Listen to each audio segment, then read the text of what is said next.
Chapter 1 Whispers of War. AD 1075, 9 years after the Norman conquest. September 25th. Aliwyn's descent into outlawry began the afternoon she welcomed a murdered knight's daughter. She had been rinsing her fishing spear in a stream behind her watermill.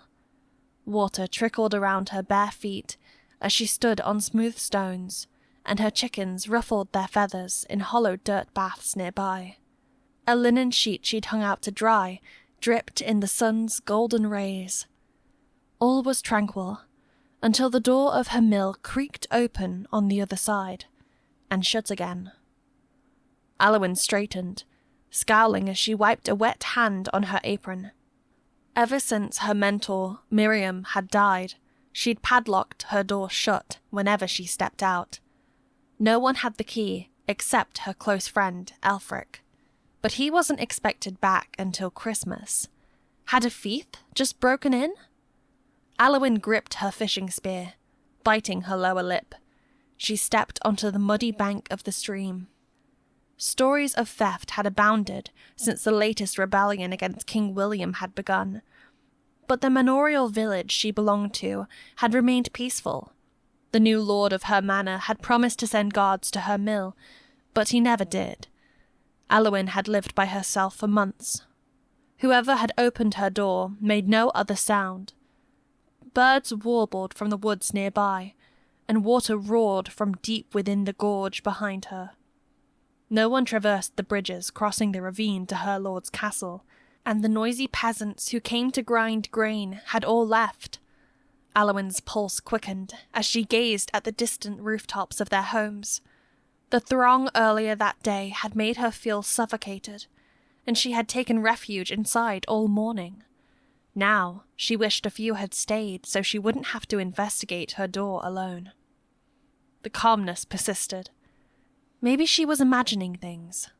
Aliwyn curled her cold toes over the rocks and longed for the stockings hanging by the hearth inside.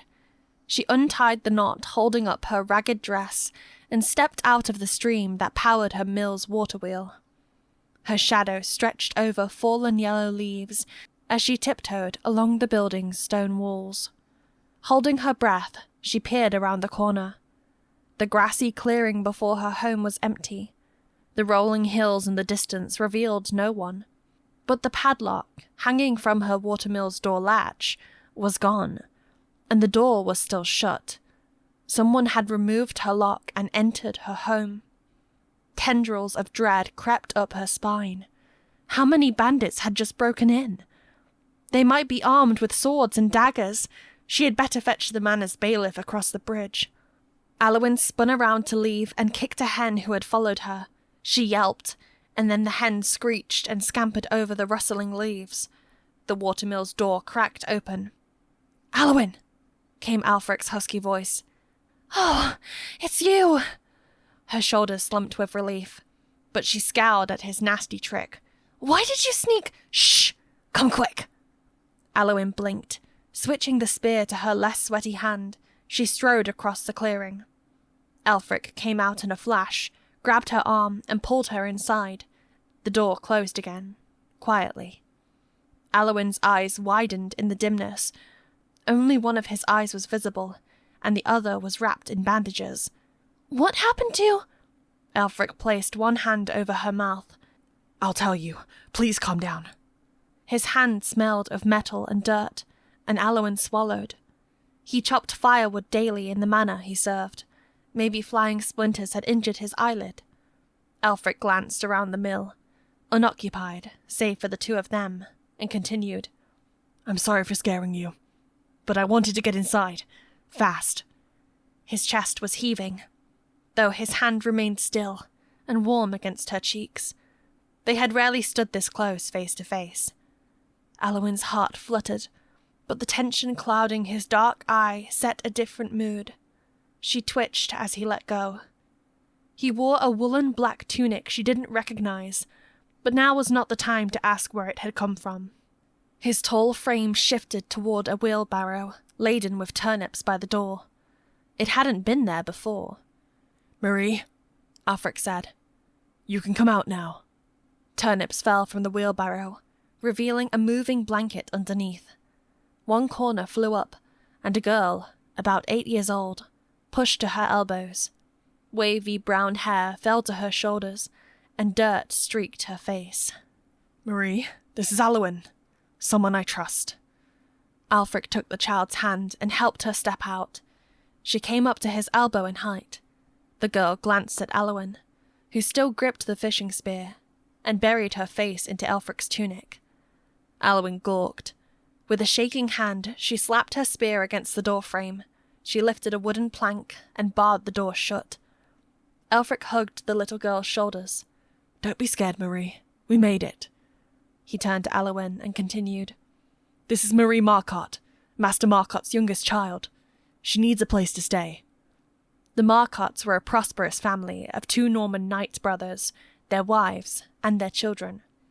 Aelfric served one brother as a foot soldier, and sent home his income to help Miriam pay for medical herbs and honey.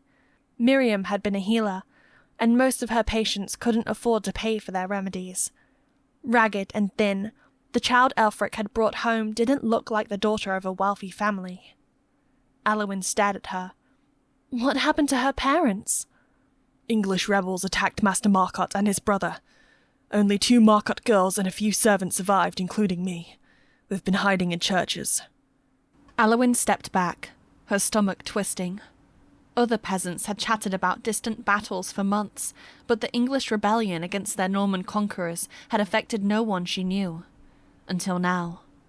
"I'm so sorry," she said. "And your eye. Do you want me to look at it?" "No, it doesn't bother me anymore. I lost it weeks ago." She gasped. "You lost it? What happened?" "Forget about my eye. The Marcottes have been dead for weeks, and that's why I'm here." Heat rose to her face, followed by a surge of tears. She wanted to pull off his bandage and see how badly he'd been scarred, but Aelfric's frown warned her this wasn't the time. "Their murder was staged to look like an accident, a shipwreck," he said. "I tried to keep you out of this alley. I tried to get help for the Marcottes elsewhere, but this rebellion won't end. The roads are full of bandits. Bridges torn down, ports burned." He looked older, with a sunken eye and his black hair unusually wild. His solemn gaze told of horrors unspoken, and Aliwyn wrung her hands. She couldn't offer comfort when she couldn't pretend to understand. For years she had submitted to the Norman king in exchange for peace, and she hoped his army would restore order again. "It's safe here, Alfie. You're always welcome." She walked into his chest and embraced him. "Welcome home." He was bonier than she remembered, and his arms hung by his sides. Where was the warm hug he gave her whenever he came home? Her heart sank. Beside him, the little girl he'd brought back watched them with her lips pinched. Poor thing. She probably missed her loved ones. Aliwyn released Aelfric and extended her hand. "It's nice to meet you, Marie. You're also welcome here." Marie gazed back with a blank face and slid behind Aelfric's back. Aliwyn sighed. The girl's dark brown hair and brown eyes matched Aelfric's description of his best friend, Matthew Marcotte, who was Marie's cousin. "Alfie, what about Matthew? Did he—" She was afraid to finish. "Matthew was training away with Lord Seville, so he wasn't on the ship. He's still alive, but the rebels just caught him. He's being held hostage. I must get him out." "You?" She shook her head. "Why you? You just came back." "I can't stay. I'm here to drop off Marie for safekeeping, if you're willing to watch her. The rebels have started scouring the churches for the last Marcotte children." Aliwyn swallowed several times. She eyed the hilt of Aelfric's sword hanging from his belt and wanted to squeeze him and never let go. 5 years ago, she had opposed his decision to enlist as a foot soldier out of fear he'd get hurt. Now, he'd already lost an eye. What would he lose next? "What about all the king's men? His barons, knights?" she asked. "They're not doing anything for Matthew?" Aelfric scratched the inner corner of his eyebrow. "His grace is out of the country. He appointed his bishops to control the rebellion." "Oh, for goodness sake," Aliwyn muttered. Bishops were busy enough managing their dioceses, and since when did they march to battle? Ali, I can't. It's hard for me to explain what's been happening away from here. The rebels are perfect citizens by day, but they go torching the fields at night to destroy the Normans' food supply. Then they vanish. The Norman knights are busy hunting them down. Matthew is only one of their squires, and he's not a priority. Aliwyn crossed her arms and gazed at her feet. In the last 9 years, repeated rebellions had attempted to overthrow King William, a Norman duke who had seized the English throne. With each uprising came theft, kidnappings, and murders, as criminals took advantage of the civil unrest. Peasants of each manor had to take justice into their own hands. The neighbouring manors could be hours away by foot, and the rebel army attacked messengers who sped away for help. Marie left Aelfric's side, and wandered to a shelf with carved farm miniatures and clamshells on display. Aelfric had fashioned the miniatures for Aliwyn when she was young, and the iridescent clamshells had been his special gift. Without asking for permission, Marie picked up the animal toys and plopped down to play on the dirt floor. Aliwyn scowled, but she had other things to worry about. "Did you ask Lord Yeaton for help?" she asked. "He's loyal to the Normans." "I tried. He wasn't home, and his bailiff refused to see me." He ran his hand over his face. Aliwyn paced the floor. She had never met Lord Yeaton, the lord of her manor, who had just risen to power in midsummer. She paid his taxes, but had yet to receive the benefits of his protection. "I don't want you to go," she said. "How can you possibly save Matthew by yourself?" "I'm not by myself. I've spoken to one of the Vasvian chiefs. Her tribe will help me." "The Vasvians?" She tensed all over. "You're going to work with the Vasvians?" The Vasvians were tribal pagans who lived independently of Norman rule and inhabited the hill forts between the manors. They had fed King William's army that fateful day when he'd slain the King of England. Maybe they had won his favour years ago, but it wouldn't last. King William was too greedy, and Aliwyn waited for him to crush those pagans the way he'd conquered her own people. "You can't work with the Vasvians," she said. "They have countless rituals we don't understand. You could insult one of their gods without knowing it, and they'd kill you." "But we've lived on their territory for years, and they've never hurt us." Aelfric widened his stance. "You must have heard that Rhea is now a chief. She wants the rebels dead for trespassing and offers to help me rescue Matthew. I don't have another group to help me." He pulled out a slender whistle that hung beneath his tunic. It was a Vasvian whistle that the tribal warriors blew to communicate. Aliwyn gritted her teeth. Aelfric had become one of them. The Vasvians were hot-tempered, superstitious redheads who were quick to kill. If only her mill hadn't been built on their territory.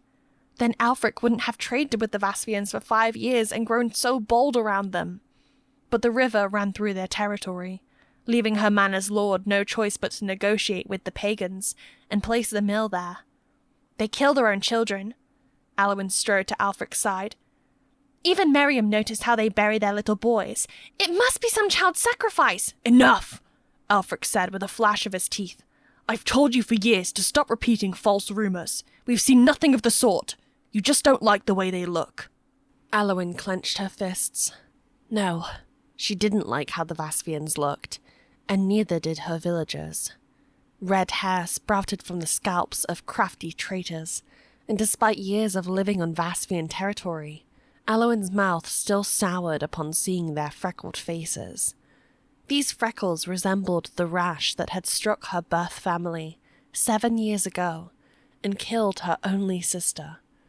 The agony of seeing that darling toddler die still haunted her.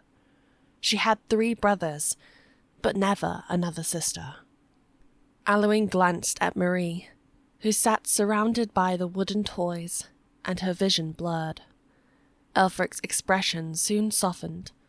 He knew about Aliwyn's sister, but never accepted her dread of the freckled redheads. "I'm not here for you to approve my decisions," he said. "I brought Marie here so you can take care of her." Aliwyn's nostrils flared, but she held her tongue. It pained her to argue with him, and if Miriam had been present, she would have ended the quarrel long ago. The silence spoke louder than words. Aelfric looked around the spacious mill and Aliwyn followed his gaze. 3 empty stools huddled underneath the dining table, and a pair of battered shoes rested in the corner. A familiar apron hung on the kitchen wall over the stone slab where Aliwyn prepared vegetables and fish. No one greeted them from the guardrail of the mill's 2nd floor. The sorrow on Aelfric's face washed away Aliwyn's anger. Miriam had died after his last visit. She had accepted Aliwyn and Aelfric as apprentices after the prior rebellion had left them both orphaned. Aelfric remained her apprentice in the manor records and returned to the mill for 2 months a year. He had always greeted Miriam with a kiss and a hug. When he looked back at Aliwyn with a tearful eye, she trembled with chills. "I'm sorry I wasn't here when Miriam passed," he said. You know? Who told you?" "Rhea. She told me on the way here. If you can't care for Marie alone, I'll ask the Vaspians to watch her." "Oh no, don't do that to this little girl. I'll keep her." "Thank you." He rubbed the bandage over his eye. "I have to go. Rhea and her tribe will protect our mill like they always have. Farewell, Ali." He walked past Marie, who hummed to herself as she rolled Aliwyn's precious toys in a muddied area. Aelfric extended his hand, and she bid him goodbye. Aliwyn struggled to swallow a still racing heart. Beams of sunlight filtered through the vent holes on either side of the triangular thatched roof, and Aelfric passed through them into the shadows. He was a soldier, with responsibilities, and when he talked like this, nothing she said could stop him. "Who exactly killed the Marcotts?" She approached him as he lifted the plank barring the door. "A man named Ransley Bolton and his household. They wear black surcoats with a golden griffin, but you won't see them." He hesitated before pulling out the padlock he'd removed from the outside. Setting it on a barrel nearby, he said, "Keep Marie hidden. And the next time the bailiff comes to collect eggs, tell him Ransley Bolton's son has been riding to Myton. Something is happening there." Aliwyn registered none of it. "When are you coming back?" "Within a week. If I don't, then—" "You'll be back within a week, Elfie." She gave a trembling smile. "And I'll always be here for you." He didn't look at her, as if lost in another world. Opening the door, he slipped out, and the garlic bulbs drying beside the frame trembled. The door shut with a hollow thud. The home suddenly felt upside down. Both the joy and heartache of seeing Aelfric settled as an icy lump in Aliwyn's throat. He had left the mill within a year of arriving in Brocklesby to earn money and send it back to Miriam and Aliwyn. If only he had stayed. If only he weren't a soldier bound to protect the king's reign during yet another revolt. Staring at her feet, Aliwyn suppressed a sob. Aelfric's footfalls echoed outside. He was running back, and she swung the door open as he skidded to a stop. She looked him up and down. "Did you forget something?" He threw his arms around her shoulders, and she gasped. "This," he whispered in her ear. Aliwyn grinned. She closed her eyes and wrapped her arms around him. They rocked side to side. When she had been younger, he'd pick her up and spin her in a circle. This was the Aelfric she knew and loved. His chest vibrated against her cheek as he spoke. "I'm sorry I wasn't here for you and Miriam all these years, and that I must go again." "Don't be sorry. You had to work." His tunic and cloak were warm with the smell of fresh hay and wood smoke. She loved that smell, loved the sound of his beating heart.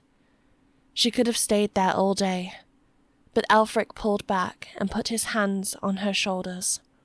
"Pray for us, will you? That you and Marie will stay safe, and that I'll get Matthew out." "I will."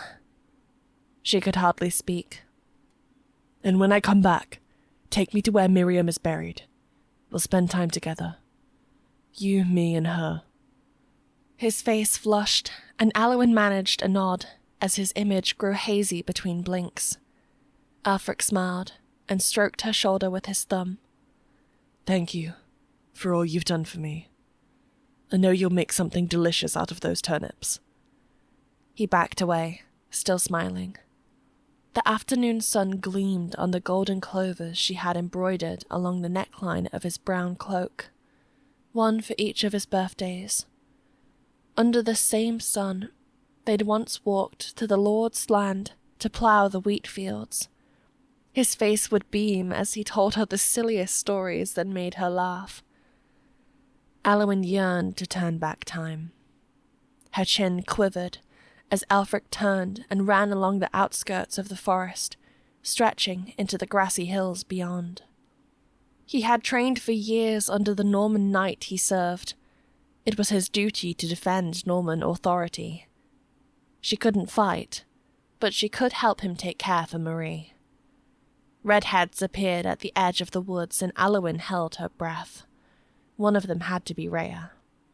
Aelfric ran to meet them as the only one wearing black amongst the Vasvians in their fur vests and red and green checkered tunics. They marched into the forest and disappeared. Aelfric must be desperate to save his friend, Matthew, but she had never met this Norman squire. Was he worth all the trouble? Her numbed feet stepped back into the mill. Marie was on the floor, flicking a toy horse onto a stack of wooden miniatures and seashells to knock them down, and Aliwyn pressed her lips together. She had never been so rough with her toys, and she tiptoed to the girl's side, intending to scold her. Marie flicked a second horse onto the stack and sent everything tumbling down. When she sat back with a giggle, Aliwyn bit her words back. The toys had been collecting dust for years. She might as well let this lonely child enjoy them. But Aelfric had said that 2 Marcotte girls survived. Where was the other one? Marie, you have a sister, don't you? I heard her name is Evelyn? The girl lowered her eyes. Yeah, I have an older sister, but Evie jumped off the ferry coming here and ran. Aelfric was mad, but the ferryman wouldn't turn back for her. So I'm here by myself. Aliwyn retrieved her stockings and shoes from behind the glowing hearth.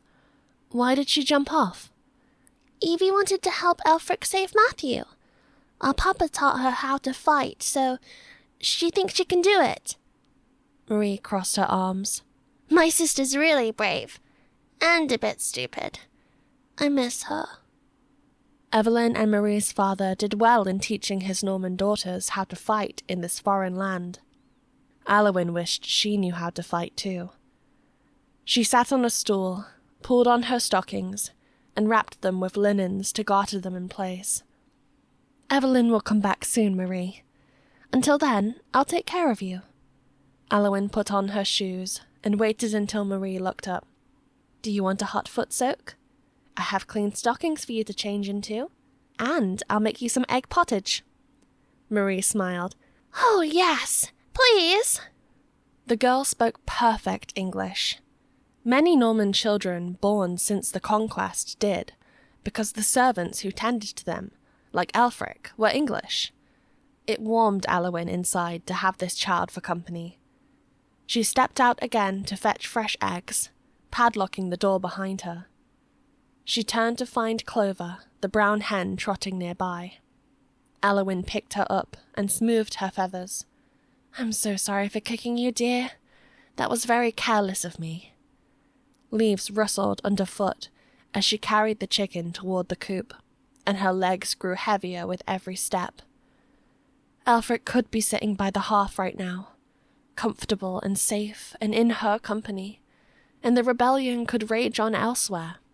Here, chick, chick, chick, Aliwyn called.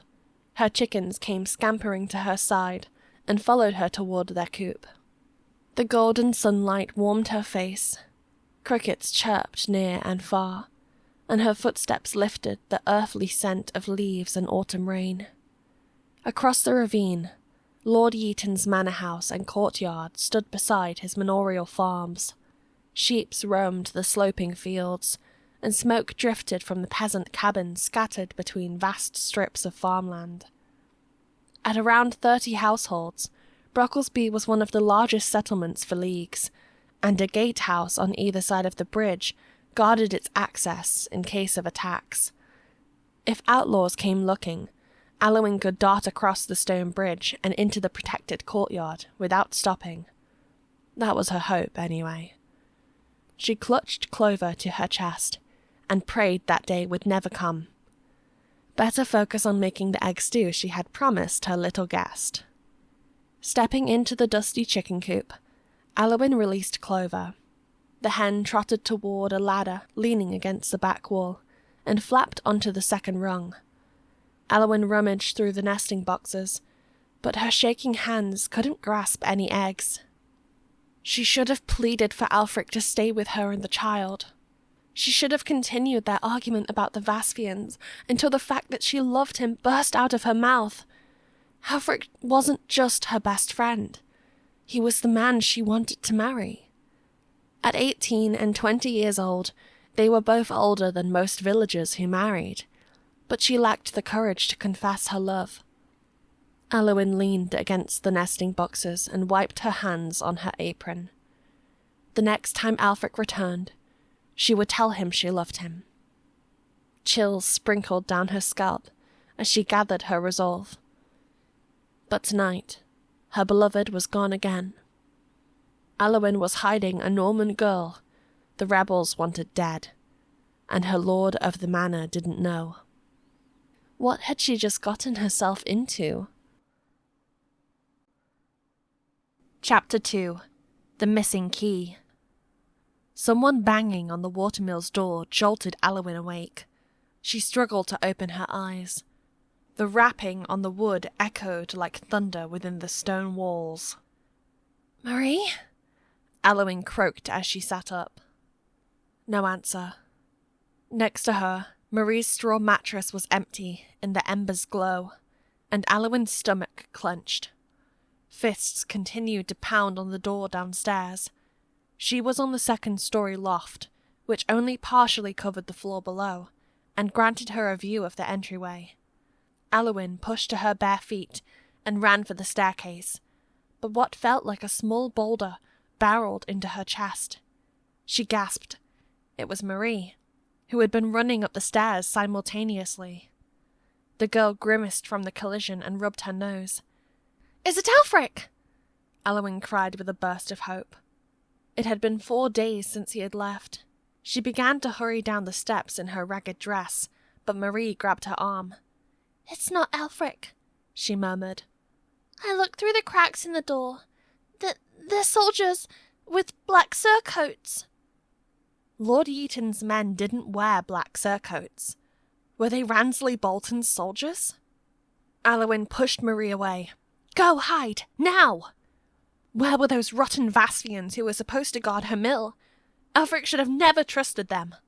As Marie scurried into the shadows, Aliwyn gripped the dagger hanging from her waist. Downstairs, the banging continued.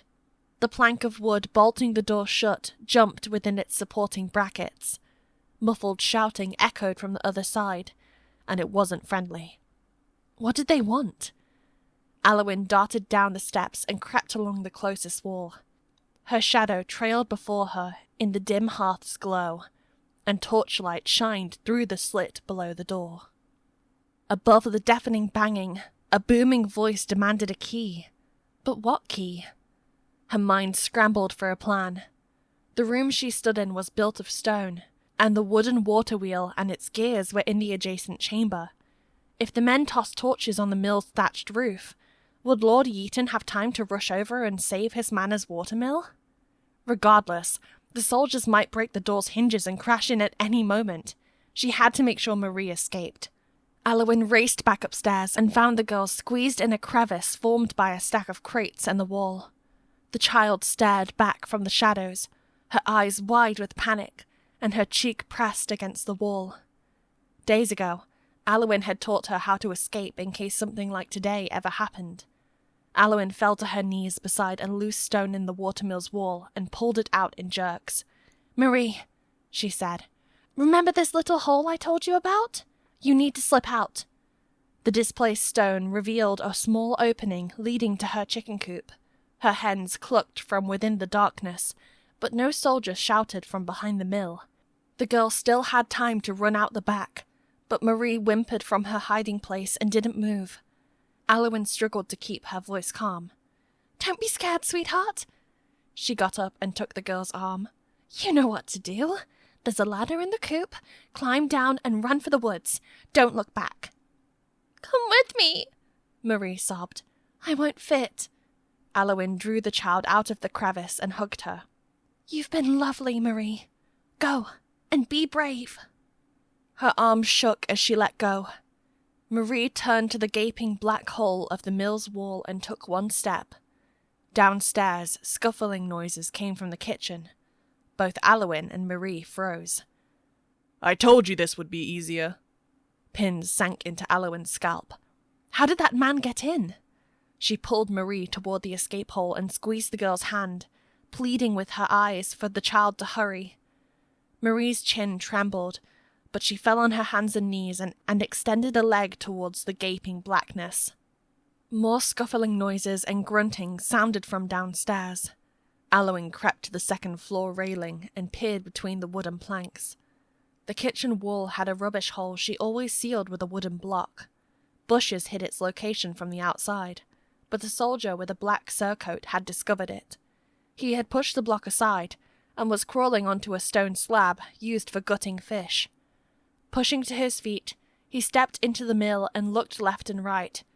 Fish scales and apple peels clung to his conical helmet. "Hello?" he called out. "Anyone here?" Aliwyn's mouth hung open.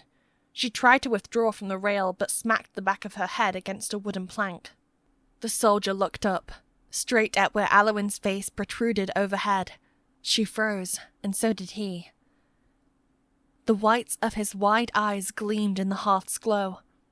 Aliwyn's pulse roared in her ears. More grunting and shouting echoed outside the rubbish hole, signaling that other men were about to enter. The soldier downstairs kept his stare on Aliwyn. "You must be the watermill's keeper." He was probably a few years older, and thinly built. The black sleeveless surcoat, covering his other clothes, featured a large golden griffin. Aliwyn stared at the griffin, that ugly symbol of the Boltons' household. Aelfric had told her she wouldn't meet these vicious rebels who had slaughtered the Marcotts for being loyal to the king, but now they were in her mill. When the soldier approached her staircase to ascend, Aliwyn jerked back her head and scrambled to her feet. Behind her, Marie lay on her belly with 2 feet in the escape hole, and tears drenching her face. She didn't move. Aliwyn tensed her jaw. This was no time to raise her voice. Squeezing her dagger handle, she stomped down the steps. "Get out already, Marie," she thought. She jumped before the foot of the stairs, squaring her shoulders. The intruder took a step back. A sword handle peeked from the side of his dark cape, but he didn't reach for it. "Does Miriam still live here?" he asked. Aliwyn glared at the man. How did he know her mentor's name? Something stopped her from pulling out her dagger, but her chest seized when another man's pointy helmet burst through the hole. He grunted as he pulled himself through. The first soldier grinned at his companion before turning to Aliwyn again. "My name is Toby. We're wondering if—" "Bloody nails! Stop wasting time!" The second soldier hoisted himself into the room with heavy panting. He was older and bulkier than Toby. Standing up, he turned to Aliwyn with a snarl. "Where's the key? For that bridge crossing the gorge?" This man could only be talking about the stone bridge leading to the Baron's manor house. A stone gatehouse guarded the bridge's entrance, and Aliwyn had never locked its double doors. Chills skittered down her back when a third soldier crawled through the rubbish hole. "But the bridge isn't locked," she sputtered. "Yes, it is!" the second soldier shouted. "Are you mocking me?" His voice echoed within the stone walls as he pulled out his sword. Its iron blade swept upward in a half-circle, and Aliwyn stumbled back against the step. She yanked out the dagger and pointed it at his face, but the man advanced on her. "Produce the key, and how dare you not open the door?" A hand appeared from behind the man and pulled his arm back. It was Toby. the first soldier who had entered. "Ed, let her talk." Aliwyn glanced at Toby, but she shouldn't have. A pair of brawny arms wrapped around her chest from behind and pulled her back. She slammed against the man who had grabbed her and stiffened when a blade edge pressed against her throat. "Struggle, and you'll die," came a menacing voice in her ear. It was the third man who had entered. He had a massive chest, and his arms pinned down both of hers at stomach level. "We'll let you go." Toby stepped forward, his voice soft but hurried. "Just unlock the Brocklesby Bridge and let us pass. My men seek shelter with Lord Yeaton. It's urgent." Aliwyn squirmed, but couldn't break free. Was Marie outside yet? Edward, the second soldier who had entered, marched to her door and threw off the plank barring it shut. It bounced on the floor with a thunk, and the watermill's door creaked open. Soldiers flooded into the room. The amber light from their torches cast long shadows onto the ground.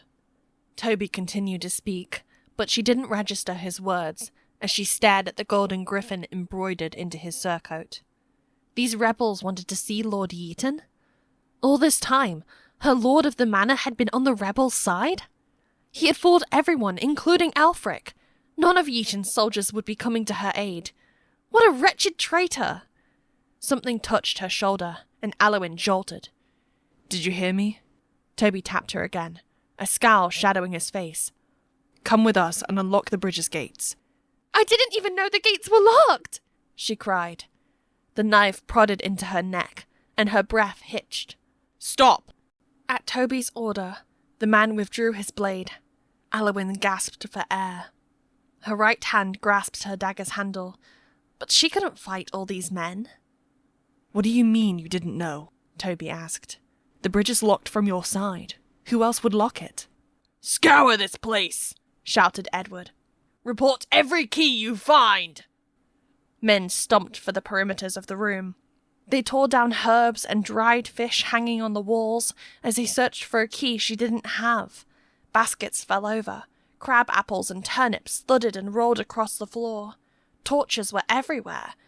And it would only be a matter of time before they pounded upstairs and found the displaced stone with the suspicious hole. Either that, or Marie was still face down on the second floor. Aliwyn needed to get everyone out of her mill. "Wait, I remember now," she declared.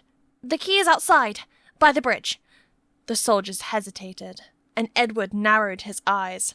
"There is no key by the bridge." "Yes, there is," Aliwyn lied. "I can show you." "She's making fools out of us," Edward said, turning to his men. "Keep searching." Aliwyn struggled to break free when men bypassed her and began tearing up the stairs. "You're wasting your time here," she shouted. "The key is outside." Toby held up a fist, and all the soldiers halted. "She may be telling the truth. Take her to the Brocklesby Bridge." Aliwyn's chest heaved. Even she wouldn't have believed the key was by the bridge. And how did he know Aliwyn's mentor, Miriam? She was afraid to know. When Toby turned back to her, she averted her eyes. At his command, another soldier wrenched the dagger from her hand. They pushed her outside with 2 foot soldiers locking her bent arms behind her, and a frigid night wind slicing through her clothes. In the clearing stood the soldiers' many horse-drawn, covered wagons. Aliwyn turned the corner toward the back of her mill, with her heart drumming in her ears. Overhead, barren tree branches stretched like black skeletons against the flickering torchlight. When one of the 2 men grabbed the back of her neck, she straightened, but kept quiet. There had to be a way out of this. She'd break loose and dash for the woods when the soldiers let their guards down. A bird call echoed in the distance, but no bird was calling at this hour. It was a Vasfian whistle, mimicking a bird's tweeting. And Aelfric had worn such a whistle around his neck. None of the soldiers seemed to react, but Aliwyn almost tripped. Was Aelfric back with a band of redheads? He had to be. He wouldn't leave her like this. Aliwyn quivered, her hands pinned behind her and clawing at her back. But if Aelfric had returned, why didn't he and the Vasfians attack? The men forced her to walk parallel to the river, powering the watermill. The stream flowed toward the ravine, where it would plummet as a narrow waterfall. Behind the mill and several arm lengths away from the waterfall, 2 bridges passed over the ravine. One was a decrepit rope bridge unfit for crossing, while the other was a broad stone bridge with heavy wooden doors, barring its entrance, the Brocklesby Bridge. The wind scattered Aliwyn's hair as she and the soldiers stopped before the stone bridge's gates. Heavy chains wrapped countless times around the twin doors' handles, and a large padlock fastened the 2 ends of the chains. Someone else had locked the bridge. Heat flushed her face. Which dirty numbskull had done this? "Where are the keys?" came Edward's voice from behind. I had locked it, she stammered, another lie. But someone else added those chains. I can't do anything about it. She was buying time, and Aliwyn writhed and shivered. "You simply refuse to let us pass," Edward growled. "Wait," Toby said. "She made me realize something. What if the Vasvian tribe secured the gates after dark? Then they herded us right into this dead end." The soldiers behind her grumbled among themselves. With her arms and neck immobilized, Aliwyn's teeth chattered as Toby stepped into her field of view. The awful reek of fish from the rubbish hole wafted from his body, his face anxious in the torchlight. He reached for the lock and scrutinized it. Then he peered down into the deep gorge, where rocky rapids roared beneath the 2 long bridges. "This is not a lock I can pick," he said.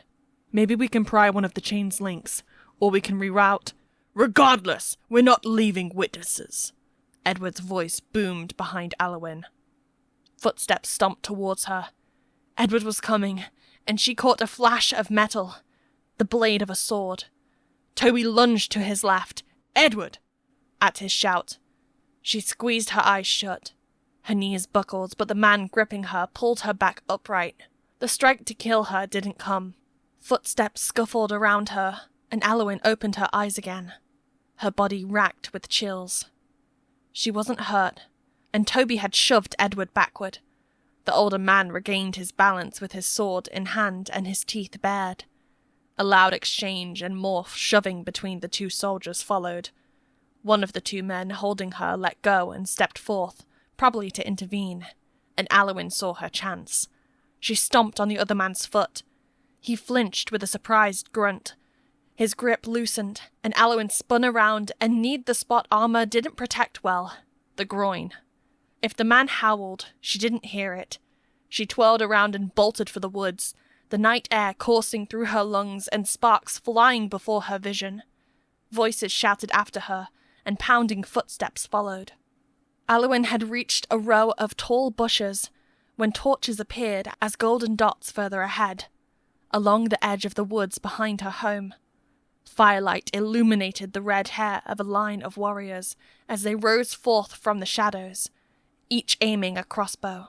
Aliwyn's heart gave a great leap. Somewhere in the darkness, a Vasvian woman barked the command to fire. The whipping sound of released crossbows echoed across the clearing. Silvery arrow tips flew toward her, and the soldiers behind. Her hope lurched into terror at the barrage of arrows, darkening as they soared into the moonless night like a monstrous cloud. Aliwyn ducked into the prickly bushes and covered her head with her arms. Behind her, men screamed and scattered. Arrows clanged off helmets and thwacked into rustling leaves, and the neighs of panicked horses pierced the air. With branches whipping her face, she pressed deeper into the tangled undergrowth. Dear Lord, was Marie outside right now? Or was she still face down in the mill? Aliwyn had to find her. But the arrows kept falling, and another whizzed past her face when she dared to rise above the bushes. The acrid scent of blood wafted to her nose. Aliwyn prayed for the girl's safety. Time passed, and enough sunlight paled the sky to outline her dirty fingernails. Arrows no longer fell like before. Aliwyn released her stiff muscles and pushed to her hands and knees, her eyes rounded on the back of a doomed soldier as he twitched on the ground with an arrow protruding from his neck. A Vasvian woman stomped by and clubbed him on the temple. His limbs gave a final jolt. The red-headed warrior left as swiftly as she had come, with a shield around one arm and her club swinging for the next enemy. Aliwyn's head spun. Behind the fleeing rebels and the Vasfians pursuing them, her mill with its wooden wheel glistened in the pale morning light. She scrambled to her feet and bolted for the front of her mill, weaving between the men strewn on the ground. Other soldiers shoved past her and shouted about crossing a rope bridge, but no one grabbed her again. Aliwyn turned the corner to the grassy clearing.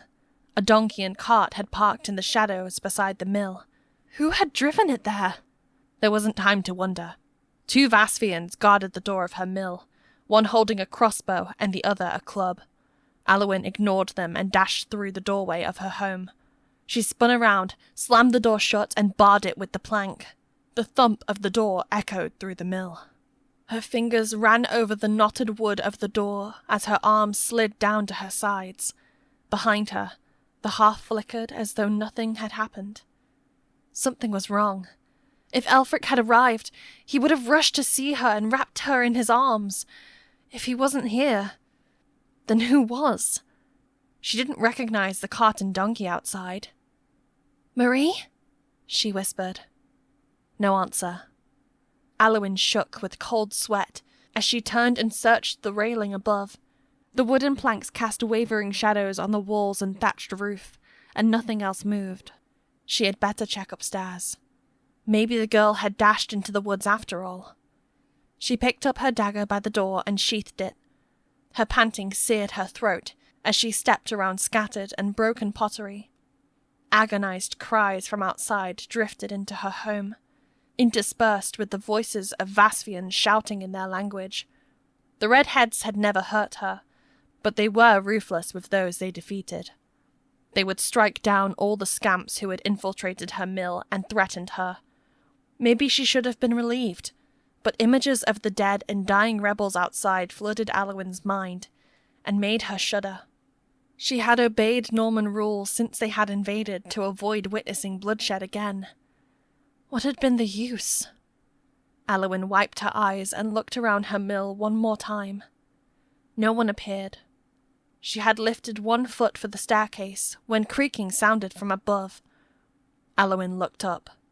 The shadowy figure of a man stood at the top of the stairs. She shrieked and yanked out her dagger. Chapter 3. Matthew. That's Aliwyn! A girl's voice rang out from upstairs. The man at the top of the steps scowled down at her with his sword gripped in one hand.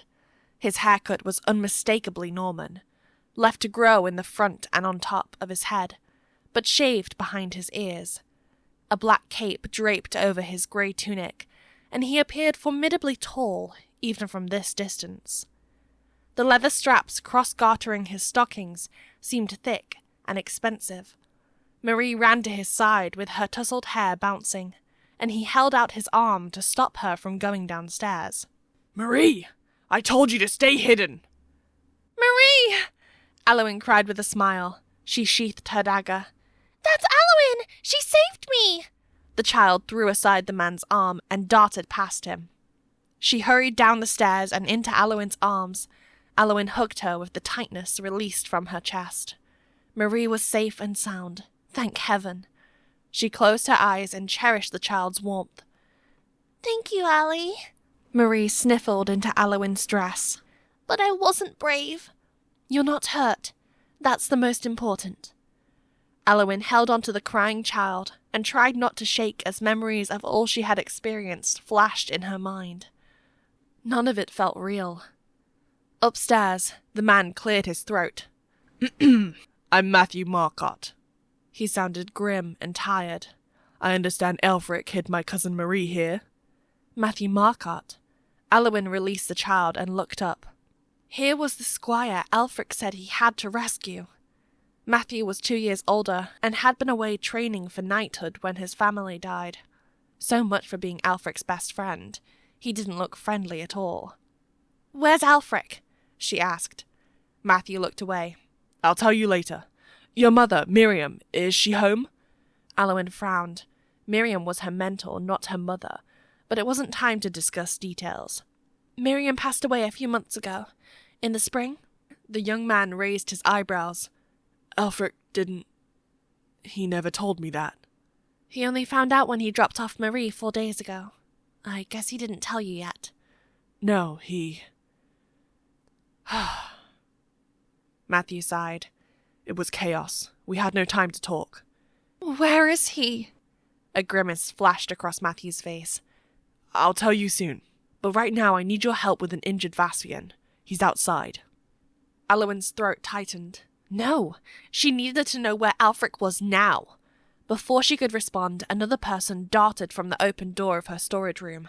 Aliwyn nearly pulled out her dagger again, but the newcomer was a young woman about her age, with brown hair tied back into a ponytail. Her face and tunic were filthy, but her features were delicate, and her eyes a bright blue. Please, she said. My friend is in the cart, and he's hurt. I know we're barging in, but... This door should be wide enough for the cart to enter. Matthew slid his sword back into its sheath and marched down the steps towards Aliwyn. He strode past and removed the wooden bar from the door without glancing at her. Aliwyn frowned at his every movement. So rude. He hadn't even thanked her for protecting his cousin. Shafts of morning light broke into the room when Matthew opened the door, and a swirl of brisk air carried inside the moaning of wounded men. Aliwyn locked her arms around her torso. Miriam had trained her to be a healer, but it made no sense for her to help the enemy. Perfect timing, a man's voice said. I didn't know if I should knock or kick my way in. Before the open door stood a balding man with a plump face and sagging eyes. He stank of old ale and sweat, and Aliwyn wrinkled her nose. Matthew didn't flinch.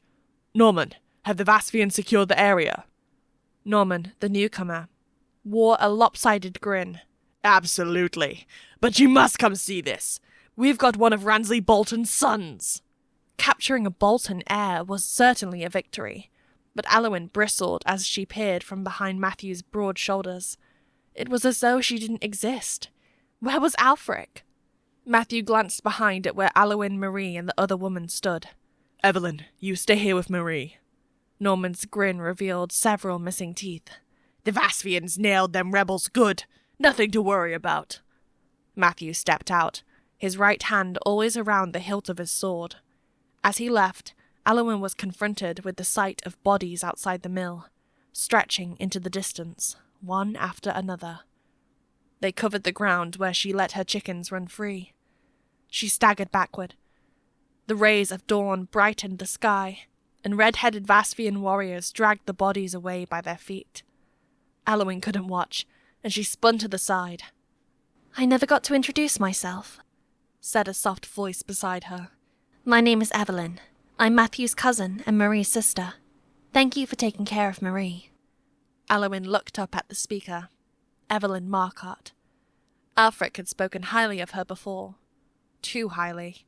Aliwyn always had a smouldering worry that Aelfric was in love with Evelyn, even if he was only her father's servant during times of peace.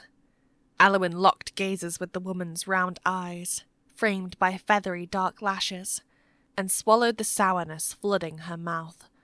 This Lady Marcotte must have been stunning back home, bedecked in sweeping robes and shimmering headdresses. Marie hugged her sister around the waist, and Aliwyn scowled at the fraying hem of her stained dress. Even with the little she had, Aliwyn had shared her clean stockings with Marie, and Aliwyn's dirty feet remained bare. You're welcome, she muttered. The cart... Yes, it's right outside. My friend is resting on it. Evelyn nudged Marie's arms off her and stepped toward the exit. Where is Aelfric? Evelyn's expression fell with sorrow, and she brushed aside her dark bangs. Oh, you must not have heard. No, I've heard nothing. Aliwyn clenched her jaw. Aelfric told me to hide your sister because Matthew needed help. Days passed without a word, and then Ransley Bolton's soldiers showed up and almost killed. Aliwyn let out a shuddering breath. Her instincts warned her she was about to hear terrible news. Evelyn shuffled her feet. Ransley Bolton's men captured Matthew because he was the last male descendant of my family. Aelfric and I went to rescue Matthew from the Bolton stronghold, but... She hesitated before whispering. When Matthew comes back, can we sit down and talk together? Aliwyn's eyes stung with tears. She knew. A man's cry of pain pierced through the background of voices in the clearing, and Aliwyn tensed. Evelyn looked toward the source of the cry, but the corner of the watermill hid it from view. Leave me here! Go! Go! It sounded like the first soldier who had entered her home, Toby. He seemed desperate, and his words became overwhelmed by what sounded like cheering from a crowd. Why were these noises difficult to endure? Aliwyn scowled in the cry's direction, and Marie scampered toward the donkey cart. Evelyn hurried after her sister. Marie, don't run off like that! Why? Didn't Norman just say we won? And poor donkey! He was so scared he wouldn't walk in the mill! The child reached out to pet the donkey's head. Evelyn's expression relaxed when a young man with carrot-red hair sat up in the cart. Oh, he's awake now. May I introduce you? Aliwyn stared at the redhead rubbing his eyes in the cart. Why a Norman lady would call a Vaspian man her friend, she couldn't guess. But before she could speak, another cry of pain rang out from around the corner of the mill. Aliwyn winced. Now she was certain that it was Toby. Had he not protected her from Edward, she'd be dead, and hearing him scream made her hair stand on end. Many voices soon shouted from the same direction, as one garbled roar. What was still happening around her home? Aliwyn felt drawn toward the cries. She pointed at her door. You can go inside, Evelyn. Take what you need for your friend. She didn't wait for the other woman's reaction. Aliwyn rushed towards the commotion, careful not to stomp on the arrowheads underfoot. She tensed at the blood gleaming over blades of grass. Never had so much violence erupted around her mill. And what were the Vaspians doing to Toby? The voices behind her mill became distant as she grew closer. Matthew was among the ones yelling. A crowd of Vaspians, both men and women, stood against the pale sky like a wall of rabbit's fur vests and checkered tunics. They had gathered before the entrance to the narrow plank bridge, which was so decrepit that no one crossed it anymore. Yet it must have been the only escape route for the Bolton soldiers during the ambush. 2 Vaspian men on the crowd's edge turned as she approached, staring at her from underneath their bushy red eyebrows. Their crossbows were loaded and held across their chests. Aliwyn shifted between them and examined their freckled faces, with her heart tapping in her throat. Miriam had forced her to learn Vaspian for trading purposes. Aliwyn recognized Rhea and her mother from her bartering experiences, but they weren't in this group. What is that idiot saying? Aliwyn jumped when a hand landed on her shoulder. It was a Vaspian man who had asked the question. What idiot? She asked, facing the speaker. You speak their language? Matthew appeared at the front of the group, pushing through the crowd to approach Aliwyn. Then ask them why they stopped shooting. Shooting what? This! Aliwyn turned. Matthew turned around and flung his arm toward the bridge. Aliwyn stepped past the other warriors to see what Matthew had gestured at. One of the 4 ropes suspending the rope bridge had been cut, leaving the structure twisted and hanging by the remaining 3 cords. She walked closer to the edge of the ravine and looked down. A lone figure hung upside down from the middle of the bridge, and Aliwyn stiffened. Somehow, Toby's foot had become lodged between the planks of the bridge, and he dangled over the ravine with his dark brown cape flapping behind his head. When Toby's gaze met hers, she inhaled sharply. His helmet was gone, and the wind tousled his blonde hair. He clenched one ungloved hand against his stomach. Blood flowed down his leg from the foot that was caught, soaking the cross-gartered stockings that covered his shins. The wide-eyed terror on his face, upside down, made her throat swell. That is Ransley Bolton's son. Matthew crossed his arms. The Vaspian warriors were shooting at his men, but they've suddenly stopped. It made sense now why Toby had been screaming for his men to abandon him. He was the son of a heinous murderer, and Aliwyn's mouth hung open. Tell the Vaspians to shoot him! Matthew shouted. He shuffled his feet and lowered his voice. Please, just ask. Aliwyn teetered away from the ravine. She spoke to a Vaspian man nearby and translated his response for Matthew. They said they've already shot his hand to make him drop his sword, and it's better that he hangs from the bridge to die. because he'll suffer more."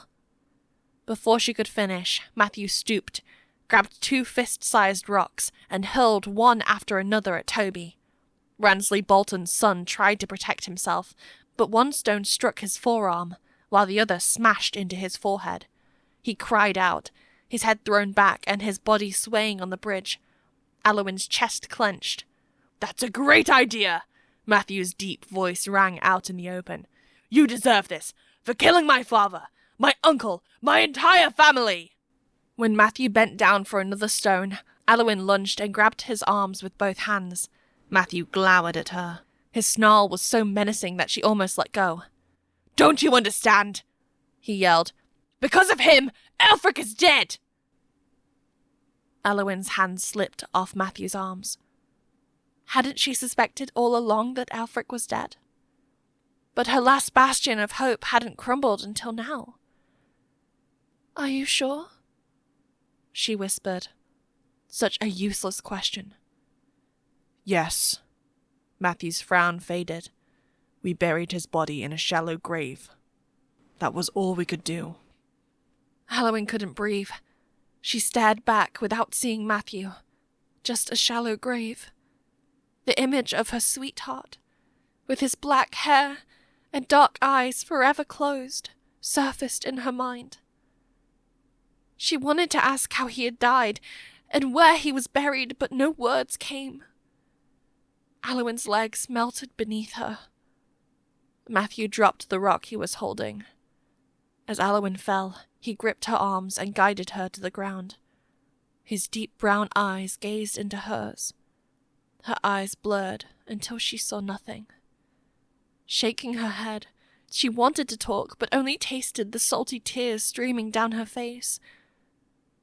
She never got to tell Aelfric that she loved him.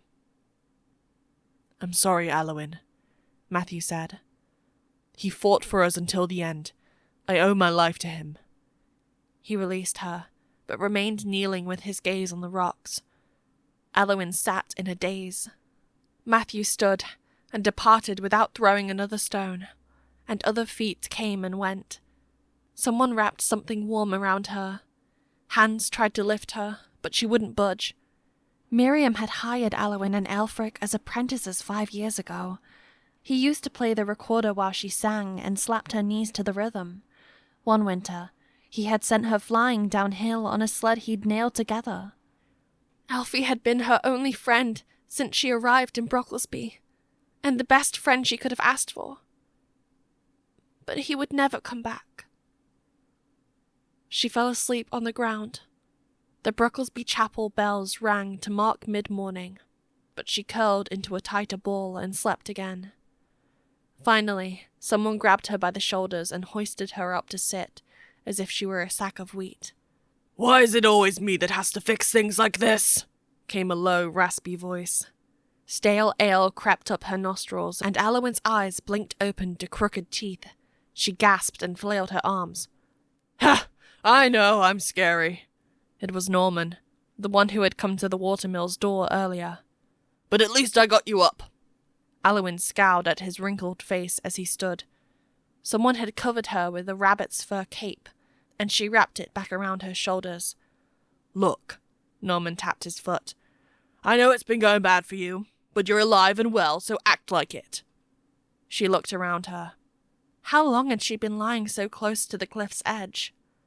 The Vasfians and even Matthew had retreated. The morning sky was bright yellow and pink, and the peasant cabins across the bridge fell under the shadows of the looming manor house that resembled a castle. Toby still hung from the bridge over the ravine, motionless, like a butchered animal against the colourful sky. Aliwyn averted her eyes and shuddered. During the last revolt, the Normans had caught the wealthier rebels and ransomed them back to their households for an easy profit. Toby wore a suit of padded armour, and had led an army with horses and carts. He had to be rich. The Norman army should arrive soon to assess the situation and capture Toby alive. But Aelfric was still dead. The truth crushed her once more. But she kept her posture straight, and wiped strands of hair from her cheeks. The Vaspians and Matthew and all those other strangers had to be close by, even if she couldn't see them. She wanted to mourn alone. "Where did everyone go?" she asked. Norman scratched his bald spot. "Looking for some live captives to question. See Bolton's son dangling there refuses to talk, so we're trying to find some talkers." "Talk about what?" We found some strange things in his wagon. Seen nothing like 'em before, and we don't know what they are." A shrill scream rang out from behind Aliwyn. She looked up in alarm. It sounded like Marie. But how could it be? Norman's expression became grave and he walked away. The screams came again, shorter, and now mixed with whimpering. It was a child. Aliwyn couldn't turn her head around enough to see. She pressed her hands on the uneven ground, forcing her stiff legs to stand. To her amazement, the same child voice screamed, "Toby! Help me!"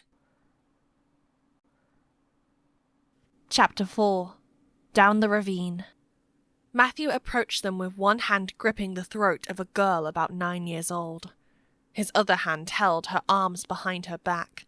She wore an oversized black surcoat with the golden griffin emblem worn by all of the Bolton soldiers. Although he hung out of sight, Toby cried, "Matthew! She knows nothing!" The child squirmed, whining, and shaking her messy black curls around her face. Aliwyn gaped at Matthew as he marched past. His hold was almost strong enough to lift the girl off the ground with each stride. A threatening glare darkened his face. "Good! You're talking!" His voice boomed over the child's whimpers. "So, tell me, where did your father go?" He stopped an arm's length short of the cliff's edge. Aliwyn tiptoed to Matthew's side. Norman followed her and muttered, "Who's going to give a rat's tail about this runt?" From where she stood, Aliwyn looked down over the edge. Toby bent his neck and stared back with his eyes wide. His face was flushed and swollen from hanging upside down, and blood smattered his hair to his forehead. "Matthew, I know you're going to kill me, but let her go! She is only a child!" "That doesn't answer my question," Matthew shouted. "Where did your father go? She's dead if you don't tell me." Aliwyn's throat throbbed as the child gasped and tried to breathe. When she reached for Matthew's arm to stop him, Norman gripped her by one shoulder and pulled her several steps backward. "Let me ask a question," the balding man interjected. "Your wagons be loaded with tiny pellets that reek like my farts. What is that muck?" Those pellets, they're used to start fires." Toby's voice shook. "My father was in a separate procession. He told me to meet him at Myton. Please let her go." "Myton?" Matthew demanded. "Myton is a riverside hamlet. Where is he sailing from there?" "I don't know." "Stop lying. How can you be Ransley Bolton's son and not know?" "My father and Uncle Edward are the ones leading the—" Matthew tightened his grip and shoved the girl forward, forcing her closer to the edge. "No!" Toby reached forward and winced. The suspension bridge swayed with the groan of its overstretched ropes. "Then tell me!" Matthew yelled. Aliwyn had been standing with her legs as stiff as wood, but when the girl's tearful eyes rolled back to look at her, something within her snapped. She charged with all her might, ready to tackle Matthew to the ground. Before she reached him, the child stomped on Matthew's foot. The man jolted, and the girl bit the hand holding the dagger. Matthew yelped. He tried to withdraw his hand, but this only pulled on the skin clenched between her teeth. Without a sound, she wriggled free from his grasp and bolted. Matthew pulled out his sword and chased the escapee. "Stop! Matthew!" Aliwyn tore after him, but he was too fast. Norman also ran for the child, but he followed from the side and forced the child to scurry along the cliff's edge. Matthew soon caught up to her from behind. Aliwyn screamed when he swung the sword and struck her on the side. "Emma!" Toby cried. The girl fell over the cliff. Aliwyn changed course and stopped running short of the edge herself. A faint shriek echoed from below, but it was swallowed by the roar of the waters that frothed over black boulders. Panting, Aliwyn searched for the girl along the course of the rapids, but she had vanished. Fury ignited Aliwyn's chest and coursed through her like liquid fire. Matthew stood where he was when the girl had fallen, his bitten and bloody hand holding the sword in midair as he stared over the edge. He didn't notice Aliwyn charging toward him. She shoved him away from the cliff, and he dropped his sword when he stumbled to regain balance. "You monster!" Aliwyn shouted. "You're no better than the Boltons!" The perpetual frown had vanished from his face. I hit her with the flat side of my sword. I wanted to knock her down, to make her stop running. "You killed a child!" It was an accident. Look at my blade. There is no blood. Matthew's sword lay by his feet. No blood stained the blade's surface, and none was visible on the rocks beneath it. A quick survey around where the child had been struck revealed no blood anywhere. He seemed to tell the truth. But what kind of demon would attack a little girl? What if he attacked Aliwyn next? "I don't want you here," she cried. "Leave and take everyone with you." Matthew glanced at his bitten hand. He rolled back his shoulders and crossed his arms. "Marie went back to sleep in your mill, and everyone's exhausted." The sunlight revealed 2 bags under his eyes, and Aliwyn hesitated as she panted through her dry mouth. Marie must be reeling from the previous night's chaos. Poor thing. Aliwyn could avoid Matthew until the child recovered. The image of her sunny garden beside a sparkling lake beckoned from the fog in her mind. It was a fair walk away, and she'd find solace there until everyone left her mill. "You can all rest until the bell strikes the afternoon hour," Aliwyn said. "Then go to Little Limber, just downstream. You can take shelter at their church." Matthew cocked his head. "I was going to take you with me." "Me?" she scoffed. "What makes you think I'll leave with you?" When he opened his mouth again to speak, Aliwyn stomped away from the gorge. What a pompous numbskull! Why on earth had Aelfric sacrificed himself for this man? "No more throwing rocks out here!" she called back at Matthew. She hurried for the narrow dirt path along the ravine's edge. Was there a chance she'd find Emma just downstream, clinging onto a piece of driftwood? "Where are you going?" Matthew yelled after her. "Finding that little girl!" "You'll get yourself killed! The Boltons are still nearby!" Aliwyn clutched her hands with what felt like a rock thudding within her chest, and she stumbled to a stop. The torrents gushed below her and drowned out the sound of her shaking breaths. Matthew may be right, but reason didn't soothe the angst inside. Another innocent child had been lost in the strife. But why in the world had Emma been travelling with the Boltons? Downstream, a soldier's helmet flashed along the rocky shoreline. Scattered arrow tips glinted from between the boulders, and Aliwyn's face crumpled. She had been trained to heal people, not fight them. Heading downstream now was indeed dangerous. She finally turned back for her mill, whispering an almost incoherent prayer that the child would be saved. Devastation nonetheless pierced her heart. Matthew stood by the ravine's edge, scowling in the direction of the water's flow, and Aliwyn eyed the sword he once again carried at his waist. She ducked her head and kept walking. Pining for time alone, she meandered around the sharpest rocks in her path. Norman had disappeared. Instead, 3 Vasfian warriors stood watching her near the entrance to the bridge. Crossbows hung from their sides, and each of them carried a bundle of tree branches in their arms. She didn't ask what they were doing with the wood bundles, but it had to be another superstitious ritual, probably involving the rebel hanging upside down. The way Toby Bolton had screamed for the little girl he couldn't save made her shake, and she didn't want to see bloodshed outside her home again. She approached the 3 male warriors who stood in a circle by the gorge. "The Englishman on the bridge is under Norman governance," she said. "They will decide whether he lives or dies." 3 pairs of green eyes turned to her. "We don't need a reminder, peasant girl." The warriors sat down with their tree branches. Aliwyn met their frowns and clenched her hands. With all the bodies washed downstream, the nearby manors should have raised alarm. Maybe the Norman authorities were already on their way to capture Toby. He wouldn't be hanging there for long. The redheads sat and tied their sticks in pairs. Bathed in the morning sun, the fur of their brown vests undulated with the wind. They didn't reach for their crossbows, and Matthew didn't return to throw another rock either. Things had calmed down. and a trickling relief soothed Aliwyn's body. She turned to walk for her garden, which was beyond the rolling hills where she had last seen Aelfric. Someone bumped into her shoulder, but she kept walking. "Oh, sorry," said a male voice. Aliwyn glanced back. It was the young redhead she had seen sitting up in the donkey cart. He grinned and opened his mouth as though to say something else, but she kept moving. She caught sight of him limping before she turned away, and her gait slowed. Why was he limping? Maybe she had hurt him by colliding with him. She paused when she reached the stone wall of her watermill and looked back. The man had stopped beside the rabbit fur cape she'd left on the ground, close to the ravine's edge. He bent to retrieve it and stood again, pushing against his thigh to straighten himself. His frame was less muscular than the other Vasfian men standing nearby. He turned around and met Aliwyn's stare. "Do you still want to borrow it?" He held up the fur cape in question. So he had been the one who had covered her while she'd slept on the ground. Aliwyn remained silent, but couldn't turn away from his earnest smile and warm eyes.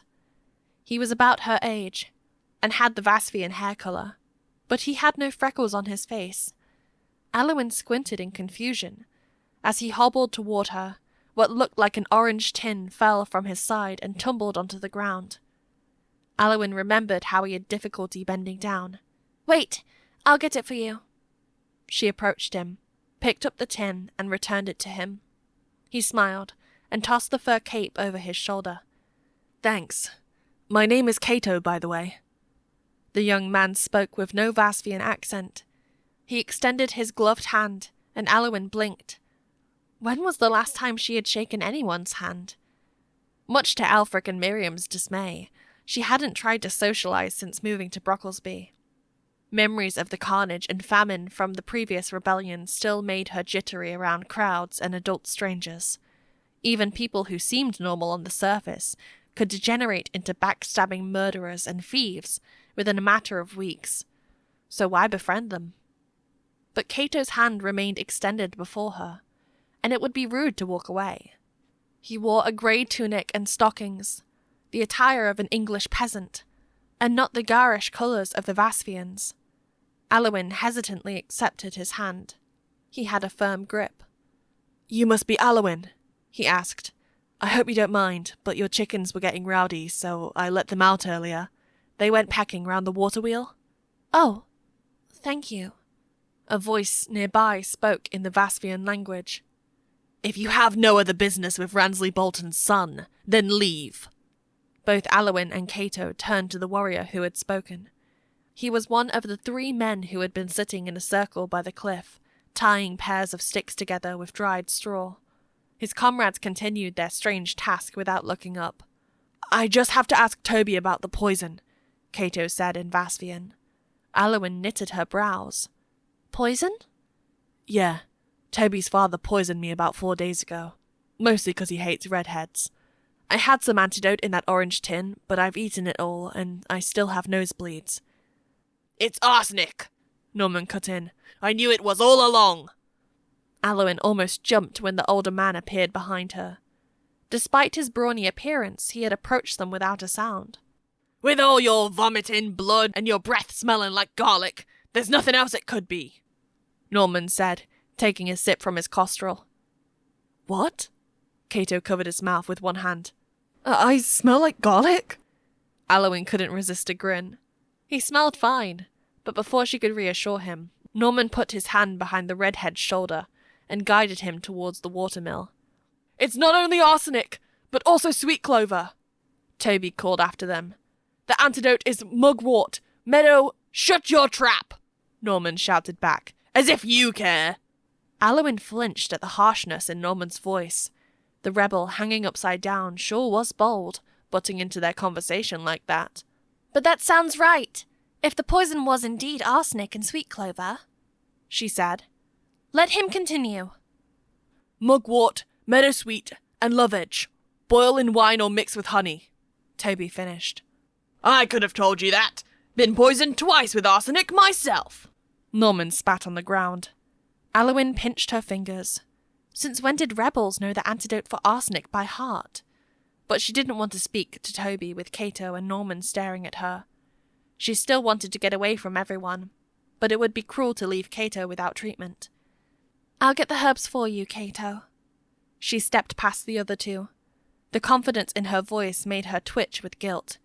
Cato and Norman didn't know what kind of blundering healer she was. The last time she had prepared medicine, she confused 2 ingredients and her patient had vomited all night. Cato followed her. "You're sure Toby told you the right recipe? Maybe I shouldn't have asked him. It was his father who poisoned me." Yes, his formula sounds correct. It's like the one my mentor taught me.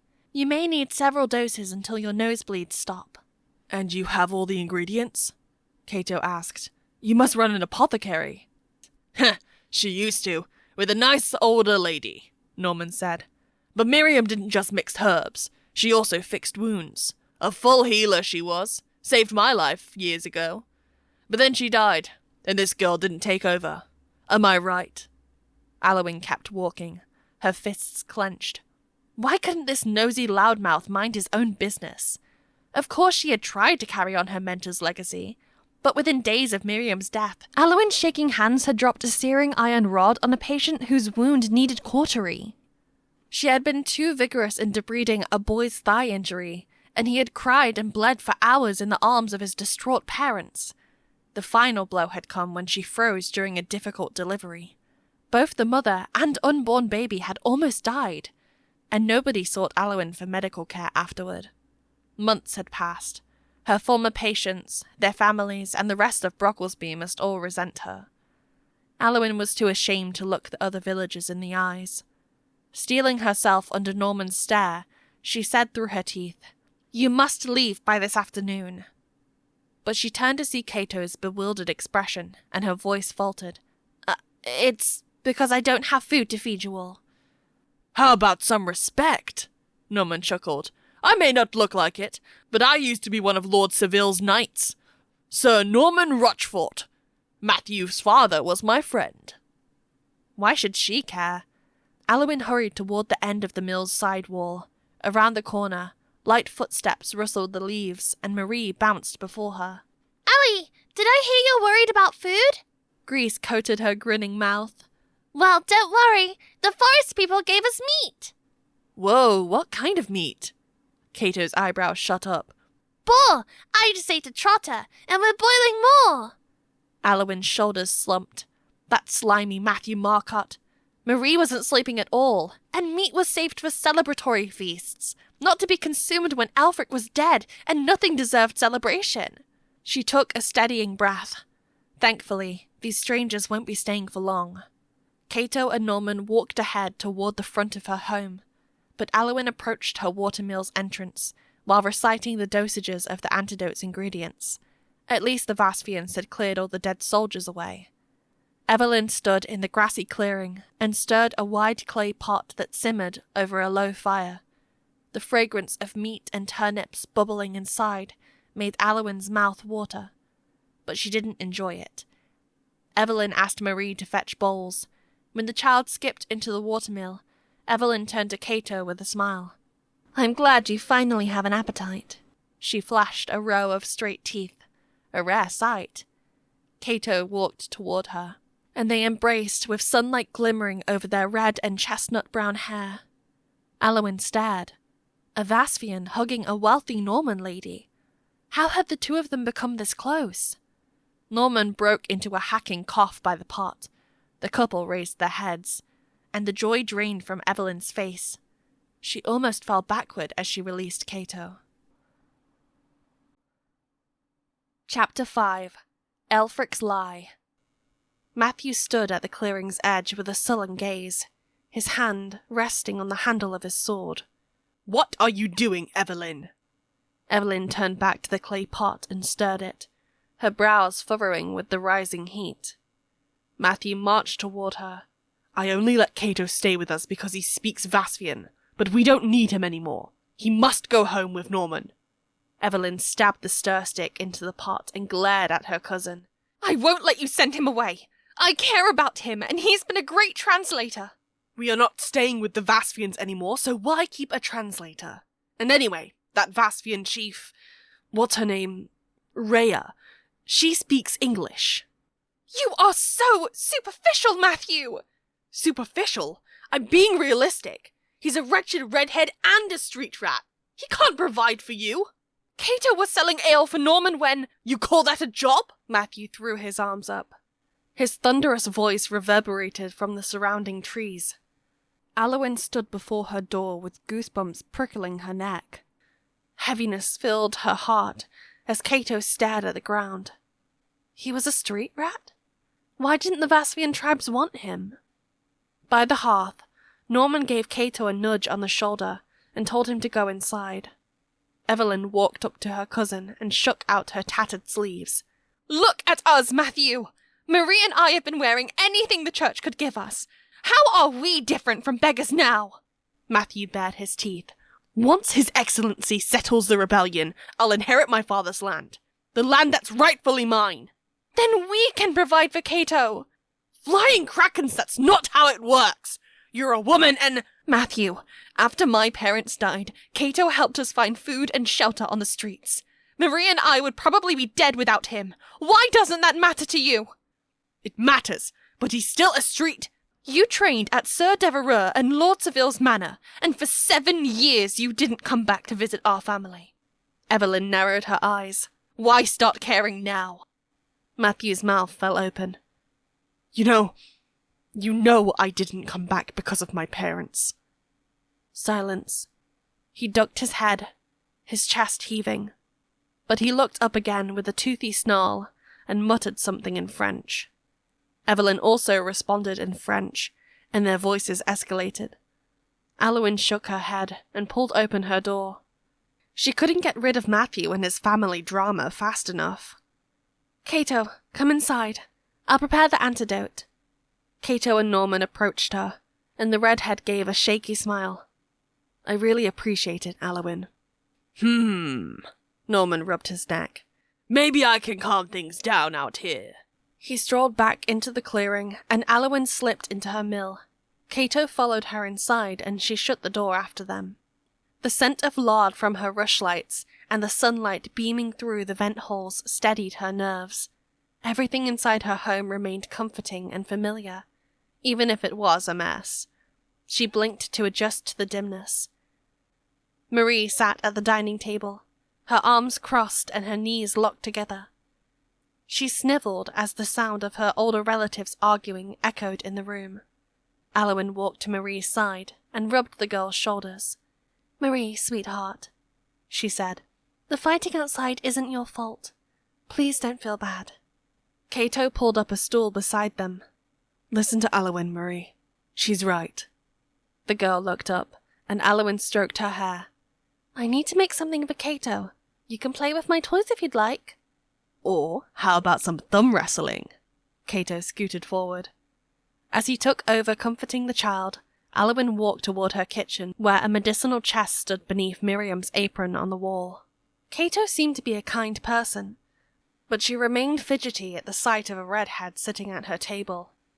She focused on reciting the antidote formula again, and opened the chest filled with herb satchels. Picking up a mortar and pestle, she mixed honey with dried meadowsweet flower. Its fragrance was heady in her nostrils. She sprinkled flakes of lovage and mugwort into the mortar, and her heart settled at the rhythmic movements of the pestle in her hand. Aliwyn scraped the finished antidote into a clay jar. With the serving stick in hand, she carried the jar back to the main room. Cato and Marie looked up from a match of thumb wrestling, and Aliwyn smiled. In one brief moment, Cato had brought cheer back to the girl's face. But as she stood there, Marie's bright laughter stirred an iciness beneath her breastbone. After today, she might never see Marie again. The least she could do was to prepare more antidote for Cato, enough for several days, in case this dose wasn't enough. His presence was special to this child. Aliwyn placed the jar she had prepared on the table and handed Cato the serving stick. Here's the antidote, but I want to make you more. I'll harvest fresh herbs from my garden. Really? Cato looked up, and his smile faded. I forgot to tell you. I don't have any money to pay you. Don't pay me. All my herbs are going to waste anyway. I hardly made any medicine this summer. Marie turned with questioning eyes. Why? Because after Miriam's death, Aliwyn had lost the trust of her villagers. She had spent years memorizing remedies only to freeze when faced with distressed patients on her own. Now, the ailing turned to the priest or the bailiff's wife instead. Aliwyn looked away. I don't want to talk about it. Thankfully, her guest did not press her for answers. She hurried back to her kitchen and took the empty mortar and pestle. Outside, in her sunny garden, she would clear her head and prepare more antidote from fresh ingredients. Back in the main room, Cato smacked his lips. Heifers, is this medicine? It's delicious! I can eat it every day! She turned to him and grinned. It's the honey. Oh, can I try? Marie reached for the jar, but Cato laughed and jerked it out of her reach. Aliwyn stepped out of her mill. The bright sunshine made her squint. Having a sister like Marie would have been wonderful, but she wasn't there to stay. Aliwyn's shoulders sagged, but when Cato and Marie's laughter rang through the door, a tender warmth kindled within, and lifted her sorrow. Cato's arrival had given her a chance to practice medicine again, for the first time in months. With a lingering smile, Aliwyn turned around. Visiting her garden now served a purpose beyond serving herself. Norman and Evelyn had left the grassy clearing.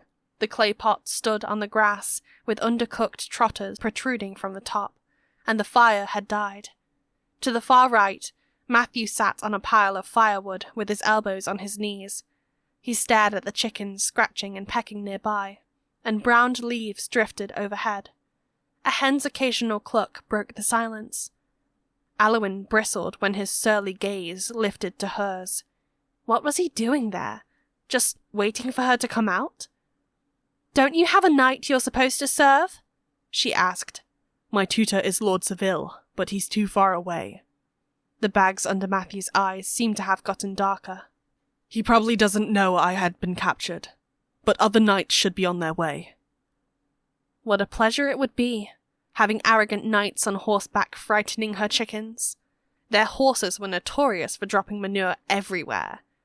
Make sure they remove the rebel from the bridge, she said. I don't speak French. Matthew arched one eyebrow. Why do you care? A prickling sensation crept up her neck, but she didn't know why.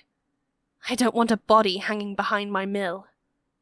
I'll let the Norman leaders decide what to do with him. They must negotiate with the redheads too. Aliwyn played with the tear on her sleeve. Matthew told her nothing new, and talking to him was a miserable waste of time. Her garden was waiting. Finally, she was off to somewhere tranquil, with sunny hills ahead of her. She'd only taken a few steps when Matthew called out, Hey, where are you going? Oh, what a meddling fiend, she thought. She gritted her teeth and ran. Matthew's boots pounded after her. Wait! Stay with the others! It was no use trying to outrun him. He was over a head taller and faster.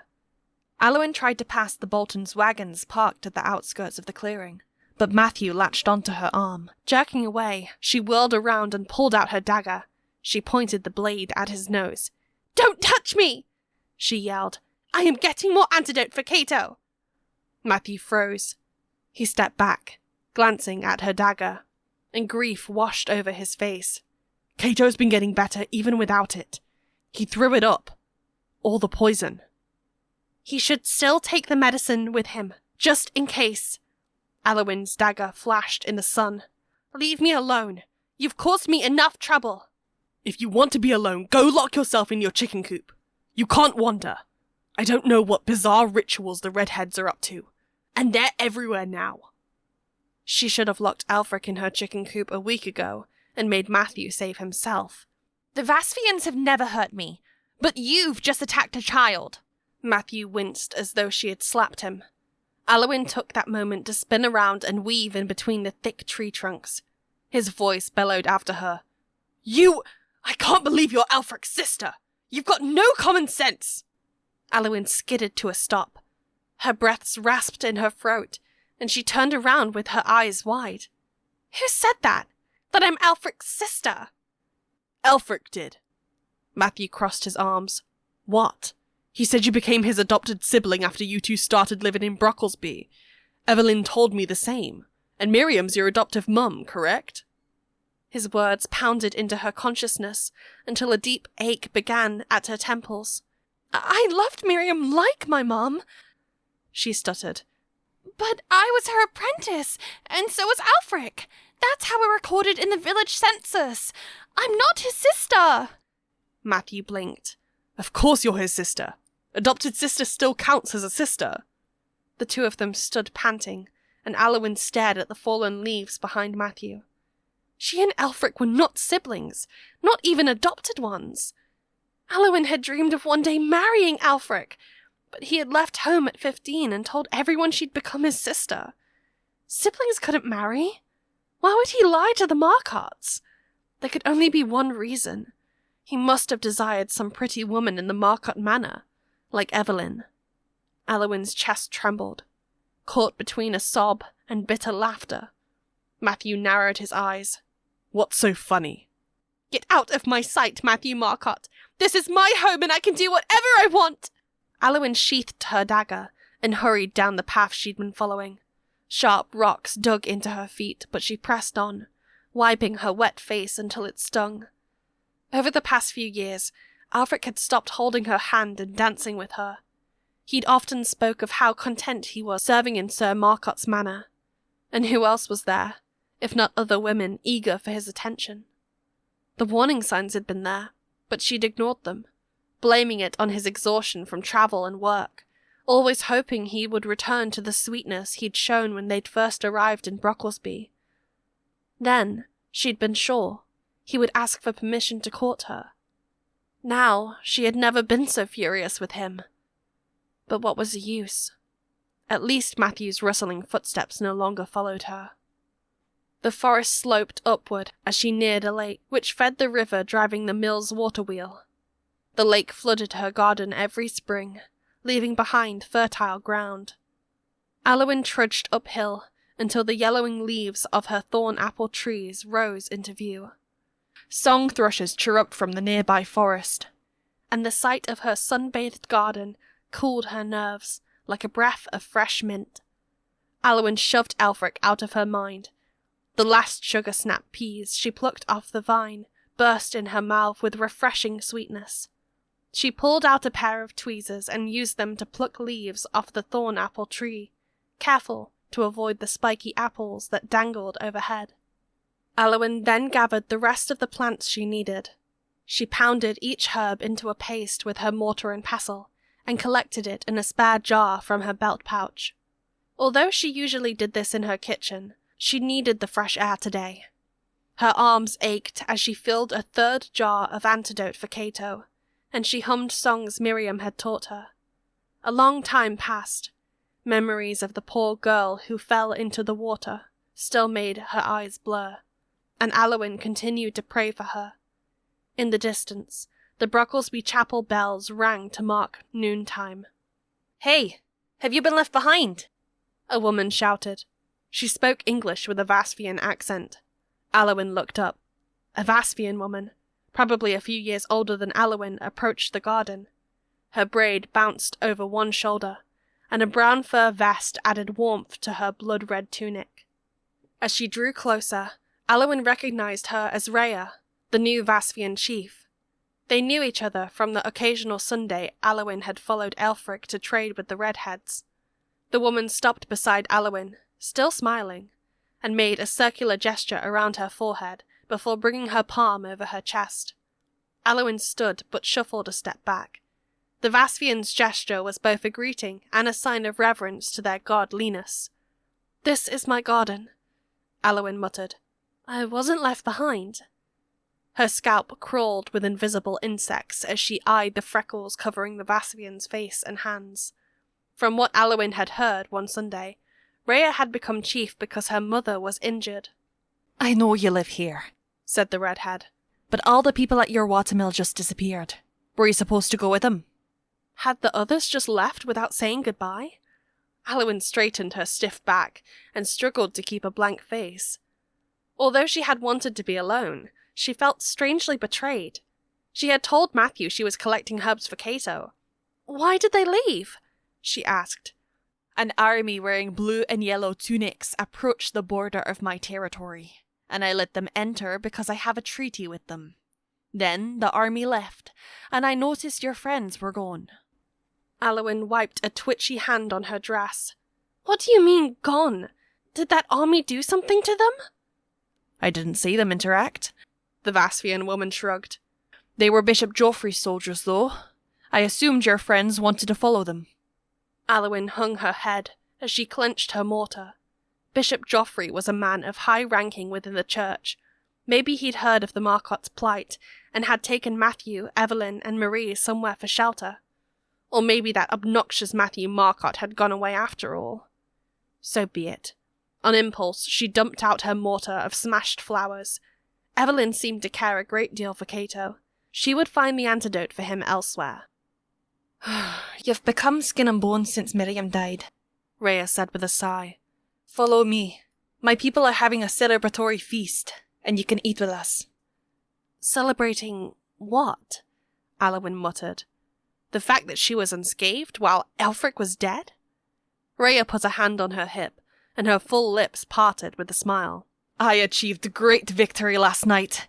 I ordered the bridges locked, and my warriors herded the rebels right into our trap. The mighty Linus has delivered to us the men who once dumped feces into his sacred hot springs." She extended an upturned hand. "You're invited to our celebration." Aliwyn gritted her teeth. So Rhea admitted to locking the Brocklesby Bridge without telling her, and inadvertently sending the Boltons to pound on the mill's door. Aliwyn and Marie could have died that night. Rhea should be apologizing instead of holding her head high. When the chief turned to leave, Aliwyn frowned after her sturdy frame. "No thanks for the food. I have enough stores at home." Rhea paused. She turned around with a deepening scowl. "Do you not realize this is an invitation to begin our partnership?" "Partnership?" Aliwyn scoffed. "Why are you laughing?" Rhea's green eyes flashed. "I'm not my mother, and you're not Miriam, but we must continue the alliance they've begun." Aliwyn curled her toes. "I'm not ready for this. Aelfric just died. Please, just leave me alone." She darted past Rhea, afraid the chief would pursue her for her rudeness. Rhea didn't. Aliwyn ran for home. Being abandoned by her guests, whether or not she wanted them, chilled her like a sinister night's mist. They had rejected her act of goodwill for Cato, and departed even when she hadn't made a mistake. Aliwyn struggled to calm herself. The mill was hers again to live in, was it not? And the bishop's knight should have removed the doomed man from the bridge. She should be relieved. It was time to clean up her home, heat herself a lavender foot soak, and try to live life normally once more. As Aliwyn neared her watermill, a different thought began to trouble her. The rebel Lord Yeaton and his bailiff had not shown their faces since the attack last night. What were they doing now? Her home appeared in the distance, flanked by the forest on the left and the river on the right. No one stood in the clearing, and the only movement was the trickling rotation of the water wheel. The Vaspians had probably moved the Boltons' covered wagons, which had all vanished. The gates to the broad stone bridge, peeking from behind and to the side of the mill, stood wide open to reveal a path leading to the manor ramparts. Matthew and the others must have crossed over with ease. Aliwyn held her chin high and kept walking. Her guests were gone, but they had forgotten to close the door to her mill. She sighed and walked past the clay pot Evelyn had used to boil trotters. The food was finished, but no one had bothered to rinse the pot. A new stench of horses wafted around Aliwyn. Covering her nose, she walked around the crumbly piles of manure and almost stepped on the shards of clay scattered in the grass. They were bowls Marie had probably carried outside for their meal, all shattered. Who had smashed them? The gaping door of her mill confronted her again, and chills crawled up Aliwyn's back. She had assumed that Matthew, Evelyn, and the others had left peacefully with Bishop Joffrey's men, but maybe she was wrong. Maybe Matthew had clashed with the bishop's troops while she had been working in the garden. Aliwyn rushed into her mill and called for Marie, Matthew, and Cato. No answer. Light from the doorway revealed overturned baskets and stools, and many muddy boots had trampled the straw strewn on her floor. Smoked eels, once hanging from twine overhead, had disappeared. Even the chest with her linen hair coverings and dresses was gone. The storage room door to the left was open, and the sled, Aelfric's gift to her, had been dragged out. No blood and no bodies littered the floor. All evidence pointed to a robbery.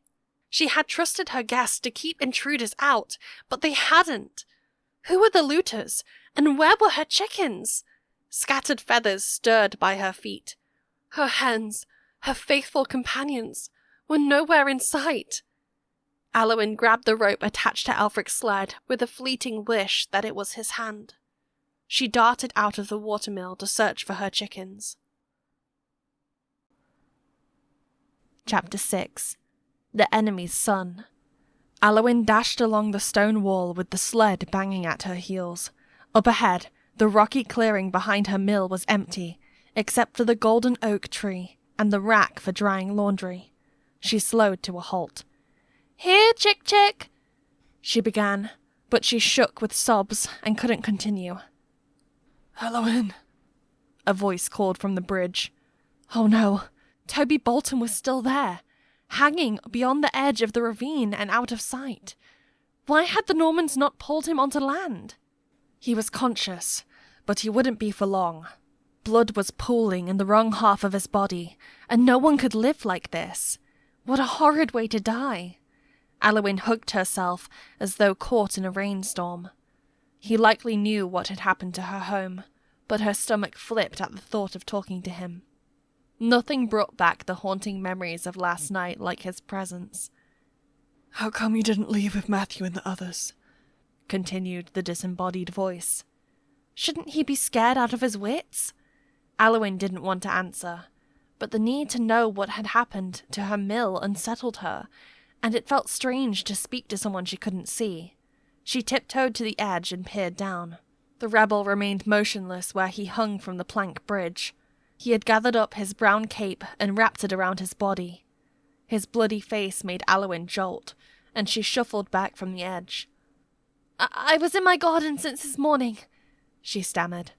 What happened here? Toby coughed and cleared his throat. When His Excellency's knights came, they ransacked your mill and sent dogs after your chickens. But maybe some of your chickens ran and hid. I hope you find them. His Excellency referred to one of the Norman bishops tasked with crushing the rebellion in the king's absence, and if his knights had just stormed her mill to feed themselves, there was nothing excellent about him. Aliwyn looked back at her home. Maybe a few chickens survived, but she feared she'd sob again if she opened her mouth to call them. She scrutinized the surrounding bushes for any signs of her chickens. Nothing. This was too much. She needed help. Maybe someone within the manor walls would pity her and lend a hand. Aliwyn sucked all the water from her costrel and fingered her dagger with a shaking hand. Her head lowered, she trudged toward the stone bridge. She had just stepped through the bridge's gate when Toby called out, "The doors on the other end are locked." Aliwyn squinted ahead of her in the afternoon sun. The doors, a stone's throw away, were shut. She sprinted to the other end and stumbled over the weeds growing between the stone blocks. Pounding on the closed gates, she shouted for someone to open the double doors. There was no answer. Gnashing her teeth, Aliwyn turned around and pulled at her hair. Toby spoke from the adjacent bridge. "The bishop's knights crossed this bridge and ordered it closed." He inhaled in short gasps. "Closed until the rebellion is over." She wasn't surprised. After all, the killing and screaming had happened from her side of the gorge. The other peasants needed protection, but being cut off from her village rattled her. "Where's my lord?" Her voice broke. "I think he escaped last night. He left me here too." Water from the gorge below roared in Aliwyn's ears. She pressed her forehead against the cold stone pillar of the bridge and glared at the thick wooden logs forming the manor's fortifications. The wooden church tower peeked over the ramparts, and smoke wafted from the peasants' home as they enjoyed their side of quiet security. The lord of her manor had been a rebel all along, but one who paid taxes and acted like the perfect English subject under the Conqueror's rule. Lord Yeaton's double life had fooled everyone, but he was a coward. When Toby and the other knights under his authority had failed in combat, he turned tail and ran. The Norman bishop's knights arrived one step behind. When was this rebellion ever going to end? Indignation burned within Aliwyn. Human beings were a flaming mess and terrible to each other. Forget asking for anyone's help. She didn't want it. She squared her shoulders and marched back toward her mill. There was no peace like living alone, in her watermill, until kingdom come. Aliwyn reached the clearing behind her mill and trampled several rows of sticks. The Vasvians had probably left them there. She ignored them, walked to the barrels of rainwater behind her mill, and took the ladle for a drink. The presence of a rebel hanging just a few steps away made her skin crawl. Without warning, the young man called from the bridge. "Here, chick, chick, chick! Here, chick, chick, chick!" Aliwyn spat out her first sip of water. "What are you doing?" She threw down the ladle. Toby continued to shout, and her hair stood on end. This doomed man was calling cheerfully for her chickens. It was so inappropriate that she cringed and covered her ears. She wanted him to shut up, but his voice and call sounded almost identical to Aelfric's. Would Alfie reappear next to tell her this was all a bad dream? She rubbed her temples and chased away the unbearable fantasy. Toby's voice broke, and he coughed with an agony that made chills sweep down her scalp. She couldn't save him, and she didn't want to see or hear him deteriorate further. Desperate to distance herself, she darted toward the front of her mill. A startled brown hen squawked in the bushes nearby. "Clover!" Aliwyn cried. Panting with excitement, she knelt and held out her arms for the hen. "Here, Clover! Chick, chick, chick!" The animal stepped back into view among the bare branches, and Aliwyn's outstretched fingers trembled with disbelief. It had to be a coincidence. Surely many people called back their chickens the same way, even in the wealthy Bolton household. Clover strutted forward with gleeful clucks, and Aliwyn gathered the hen in her arms. The soft feathers warmed her chin, and she blinked back tears of joy.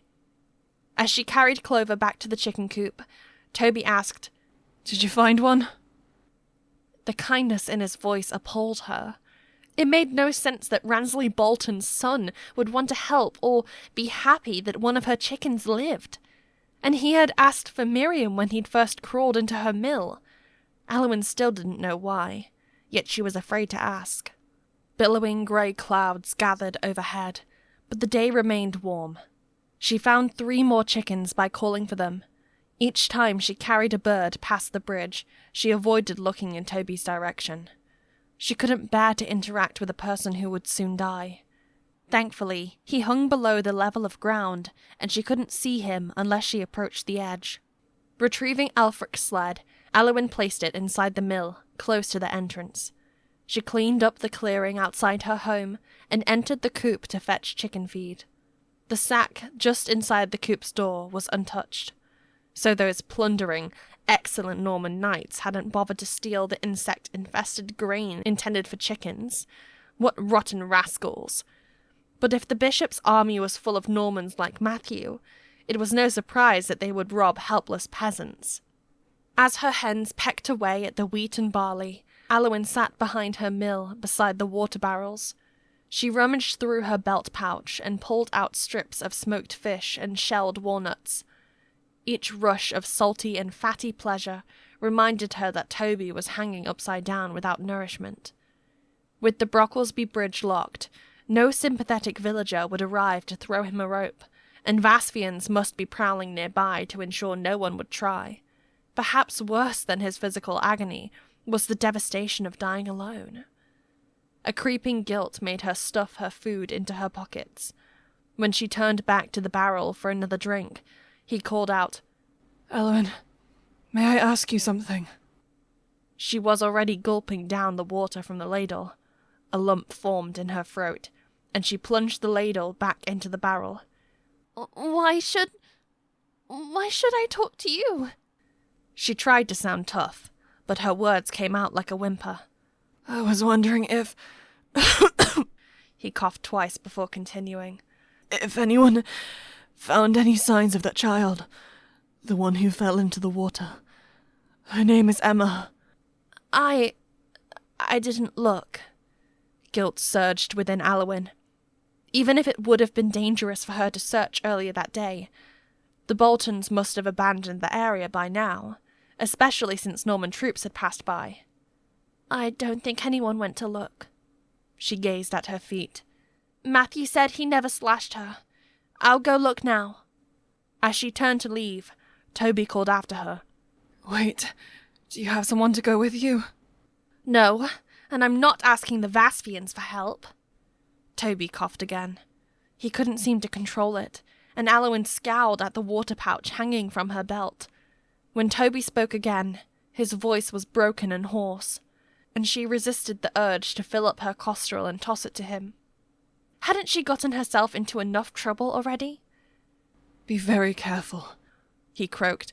I think my men are long gone, but there's an ongoing fight for the land you live on.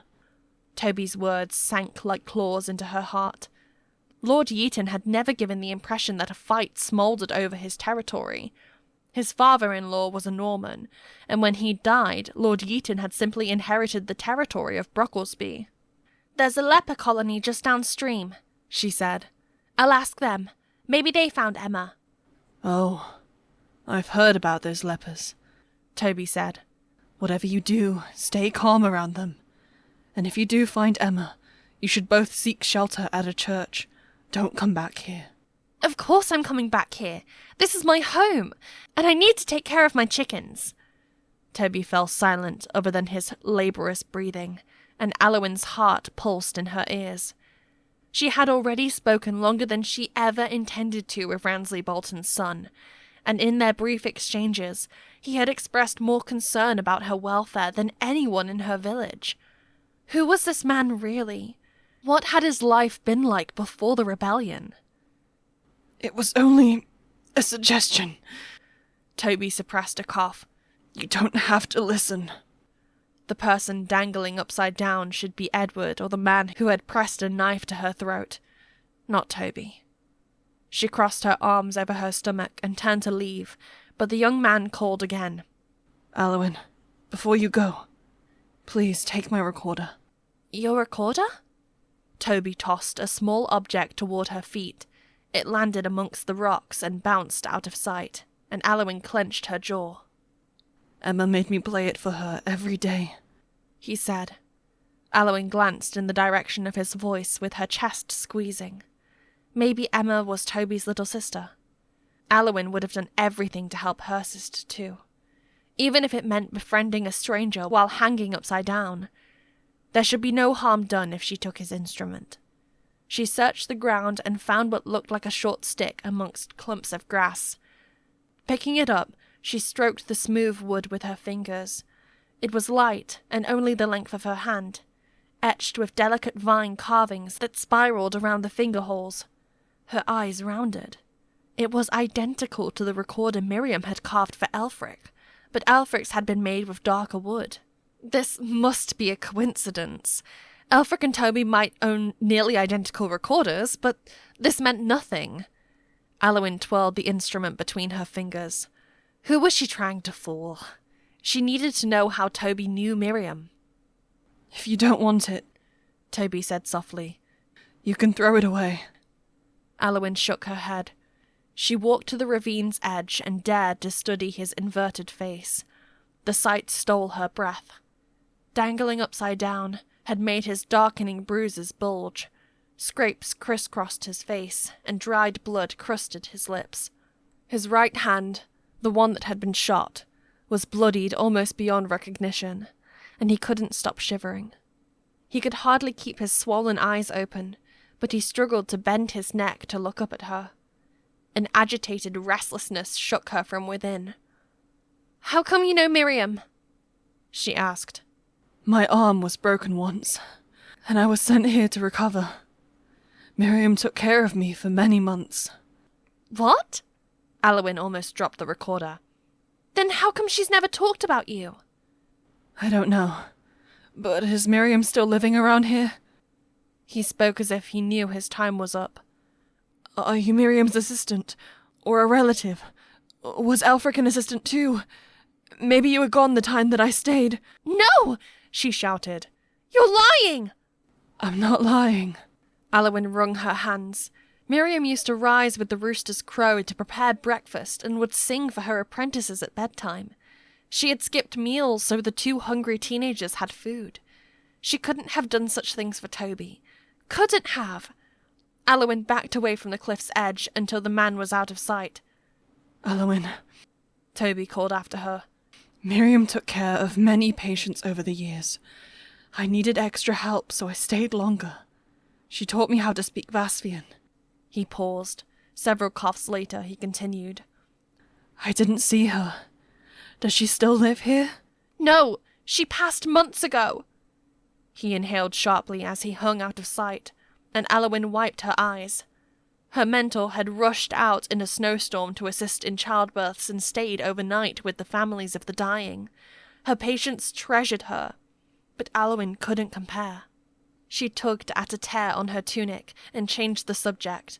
"When the bishop's knights came by, did they try to get you off the bridge?" Toby didn't answer. His breathing was ragged, more than before, and Aliwyn forced herself to approach the ledge again to look at his battered face. Good heavens! His eyes were wet. He was weeping upside down.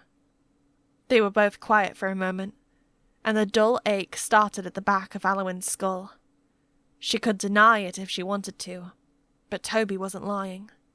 He had known Miriam from before. "I'm sorry," he whispered. Aliwyn widened her stance. The last thing she wanted was to collapse in a heap again. "Did the Norman knights try to get you off the bridge?" she repeated. "No, they were in a rush to catch my father and uncle. The Vasvians convinced them to let their clan deal with me. They'll burn the bridge, and me with it." Aliwyn took a step back. Burning to death was beyond painful, and burning the bridge would be the last step.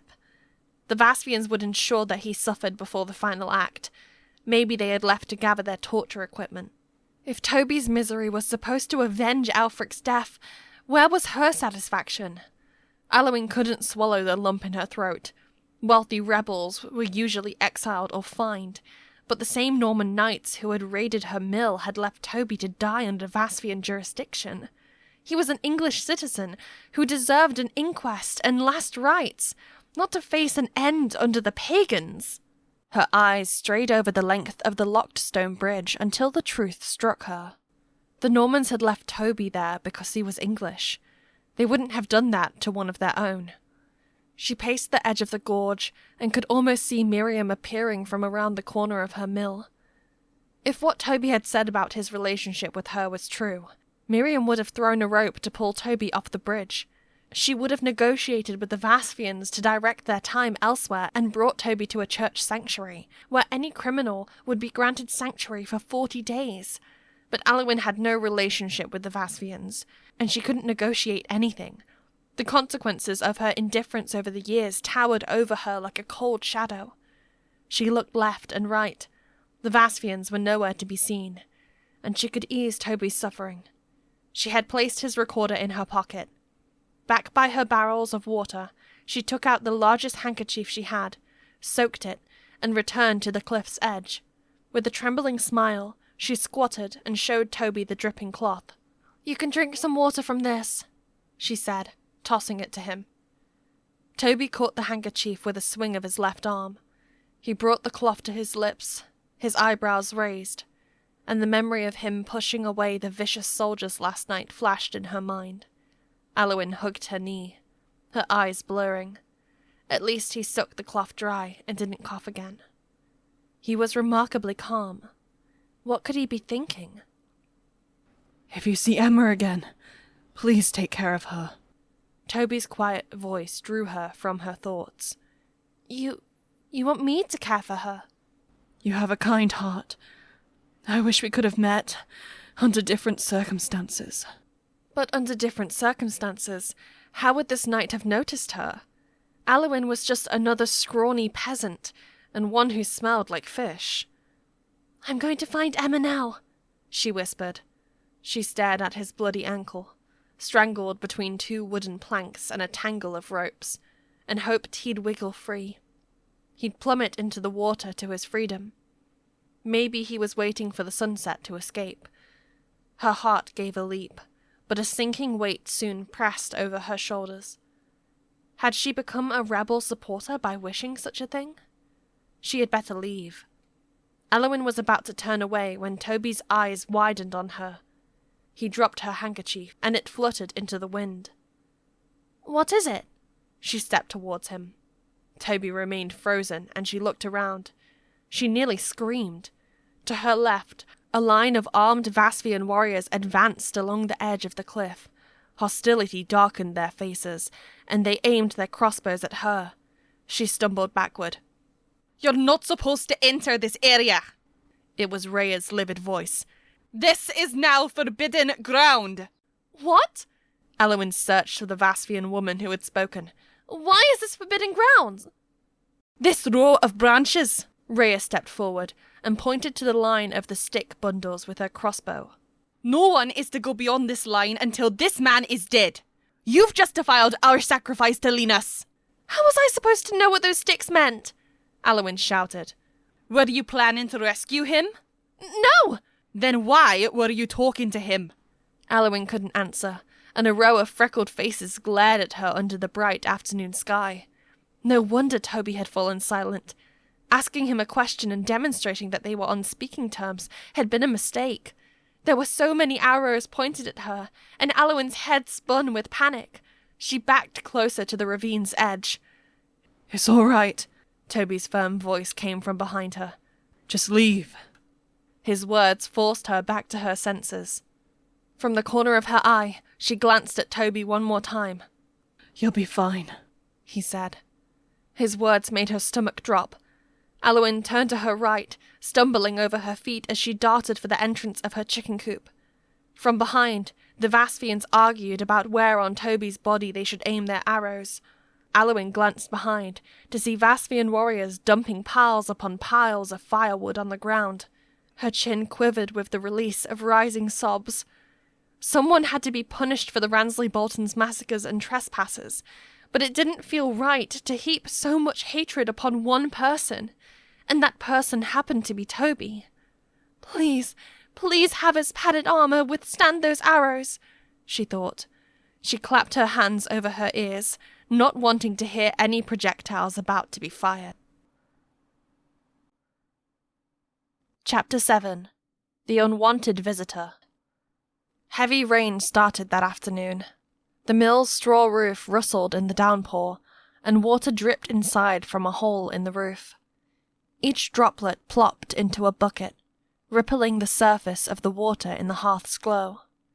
Aliwyn reorganized her belongings and swept the unpaved floor, the broom's brushing sound adding rhythm to the rain's pattering.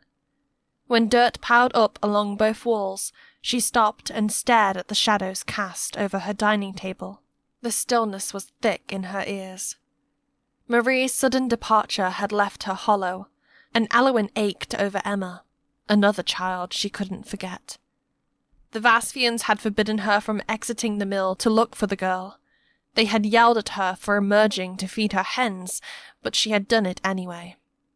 Aliwyn had last looked at Toby on her way out of the chicken coop. He had appeared asleep, with his eyes closed, his blonde hair blowing in the wind, and his arms dangling. The Vasvians had shot him in the lower stomach, and left him to die upside down. Maybe he'd already died. The thought of his body swaying from the wooden planks washed her in waves of grief. No other living thing mistreated its own kind the way humans did. She kept Toby's recorder in her front tunic pocket, but she didn't know what to do with it. Footsteps came and went as the Vasvians changed shifts. She sipped watered-down pottage, and time trickled on, until someone knocked on her door. Aliwyn shot to her feet with a flash of annoyance. Fear seeped in as she slammed her bowl on the dining table. Vasvians? Rebels? She grabbed the spear beside her. What more did they want? The knocking came again. "Aliwyn, it's Matthew Marcotte." She tensed with a growl in her throat. When Matthew continued to knock, she adjusted the grip on her spear and tiptoed to the side of the door. If she just ignored him, would he go away? Aliwyn! Matthew shouted. I'm here to fetch you! Open the door! Why would he want to fetch her? Aliwyn scowled at the plank barring the entryway, and Matthew broke into a sneezing fit on the other side. He cursed in French, and his boots squelched as he paced.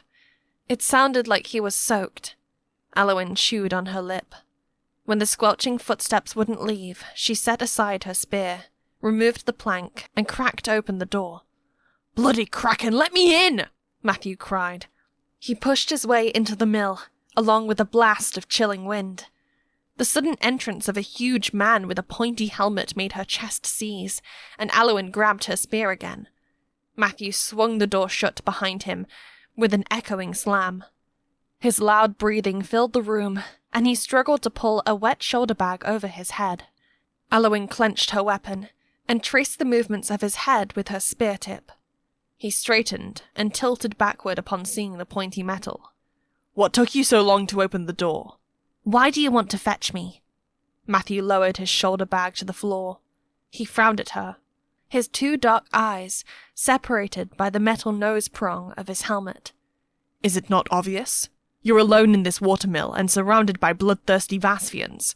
It's too dangerous for you to stay. No, it's not, she said. I've lived here for years. Water sprayed from his cropped brown hair as he pulled off his helmet, and the muscles of his jaws bulged. Maybe you don't know what is happening, he said. Several earls are trying to overthrow his grace. They've hired some English folk like the Bolton household to do their dirty work. Now his grace is eliminating the rebels, and it's gotten dangerous in your area. Gather your belongings and we'll leave tomorrow, all right? No, it's not all right. I don't want to leave with you. Matthew shifted his weight, his nostrils flaring. Aliwyn kept a steely gaze despite shuddering. He was over a head taller and could drag her wherever he wanted. Letting him in had been a mistake. Edward Bolton is still roaming the forest with his soldiers. His voice boomed in her ears. What if he comes back? The Brocklesby Bridge is locked, and that dastard Yeaton fled. No lords protect you now. I already know the Brocklesby Bridge is closed, but I'm not leaving. This is my home. I don't belong anywhere else. You think the rebels care that it's your home? They'll come and burn it, and kill you. Aliwyn flinched as his shout echoed in her watermill. She eyed her spear tip, but the thought of thrusting it towards Matthew's body made her stomach lurch. All those years spent spearing eels hadn't prepared her for fighting a person. Matthew had stopped yelling. Aliwyn scrutinized his every move, but he only licked his lips and looked beyond her with orange firelight gleaming on his wet face. Maybe this mill, with its hearth and staircase, was exactly the way his best friend had described it. Matthew's frown changed into a tired squint. When he scratched his inner eyebrow, Aliwyn's heart twinged.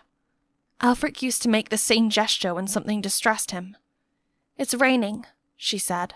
The rebels can't start any fires, and if you're coming to get me because of Aelfric, then don't bother. Why? His voice had grown quiet. Aelfric was my best friend. I've already told you, I'm not his sister, not even his adopted sister. Miriam took us in as apprentices at the same time. He wasn't listening. His eyes wandered up and down her body with a look of judgment, and she stiffened. He must be scorning her for wearing a drab tunic and trousers instead of a dress and head covering like a proper peasant woman. The Normans had carried off the chest with her clothes. All she could do was wrap her feet in linen and wear Aelfric's tunic from his boyhood, which had been stored in a cache behind Miriam's apron. Matthew rolled his eyes away. You can't stay here even if it's safe. What are you going to eat next week? The revolt is making food scarce, and even His Excellency's men tried to steal from this place. His mouth twisted to one side, and Aliwyn glowered at him. Was he one of the Normans who had raided her mill? Matthew squatted to pull open the shoulder bag he'd tossed down, and Aliwyn saw the answer. She recognized the bag and its frayed drawstrings. It was hers. The smoked eels and turnips inside were also hers. She dug her big toes into the dirt. The nerve of him to bring back stolen items without an apology. She wanted to demand which Norman knight had ordered the looting, but she dared not ask. Those senseless Norman soldiers. To them, English peasants were not people, they were a commodity. Matthew unwrapped a speckled egg and turned it as though inspecting it for cracks. Aliwyn held her breath. The sound of Toby's voice calling back her chickens echoed in her mind. Who was worse, English rebels or a horde of hungry Normans? "Is Toby still out there?" she whispered. Yes, why wouldn't he be? Because I want to know if the Vasfians removed his body. They shot him. I think he's dead. Well, good. Matthew pulled out a loaf of bread and tore it with his teeth. Or maybe not good. He didn't suffer long enough.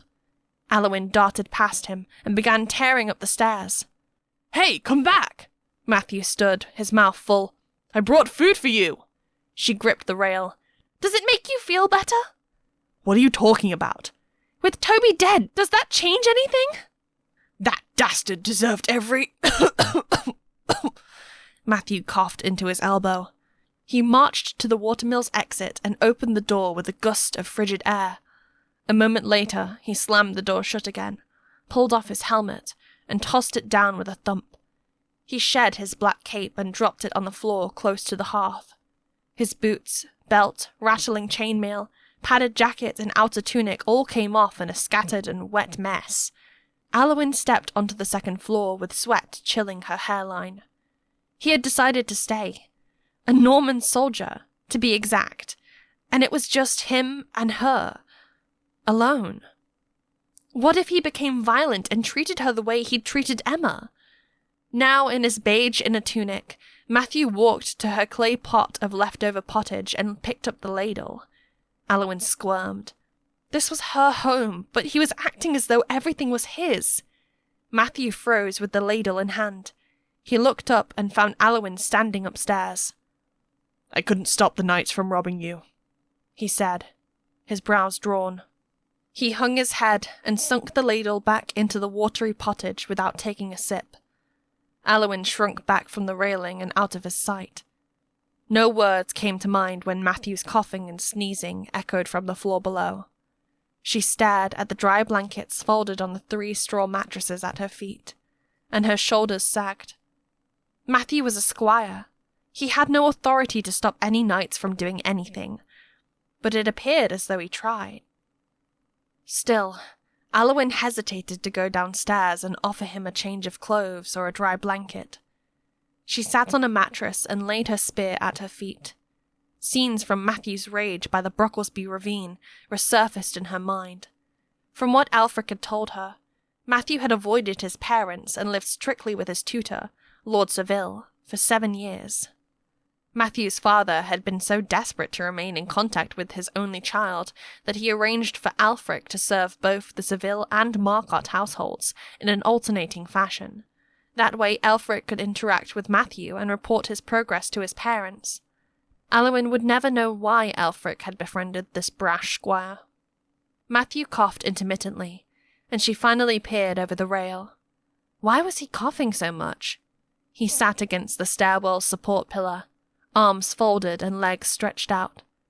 Water from the roof continued to fall into a half-filled bucket close to his stockings, which had holes at the tip of both big toes. Aliwyn grinned. Despite all that pompous armor, Matthew had no one to patch up all the holes underneath. She couldn't imagine him mending stockings the way she had always done for Aelfric. A long time passed. Matthew stopped coughing, and the stillness settled her nerves. She gathered up a dry blanket and a set of Aelfric's clothes, folded into her patched pillow coverings and not stolen, and tiptoed down the stairs. The scent of damp wool and rusty metal now permeated the mill's first floor. Matthew had placed the bag of salvaged food on her table. Beside the bag were 4 eggs, each partially wrapped in its own handkerchief. Scowling, she approached and inspected the eggs. None of them were cracked. Who knew this brute was capable of some thought? Matthew seemed to be asleep. Firelight cast wavering shadows over his chiseled features, and his wet bangs were pushed to one side. The hand Emma had bitten was swollen with a semicircle of red teeth marks. He seemed less intimidating now, but Aliwyn trembled as she finished her bowl of pottage. His hair was shaved along the ears, that unsightly haircut of Norman men, and his presence brought back ghastly memories of the previous rebellion. She wrung out Matthew's clothes and hung them over the railing to dry, alongside the clothes she had worn earlier. When he slept on, she emptied the pot into 2 bowls. She took the bucket of rainwater and poured it into the cooking vessel to rinse it. The sound of splashing water made Matthew yelp with a flailing of his arms. Aliwyn shrieked. The bucket flew from her hands and bounced with a thunk. She backed into the opposite wall, with her heart thudding. Matthew searched the mill with wide eyes, and his panting filled the silence. When his stare met hers, he slumped back against the wall, with his forehead wrinkled in misery. Aliwyn dared to breathe again. "You had a nightmare?" she asked. Matthew's dull gaze seemed to settle on his wholly big toes. Did you eventually go searching for that girl? The girl that I... Sympathy flickered within her. He wasn't good at hiding his emotions, and it was jarring to see a Norman soldier express sorrow. "I wanted to look for her, but the Vasfians outside were working on some sort of ritual," Aliwyn said. "They wouldn't let me leave my mill." "Then it's too late," he muttered. "Why are you so sure? I'm going to search around here for a few days." His frown came back in a flash. "You're supposed to leave with me tomorrow. Why are you so bent on staying here?" "Why are you so bent on getting me out?" "I've already told you my reasons, but obviously, you despise me." "Well, There was no denying it. He would still be outside shouting at the door, if it weren't for the downpour that guilted her into letting him in. Her face grew warm. If Aelfric knew how she was treating his best friend, he'd be so disappointed. With shaking hands, Aliwyn picked up the blanket and clothes she had placed on a barrel. "Take this. You can get changed." Without thinking, she tossed everything at his face. The tunic and stockings fell on the ground. Matthew tried to catch the blanket with his bitten right hand, but he winced when the cloth landed on his wound. As he picked up the fallen clothes, Aliwyn walked upstairs with wobbly legs. More sneezing echoed from downstairs as she sat on her mattress and stared at the wall. She could try to be a better host, offer him some food, offer to dress the bite wound on his hand. Aliwyn pulled back the edge of her mattress to look for a corked jar with pine sap. "I'm done changing," Matthew called out. "Come down." Aliwyn shuffled to the staircase again, with her pulse racing. Matthew looked up at her with his hands on his hips. He was the same height as Aelfric, but bulkier, and Aelfric's clothes stuck to his body like a second layer of skin. His chest and abdomen were a solid sheet of muscle. She swallowed. She was going to ignore that. The scorn was gone from Matthew's face, and he looked tired. "I don't know why you're so afraid to leave," he said. "I'll take you to the St. Peter's Church, where Norman, Evelyn, and Marie are staying, and then I'll go away. That's right, I'll go away. I supposed you'd like that." "Where will you go?" "I'm going to Myton to rejoin Sir Jacques Verdun. He's the knight who found me at your mill, and accepted me as his squire. We'll track down Ransley and Edward Bolton." She squeezed the jar by her side. Jacques Verdun was therefore the knight who had ordered the looting of her mill, and Matthew had to return to him. "Great," she mumbled. "Good luck." "Are you coming with me or not?" "I haven't decided." The thought of abandoning her home and her chickens made her chest flutter with panic. Matthew crossed his arms with a darkening scowl, and she changed the subject. "I'll dress your hand. It's festering." "Fine, but don't bandage it, or else I can't hold my sword properly." She walked to one of the 3 stools around her dining table and sat. Matthew took the seat across from her and set his right hand on the table. Aliwyn inverted the jar, and pine sap drizzled onto the raw bite marks. Above them, rain washed over her roof in rhythmic waves. Matthew sniffled and rubbed his nose. So, Do you have any extended family around here? She spread the sap over his wound with her ring finger. My uncles and aunts escaped to Scotland 6 years ago when His Grace burned northern England. I never saw them again, and my father and brothers died. Matthew inhaled through his teeth. I'm sorry to hear that. I guess you and Aelfric didn't talk about these things. Matthew squinted at the hearth with 2 frown lines forming between his brows, and Aliwyn regretted answering with the cold facts. He was too young to have been one of the Norman soldiers who had crushed the revolt. It wasn't his fault, and it appeared Aelfric had deftly avoided talking about the massacre, the burnt farm fields, and the subsequent famine that still haunted the mind of every English peasant. Aliwyn corked the jar of sap and sat back, but Matthew kept his gaze on the glowing embers.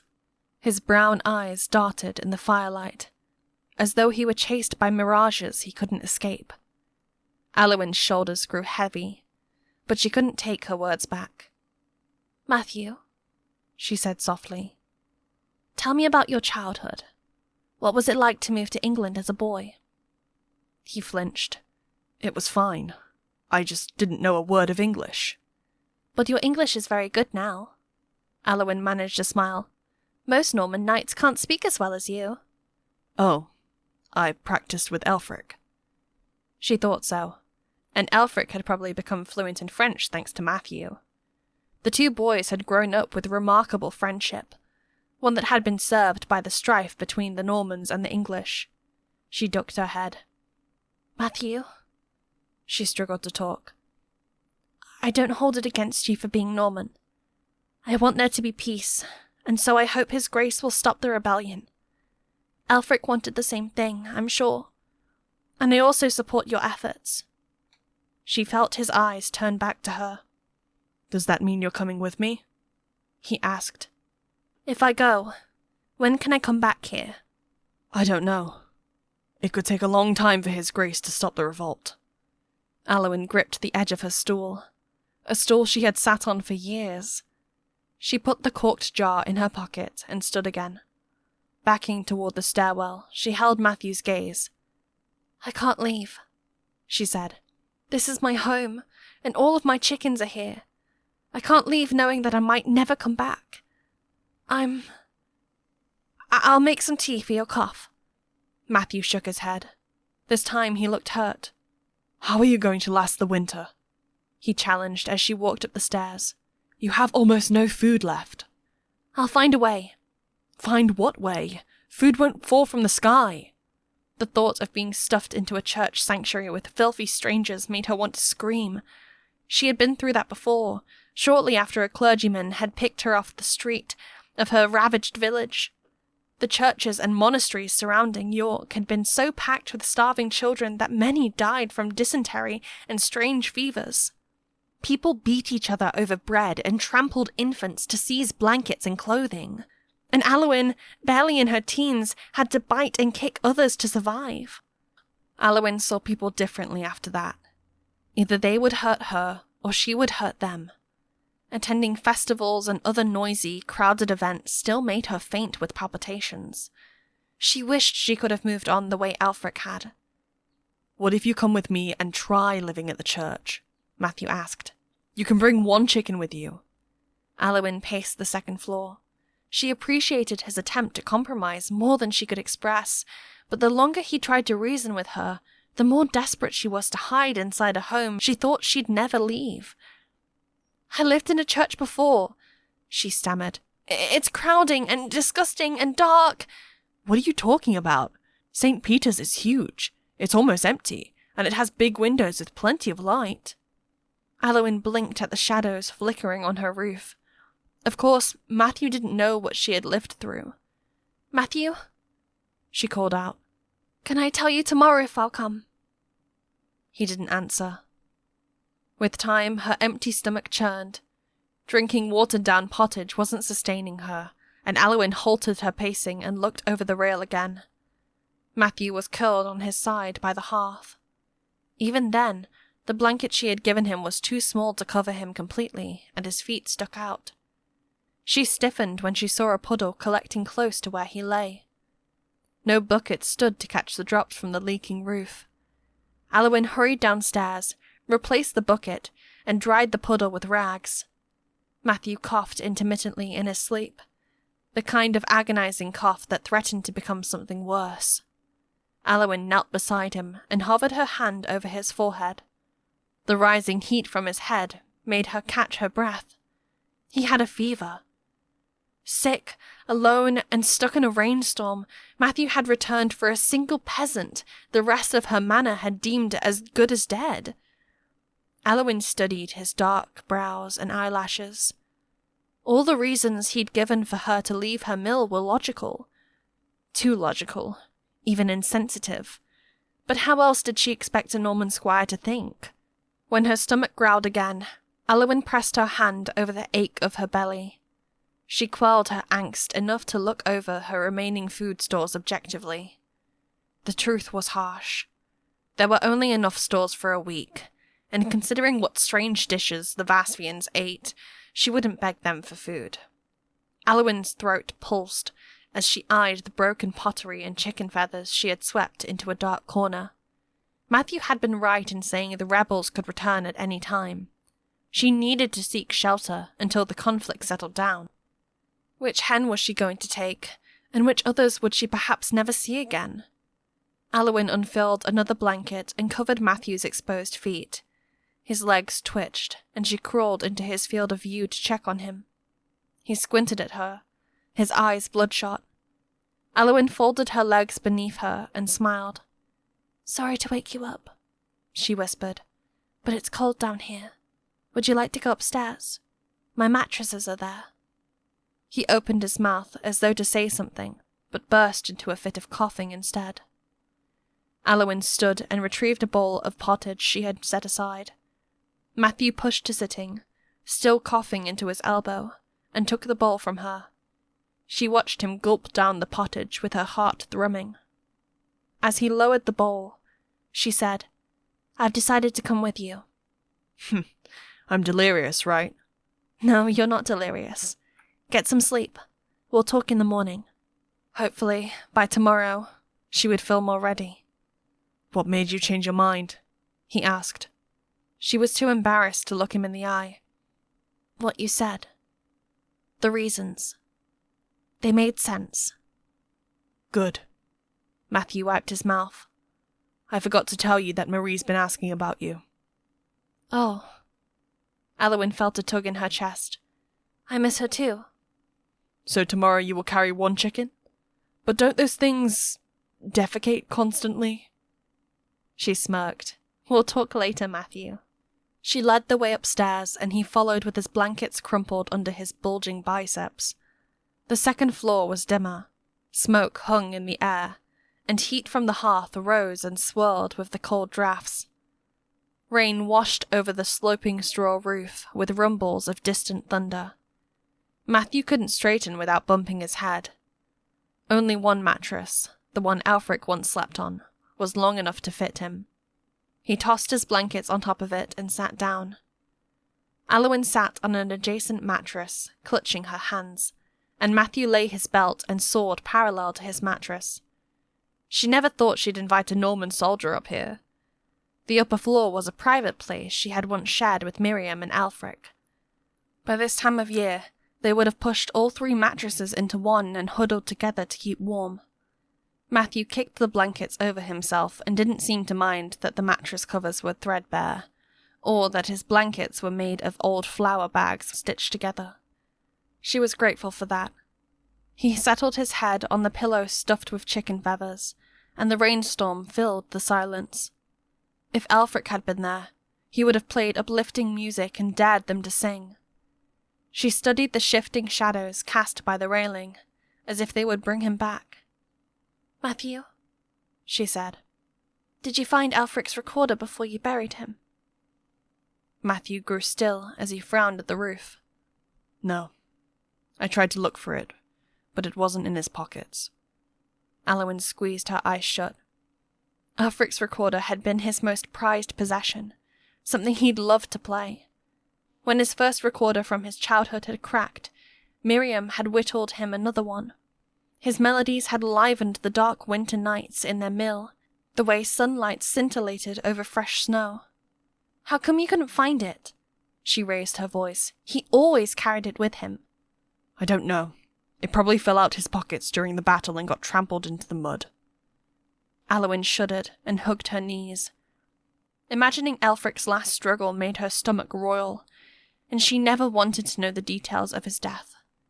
She wished he could have died peacefully in his sleep. Maybe that's what she would tell herself from now on, for her sanity's sake. Aliwyn, Matthew said. He sat up and rested one arm over his knee. When we have some time, I'll help you set up a gravestone for Aelfric.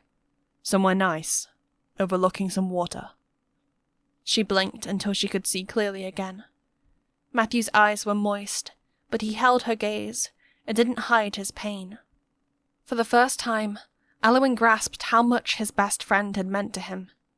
He was also aching over the memories that only two people could make, but now only one could carry on. Some place overlooking the water would be fine, she whispered. The corner of Matthew's lips jerked upwards. He laid down again, blinking at the roof. Good night, Matthew. She hurried down the stairs as tears again welled in her eyes. What if she never came back? By the time the rebellion ended, her mill could be a pile of rubble. Packing the rest of her smoked eels and Miriam's apron and shoes made her throat ache. She came across Aelfric's old stockings, and she hugged and smelled them until all his scent seemed to disappear. He'd probably be rolling with embarrassment if he'd caught her smelling his stockings like that, and his bright laughter echoed in her mind. 5 years ago, Aelfric had kept her company in the dark corner of a church when she had been too sick to walk. He had brought her food and improvised uplifting songs on his recorder. She'd always remember the melodies he'd played, for they had rekindled hope in her that words could not. If only she could talk to Aelfric one more time. She wanted to know for certain he'd only loved her as a sister and nothing more. Aliwyn chewed on her lips until they tasted raw. Only heaven knew how she would move on from this heartache. Maybe sewing would settle her anxiety. Aliwyn tiptoed up the stairs with a glove that needed needlework, and was dismayed to hear Matthew's muffled coughing. She found him awake and scowling at the sloping roof. Is something bothering you? She asked. His chest rose and fell. A moment passed before he said hoarsely, I'm sorry he's gone. Aliwyn sat on the mattress close to the rail. Matthew glanced at her, and her throat tightened even more. She forced a smile. Aelfric would be glad you came. My villagers haven't visited me here for a long time. They only use the millstone next door. Matthew shifted under his blankets. Maybe I should tell you something. What? The people in your village donated some of the food I brought here. What? Aliwyn stared at him. You entered my village? I sure did. Matthew gave a sly grin and pushed himself to a sitting position. I scared your bailiff into letting me cross the bridge to your side, although I promised I wouldn't be crossing on the way back. He cracked his knuckles. That's how I reached your mill without a long detour. Before I crossed, some households opened their doors and gave me food. They send their best regards. Did you see the cheese and carrots in the bag? Aliwyn's lip quivered. Which households? I don't know their names, but they seemed worried about you. Enough to disobey Sir Verdun and open the bridge gates. But just once. Aliwyn pressed her forearms against her belly. After all the mistakes she had made, she had been sure the villagers resented her for being a wretched embarrassment of an apprentice. Where did their sympathy come from? But they don't like me, she whispered. Why? What's not to like about you? She hardened her jaw, but Matthew's forlorn gaze no longer held judgment, only concern. Finally, his expression relaxed into a smirk. I'm a lot harder to like. But you see, those people still talk to me for your sake. Aliwyn couldn't resist a grin. Had she exaggerated how rancid things had become between herself and her former patients? No one had yelled at her or called her names, but the insults in her head had been loud and real. Before the previous rebellion had reduced the village of her birth to ashes, she had been a happy girl with many friends. That girl remained within her, somewhere. But she couldn't go see the villagers of Brocklesby tomorrow to thank them. What if the ongoing conflict destroyed Brocklesby next? An image of her village razed and burned flashed in her mind, and tears welled in her eyes. Why are you upset? Matthew threw up a hand. Aren't you happy about free food? His bluntness was amusing. He acted like Aelfric when he was younger, and Aliwyn smiled despite her tears. Now Matthew looked even more confused. When he scratched his head and looked away, Aliwyn chuckled. One day, if she returned to Brocklesby, she would enter the manor gates and speak to her fellow villagers with a smile. She hoped for another chance to practice medicine amongst them. Matthew slid back under the covers and scowled at the sword he'd laid beside his pillow. Since we can't take the Brocklesby Bridge, we'll have to walk east for the next bridge, then head north. That route crosses open plains, but there's still the risk of an ambush. Stay close to me tomorrow, all right? I will. Have you ever stabbed someone with that fishing spear of yours? No. Well, you may have to one day. Bring it with you. May that day never come. Aliwyn fumbled with the wooden sewing kit at the head of her mattress, retrieved a threaded needle, and began mending Aelfric's glove. Every stitch brought back the image of another person in her village. By the time she'd finished sewing, Matthew's eyes had closed. The worry had lifted from his face, and she struggled to find consolation in his peaceful expression. He could have sounded more confident about their trip tomorrow, but he was familiar with the conflict in a way that she wasn't. The roof continued to leak. Downstairs, each dull stain on the dining table begged to tell its story one more time. The memories of her loved ones stirred in her bones, and Aliwyn couldn't soothe the ache in her chest. Farewell to all those across the bridge. And thank you, she thought. Something told her she wasn't coming back.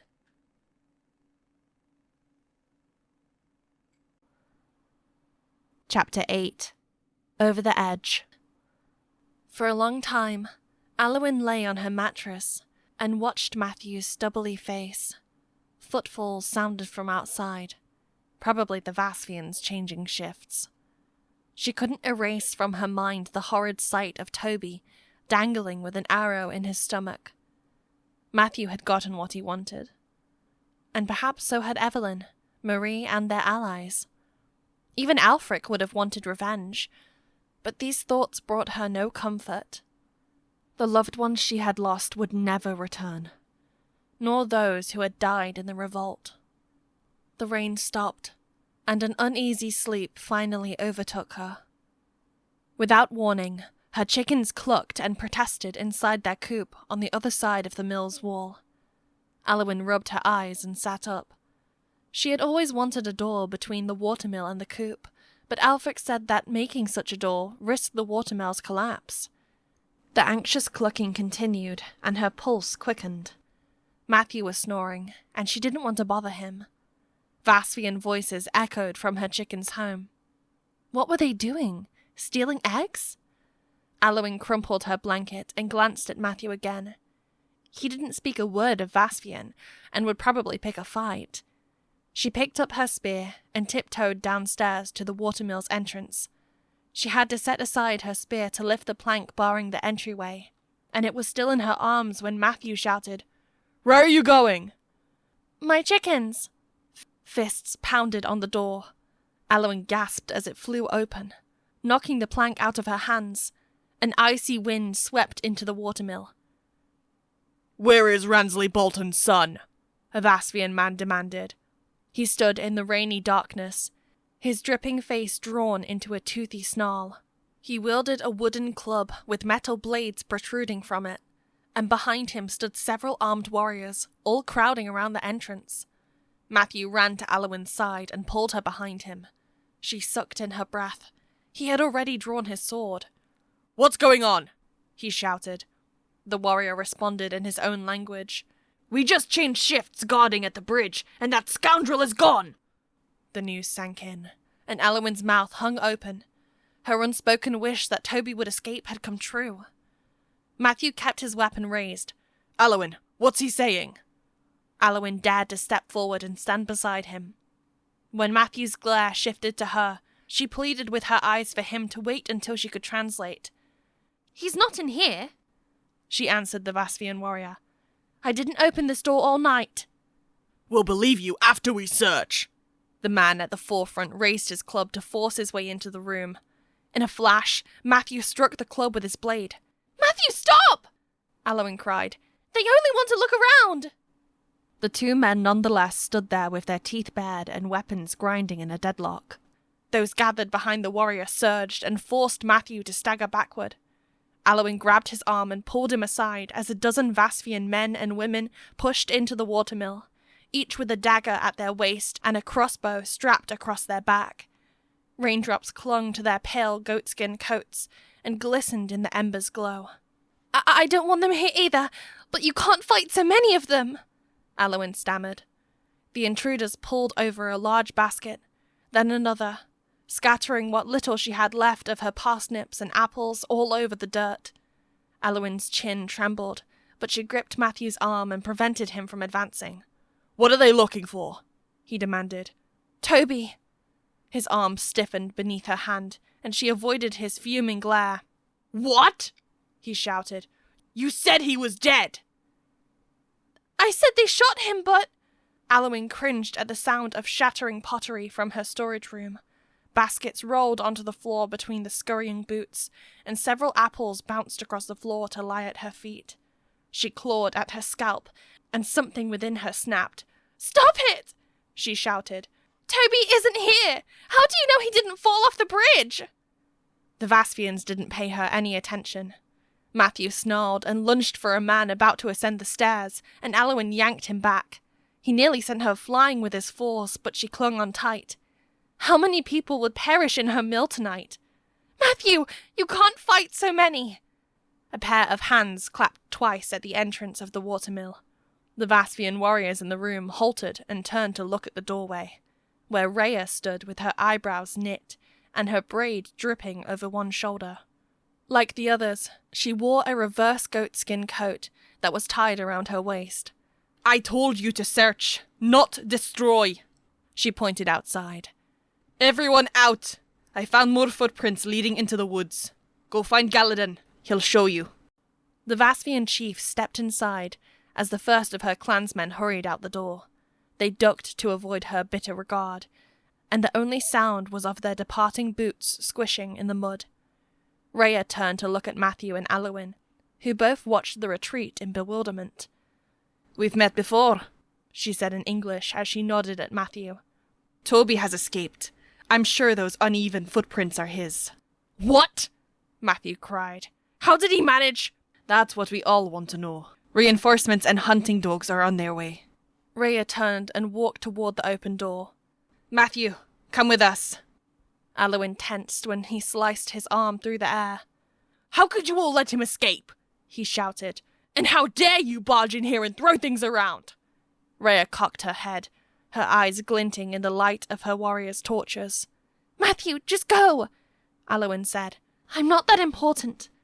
He glared at her, an artery pulsing across his forehead. "Are you coming or not, Matthew Marcotte?" Rhea set one foot forward and gripped the studded club at her hip. "I extended my alliance to you in honor of Aelfric and your father. Don't test my patience." "Go, Matthew," Aliwyn whispered. Even if he disliked redheads, even if Toby's escape frustrated him, now wasn't the time to start a brawl. Matthew marched up the stairs, grabbed his damp clothes from the railing, and threw everything back on. He descended with his swollen right hand gripping the sword he held, pointing at the ground. Aliwyn watched him with her arms folded, and their gazes met as he passed her. She caught a hint of fear, but she didn't know how to respond. As Matthew neared the exit, he paused and looked back. "Bolt the door. My clansmen won't enter again." Rhea's face faded into the darkness. "I apologize for the mess." Matthew held Aliwyn's gaze for a moment longer, before he turned and followed the Vasvian chief into the night. She stared in a daze at the back of his departing shoulders and arms. His forlorn expression haunted her as she closed the door. She pushed open the storage room door with a white-knuckled fist. Matthew was too sick to fight, and what if he never came back? What if bodies covered the clearing before her home again? Her mouth was dry as she swept the new shards of pottery into a pile with her bandaged feet. She squatted to pick up the smallest clay fragments, and the first scuffling sounds echoed from her kitchen. A sneeze rang out, followed by the muffled sound of a man groaning. More scuffling sounds.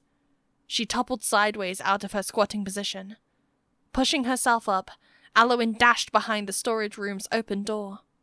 There, her heart pounding, she peered through the gap between the door and the door frame. She had blocked the kitchen's rubbish hole with a rock, but no rock she could carry thwarted a determined intruder.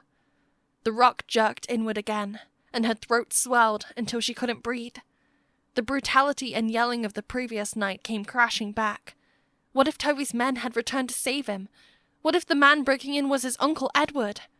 She could either wait in the storage chamber, where she would be cornered, or she could run for the main door and escape. Aliwyn charged out of the storage room for the mill's exit. An arm with a dark sleeve shot through her rubbish hole. Her vision went white, and she stumbled and slammed her cheek against the door. Aliwyn grabbed the plank and flung it aside. "Wait!" came Toby's voice behind her. She spun around. Once again, a man with dirty blonde hair lay sputtering on the kitchen's stone slab. His cape was gone, and his drenched black surcoat jerked with each cough. Pain contorted his face as he clutched where the arrow had struck. Aliwyn strangled the scream crawling up her throat. Help him? Or run? When Toby looked up at her, she squirmed against the door, but felt her legs rooted to the ground. She had to do something. What kind of healer would she be if she left his wound unchecked? Yet, the thought of pulling him onto a mattress clamped a vice around her throat. It won't be long before Matthew and the Vasvians returned and found her and a bloody rebel. They wouldn't forgive her. Toby had just pushed to his knees when the door behind Aliwyn flew open with a swirl of damp air. She lost her balance. Stumbling back, she fell onto a Vasvian woman who stood with her hand on the door handle. Aliwyn's shoulders landed by the redhead's boots, but the Vasvian regained her balance. "It's Toby!" the woman screamed. She raised her crossbow from her hip, her eyes fixed ahead, and Aliwyn's chest clenched. The next arrow would pierce Toby's face. She sprang to her feet and purposely rammed her skull into the underside of the warrior's chin. The impact made Aliwyn stagger, and the woman's crossbow snapped upward and fired into the straw roof with a loud thwack. "You traitor!" The woman reached for her club, but Aliwyn shoved her opponent aside and ran into the night. Her teeth chattered with each strike of her pounding feet. Straight ahead stood the evergreens flanking her mill. To her left, across the clearing, a line of torches flickered in the now rainless night. "It's him!" the Vasvian warriors cried, their voices multiplying in her ears. They dashed towards the mill with their crossbows raised. Aliwyn had bolted halfway to the forest when the first of many arrows flew in her direction. She shrieked as more arrows sang past her ears. "Stop!" she shouted. "The watermill woman hit him!" came the furious shouting. "Shoot them both!" "I didn't hide him!" But the slew of arrows continued, and what felt like a whip glanced off her left shoulder. She gripped the explosive pain and kept running, her heart shooting to her throat when the shadows of other Vasvians rose from the forest. Aliwyn skidded and swerved for the back of her mill. She had no plan, only the rapids and the cliff flashing in her mind between the bouncing torchlights and the warriors she imagined gaining on her. But diving into the ravine was crazy. The blackness of death devoured Aliwyn's thoughts, and she ran without direction. The oak tree in her backyard loomed ahead. As she scampered past the trunk, her toe struck the roots. She yelped and flew face down onto matted leaves. Another arrow landed beside her shins, then one closer to her back. Her body throbbed, and she couldn't tell if they'd shot her again. To crawl through the downpour of arrows was futile. Aliwyn covered her head with her arms and squeezed her eyes shut. A pair of boots stomped to a stop beside her elbow. "Get up!" Through her fingers, Aliwyn peered up at the silhouette of a man with a large wooden board held in one arm. The reek of blood and raw fish blew onto her. Arrows pelted the board from the other side, and Toby's bruised face swung into view as he knelt. He hooked his free arm around hers and pulled her to her feet with surprising strength. The world spun as the blood drained from her head. Another arrow tip penetrated Toby's shield with a loud thwack, and Aliwyn jolted. This was no shield. This was Aelfric's sled. "Go inside!" Toby shouted. The uproar in the clearing rose over her like a suffocating fog. Toby pushed her toward her chicken coop, but she teetered in the dark. When he grabbed her arm again and pulled her toward the cliff, fear finally pierced her trance. "Let go of me!" she cried. A club came crashing toward her head. Toby blocked the blow with the sled as he pulled her away, but the force of the impact made him topple backward. "Run!" He fended off another strike with the cracking sled. But there was nowhere to run. Aliwyn had barely regained her balance when two tall Vaspian warriors charged toward her, one raising a torch and the other a club. Firelight danced on their snarling faces. "Traitor! How dare you rescue him?" "No!" Aliwyn crossed her arms before her face.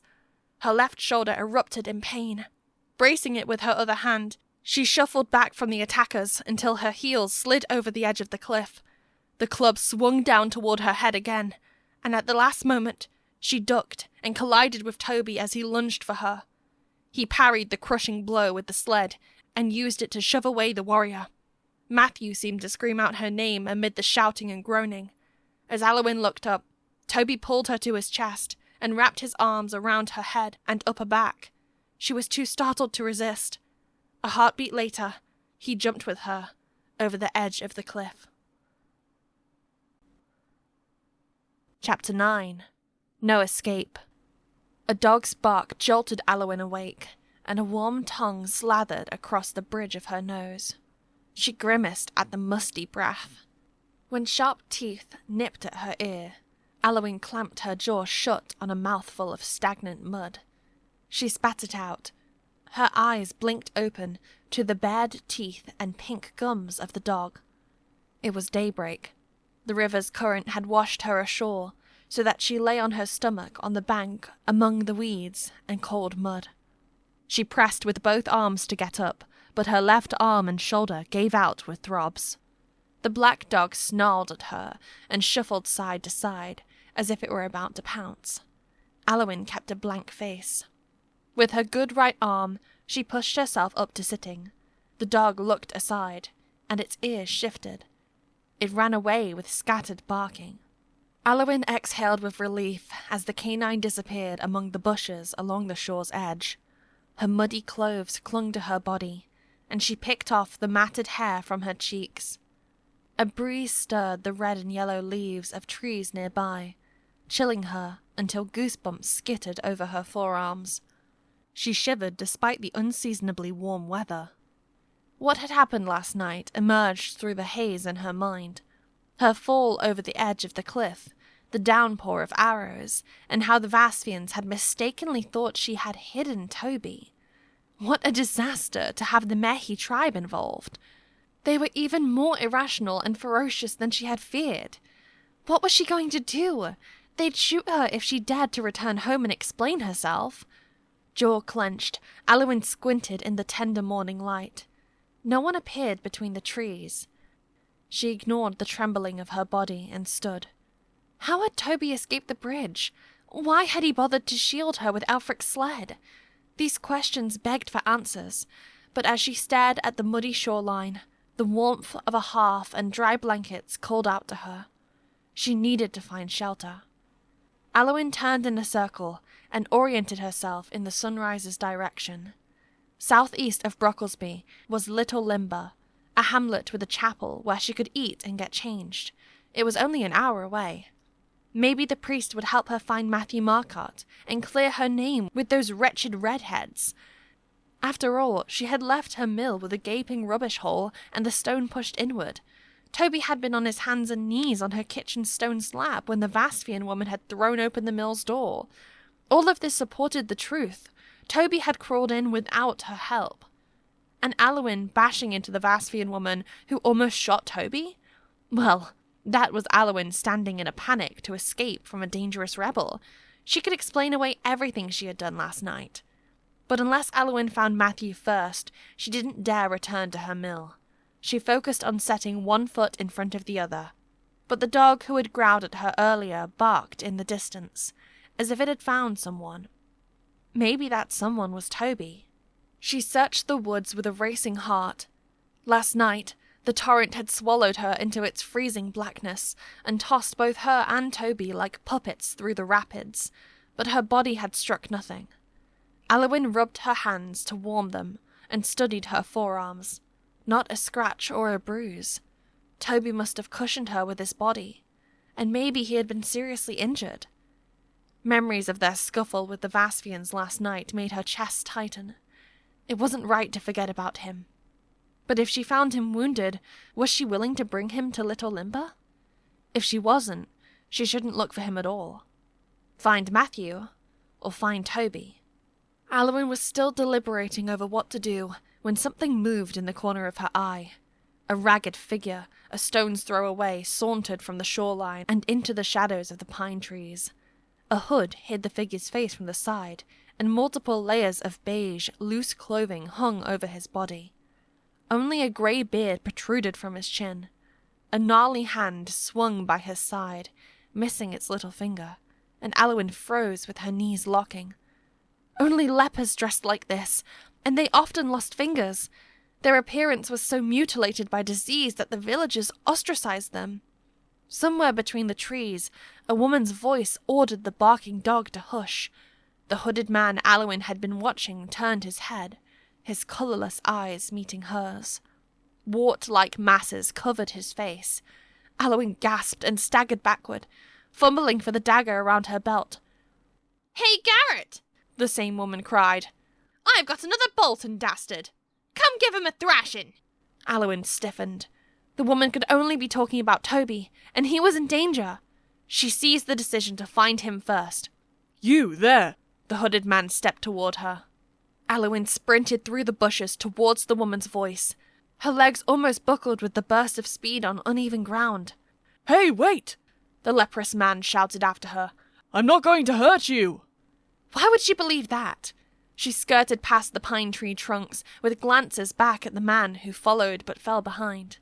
A stretch of bushes appeared ahead on a downward slope. Beyond the bushes, the land extended onto a flat, open beach. As the trees parted before her, the backside of the dog and another leper, a woman this time, came into view. Wavy dark hair trailed down from a hood that otherwise hid her face. The woman and the black dog crouched on either side of a soldier, who lay face up and motionless. The canine bit repeatedly into his black surcoat with the golden griffin. Chills raced down Aliwyn's back as she ran close enough to see his face. His eyes were closed, lips parted. "Toby!" she screamed. Both the dog and the leprous woman looked up. The beast spun around and barked. "Leave him alone!" Aliwyn charged as the branches whipped her legs. The woman shot to her feet and raised a long dagger. "Who the bloody maggots are you?" The dog pounced for Aliwyn as she stepped onto the beach. She veered to the side and dodged the canine's gaping mouth. Groping for her missing dagger, she approached Toby from another angle, but the dog drove her back again. The woman commanded the dog to sit. The beast obeyed, but the leper stood by Toby's head and widened her stance. "I found him first!" She spread apart her arms, her sleeves hanging like shaggy wings. "I get all the goods!" Aliwyn grimaced at the woman's disfigured face, with its collapsed nose and one sagging eye. The leper chuckled and threw back her hood, revealing multiple nodules that bulged beneath the skin of her face. With a 3-fingered hand, the woman clenched Toby's leather belt. The dagger in her other hand was clean. She had been cutting Toby's possessions and not his body. But why wasn't he moving? Aliwyn panted, and her fingers poked into the empty sheath of her dagger. Her weapon was gone. "You can't just rob him!" Aliwyn spread her arms apart. She glanced at the belt dangling from the leper's hand. "And why not? This is the least I can do." The woman looked back and stomped on Toby's shoulder with her heel. They've murdered dozens! Sir Marcot's household, their children! Aliwyn found her chance. With the leper still ranting, she charged and butted into the woman with her shoulder. Her adversary stumbled backward, and Aliwyn yanked the stolen belt from her grasp. The leper landed on her bottom beside Toby. Churling maggots! Aliwyn had barely found her footing when the dog charged at her. Get back! She whipped the beast across the nose with the metal clasp of Toby's belt. The dog yelped and scurried aside. From behind her, a male voice ordered the canine to sit. The leprous man had finally caught up to her. Aliwyn's head spun as her eyes darted between the beast and the newcomer. She clenched the belt, ready to strike either of them, but the dog only sat per the man's orders and whined. Garrett, you flea-bitten swine! Accused the older woman. You were watching this whole time! Not true, Ida, the man said, panting. I'm getting slow. Just got here. And didn't you tell me that when two women argue, I'd better keep out? He took a step towards Aliwyn.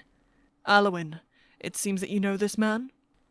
Aliwyn's chest heaved as she knelt by Toby. How do you know my name? She glared at Garrett as her fingers crept over Toby's clammy neck for a pulse. Well, Miriam was a good friend of mine, the man said. I know you're her apprentice. I met you a few years ago. Aliwyn hardly heard his words. Toby's skin was frigid under her shaking hand, and she couldn't find a heartbeat. She dared to look down. His eyes were closed, but he didn't appear as ghastly as she'd imagined.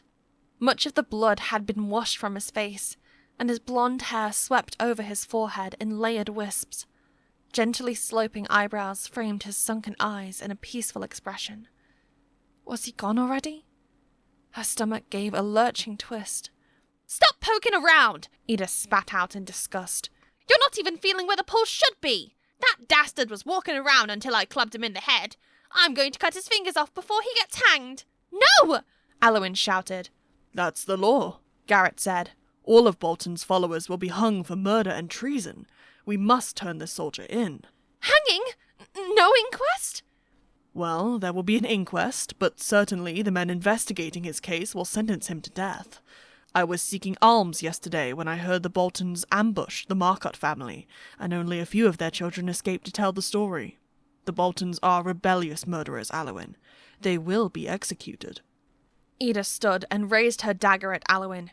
You're wasting our time! Step aside! He's not one of the Bolton soldiers! Aliwyn blurted out. She stiffened like a pole at her incredible lie. What? Garrett asked. Then why has he got the complete uniform? The Griffin surcoat? Aliwyn stared at him. What felt like an iron fist gripped her throat, and Toby's belt slipped from her fingers. He stole some clothing and dressed up like one. That's all.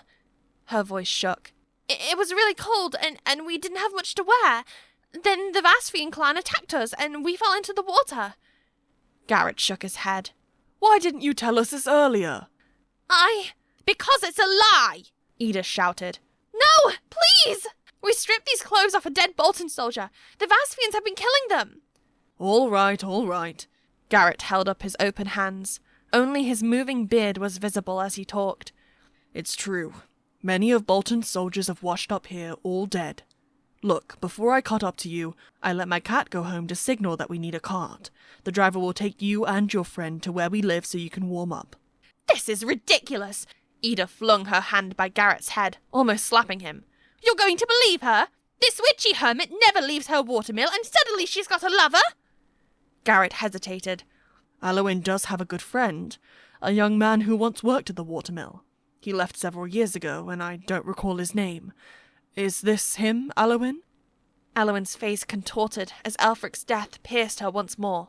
Well? Ida demanded. Answer the question! Yes! Aliwyn shouted. Yes, this is him! She fell into a heap, hugged her knees and buried her face. What had she done? She was imprisoned by this lie and would have to keep lying, scandalously intertwining Aelfric's identity with that of Ransley Bolton's son, of all people. But she couldn't stomach the thought of Ida torturing Toby before having him hanged. Guilt boiled within her as Ida and Garrett continued to bicker. The old man was one of Miriam's many friends, and Aliwyn had taken advantage of his trust. What kind of person was she? From behind came the sound of wagon wheels rolling over gravel. She raised her head only to see Ida's menacing snarl within a finger's distance of her face. "My son served in the Marcotte Manor and the Boltons killed him!" Her voice rang in Aliwyn's ears. "If you're lying to us about who this man is, I'll get you both cut up and hanged. Do you hear me?" Aliwyn frowned at the woman, her teeth chattering. "Enough, Ida," Garrett said. "The cart's almost here. I'll help you gather up the firewood." They walked a few steps away, but Ida glanced back with a suspicious sneer. Aliwyn sat with her right arm holding her knees to her chest. She flinched when something frigid touched her left hand, which had been resting on the ground beside Toby. "Ah, he's awake," said the leprous man. "Remind me, what is his name again?" Aliwyn gazed at the pale fingers resting by her hand. Her eyes trailed over Toby's tattered sleeve, rising to look at his face, and her pulse quickened. Toby's hazel eyes were moist with worry. He must have heard all the lies she had spoken on his behalf. His bloody lips parted, but no words came. Aliwyn's vision blurred. She regretted yelling Toby's name when she had first found him, but it was too late to change anything. "His name is Toby." She watched the rapid rise and fall of the young man's chest. I thought it was something totally different." Garrett cocked his head. "Well, that's memory at my age."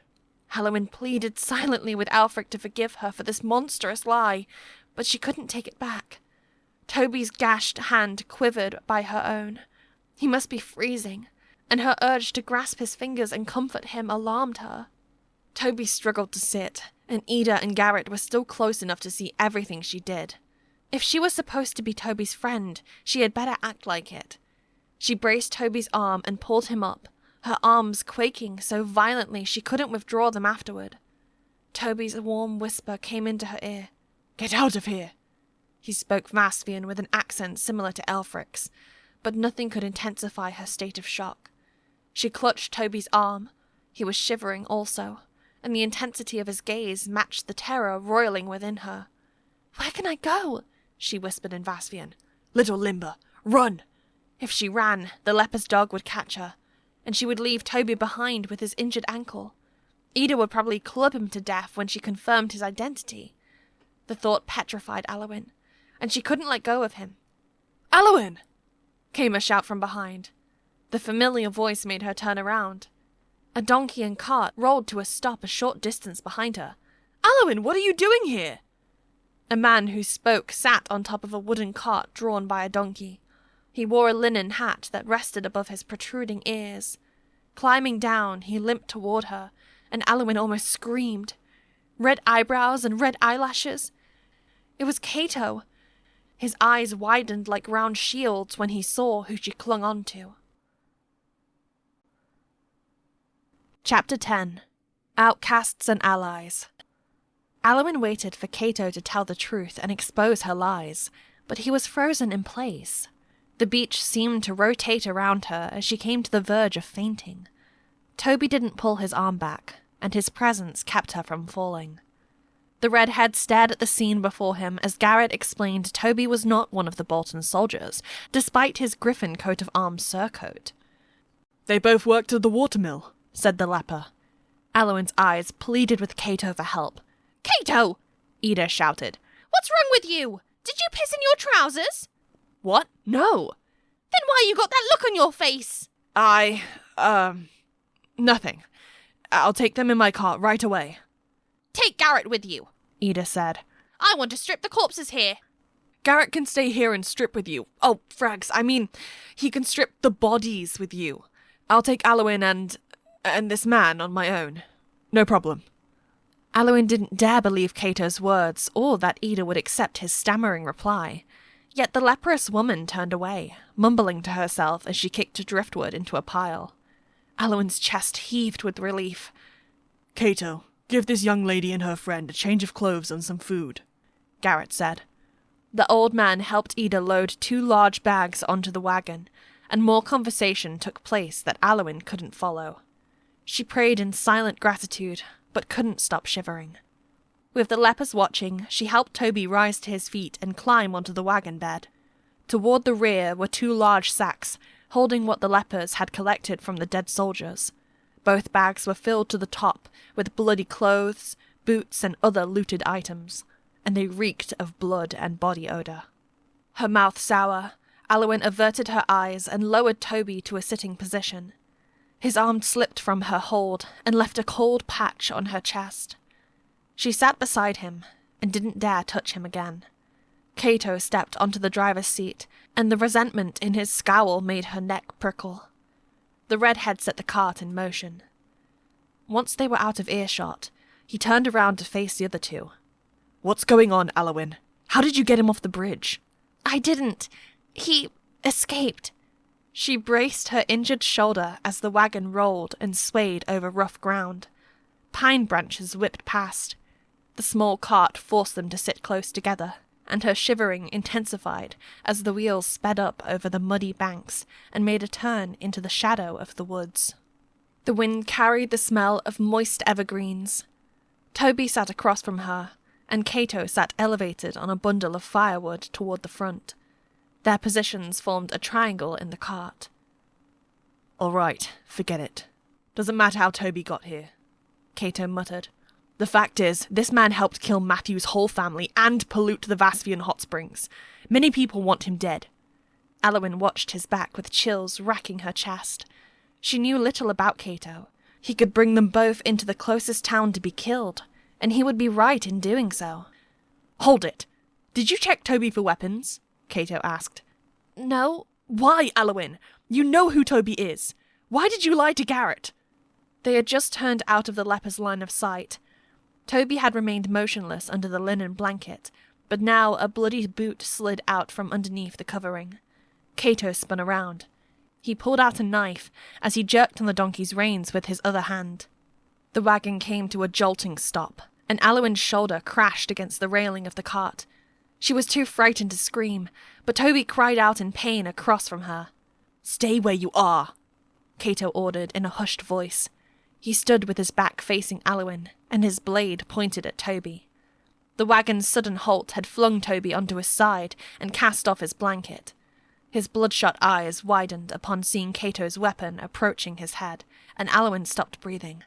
"I'll go," Toby stammered. "Just let me off." Cato didn't lower his dagger. "That's called setting you free. I'm not that stupid." "Then do what you want." "Show me your hands. Both of them." 1,000 pins lodged in Aliwyn's throat. Toby extended his forearms along the wooden floorboards. Both hands were empty. A wide gash ran across his right palm like a red stream. He squeezed his eyes shut, and Cato lunged down with his dagger in hand. "Cato!" Aliwyn cried. She grabbed his arm, but Cato shook her back. "I'm just checking for weapons." With his blade pressed against Toby's neck, Cato pulled open the laces of Toby's gambeson. He patted down the man's tunic and searched through the gambeson's inner pockets. Nothing. With his eyes closed, Toby didn't move. "Aliwyn, get the twine from my belt pouch and tie his wrists behind his back," Cato ordered. Aliwyn pulled out the rope with shaking hands. God forbid should Toby struggle now. With his dagger still pushed against Toby's neck, Cato pulled the soldier forward from the wagon's railing so she could gather Toby's hands behind his back. His arms were limp and heavy, the sleeves damp. As she tied Toby's wrists together, the blood from his gashed hand smeared onto her own. The ache in her throat grew unbearable. Cato checked her not. As he wrapped more rope around Toby's wrists and forearms, he turned and glared at her. "I need to turn him in. But then word will spread about who he is, and Ida will hunt you down. She knows where you live." With Toby bound, Cato sat back on the pile of firewood, took off his linen cap, and rubbed his carrot-red hair. "I don't know what to do with you two." "Can you bring me to Little Limber's church?" Aliwyn whispered. "And give this man a free ride to the sanctuary?" Cato shook his head. "Don't forget he's a rebel, and he's Ransley Bolton's son. His father led the attack on Evelyn's family." Aliwyn licked her lips. How dare she even ask for a ride to Little Limber? Cato had every right to throw both her and Toby off his cart and leave them to fend for themselves. She searched the surrounding trees with an impulse to pull Toby off and run, but with his ankle injury, he couldn't run. Did he have any life-threatening wounds? Toby remained on his side with his eyes closed. Cato had flipped the surcoat over the soldier's mouth and chin in his search for weapons. Underneath the surcoat, Toby wore a thickly padded, half-sleeved gambeson over his long-sleeved tunic. The gambeson was open on either side. She scrutinized his black tunic for tears and hemorrhages, but only one bloody hole remained of the Vaspian arrow, and the arrowhead itself was gone. The padded jacket must have protected Toby both from the arrow and the vicious dog, and Aliwyn's shoulders slumped with relief. Cato faced the other two with his eyes always on Toby. "Walk on, Mills." His hand drooped as he reached behind and took the reins. The donkey trotted forward, and Aliwyn asked, "Where are we going?" "The leper's cabin." Cato massaged his neck. "I have to bring back those 2 bags there for Garrett and Ida. Then I need to feed Mills, and then... I don't know. I need to think." "Who's there at the leper's cabin?" "No one. The lepers all leave to beg or do their chores during the day." The cabin might be the best place to go for a while. Aliwyn crawled back into her original position in the cart and knelt beside the sack of firewood at Cato's feet, where she was within arm's reach of the injured soldier. Sunlight and shadows skirted over them as the cart rolled under bare tree branches. The wagon wheels ground steadily over fallen leaves. "There's a little chapel connected to the leper's cabin. Usually no one goes in there, except for Garrett's cats." Cato sounded tired. "Problem is, eventually someone is going to recognize Toby. I can pretend not to know him. But Aliwyn, you'll be in danger. There are a lot of lepers. You won't be able to get away." Aliwyn nodded but kept silent. She needed to escape to a sanctuary, and the leper cabin would only be a brief stop. The wagon rolled over smoother ground, but Toby's breath still shook. The acrid scent of blood wafting from his body pulled her from her inner turmoil. She reached to pull the surcoat off his face, but Cato called out, "What are you doing?" "I'm pulling this down and putting the blanket back on him." Cato neither spoke nor relaxed his scowl. She dared to do what she said she would. As she straightened the black surcoat back over Toby, he opened his eyes and gazed out the opposite side of the wagon, which was built with widely spaced wooden planks. Blood smeared onto Aliwyn's hand when she brushed past Toby's arm. She grimaced and wiped her hand on one of the loot sacks. The gambeson didn't protect his forearms, and he had lost both gloves. The blood soaking his tattered tunic sleeves wasn't obvious because the cloth was black. She chewed at her inner cheeks. He had protected her from suffering the same injuries. Toby's face wrinkled with grief as he stared out the opposite side of the wagon, behind Aliwyn. Finally, when Cato glanced in the same direction, Aliwyn turned around and looked as well. She could only stand the sight for a heartbeat. Dead men lay scattered all along the riverbank, and Aliwyn spun back around. Don't look, Cato said, averting his own eyes. She wrapped her arms around her head, but nothing could erase the scene from her mind. The worst of the last rebellion was repeating itself. Struggling not to cry, she drove her fists into both her eyes and held them there. Across from her, Toby sneezed. Aliwyn uncovered her eyes. Toby had turned toward the floorboards as he coughed and sniffled, and his face was red down to his neck. He must have known many of those dead soldiers. Maybe they had been his friends. The fight in him was extinguished. Her eyes throbbed. From stopping Edward's attempt on her life to protecting her from Vaspian arrows, Toby differed from his fellow soldiers. He shouldn't face the same fate as his men. The sanctuaries in churches across England welcomed all criminals and offered them time to renounce their illicit ways. Toby's troops had left him to die. His life as a rebel was over.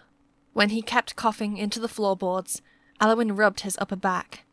His gambeson had been partially pulled off, and touching the bones of his shoulder blades startled her. His pain became her own, and a shock flashed down her spine.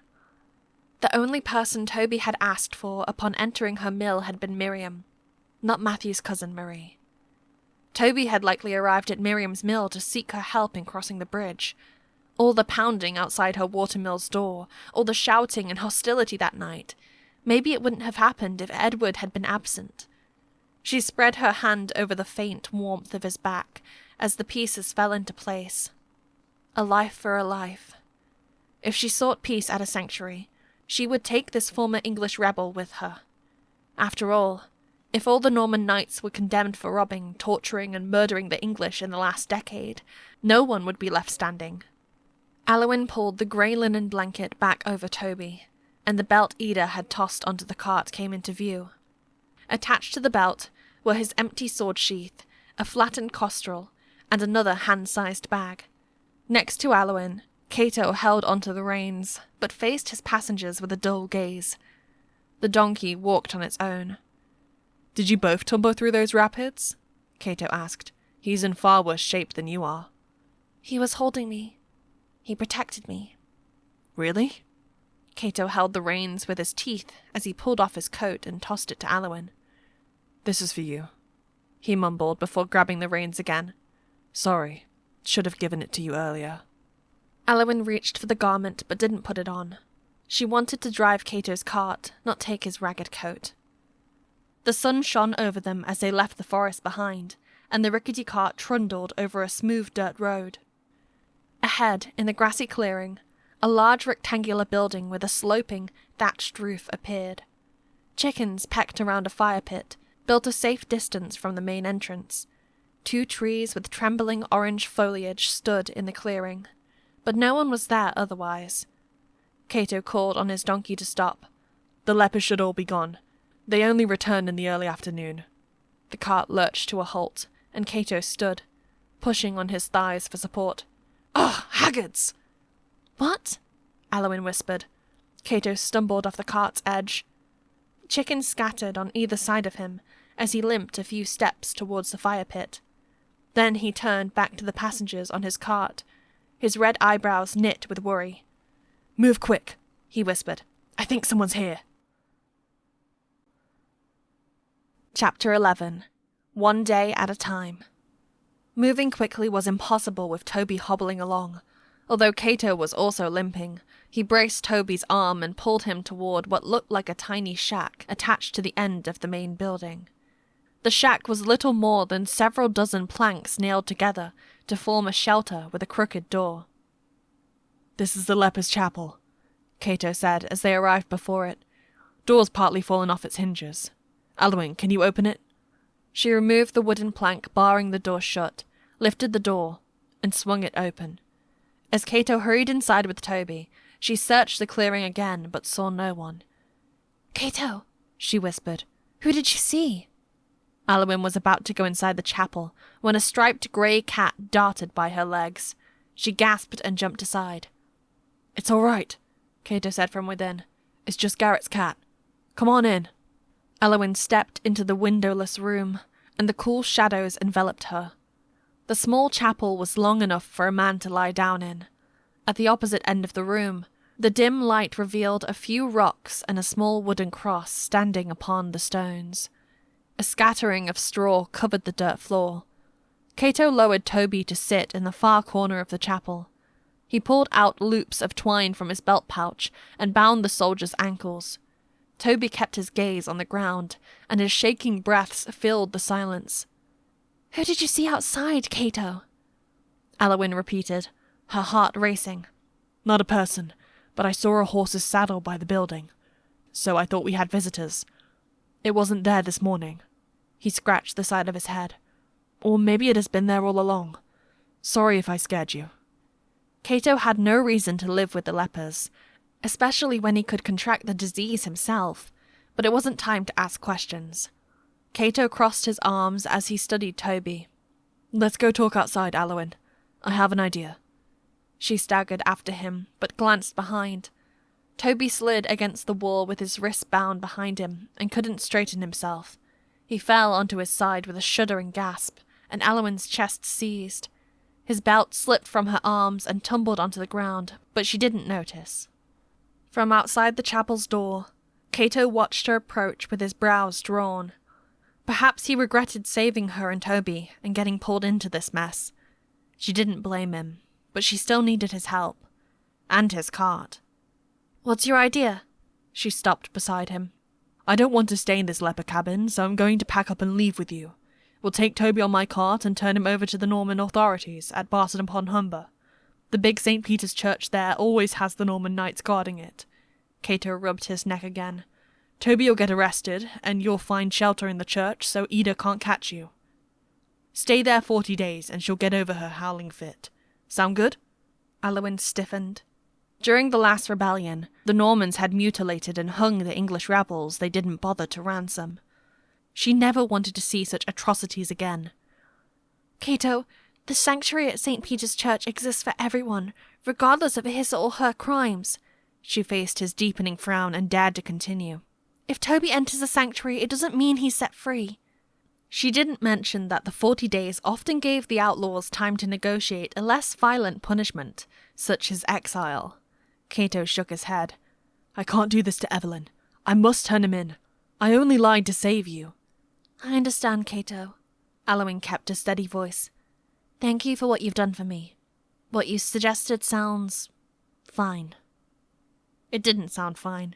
She would have to secretly move Toby into St. Peter's once they arrived at Barton upon Humber.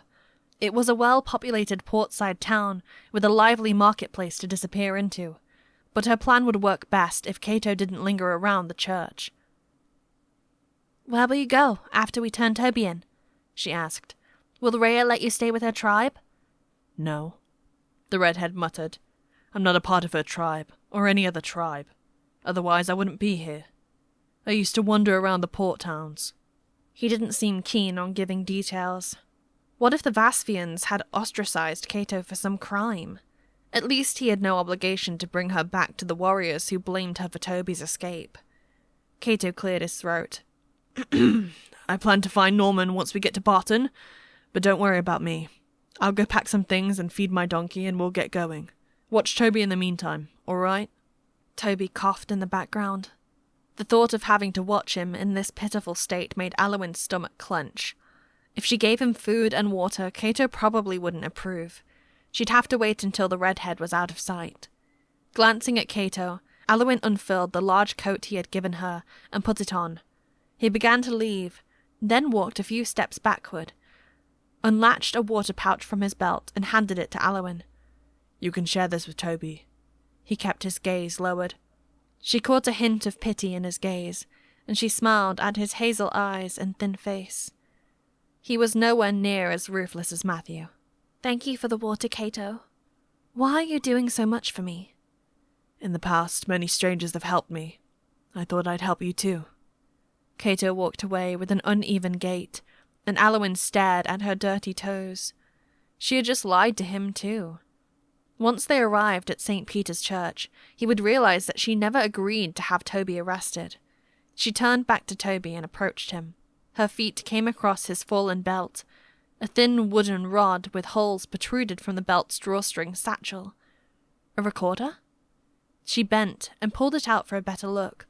Although she had always loved the sound of recorders, she couldn't play a complete song without feeling faint. Growing up, she had let Aelfric keep the only recorder they had, accepting that she would never do the instrument justice. Aliwyn rotated the smooth body of the recorder between her fingers, and 2 carved crucifixes came into view. Her mouth fell open. This was Aelfric's recorder. She turned the recorder around and around with her fingers until chills rained down her back. There was no mistake. Miriam had whittled the object herself, and engraving these familiar crosses had been her final addition. Aliwyn squinted at the delicate knife marks and shook her head. Why would Toby have Aelfric's recorder, whereas Matthew couldn't find it despite searching the battle site? "Where did you get this?" Her cry filled the small space. Toby had been watching her with half-closed eyes. He left it behind with a friend of mine. What? Why would he do that? Aelfric lived in my manor for a month. The soldier stifled a cough. He was my servant. We were friends, or so I thought. Aliwyn bristled. Friends? How is that possible? My men found him washed up along the banks of my manor's moat. He was injured with a festering eye. He said bandits had attacked him. I took him in and treated his wounds, and he became my servant. I can't believe this. You're lying. You stole this from him. Aliwyn, I'm not lying. Toby tried to settle his head on a stone on the ground. Before he betrayed me, Aelfric had left his recorder with another soldier. Aelfric said that he didn't deserve anything with a crucifix on it. Aliwyn's eyes rolled in the dimness, her face burning. She stuffed Aelfric's recorder into her front tunic pocket, whirled around and marched for the entrance. Toby and Aelfric once talked and smiled together? Maybe once shared a swig of ale? This was too strange. Too strange. And she never expected Aelfric to be a traitor, someone who had backstabbed the person who rescued him. Cato had returned and was standing by the opening. He watched Aliwyn with his lips pressed into a thin line. Several loops of rope hung from his bent arm, and his other hand gripped a dagger. I came back because I heard yelling. Aliwyn eyed his dagger and swallowed. Sorry, Toby wasn't trying to escape. Cato sheathed his weapon. So, I didn't mean to eavesdrop, but Toby is telling the truth. What?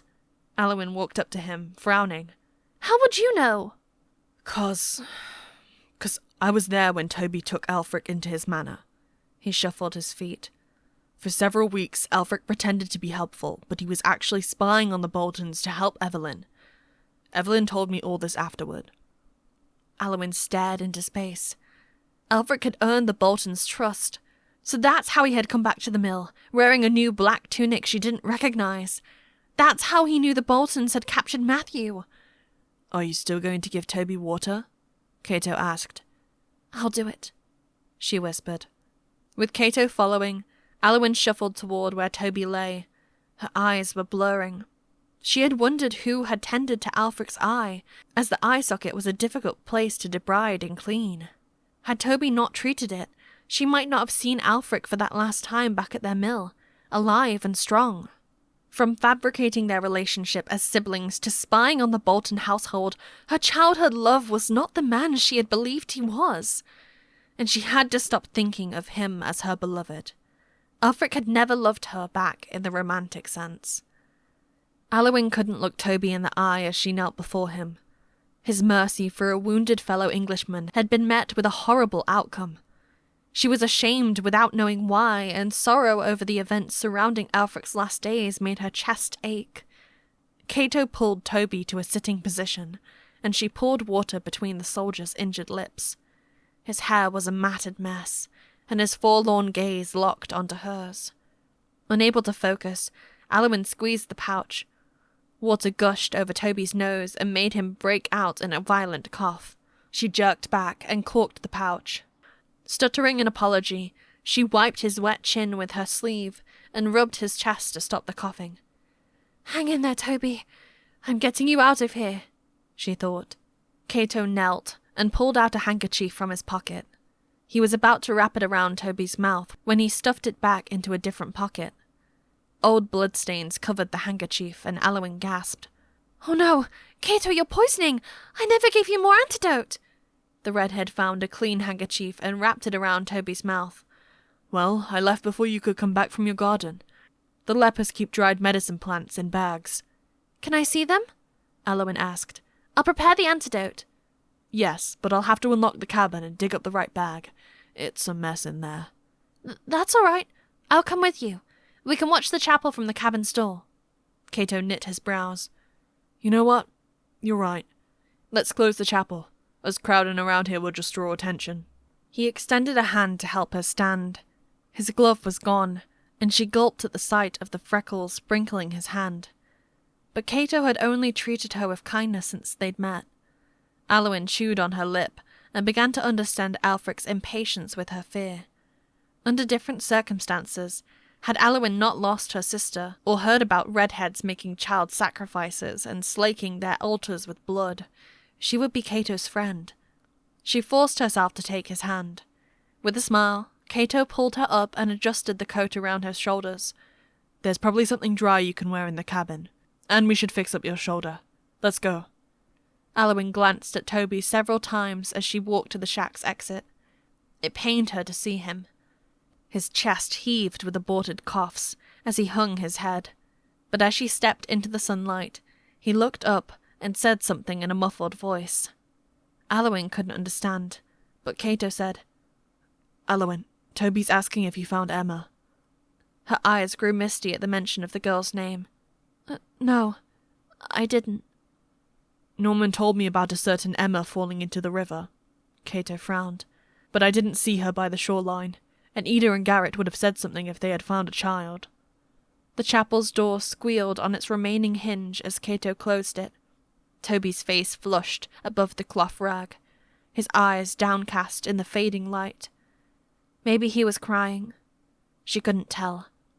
His grimace seared into her memory and intensified the ache between her ribs. If only she could have given him better news about Emma. Cato shoved the crooked door onto its doorframe with a thud, and Toby was out of sight. The redhead barred the door shut with the wooden plank and scowled at his boots. "All right, follow me." "We should go look for Emma." Aliwyn dragged her feet after Cato as they left the chapel. "We'll look for her on the way to Barton upon Humber." Lost in thought, Aliwyn almost collided with him when he turned around and told her to wait. She had followed Cato back to the sunny clearing.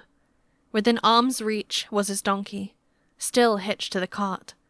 The beast had a pleasant face and dark, charming eyes. She smiled at the way it looked at her and flicked its ears. Any distraction from her problems was welcome. "This is Mills," Cato smirked as he undid the straps tethering the donkey. "He belongs to Norman, but I think of him as my donkey now."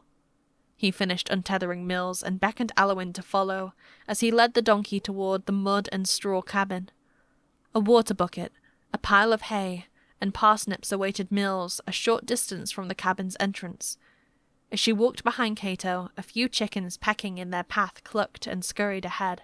One darted past the leather saddle resting on the ground, the one which had prompted Cato to take precautions earlier.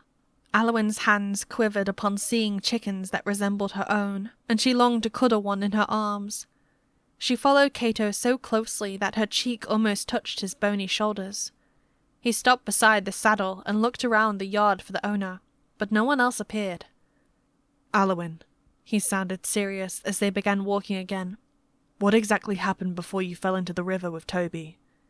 She told Cato the whole story, beginning with Matthew's arrival and ending with how Toby had grabbed her and jumped with her into the ravine. Cato remained silent, but his frown deepened when he heard how the Vasfians had mistakenly assumed she and Toby worked together. Finally, Aliwyn mentioned Toby seemed to know Miriam, her mentor. "He even asked me if I was Miriam's relative," she added softly. "Did you answer him?" "No." They stopped at the main door of the cabin. Cato released his donkey, who ambled further to drink from the bucket by the door. He rummaged through his pockets. "Well, if Toby thinks you're Miriam's family, that's probably why he's been protecting you this whole time." Aliwyn said nothing, but she agreed. Cato unlocked the padlock hanging from the cabin's door and swung it open. Inside, a dozen straw mattresses circled a central hearth. A large table with bags stuffed underneath stood to the right of the beds, and sacks lined the perimeter of the spacious room. Rushes and dried lavender covered the dirt floor, and sunlight filtered through small square holes in the wall. Aliwyn held her breath as she entered. The room was stuffy, with a disturbing mix of scents, smoke, lavender, and an occasional waft of pungent goat smell. But there were no goats in sight. Cato hobbled to the table, but Aliwyn stood in the doorframe and hesitated to follow. The stained stockings scattered around the mattresses made her itchy all over. "Cato," she called out, "why are you here at all? Didn't you leave with Matthew and Evelyn?" Cato's shoulders slumped, and he turned around. "I did leave with them, but he forced me to stay here." "Who forced you?" Aliwyn asked. Was it Matthew?" Cato shuffled the straws scattered before his feet. "Yeah, I was asleep on a cart, and so were Evelyn and Marie, and Norman. Matthew pulled me off and shoved me against the door. That door." He glanced at the cabin door behind Aliwyn. "All the bishop's soldiers saw. No one cared. Then they all left." Aliwyn clenched her fists. Even if Matthew wanted nothing to do with Cato, abandoning the redhead at a leper colony was downright cruel. So much for thinking they had found common ground last night. Matthew was a Norman soldier, and they had a reputation for arrogance. Cato turned back to the table and pulled out a bag from underneath. "Most Norman men I've met are like that, though," he said. "Anyway, Matthew's not all bad. He returned to your mill to get you, right? You said so." Aliwyn looked away. Matthew's visit had done little good for her, or him. Hopefully he hadn't irritated the Vasvians further and gotten himself hurt. As Cato pulled open the drawstring bags, searching for herbs, she leaned against the cabin's doorframe and watched the chapel. In the clearing, insects flew in the sun, chickens scratched at the dirt, and sparrows hopped in the grass. Wait, Cato said from behind her. Didn't you say Matthew stayed with you the whole night? So he knows you didn't free Toby. Don't you think he'd convince Rhea that you're innocent? Aliwyn bit the inside of her cheek. Last night, Matthew's first reaction to Rhea's request for help was to blame her and her tribe for losing Toby. Diplomacy wasn't in his bones. I'm not sure the Vasvians will believe Matthew. Most of them don't even speak English, or French. She lowered her voice. And you know that Matthew doesn't like the Vasvians. He has probably left their tribe already. Cato seemed to think this over, as he looked through a few more bags. As his ginger brows knit into a single line, Aliwyn wanted to say something reassuring. But your idea of going to St. Peter's Church is good. If Ida or Rhea wanted to come after me, the church is a good place to hide. Her throat was tight. She didn't deserve all this help, and she couldn't pay him back. Then we'll take it one day at a time, Cato said. That's how we all have to live anyway. He handed her the bag of medicinal plants, along with a piece of bread. Aliwyn shoved the bread into her mouth, but she refused his additional offerings of stained tunics and stockings. She'd rather be wet than wear anything the lepers wore. As Aliwyn picked out satchels of dried herbs and jars of ointments, Cato returned to the large central table and unfurled a green square of cloth. He reached underneath into various sacks for apples, walnuts, and biscuits, and dropped them onto the cloth. So, I first met Toby before this revolt began, Cato said. What, really? Cato pulled clean bandage strips from below the table. I was on the streets with some other beggars. One of the girls with me was named Emma. She had curly black hair. Aliwyn almost choked on her food. Emma? The same Emma as the one who fell? Yeah, I think so. Cato dipped his chin. Norman described the girl Matthew knocked down. It sounds like the Emma I knew. She was my friend, too. Hoofbeats were approaching outside, but Aliwyn didn't notice as Cato continued the story. About a year ago, Emma got into big trouble when stealing from a shop. The shopkeeper beat her and was going to cut her hands off. Cato pulled together the corners of the square cloth and tied them together. She was screaming and crying, but a young man and a pretty lady travelling with him came by. They were both riding horses. The man paid the merchant a good sum of money so that he would free Emma. Then the rider carried Emma away with him, 'cause she was hurt. I don't know who that lady was, but guess who the man... Cato's voice faded as the sound of the horse hoofbeats grew louder. The horse was approaching the building from behind. Aliwyn couldn't see it from where she squatted by the open door. She froze, and Cato's grave expression made her anxiety soar. As she hurried to shove her remaining bread into a belt pouch, Cato rushed to her side and pulled her up by the forearm. Quickly but quietly, he closed the cabin door behind her. "The lepers are back?" Aliwyn whispered, her eyes wide. "Can't be." Cato bolted the door shut with a wooden plank. "They don't come back this early, and none of them have a horse." He beckoned her to follow him toward the large table. Ducking, he retrieved a dagger enclosed in its sheath. Aliwyn caught her breath. Underneath the table was a basket filled with daggers and swords. "Stay here for now, but take this," he whispered, as he handed her the dagger. He then limped over the rushes on the ground. "I have no idea who's here."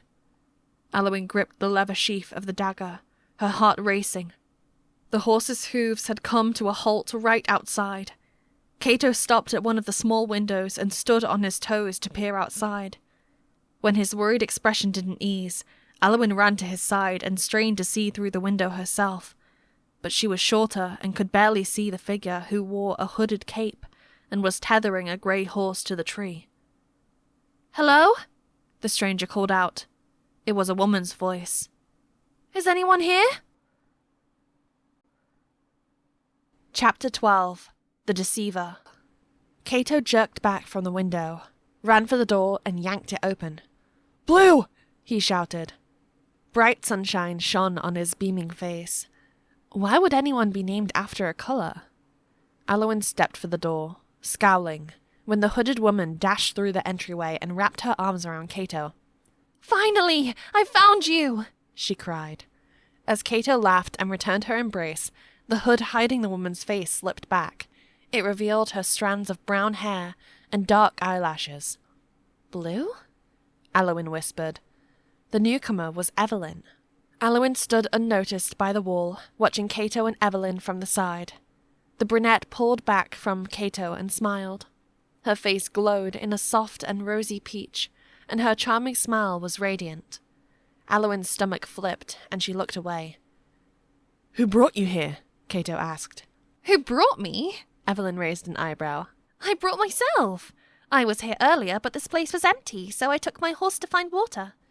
"Oh, so that was your saddle outside?" "Yes, actually. Both the saddle and the mare belong to His Excellency. The mare's name is Silver." A dazed smirk remained on Cato's face, and Aliwyn rolled her eyes. Had Aelfric once stared at Evelyn the same way? As Aliwyn shivered in her damp clothes, the possibility of Evelyn finding Toby just a few arm lengths away sent prickly heat crawling up her chest. But what could she do to make Evelyn leave? Aliwyn picked at her nails, bristling for an opportunity. "I can't believe you came here alone, Blue." Cato's smile faded. "The bishop, His Excellency, he doesn't bother sending guards around here, 'cause we're so far from town. The lepers told me there have been many robberies nearby." "Well, I got here just fine. Even if Matthew forced you to stay here, he can't stop me from coming to get you." "Get me?" "Yes, come with me to Barton upon Humber. We can live in St. Peter's Church for a while. I don't care how angry Matthew will be." Evelyn reached up and adjusted Cato's linen cap. "I told His Excellency's soldiers I was coming to get you." Just brilliant, Aliwyn thought. She gnashed her teeth. If Cato left with Evelyn, who would give her and Toby a ride? "And the soldiers let you leave St. Peter's?" Cato asked. "Not really, but they couldn't stop me either. Most of the soldiers had already left for Myton. They hoped to catch the Boltons there." Evelyn smirked. "I snuck out when Norman got into the communion wine and got drunk." "Oh," Cato said, suppressing a chuckle before his worry returned. "Blue, I'm happy to see you, but coming here alone, that was dangerous." "I care for the people I love. That doesn't change when things get dangerous." She took out a jar, sealed with a cork, and raised her hand to Cato's face. "Before I forget, I asked a priest at St. Peter's to prepare an antidote for you." She smiled, stroking the young man's cheek, and the two continued to murmur to each other with blushing faces and occasional giggles. A crumbling sadness stole over Aliwyn. So much for her eagerness to help Cato recover from his poisoning.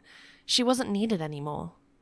This couple was happy together, a happiness she had once hoped for, but might never see. It might as well be this way. Cato never owed her a cart ride or any other help.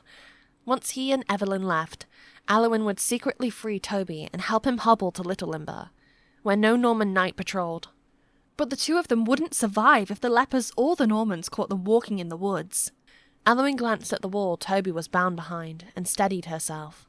He hadn't abandoned her when the Vaspian arrows rained down last night, and she wouldn't abandon him now. "Why don't you two leave right away?" Her voice boomed over the other twos. "Aliwyn?" Evelyn turned around, her straight brown hair swaying over her shoulders. "Oh my goodness, it's really you!" Her smile was full of concern, but Aliwyn kept a stone face. "Why are you wet?" Evelyn asked. "And, oh, you poor thing, what happened? Is Matthew here?"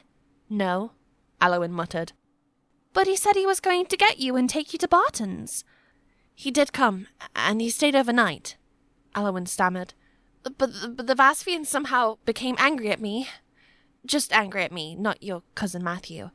They started attacking me and I fell into the river. Don't worry, Matthew didn't." Aliwyn curled her toes as Evelyn's breaths grew shallow and rapid. "Why would the Vaspian people become so angry with you?" Evelyn asked. I don't know, but I'm sure they didn't hurt Matthew." Aliwyn's endless lies coiled around her neck like a slithering snake, and she struggled to breathe. "But if Matthew's not with you, then I don't know where he is," Evelyn said. "He hadn't returned to his troops at Barton upon Humber when I left. And his wounds. He's barely recovered since the Boltons captured him, but he insisted on going back for you. Aliwyn swallowed several times.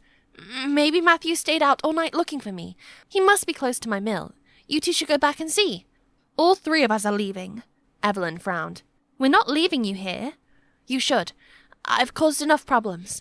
What problems? Evelyn's face relaxed and smiled. You're Aelfric's sister. I've wanted to meet you. But I'm not his sister. I don't know why he lied to you. The hatefulness in Aliwyn's voice startled her, but the other woman remained calm. I know you and Aelfric are not related by blood, but he told me you're his adopted little sister, and that Miriam is your adoptive mum. That's not a lie, is it? Evelyn asked. He spoke about you often, always lovingly. He said you were a good listener, always eager to help, and made the best turnip stew in the world. He cared for you very much, Aliwyn. And she cared about him too, liar or not. Aliwyn braced herself against a crashing wave of grief. He said all those things about me? She couldn't look away from Evelyn's vivid blue eyes. Was this why Cato nicknamed her Blue? Yes, my dear Aliwyn. I have no doubt he loved you. As a sister, she thought. Aliwyn hung her head. She was too tired to argue she wasn't Aelfric's sibling. What was the point when she could never marry him now? Evelyn continued. When this is all over, His Excellency will give Matthew the land he inherited from his father. I'll go live with him, and you can come live with us. But I'm not Aelfric. You don't have to be so nice to me. Evelyn approached Aliwyn and took the ragged girl's hand. Aliwyn fought her instinct to draw back. Kindness isn't bought, said Evelyn. Otherwise there would be no more kindness in the world. My mother taught me that life is most meaningful when we can help others. Cato nodded, his hands on his hips. Aelfric was a hero, the way he helped Blue's family. He was. Evelyn's eyes brightened with unshed tears. I'll always remember what he did. You know the orange box I have? Cato asked. When I was locked up at the Boltons' manor, a man told me it was the antidote I needed and slipped it into my belt pouch. I was too groggy to see who it was, but he sounded like Aelfric. Aliwyn struggled for words. Cato and Evelyn were kind people, but if Evelyn knew Aliwyn had covered for one of the men who had murdered her family, dragged Cato into the same lies, and had hidden the criminal next door, what would she think? Aliwyn squeezed her eyes shut. She had already betrayed Evelyn's goodwill. She couldn't accept any more of her kindness. Evelyn gasped when Aliwyn jerked her hand free. I can take care of myself, Aliwyn said. You and Cato should leave for my watermill. I hope you find Matthew. All right, so we'll leave Aliwyn here. Cato's voice carried a nervous edge. I'll ready the cart for you and me, Blue, and pack some bread and goat cheese. Goat cheese? Evelyn grimaced. That'll give you terrible breath. Oh, but I love it. Just eat it with me. And then you can't tell that my breath smells. He chuckled and hobbled toward a stack of crates in the corner. A smirk remained on Evelyn's face, but it was wrinkled with unease when she turned back to Aliwyn. Perhaps you're angry with me? She asked. What? Aliwyn took a step back. I want to apologize for abandoning you at the watermill, Evelyn said. A while back, my parents told His Excellency about Earl Ralph de Gale's plans to rebel. His Excellency remains grateful to my family. When his knights met us at the watermill, he wanted us to follow him immediately. Don't say sorry. Aliwyn shook her head. I wasn't angry. Please, just go. Go. But Aliwyn, I can't leave you here in... Her voice faded. A dog's bark echoed in the distance, growing louder, and Aliwyn tensed. She looked back at the meadow to see a black canine speeding toward them, alongside a hooded leper. She stiffened all over. It was hard to be certain, but the leper appeared to be Ida. If Ida even mentioned Toby's name, Aliwyn's lie would be exposed. Don't be afraid of them. Evelyn strode forward. My parents built this place, and the lepers know me. Hey, Cato! The approaching leper yelled in a raspy voice. An oversized hood hid his face. Stop flirting, we need that cart! Aliwyn almost collapsed with relief. The leper wasn't Ida, but an old man. His canine halted by the cabin's door, tail wagging, and he hurried to follow. What's the rush?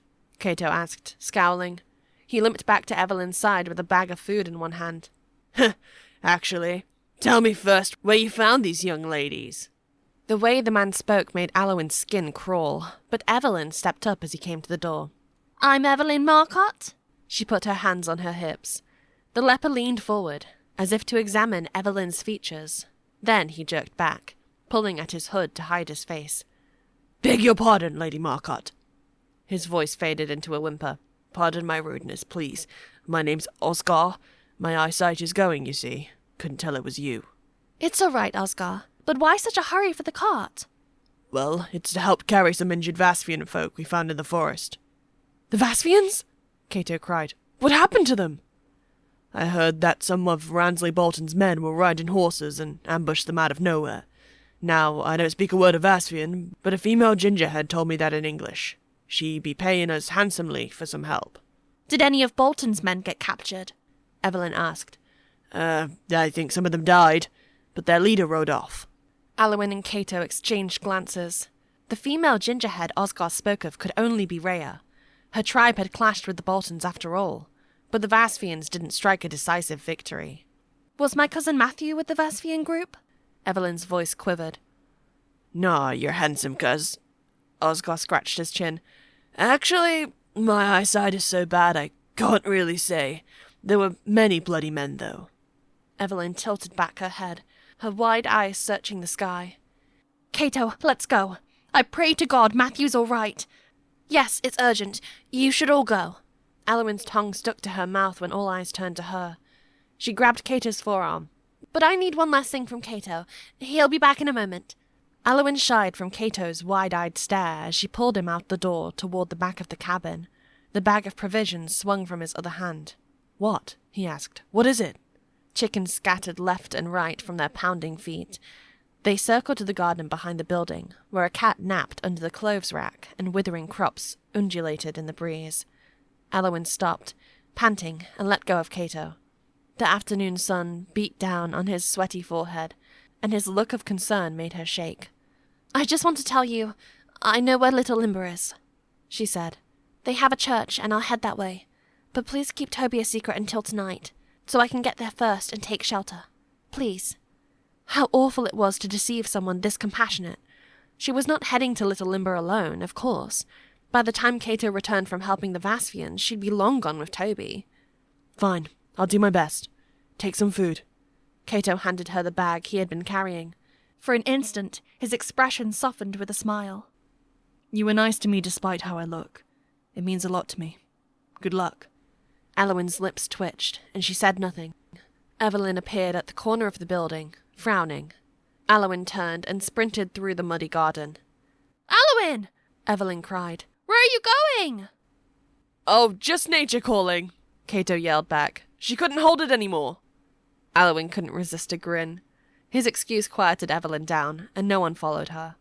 Aliwyn wedged the food bag under one arm and gripped the dagger in her other hand. Cato's clear, lively voice echoed in her mind. Once everyone deserted the cabin, she would return for Toby.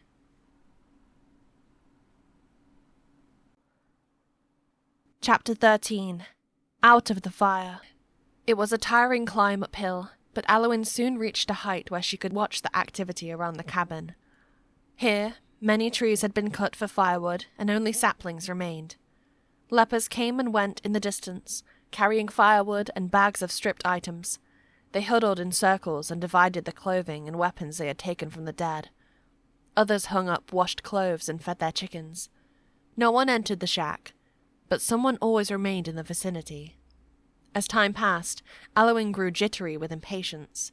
It looked like stripping the dead was more profitable than begging today. How long before Toby made a sound and someone discovered him? Her head spun with hunger, and she forced herself to eat the food Cato had given her. Loneliness made the wait unbearably long. Not since Miriam had died 5 months earlier had Aliwyn felt so alone. She shed the coat Cato had given her and dressed her shoulder wound, which was fortunately only skin deep. Her deceptive ways with Cato and his last words troubled her. After all, his appearance did bother her. Her family had raised her to scorn the pagan Vasfians, who had murdered their beloved priest and left his body in the river, supplying their village. Her disdain had only grown since the Mehi tribe had almost killed her. She couldn't dissociate Cato's striking red hair from those feelings, no matter how helpful he had been. Aliwyn's shoulders grew heavy as she rebandaged her feet. She struggled to dissolve her feelings of discomfort toward Cato, but they remained rooted within her. Her head hummed with fatigue. With the leper cabin always in her peripheral view, she trekked through the forest in hopes of finding Emma, but there were no signs of her. Lepers continued to circle the cabin downhill, and her dread for Toby's survival choked her. He needed to enter a sanctuary so she could tend to his wounds properly. Once he found shelter, she'd talk to him about his time with Miriam and Aelfric, and she'd have 40 days in the church to plot her way back home. Hopefully, Little Imber's church wouldn't be crammed like the ones around York had been several winters ago. When her eyes crossed from exhaustion, Aliwyn sat in a patch of sunshine by a stream and cupped the refreshing water into her mouth. The moment she leaned against a tree and closed her eyes, she was asleep. The deafening drum of horse hooves shook her back to awareness. Before she could move, men on horseback sped past her hiding spot on their way uphill. A horse's piercing neigh echoed like a trumpet as the clopping hooves faded. Aliwyn rubbed her bleary eyes. She was still alone. The sun was setting, and the forest was damp and dark. Goodness, how long had she been sleeping? All her plans from earlier that day spilled back into her mind, and she scrambled to her feet. A cold wind swept through the trees, carrying the pungent smell of smoke and rotten eggs.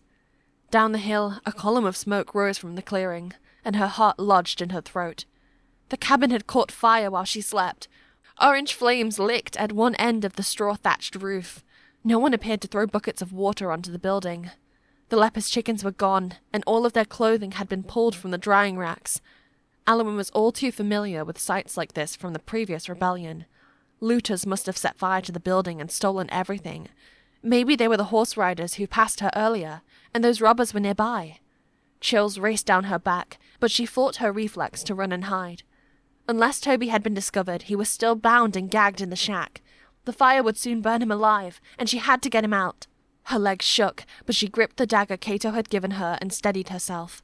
With one last glance at the woods around her, she sped downhill with her feet flying over the leaves. Aliwyn darted out of the forest and shouted every name she could think of. No one responded, and torrents of black smoke stung her eyes as she neared the building. Tongues of bright fire crackled through the wall's mud and straw bricks.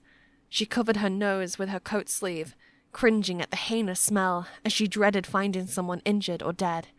But the grassy plain was empty. She circled to the cabin door, which was open.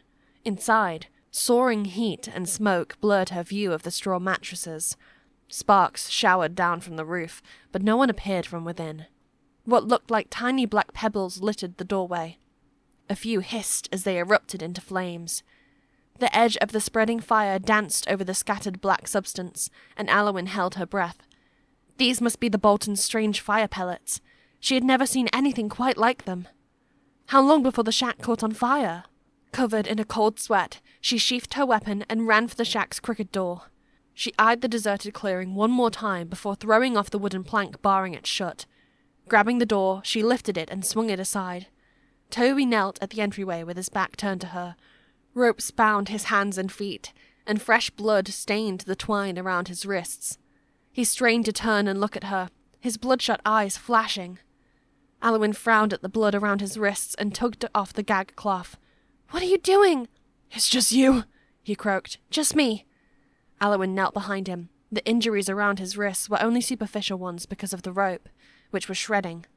Toby had been rubbing the twine against the nails of the door to break free. "I'm letting you go." Aliwyn pulled out the dagger Cato had given her. At the sound of her blade being drawn, Toby fell onto his side and rolled onto his back. Aliwyn flinched when she saw his face, streaked with dirt and blood from the many reopened cuts. His sunken eyes bore into hers as he bared his teeth. "I said I'm letting you go!" she shouted. Toby's head fell back, his chest heaving. His hands were still tied behind him. Rancid smoke hung in the cramped space, and heat rose from the other side of the wall. Toby's reaction made Aliwyn squirm, but she had already come this far to free him. She crawled to where he lay with his knees bent and sawed at the ropes, holding his bloody ankle to protect it from her blade. The sound of their panting echoed in the dark. Aliwyn could hardly hold her knife steady. "Dear heavens," Toby murmured. What was he thinking? Who? Ed. He used the compound to start this fire. The compound. He must mean those black, stinky rocks in his family's wagon, and within the leper's doorway. Toby had told Matthew that these rocks were used to start fires. Many questions crowded into her mind, but it wasn't the time to talk. The rope shredded, and Aliwyn tore the remnants from around Toby's ankles. As he struggled to sit, she hooked her arm around his elbow and pulled him up. Blood surrounded the black arrow hole in his padded jacket. Though the gambeson had saved him, the arrow had taken its toll. As soon as he stood, the soldier pulled away and hobbled for the exit. His wrists were still bound behind him, and Aliwyn bit her lip as she hurried to follow. Not even a glance of appreciation? As she caught up to him by the entrance, Toby stopped and turned back to the burning building. Smoke with the stench of rotten eggs billowed out in a wide column. The orange evening sun blazed on his worried and sweaty face. He lowered his head, panting, as Aliwyn circled behind him. She began cutting at the ropes around his wrists. Why did you come back? He asked softly. Why did you save me from the Vasfians? On that bridge, I prayed I wouldn't die. I swore to do as much good as I could if I survived. He pulled his wrists apart as the twine wore thin. And there were other reasons. But never mind them. The rope snapped. With his hands freed, Toby spun around and wrenched the dagger from Aliwyn. But I never knew you were Aelfric's sister, adopted or not. He snarled and pointed the glinting blade at her face. Aliwyn gasped. Toby had overheard her conversation with Evelyn and Cato. She stumbled backward and fell, but he advanced on her. The blazing firelight cast shadows below his furrowed brows. I don't want anyone calling Aelfric a hero. Saving him was the biggest mistake of my life. He's the reason I lost my soldiers, my friends, after all I did for him. Aliwyn tried to stand, but terror melted her limbs like wax. She stared at the weapon he had stolen from her. The more her senses screamed danger, the more paralyzed she became. I wanted revenge. I wanted to hurt people he loved as much as he hurt me. His voice cracking, Toby moved the blade even closer. Aliwyn's eyes blurred until she could barely see, and sobs racked her body. Suddenly, he withdrew his arm. Get away from me! She pushed to her feet, and sprinted with her ragged cloak flying, too terrified to check if he was following. Toby's words consumed her, and his voice echoed in her head like the chant of 1,000 demons. Aliwyn gagged as the hot breath of the fire rose through her hair with its monstrous stench. If only she had heeded Cato's warning that Toby was still Ransley Bolton's son. He was entrenched in a past that made him hate her. Tears formed cool streaks on her burning face as her hand fell over her empty dagger sheath. She had lied to her allies and sacrificed the freedom to go home for someone who wanted her dead. Her legs aching with exhaustion, Aliwyn staggered toward the forest with her heart slamming against her ribs. She was a wretched fool. If Toby attacked her now, she wouldn't even care. She tripped over something and landed with a pain she ignored. As she struggled to stand again, galloping horse hooves sounded behind her. The clearing transformed into a whirl of lights and smoke, and Aliwyn squeezed her eyes shut. The bandits were back, and she had nowhere to hide. Chapter 14. The Burning Truth. Aliwyn! The rider jumped off and ran toward her. Aliwyn squinted in disbelief as she sat in a heap on the ground. It was Evelyn, her brows drawn in a pained frown. She pulled Aliwyn up by the forearms. "What happened here? Where were you?" Aliwyn was too choked to speak. She didn't know where to begin. They hurried across the grassy plain with smoke blowing overhead. Silver was tied to a tree at the edge of the clearing. Evelyn had returned first with her mare, and Cato and the others would surely follow. "We were staying with the injured Vasfian people until their clansmen could fetch them. There were too many people for Cato's cart to carry." Evelyn ran even as Aliwyn fell behind. "Garrett was worried about you. He and Oscar came back, but then the cabin went up in flames." I didn't see either of them here," Aliwyn stammered. Evelyn glared at her. "They're probably dead, in that cabin." Aliwyn covered her mouth with her hand. She slowed to a shuffle as her knees wobbled. Evelyn had risked everything by coming back alone to investigate the flames, but the only person she could save hadn't deserved it. They were within moments of reaching the grey horse when Aliwyn collapsed onto the ground. Evelyn spun around and pulled on her arms. Get up! Whoever burned the building is still around! No! Leave me here! Aliwyn pushed off Evelyn's hands. Didn't Eda tell you what I did? Tell me what? Aliwyn tensed at the sight of Evelyn's sword strapped to her belt, but the truth needed to come out. She looked up at Evelyn and cried, I hid Toby in that cabin, but then I freed him. He's still here. To Aliwyn's vexation, Evelyn only reached down again to pull her up. Aliwyn, have you lost your mind? As if answering her question, the horse, tethered a few arm lengths behind Evelyn, whinnied and reared up on its hind legs. A man dressed in a black tunic held onto the horse's saddle. It was Toby, and Aliwyn shrieked. Evelyn spun around with a sweep of brown hair. She pulled out her sword and charged. Don't touch my horse! Toby had been struggling to pull himself onto the saddle with his injured ankle. As Evelyn dashed forward, he looked up with rounded eyes and backed off, pulling out the dagger he had stolen from Aliwyn. But it was too late, and Evelyn slashed his left shoulder. Toby cried out and doubled over. Aliwyn stood with fire coursing through her veins, but she couldn't move. No blood seeped from where Toby had been struck. His gambeson shredded over his shoulder, but its padding had again protected him. Evelyn circled to his side and swiped at his legs. Toby bared his teeth and parried her rapid swings with his dagger. Beside them, Silver rose on her hind legs with a sharp neigh and tore at her tether. The ring of their clashing blades tore through Aliwyn's heart. Toby blocked Evelyn's blows without striking back, but she was at a dangerous disadvantage because of Toby's gambeson. Aliwyn widened her stance, her muscles twitching for a chance to tackle Toby to the ground. Evelyn yelled in frustration. Her strikes became faster, but Toby blocked them all. Evelyn! He shouted. Please give me the horse!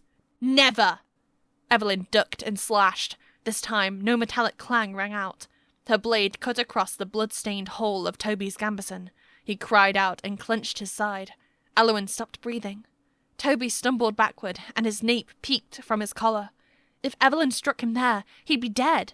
But Evelyn stood with her sword pointing at the grass, and a manic look in her eyes. Toby straightened, his face stricken and flushed, and only then did she attack again. He parried her blow with a flash of his blade. No blood spilled forth. Aliwyn's legs almost buckled with relief, but something was amiss. Why did Evelyn hesitate? And the way Toby had pleaded for the horse, did they know each other from before? Neither seemed willing to kill the other. Aliwyn had been too horrified to leave, but she added nothing by staying. Now was her chance. She should steal the mare they were fighting over and escape to Little Limber. Aliwyn tiptoed towards Silver and extended a hand for the reins, but she never reached them. Toby blocked another strike from Evelyn's blade and shoved her. She gasped and toppled backward. In her moment of weakness, Toby grabbed her arm and turned her sideways. He gave a sweeping kick behind both her knees and buckled her legs. Aliwyn's throat seized as he threw Evelyn down. Her sword accidentally smacked against Silver as she fell. The beast reared once again on its hind legs, and its shadow rose over Evelyn as she pushed to her knees. Aliwyn dove for Evelyn and pushed her away from the thrashing hooves. Aliwyn! Aliwyn! Both Toby and Evelyn shouted. The thunderous hooves stomped within a hair of Aliwyn's body as she rolled over to dodge them. Too frightened to scream, she didn't see Toby pull on Silver's mouthpiece and move the horse aside. She made the mistake of trying to stand, and the horse kicked her in the upper back. Aliwyn slammed onto the ground and shrieked into a mouthful of grass. The shock of landing rattled through her ribcage. Horse hooves stomped past her, and in the dying commotion, Evelyn called out her name. Aliwyn tried to get up, but couldn't. Hands rolled her onto her side and brushed aside the hair sticking to her face. Aliwyn's eyes focused on a piece of rope hanging from the trunk of the tree. The horse was gone, and so was Toby. Evelyn's face hovered over Aliwyn. Pushing to her feet, Evelyn backed away with her fists clenched. Why, Aliwyn? Her voice broke. Between the sharp pain in her ribs and the devastation of having betrayed Evelyn, Aliwyn didn't know which hurt more. She lay on her side, shaking as panicked voices echoed from across the clearing. Toby sped away on the galloping horse, past the smoke of the burning cabin and into the darkness. Numerous ragged lepers had crowded into the clearing before their burning home, and their wails and screams filled the air. No one seemed to notice as Bolton's son vanished into the woods. The jostling of a creaky wagon grew louder, but Aliwyn was too numbed to move. Finally, Cato's voice rang out in the distance. Blue! Aliwyn! Are you alright? What in tarnation happened? It was Ida's voice. Why is the cabin on fire? Why were you fighting with Toby? Because Toby is Ramsley Bolton's son, Evelyn shouted. What? Churling maggots! Aliwyn said he was a friend! Horrible consequences lay ahead of her, and Aliwyn's limbs jolted with panic. She rolled and pushed to her knees, only to face a dagger slicing for her head. You pock-faced liar! Ida cried. Aliwyn dove to the side and dodged the leper's blow. She staggered to her feet and Ida lunged after her again, but this time Cato grabbed the woman's arms and pinned them back. He wrestled her away as she screeched and kicked. Mills and the wagon stood behind the struggling pair, as if inviting Aliwyn to get on. She sidestepped Cato and Ida and dashed for the cart. Ride for Little Limber! Cato shouted in Vasvian. Aliwyn clambered on board the wagon and shook the reins, but Mills took one step forward and stopped. Evelyn stood before the wagon with her sword raised. Aliwyn panted as pins and needles sank into her scalp. The noblewoman blocked the wagon's escape.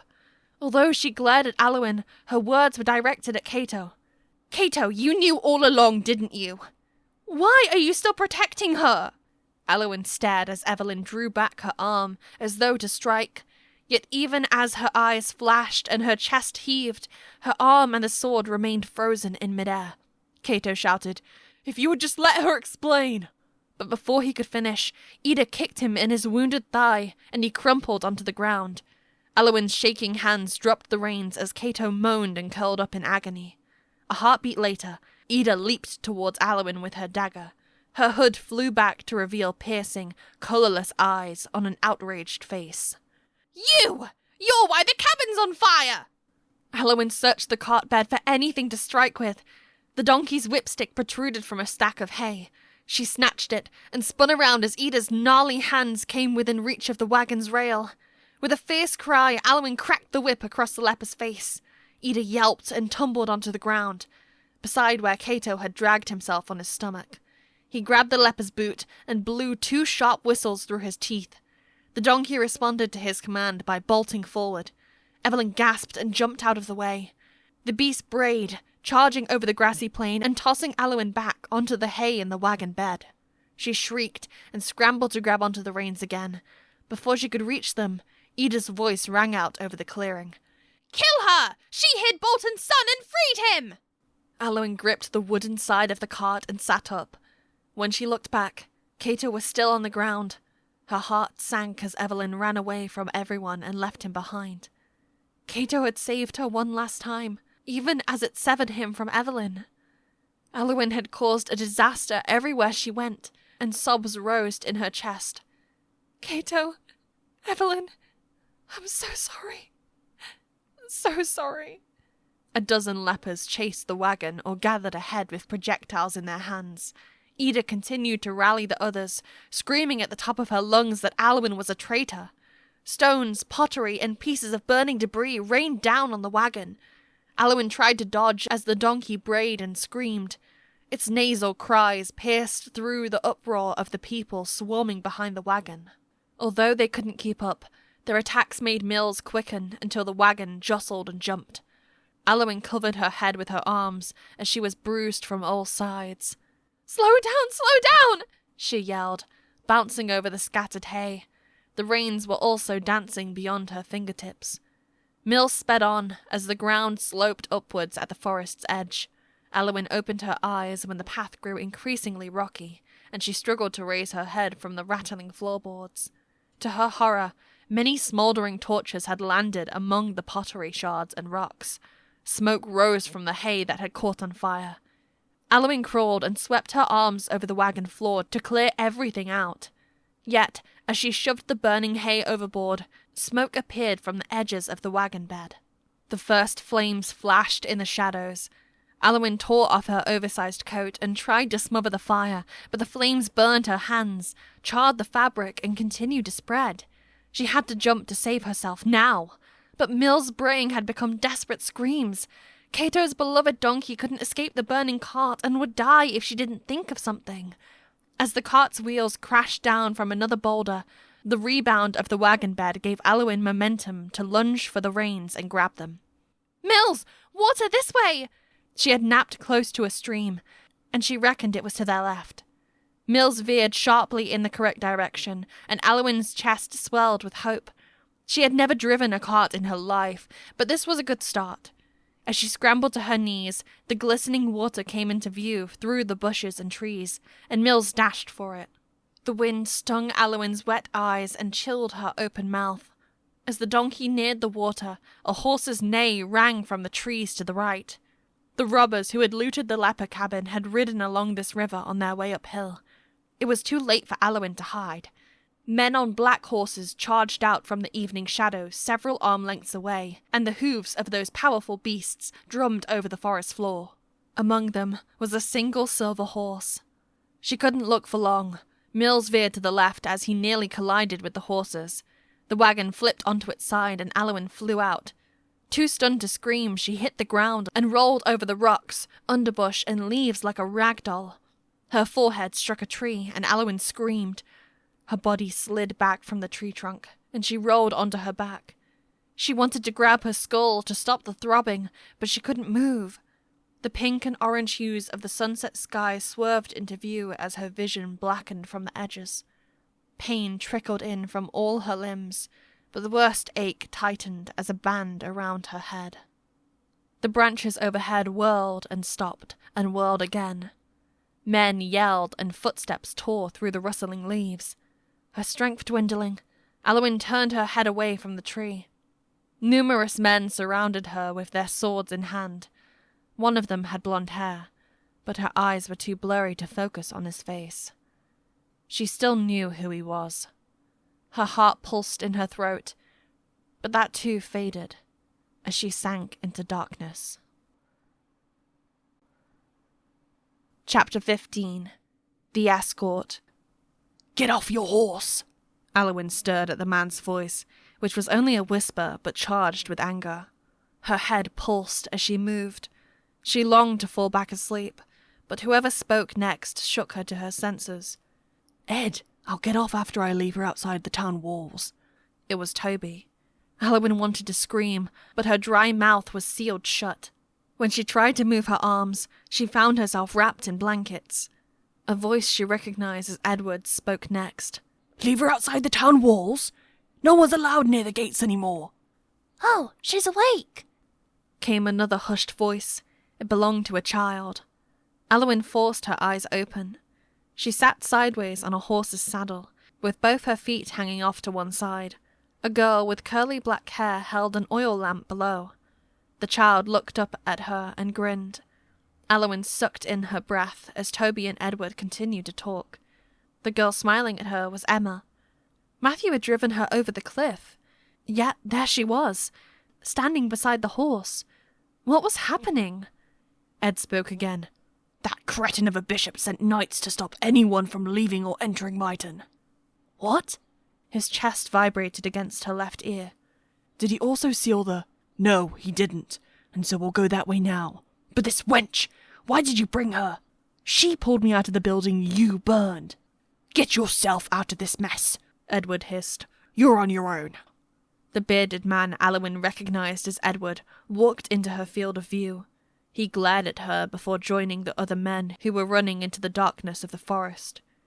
They were all dressed in plain tunics and carried sacks over their shoulders. No more horses? Was Toby the only one left riding a horse? The young man's heart thumped over her ear as her cheek rested against his chest. She remembered losing consciousness, but at some point, that had transitioned into sleeping and snuggling against something warm. And that something warm had been Toby. Aliwyn's temples throbbed. So much for thinking Toby's life as a rebel had ended. He had sped right back into his uncle and his troops. Her mind spun into a frenzy, but her body wouldn't move. The oil lamp flickered on Emma's scowling face as the last of the men dashed past them. "Toby, what's wrong with you bringing another girl to—" "Go follow Ed, now." "Well, make me," the girl retorted. "You—" How long had Toby been carrying her? Aliwyn's anxiety boiled to its peak, and she pulled out her arms from underneath the blankets. Toby, why is she so scared of you? Emma cried. Aliwyn screamed and thrashed until Toby's hold loosened. She fell into the chilly night air. Aliwyn! She landed hard on her hands and knees, making her bruises throb and her headache return like a thunderclap. She slumped onto her side. The ground sapped her of warmth, and icy shivers tingled up her spine. Dogs barked nearby. Oh no! The child's voice came beside her ear. Quick, get up! Emma, go run after Edward, Toby whispered. No! Came the same stubborn response. Emma's nails dug into Aliwyn's arm as the child tried to pull her up. Such thin fingers. Aliwyn trembled. She shouldn't have kicked and shrieked. The girl's pull was relentless, and Aliwyn sat up again in the strong winds. A dozen torches wove through the tree trunks. Footsteps rustled the leaves less than a stone's throw away, and barking dogs scampered over the ground within an arm's length of where she sat. Behind her, the horse Toby rode nickered anxiously. Its hooves shuffled close to where Emma and Aliwyn huddled on the ground. Qui est là? Who's there? Boomed a man's voice. His English carried a heavy French accent. Emma clung onto Aliwyn's arm as the hounds growled and circled them. We're pilgrims, sir, Toby said. Why do you disobey the curfew? Get off your horse! Toby hoisted his leg over the horse's saddle and tried to slide off carefully. His injured ankle buckled, and he fell with a thud onto one knee. Other soldiers crowded around them. Some carried torches that cast eerie, dancing shadows over Toby's grey tunic. His griffin surcoat was gone, and he wore a sackcloth cap over his blonde hair. Nearly 20 armed Norman soldiers surrounded them. When the same voice demanded that he hold up his hands, he obeyed as he scowled at his feet. Young lady, what happened to you? Emma yelped, and Aliwyn's gaze flew up to the figure before them. To her astonishment, Emma crawled toward her and buried her face in Aliwyn's chest. Wind howled over them both, and Aliwyn wrapped her arms around the girl. The man towering over them had a chiseled jaw under his conical helmet, and his mail clinked with each breath. His surcoat was blue underneath a yellow cross. A thrill raced through Aliwyn. He was one of Bishop Joffrey's soldiers. More Norman soldiers in blue and yellow surcoats surrounded Toby, trapping him within a circle of long swords and elongated, teardrop-shaped shields. He finally stammered, She fell. Silence! I was not speaking to you, the soldier said. He turned back to Aliwyn. Young lady, what's your name and where are you from? Aliwyn, she whispered. From Brocklesby. Aliwyn of Brocklesby? Was this man hurting you and the child? No. Emma pulled her face away from Aliwyn. He didn't hurt us. We're travelling together. The soldier shook his head. I cannot take answers from a child. No one is to be wandering outside Myton after sunset. Why did you disobey His Excellency's orders? Aliwyn stared at him. This twist of fate was startling. She could now watch her enemy crushed before her eyes. Toby needed to be arrested. If he survived this, he would rejoin the robbers who had looted and burned the leper cabin. What else would they destroy? But as Emma whimpered and quivered underneath Aliwyn's hands, her grief over losing her only sister stabbed through her. Her heart felt too big for her chest, and the incriminating words wouldn't come. I didn't know there was a curfew, Aliwyn said. I know it's late, but we were just trying to enter town. What business do you have in Myton? I was recently robbed. I needed more food for the winter. Everything Aliwyn said was true, although she concealed many details. The tranquility of her voice stunned her. And who is this man with you? Aliwyn held her breath. She bought time by touching her scalp where it hurt the most.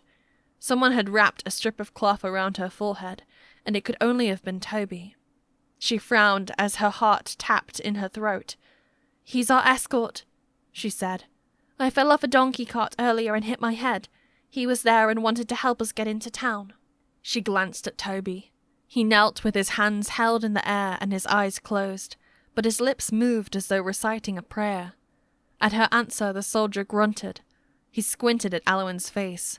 She kept a cool demeanor, reminding herself that everything she said was true. Placing her hands in the girl's messy curls, Aliwyn stroked Emma's hair with a glimmer of joy. She thanked heaven that the child was alive and well. I've seen you before, the man said. You're that girl living shut up in Brocklesby Mill. I used to grind my grain there. My name is Sir Jacques Verdun. So, you finally ventured out into the world? He smiled, and Aliwyn struggled to match his expression. Here was the Norman scamp who had robbed her mill, smiling down at her like he was a saint. Heat rose to her face. She said nothing, afraid her first words would be ones she'd regret. Wait! Jacques raised one eyebrow. Didn't that squire named Matthew Malcott come to fetch you yesterday? Aliwyn took a deep breath. Oh, yes, I saw Matthew, but I didn't leave with him. Jacques barked a laugh. I'm not surprised. A surly and loud fool, wasn't he? If you see Matthew again, tell him I've reported him for desertion. Aliwyn stared at the knight's clean-shaven face. She didn't know how the military worked, but desertion sounded like a crime. And Matthew had crossed the Brocklesby Bridge against Jacques' orders. What kind of trouble had Matthew gotten himself into by returning alone to her mill? Matthew never came back to you? No, Jacques grinned. I don't mind. Matthew was a pain to have around.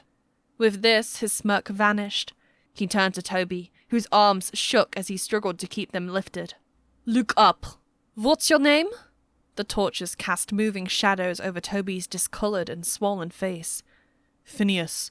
He glanced at Aliwyn, and the apprehension in his eyes forced her back to the present. Worries over Matthew's fate nonetheless haunted the back of her mind. Jacques' icy gaze remained on his suspect. As he drilled Toby with questions, the troop's dogs scurried deeper into the forest, one after another, as though after an unfamiliar scent.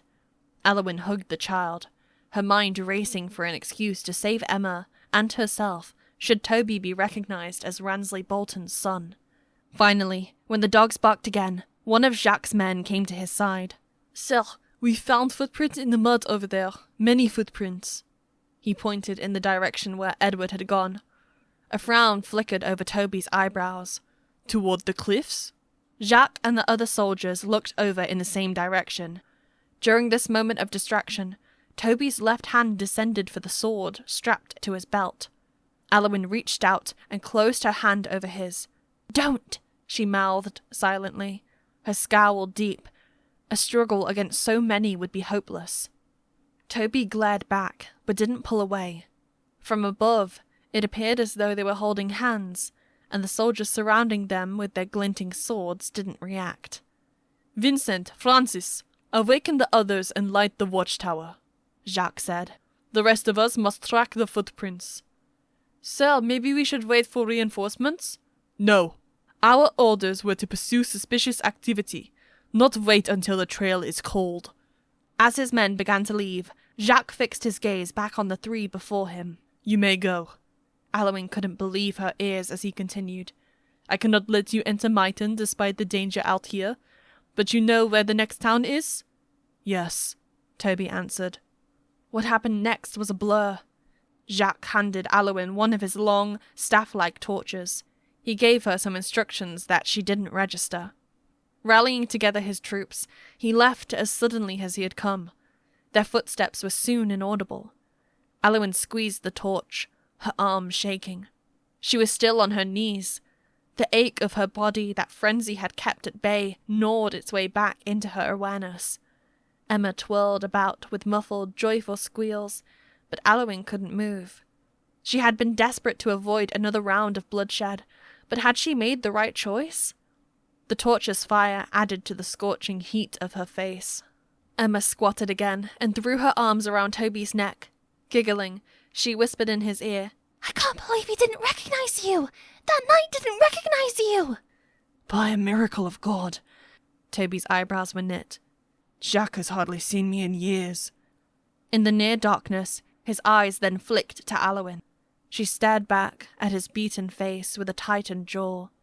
In the end, At the most crucial moment, the knight assigned to hunt for Toby hadn't even recognized him. But Aliwyn grudgingly understood why. With all the bruises on his face, the beginning of a beard, and a cap to cover his hair, Toby looked vastly different from when he had first entered her watermill, and no one would have expected to find him with a girl and a skinny peasant woman. The torch was slipping from her fingers when Toby caught her hand. He loosened the flaming object from her grasp. His warmth lingered on her skin and made Aliwyn tremble. She didn't dare look at his face.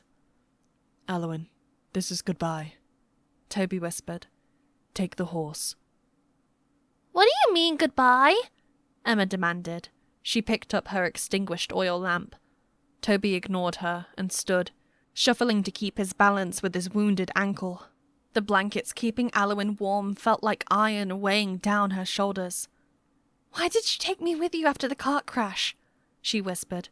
The lepers would have killed you. I realized I shouldn't have blamed you for what someone else had done. Aliwyn blinked back her tears. Toby didn't want to hold her accountable for what Aelfric had done. Toby turned to leave, but Emma drove her shoulder against his stomach with all her might. Why can't she come with us? She asked between grunts. Didn't she just help save us, and— No, Emma. For the first time, Toby's whisper was harsh. You don't know who she is. Aliwyn kept her head lowered, while their footsteps departed. As they carried the torch away, darkness enveloped her, save for the moonlight from above. She sat with her legs folded beneath her and her hands clenching her kneecaps. A knife of despair slashed through her heart. Had Sir Jacques Verdun dragged Toby away with Emma shrieking as she watched, would Aliwyn have felt any better? The answer was no. Aliwyn stared at the silent, spindly tree trunks overshadowing her. There had been no good choice, but her trail of lies would one day snap back like a venomous adder and sink its fangs into her neck. Heaven forbid Jacques would discover her deception. She could only flee to a sanctuary now, and hope the 40 days would reduce her lies to an inconsequential matter.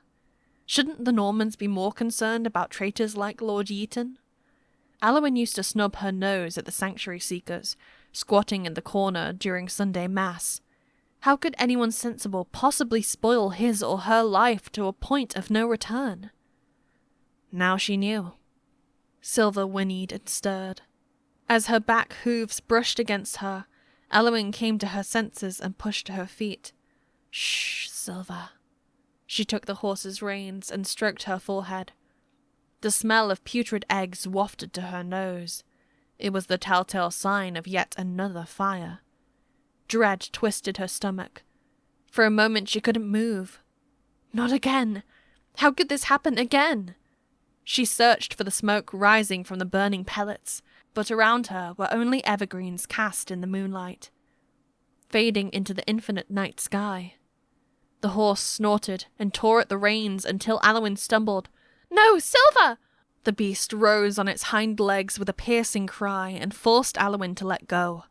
Her shoulders shook as the horse galloped away. Without a mare, it would take all night for her to walk to the next town. Her temples throbbed, and she leaned against a nearby tree with her vision going in and out of focus. Hitting her head had come with consequences. She didn't know how long she stood there, afraid that she would collapse should she move.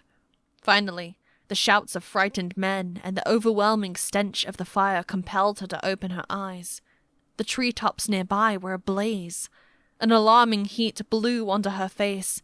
Aliwyn staggered back as yelling in French, undoubtedly Jacques' Norman soldiers, echoed through the crackling flames. Edward must have started the fire to help himself escape. When a flock of birds flapped past overhead, Aliwyn gathered her resolve and turned to run. Shrubs whipped past and sticks snapped under her feet. Up ahead, still shrouded in darkness, Silver's feverish neighs rang out through the tree trunks. Aliwyn's breath rasped in her throat, and she kept going. The bright light from the fire behind her faded.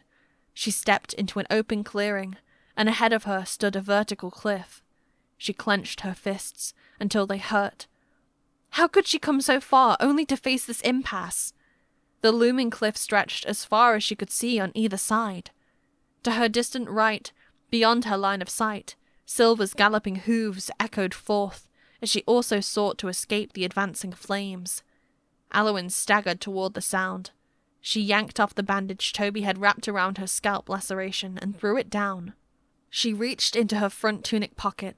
Both Aelfric's and Toby's recorders were inside, and to her relief, the first one she pulled out was Aelfric's. Her eyes blurred.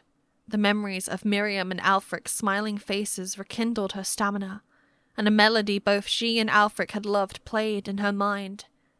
Aliwyn ran in bursts, parallel to the encroaching line of fire. The orange, dusty sky over the flames both amazed and horrified her. Birds and swarms of bats flew as black specks in and out of the smoke. Aliwyn was determined to move until the flames burned her alive. Suffocating fumes made her cough. She covered her nose with the blanket Toby had given her. Finally, when Silver galloped back toward her in the distance, sobs rose in her chest. The horse must have turned back because it couldn't find a way out. Aliwyn shuffled onward as she squeezed Aelfric's recorder. The fire etched her shadow across the ground and scorched her nape. When Silver galloped within several arm lengths of her, a swarm of bats fluttered out from somewhere along the rocky cliff. Aliwyn's heart leapt, and she quickened her pace. Was there a cave she could dive into?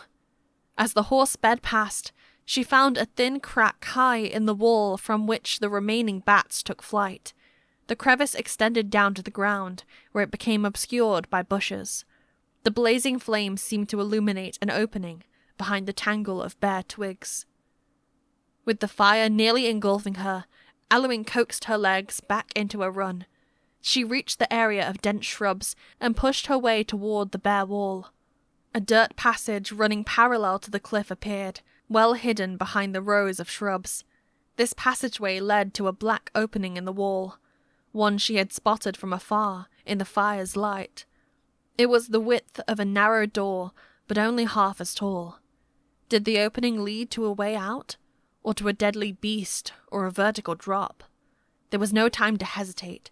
Aliwyn ducked and eased herself into the opening. A light flickered in the darkness, but soon vanished. Aliwyn chewed on her cheeks. Her vision must be adjusting. Her panting echoed in the small space. After a few steps, her instincts urged her to turn back. Her pulse drummed under her palm as she pressed against the frigid walls, and her other hand squeezed Aelfric's recorder. The darkness made her fear soar. She closed her eyes and forced herself to move forward. There were only flames awaiting her outside.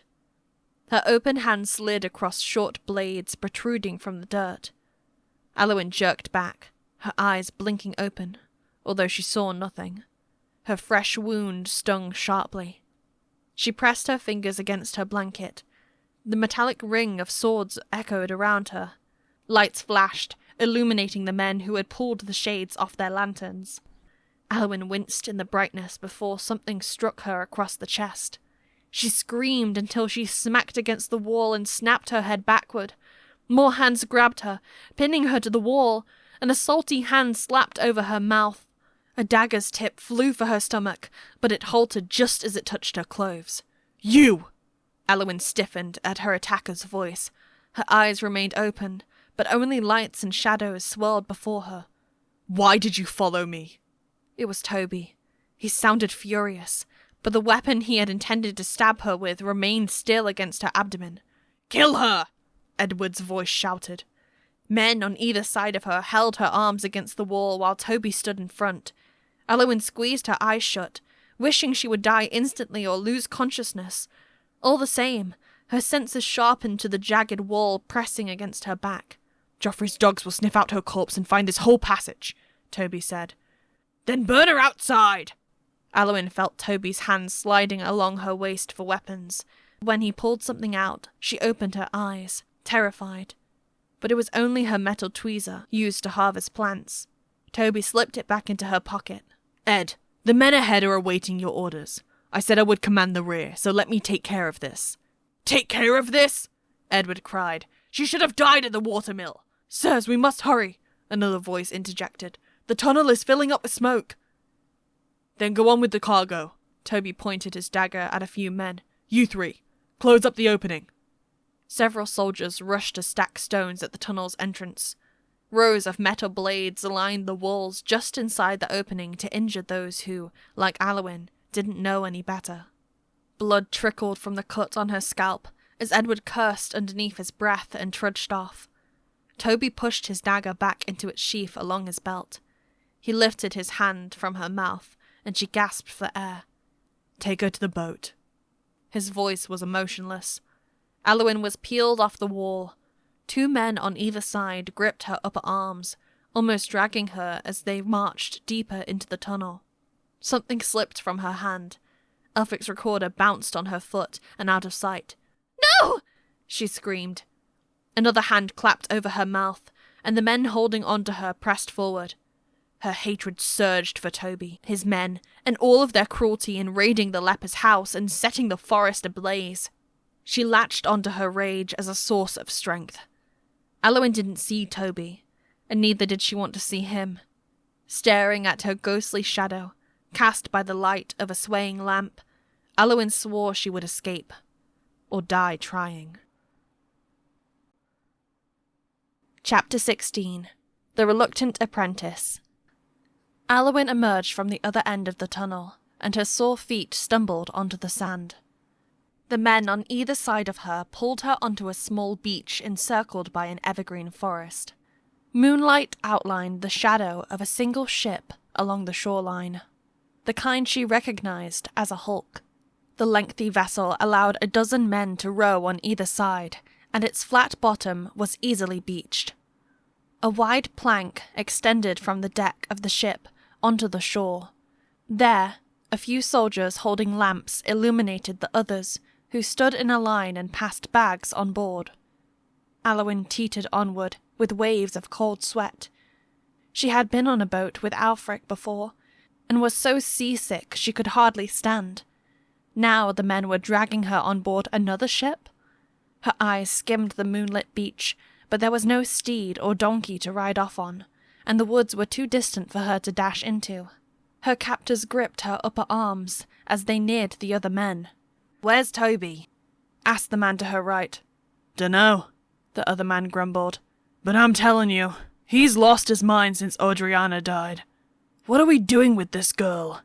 Aliwyn squirmed within their hold. Who was Adriana? But she couldn't ask, and other footsteps arrived. The men holding her halted and straightened themselves to attention. "Toby, we were just awaiting your orders," said one of them.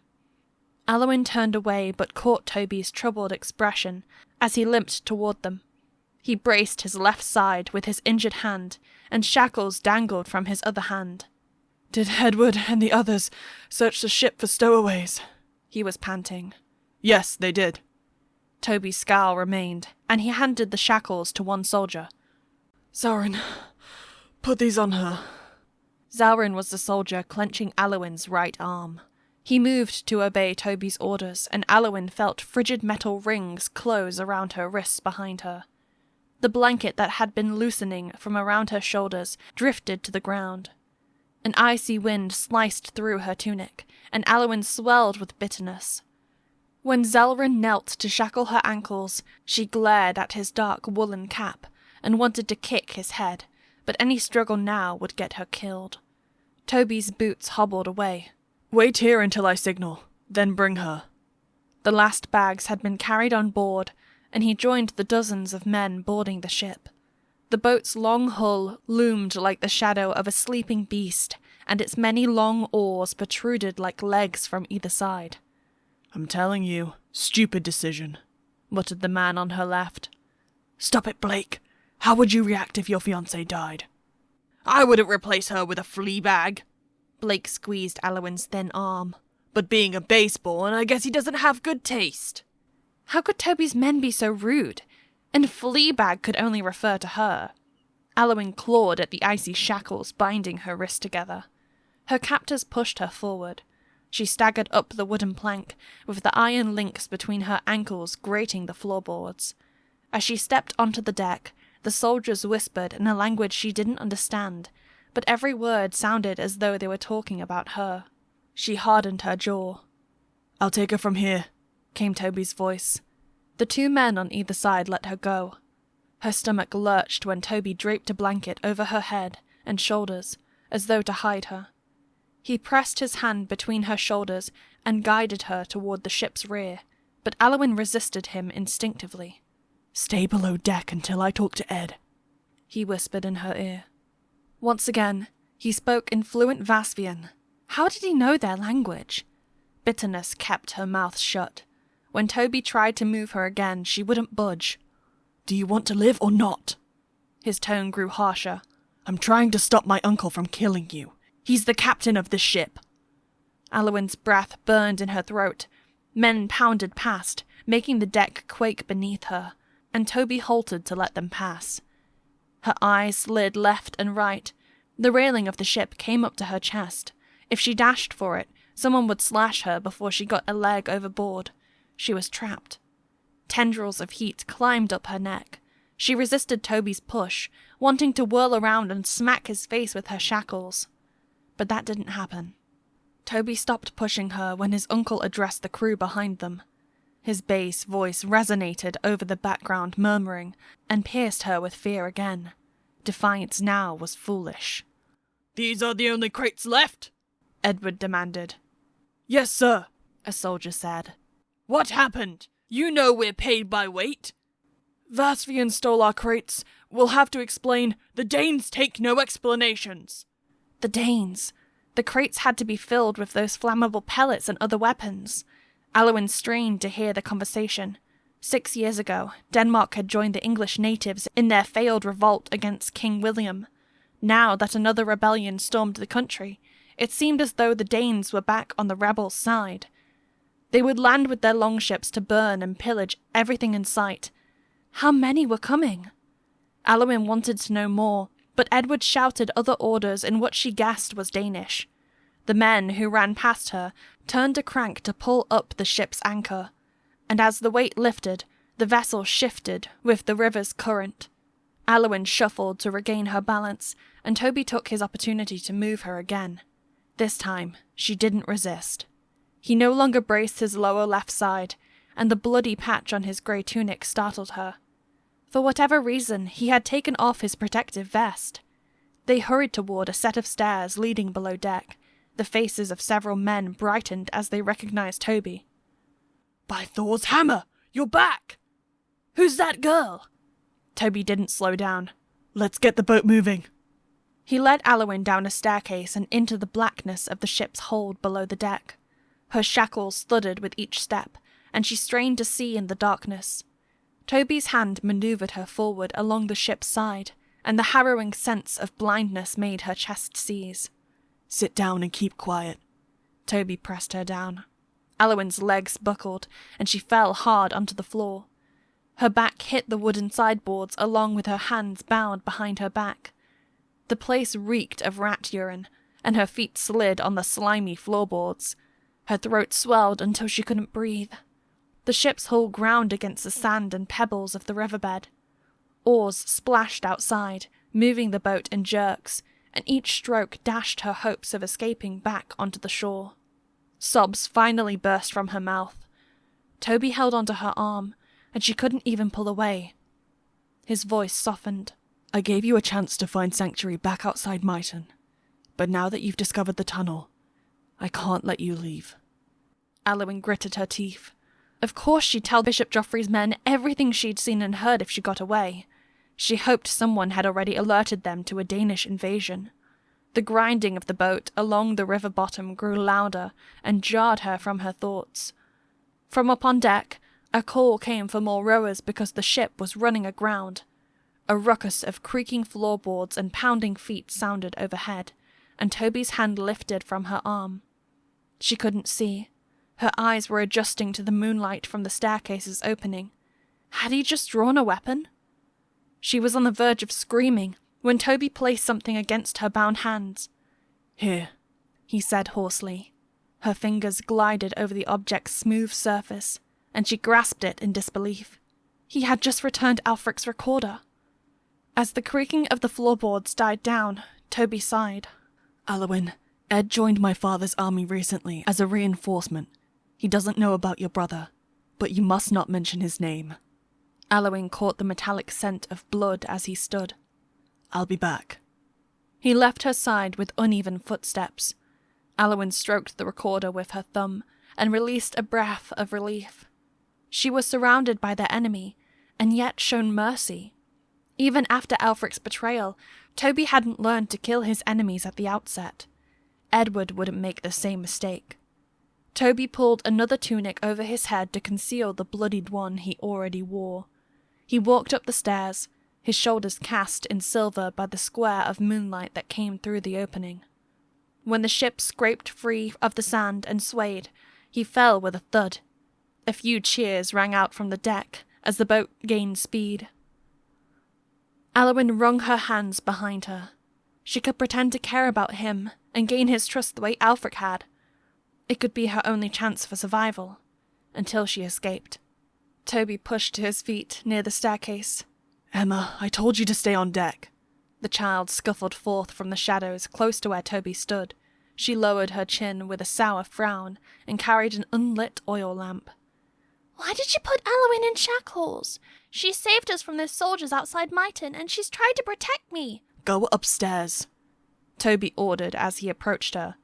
Emma jerked back. No! What if you hurt her when I leave? Aliwyn's open mouth quivered as Emma dodged Toby's grasp. They had just met, but the child already cared about her. Aliwyn wanted to dismiss Emma, but the boat rocked incessantly with the current, and she closed her mouth to contain her bouts of nausea. Coughing rang out from the darkness, and Aliwyn flinched. A shadow floated from the hay mattress, like that of a large animal. Aliwyn's cracked lips parted. "Toby!" Her face flooded with warmth. She shouldn't call for his help. Toby approached, and Emma hurried after him. He left behind the last rays of moonlight and pulled out his sword silently. The coughing came again. "Who's there?" For a moment, only the splashing of the oars filled the silence. Then, a deeper male voice called out in the blackness. "Tobias?" Toby inhaled sharply. His sword sang as he pushed it back into its sheath. "Father!" Bolton the elder was on board. Aliwyn's heart raced until her head swooned. "I thought you were on a separate boat." Toby sounded overjoyed. Ransley got hurt earlier today, so he came on our ship instead. Emma squatted and struck flint and metal together to light her oil lamp. A light flickered on, illuminating the spacious hold of the ship. Fishing nets hung like spiderwebs from the ceiling, and dozens of hammocks wavered in between wooden posts. Several spears glinted from their positions on the wall. Everything glowed in shades of brown, and countless wooden boxes lined the perimeter of the boat's hold, probably all filled with fire pellets. Aliwyn bristled and writhed. This was it. Here was Ransley Bolton's hideout, stocked to the brim with weaponry, on a ship bound to meet the Danes, and she couldn't do anything about it. Or could she? After everything she had seen and heard, she'd never forgive herself if she remained a passive passenger. Aliwyn shuddered as she gathered her resolve. She couldn't fight these men, but maybe she could destroy their precious vessel. There had to be a way. Was there anything in the hold she could steal and use? Toby limped past her, where a bearded man lay on top of a hay mattress. He seemed unwell under his beige blanket. "Father, your arm. My head is bothering me the most." Bolton the elder gestured to his right temple. "I got hit rather hard on the side there." Toby pushed a clump of hay behind his father's head to elevate it. "It's very swollen. I'll dress it right away. Who attacked you?" "We ran into the Vasfians just downstream of Brocklesby, and that old ruffian, Rochford. I had no choice but to attack first." Ransley sighed. "I'm sorry to tell you that I lost one chest. The enemy must have it now." Toby's back stiffened, and Aliwyn glowered at him. What was so important about Ransley's single lost chest? After all, they had already lost plenty of fire pellets, unless the chest contained something else.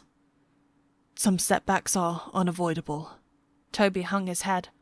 "I pray the loss won't hamper our efforts. At least you were spared, Father." "Indeed. It's so good to see you, son. Ed said you were as good as dead." The Lord has been merciful to me. Toby knelt beside the bed, and his father raised an arm with a tattered sleeve to embrace him. Aliwyn wanted to burst. Where had she heard the name Rochfort before? Was it Norman's last name? Whoever Rochfort was, he had failed to cut down Ransley Bolton, and now the old scoundrel was back to conspire with his son and his men. Toby used his sleeve and water from his costrol to clean his father's wounds, and Emma knelt by his side to assist him. The rising and falling of the ship intensified Aliwyn's motion sickness, and she pulled at the shackles around her wrists in vain. A long time passed, and she lost her balance against the wall and slumped onto her left side. Emma called out her name, but Aliwyn squeezed her eyes shut.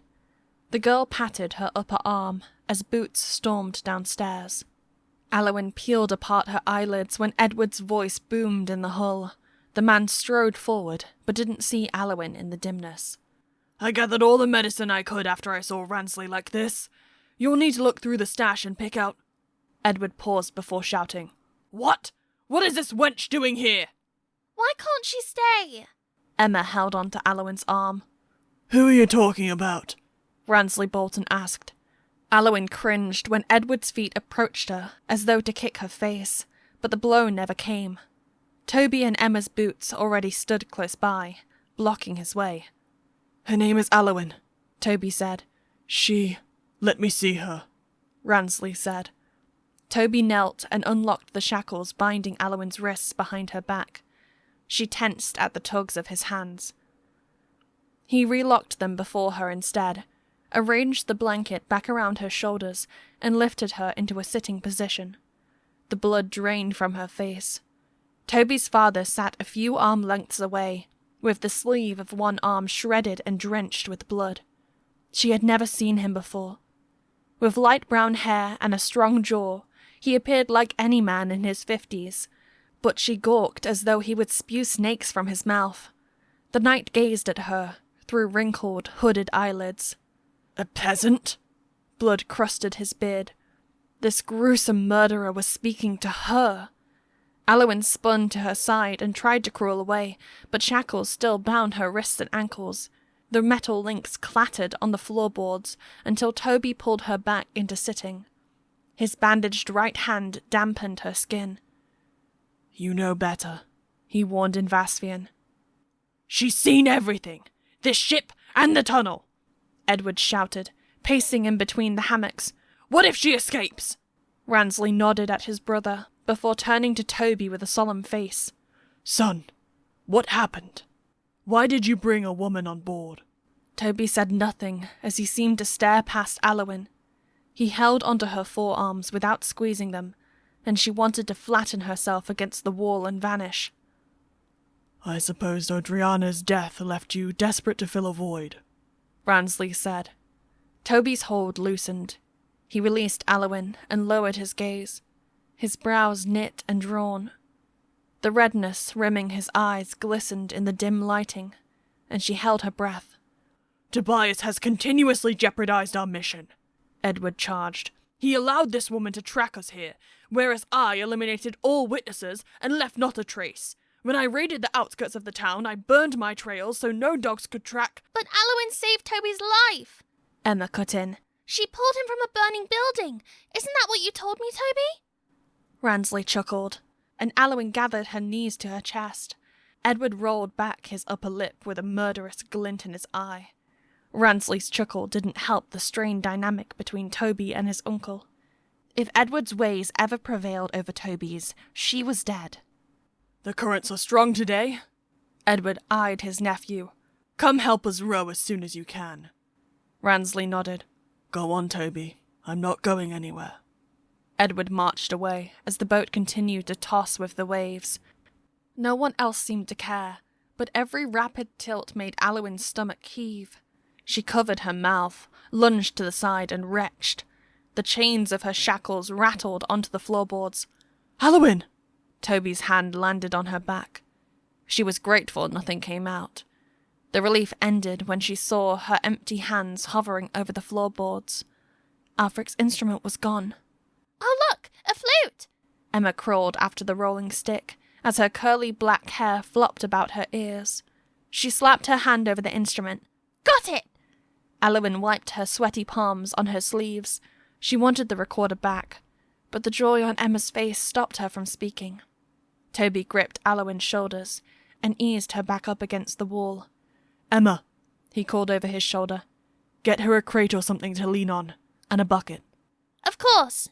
The child pushed to her feet and ran to do his bidding. Toby released Aliwyn and sat to her right. The smell of smoke wafted from his clothes, and the warmth of his side made her want to scream.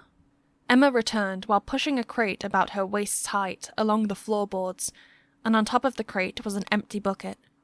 Toby told Aliwyn to lean against the crate on her left, and she scooted against it, with her face burning. She hugged the bucket Emma passed to her and curled her back to Toby. Ransley Bolton watched, smirking and rubbing his swollen temple. What felt like spiders crawled along Aliwyn's spine. This had to be a bad dream. She was going to wake up the next instant staring at her mill's leaky roof. Aliwyn looks awful, Emma said. Toby, let's take her upstairs for fresh air. Just a moment. Ransley folded his legs under his blanket. Tobias, you didn't tell me how you met her. I found her in the watermill, Toby answered. the watermill where Miriam once took care of me. Ransley raised his eyebrows. You went back? Did you see Miriam? No, but I've since learned that Aliwyn is Miriam's daughter, adopted. I see. Aliwyn stared at Ransley Bolton. Why would he, of all people, know Miriam? Or maybe he had been one of Miriam's many patients. There were few as skilled in wound care as Miriam. The world was terribly small. Where is Miriam now? Ransley asked. Aliwyn clutched her bucket, her shackles dead weight around her wrists. Miriam passed away. Water splashed along the hall's side, and voices from upstairs echoed in the dank air. Ransley's expression sank. Miriam's legacy wasn't forgotten, and Aliwyn's head spun. Everything was unreal. Had anyone tortured or killed her, she would have understood it to be her fate, but both Toby and his father had shown her mercy. Ransley passed a hand over his face. I heard Miriam had 2 apprentices. When did she adopt children? What a creepy man. Had he sent his merchants to spy on Miriam all these years? Miriam never adopted, and I'm not her daughter. Someone spread false rumors. I'm Miriam's apprentice, and her other apprentice is dead. There. She finally dispelled the hideous lie that nearly killed her, and she glared at Toby. His rounded eyes seemed to bore into her flesh. Shifting his back against the wall, he raked a hand through his hair and grabbed a fistful. May Miriam rest in peace, Ransley said. Her medical knowledge and skills were unparalleled. I'm pleased to meet one of her apprentices. But Ransley hadn't heard of the blunders this apprentice had made in Brocklesby. Aliwyn's stomach twisted at the way his eyes roved over her, as though assessing her worth. Miriam's legacy had helped win her acceptance among murderers, of all places, and she had better not make another mistake. So that means Aliwyn's staying? Emma grinned and twirled Aelfric's recorder. I can give her lots and lots of ginger, so she won't throw up, and she can help me with all my all my chores. Ransley observed his son. I sense that even if I don't want her to stay, you won't listen to me. She may be an asset to our crew, but you must watch her carefully. I will. Toby shuffled in his seat beside Aliwyn. Ransley smiled. And 1 woman on board is enough. I agree. Emma giggled. I've seen the ladies following him around. It's not Toby's fault he's handsome. Thank you, Emma. Toby's voice had an oddly high lilt, and Aliwyn rolled her eyes away. They would not hurt her, at least not yet, and she tried to relax her tense muscles. She would need to take full advantage of her reputation as Miriam's apprentice and earn her place on board.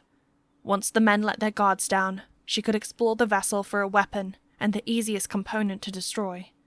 Her mind raced ahead.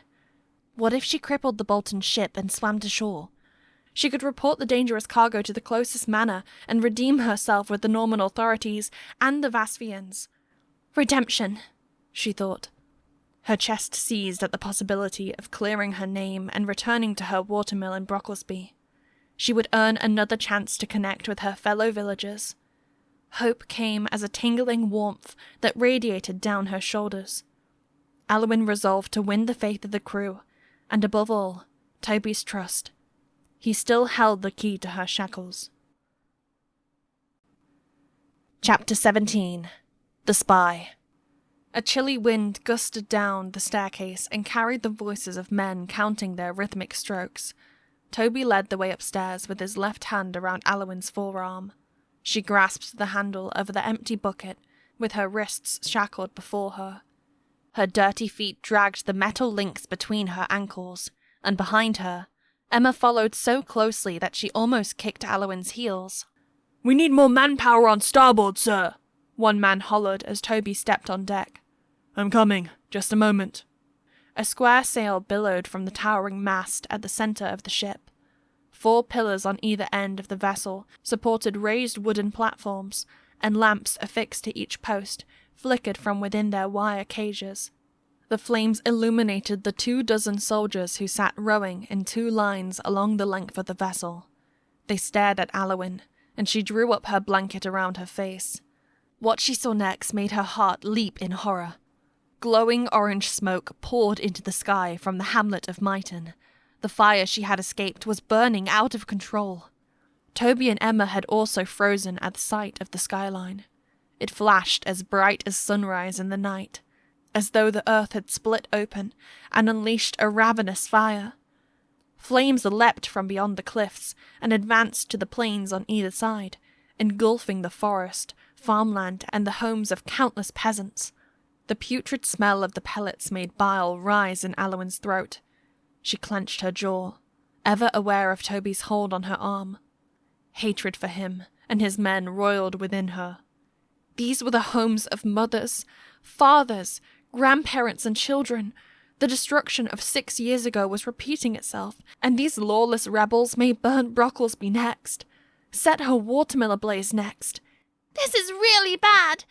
Emma's shrill voice pierced above the background of voices and water. How are they going to put that out? Toby led the 2 of them toward the ship's rear as he squinted at the sky. He had looked at the burning leper's cabin with the same dejected expression, and a tinge of sadness softened the edge of her fury. This raging blaze had nearly killed him also, and he wasn't the one who had started it. Toby, who burned up Myton?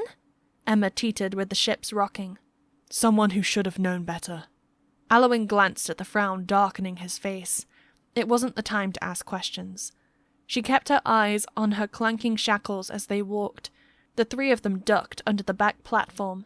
Sacks of plunder crowded around them, and Aliwyn wrinkled her nose at the fetor of blood and sweat. Toby tossed aside a few of the dirty bags and guided Aliwyn forward. "Stay here." He released her arm. "It's close to the ship's midline, and you won't feel the waves as much." Aliwyn's knees buckled and hit the floor. She swallowed the twinge of pain from her bruises as Toby knelt beside her. He pulled open a nearby bag. "You'll find food and medicine in these. Take what you need." Aliwyn nodded and kept a blank face. She had already spotted one bag she wanted, the bag of daggers she had seen in the leper's cabin. It sagged against the farthest platform post, mingling with everything else stolen. A blade would be useful, but how to get one? Her heart drummed in her ears. The rowers sat watching her like hawks tracking prey, and her wrists and ankles were still shackled. Emma ran off without a word and scampered toward the vessel's side. There, by the railings, a copper cauldron hung by its handle over a large open sandbox. The pot had 3 legs underneath for stability, as it stood over a hearth in the box. But the porridge inside lapped close to the edges with each rock of the ship. I forgot to put out the fire! Emma pulled her sleeves over her hands and grabbed the pot's handle. "Emma, wait!" Toby hobbled after her. The girl couldn't steady the heavy object, and hot porridge splashed out. She shrieked and released the cauldron just as Toby caught it from her. The scalding contents splashed onto his legs and boots, and the oarsman nearby grimaced. Aliwyn seized the chance to scoot toward the bag of weapons, But Toby didn't yell and create a scene as she had hoped. His back turned, he set the pot back on the hearth and wrapped chains through its side handles to brace it against the ship's movements. Emma clutched her hands. I'm sorry, Toby. I know I'm supposed to put out the fire when we sail, but I forgot. She picked up a shovel strung to the sandbox and mixed sand into the low flames to extinguish them. You're also supposed to secure the cauldron before we set sail. Toby's voice was firm, but not angry. Yes, I know. Aliwyn slid toward the bag of weapons, her hairline wet and her limbs twitching. This rebel leader was remarkably patient. Her side brushed against the bag. With wrists shackled together, her hands fumbled with the drawstrings to loosen them. It wasn't easy, and the guilt of stealing from someone who had been merciful to her and a young child gripped her throat. But she had heard enough to know the ship was delivering pellets to the Danes. They would burn and pillage more villagers, and she had to stop that at all costs. As her fingers crept into the sack, heavy footsteps vibrated the floorboards. A large hand locked around her arm, pulling it backward and twisting her around. Tearing pain shot from her elbow to her shoulder. Her bucket went flying and Aliwyn screamed. Ed, stop it! She was going through our loot, because I told her she could. As Toby limped back toward the platform, Edward yanked off the blanket once covering Aliwyn. He pulled her by the arm toward one of the 4 posts elevating the platform they were under. Aliwyn gritted her teeth. She was determined not to scream again. The chains binding her ankles did a wild dance along the floorboards. The burly man dragged her toward a post with chains already wrapped around its base. If she stays, she's a prisoner. You can't leave her untied. Edward reached for the chains, but Toby intercepted his arm. You are responsible for your hired hands, Toby said, and I'm responsible for Aliwyn. Edward threw down Aliwyn's arm, and she tumbled onto the splintering planks. The men continued to argue, but she couldn't comprehend their words. Her blurry eyes focused on Emma's thin figure and the girl's petrified, wide eyes. Edward's insults pierced through Aliwyn's daze. You base-born son! You've lost your mind, keeping this filthy wretch! And you, burning all of Myton! Toby snapped back. Have you gone mad? A blow hit flesh, followed by a cry of pain. If I hadn't, Joffrey's men would have found our tunnel, Edward yelled. Aliwyn forced herself to sit up, her mind screaming danger. Toby had doubled over, clutching his stomach where he'd been punched, but his face warped with fury as he bared his teeth. An instant later, he launched back at his opponent. Stop! Aliwyn shouted. She didn't know whether her cry or the relentless jolting of the ship in the currents made Toby hesitate. When neither he nor Edward moved, Aliwyn looked up at the cowering child. Go downstairs, sweetheart. Her voice hovered above the commotion. The girl turned around as though her legs had been cut free and scampered down the ship between the 2 rows of men. Relief washed out the strain of Aliwyn's muscles, and she slumped back against the post. Portside, stop rowing, and throw out the anchor, Toby hollered as Emma disappeared down the steps. His arm rose above Aliwyn's head as he held the post for balance. Half the men dropped their oars and scrambled to follow Toby's commands. Edward stomped over to the steering oar, just outside the raised platform. He had abandoned it earlier to grab onto Aliwyn, and he rowed with vigorous strokes to direct the boat back on track. The ship jerked to its left, as though skipping over obstacles on its right, and Aliwyn hugged the post. As the horizon of water and sky rotated, her stomach heaved towards her mouth. Unfazed, the oarsmen shouted in Danish and coordinated their strokes. Ed! Toby called out. Where are the flags bearing Norwich's coat of arms? We're not going there. We're going straight for Ravens's Point. His answer made Toby's mouth fall open, and Aliwyn's heart fluttered as she leaned against the platform's post. Toby limped forward, his hand sliding over the thick post until only the back of his tall frame was visible. The anchor splashed into the water, and the ship dipped sharply to the left. Toby toppled over, and his weight vibrated the floorboards under Aliwyn's thighs. She held her breath. Toby lay on his side, facing her, with his arm around his torso. He was gasping.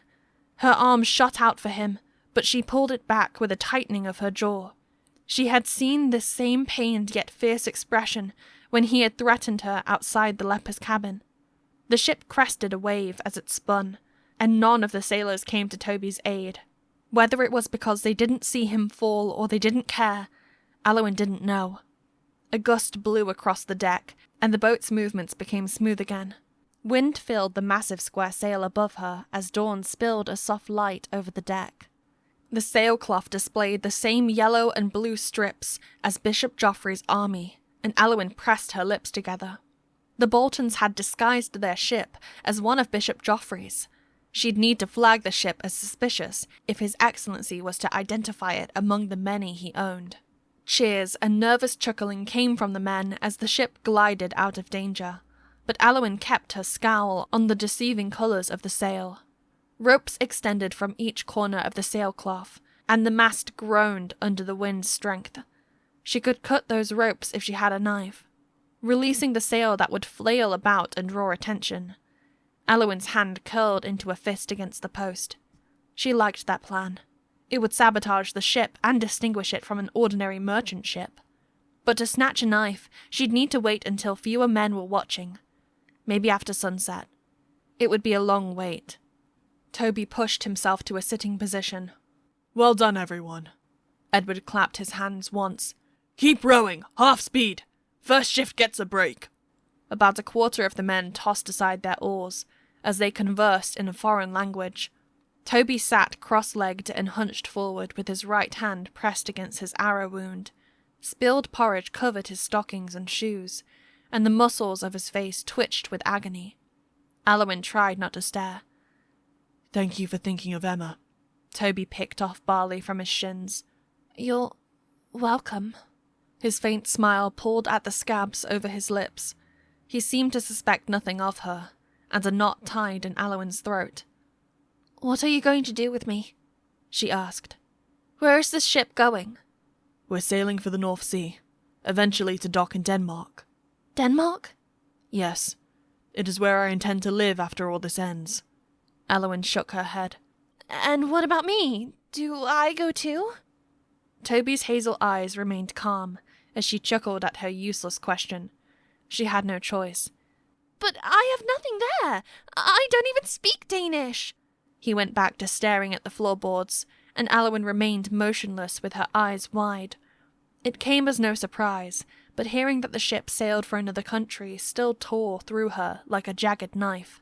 She would never return to her watermill, her chickens, her garden, and everything she had cherished and known. Bitterness against all the men on board pressed onto her shoulders like a stone mantle. Yet, the alternative to being held captive was to be killed. She had to tread carefully. Toby reached for the closest bag of stolen goods and rummaged through it. It's impossible for you to return home after what has happened between us. I hope you realize that. Aliwyn kept a stone face. Going home was not impossible. She could redeem herself if she turned in this ship and thwarted the rebels' fiery plans. Toby was the one who didn't realize she still had a chance. Maybe when peace returns to England, you can go back. He glanced at her. It's too soon to talk about that now. The call of water birds echoed from overhead, and a crisp autumn breeze pulled at the bloody hair matted against her temple. Aliwyn's face itched as she pinched the skin on her hands. Part of her still believed she would awaken from this outrageous dream. Time rolled on nonetheless. She struggled to keep her eyes open. Closer to the mast, the men spoke cheerfully in Danish, and one man knelt to wipe up the spilled porridge. Another soldier carried a bucket as he walked about, giving out ladles of water. Others stretched with their arms in the air, or massaged the back of a comrade. One bearded man took out a gloved puppet. It held a tiny stick, and began beating the soldiers nearby. Loud laughter rang out, but Aliwyn couldn't watch. These were looting, murdering, barbaric men, doing everything that normal people would do. Here's a piece of ginger. Toby broke into her thoughts. He handed her what looked like a shriveled nugget. The ginger juice stung her lips as she bit into it, but she forced herself to chew and swallow it all. To her frustration, the ginger burned her throat, and she coughed until her ribs ached. Toby handed her his costrol, and she grudgingly drank from it. The way the soldiers watched her made hair rise on the back of her neck. She was nothing worth staring at. When Toby lifted his good hand to touch her, Aliwyn yelped and almost smacked his face with the water pouch. Water sprinkled over his eyes and made him blink. He looked apologetic as he lowered his arm. Aliwyn, as long as you live at peace with us, I won't hurt you. And once we get to Denmark, I can help you find a place to live and work. She pinched the top edges of his water bag. Did he expect her to follow him like a coward all the way to Denmark and settle down with his help? Because of him and his family, Aelfric was dead. She couldn't overlook that. The fact that they were both connected to Miriam didn't erase anything. Do you have a manor in Denmark? She kept her tone neutral. My grandparents gave me a piece of land there, but I've never lived on it before. He flicked off another grain of barley. His voice was pleasant. I was a merchant when not on military duty, and I travelled often. I learned many languages that way. Act friendly, act interested, she thought. Where did you travel? Very far southeast of England. There are luxurious ports by the sea, full of traders with spices, dyes, perfumes. Oh, that must have been interesting. It was. There was an unexpected pause. It was nice while it lasted. The change in his voice made her nervous. When she looked at him again, Toby hunched over and gazed at the floorboards. His past was not as simple as she had assumed. At some point, this young merchant had deteriorated into a murderous rogue. Aliwyn picked at the hem of her tunic. What happened? How did Miriam die? Toby asked at the same time. The two of them stared at each other, as if unsure of who should answer first. Toby opened his mouth. Although Aliwyn wanted to hear his response, footfalls quaked the floorboards underneath her. She scooted backward as several men stomped to where she and Toby were. "All right, we've given you two enough time alone," one of them hollered. He threw up his hands with a broad smile. "Tobias Phineas Bolton, you're back from the dead!" "It's really you!" another exclaimed. The four soldiers crowded around Toby, each landing with a quaking thud on the boat's deck. Aliwyn shuffled to get out of the way, but her movement made all the men turn to her. "I'm Axlin," said the first man who had spoken. He had grey hair and thick, arching eyebrows. "So, you must be Adriana." Another man punched him on the shoulder. "Idiot! Why would Toby marry that?" His words felt like sharp stabs. Aliwyn couldn't quell her shame as they leaned forward and squinted at her face. "Syllabi, leave her alone," Toby said. "And Axlin, you must not have heard about Audrey. She passed away." "What?" Axlin's high, arching eyebrows shot up even higher. "What happened? I'm so sorry. I'm so... It wasn't your fault," Toby smiled, but sadness lingered in his gaze. "This girl, isn't she from the watermill?" Another soldier jabbed a finger at Aliwyn. "You brought her to be our thrall?" "No. She saved my life. I won't order her to do anything." Aliwyn swallowed until her mouth ran dry. The gathering fell silent until one man cleared his throat with what she sensed was contempt. Her pulse quickened. Peering up at their sweaty, bearded faces, she whispered, "My name's Aliwyn." "I'm Syllabi," said the man who had punched Axlin. "And this is Axlin, Sven, and Blake." Aliwyn tried not to stare at Syllabi's shiny, bald head. What a strange contrast to his voluminous beard. He had an accent and stank of ale and sweat, much like the other men clustered around her. She'd have to earn her place amongst these disgusting brutes. "Nice to meet you all," she said. "I'm happy to help on this ship." "So, what can you do? Sing? Dance?" Aliwyn steeled herself against the mockery in his voice. "I can sing, but I also spear eels." Her answer only brought lopsided grins all around. "For real? How about emptying them privy buckets?" There was scattered chuckling. Aliwyn pressed her lips into a stale grin. "Spearing eels takes great aim and skill." Toby glared at the other soldiers until their smiles fell flat. Turning back to Aliwyn, he continued, "On this ship, we use nets to catch fish instead. They're hanging from the sides of the ship." Aliwyn lowered her scowl to the floorboards. Even if Toby was defending her, he was the reason she was stuck on this vessel. The floorboards vibrated again. this time with lighter footsteps, and a teenage boy with a woolen hat approached the gathering. He carried a basin of water, with a few rags hanging off its edge. In the morning light, her eyes fell back on Toby as he smiled at the newcomer. The stubble of his beard was growing. Despite his darkening bruises, his smile was full and sincere. In a moment so bizarre that it shook Aliwyn wide awake, Miriam's smile appeared on Toby's face. She sucked in her breath and looked away. All the sleep deprivation was making her crazy. "Always the thoughtful one, Zelryn," Toby said as the newcomer set down the container of water. Zelryn didn't smile. "We should all talk later. You need to sleep." He was one of the two men who had pulled her out of the hidden tunnel, probably 14 or 15. He had a square face and sand-coloured hair sticking out from underneath his cap. "I agree." The bold soldier, Syllabi, stood again. "You look rather beaten up, Toby, but you're craftier than Loki escaping that bridge." "How did you get off?" another man asked. Now that the attention had shifted elsewhere, fatigue swathed Aliwyn like a heavy blanket. Gone was the flighty energy once sustaining her. She fought to stay awake as Toby told a story. His gambeson of 32 layered linens had reduced the impact from the Vaspian arrow, which had struck his left hip bone instead of his abdominal muscles. The rain had distracted the Vaspian guards and made it difficult to keep lighting the nearby bridge. Every time the redheads changed shifts in the darkness, Toby used his eating knife to cut at the suspension bridge's rope. Finally, he could pull out his ankle. He looped his cape around a plank and hoisted himself up onto the bridge. Then he had crawled back onto land. "Very smart," Syllabi smirked. "I've heard my share of survival tales, but by Odin's hammer, this is a bloody good one." The other sailors nodded with admiration, but Toby's face remained stark. "The Vaspians used low draw-weight crossbows, and I played dead. I had hours to plan my escape. Thank heavens you all found me, or else the lepers would have finished me off. You weren't hard to find. That grey horse you was riding made so much noise." Aliwyn didn't hear the rest of their dialogue. She dozed off with her head against the back platform's post, until something wet touched her hand. Aliwyn jerked back to attention. Zelryn squatted before her and offered a damp rag. "Want one?" She was too shy to look into his grey eyes as she accepted the cloth from his hand. The other men had gathered around the cauldron and were serving themselves porridge.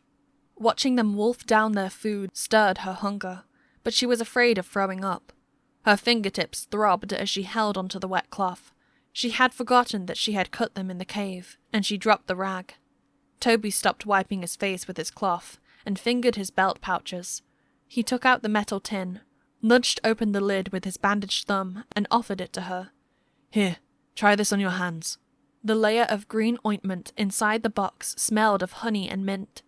Aliwyn wanted to thank him, but the words wouldn't come. His kindness was dumbfounding.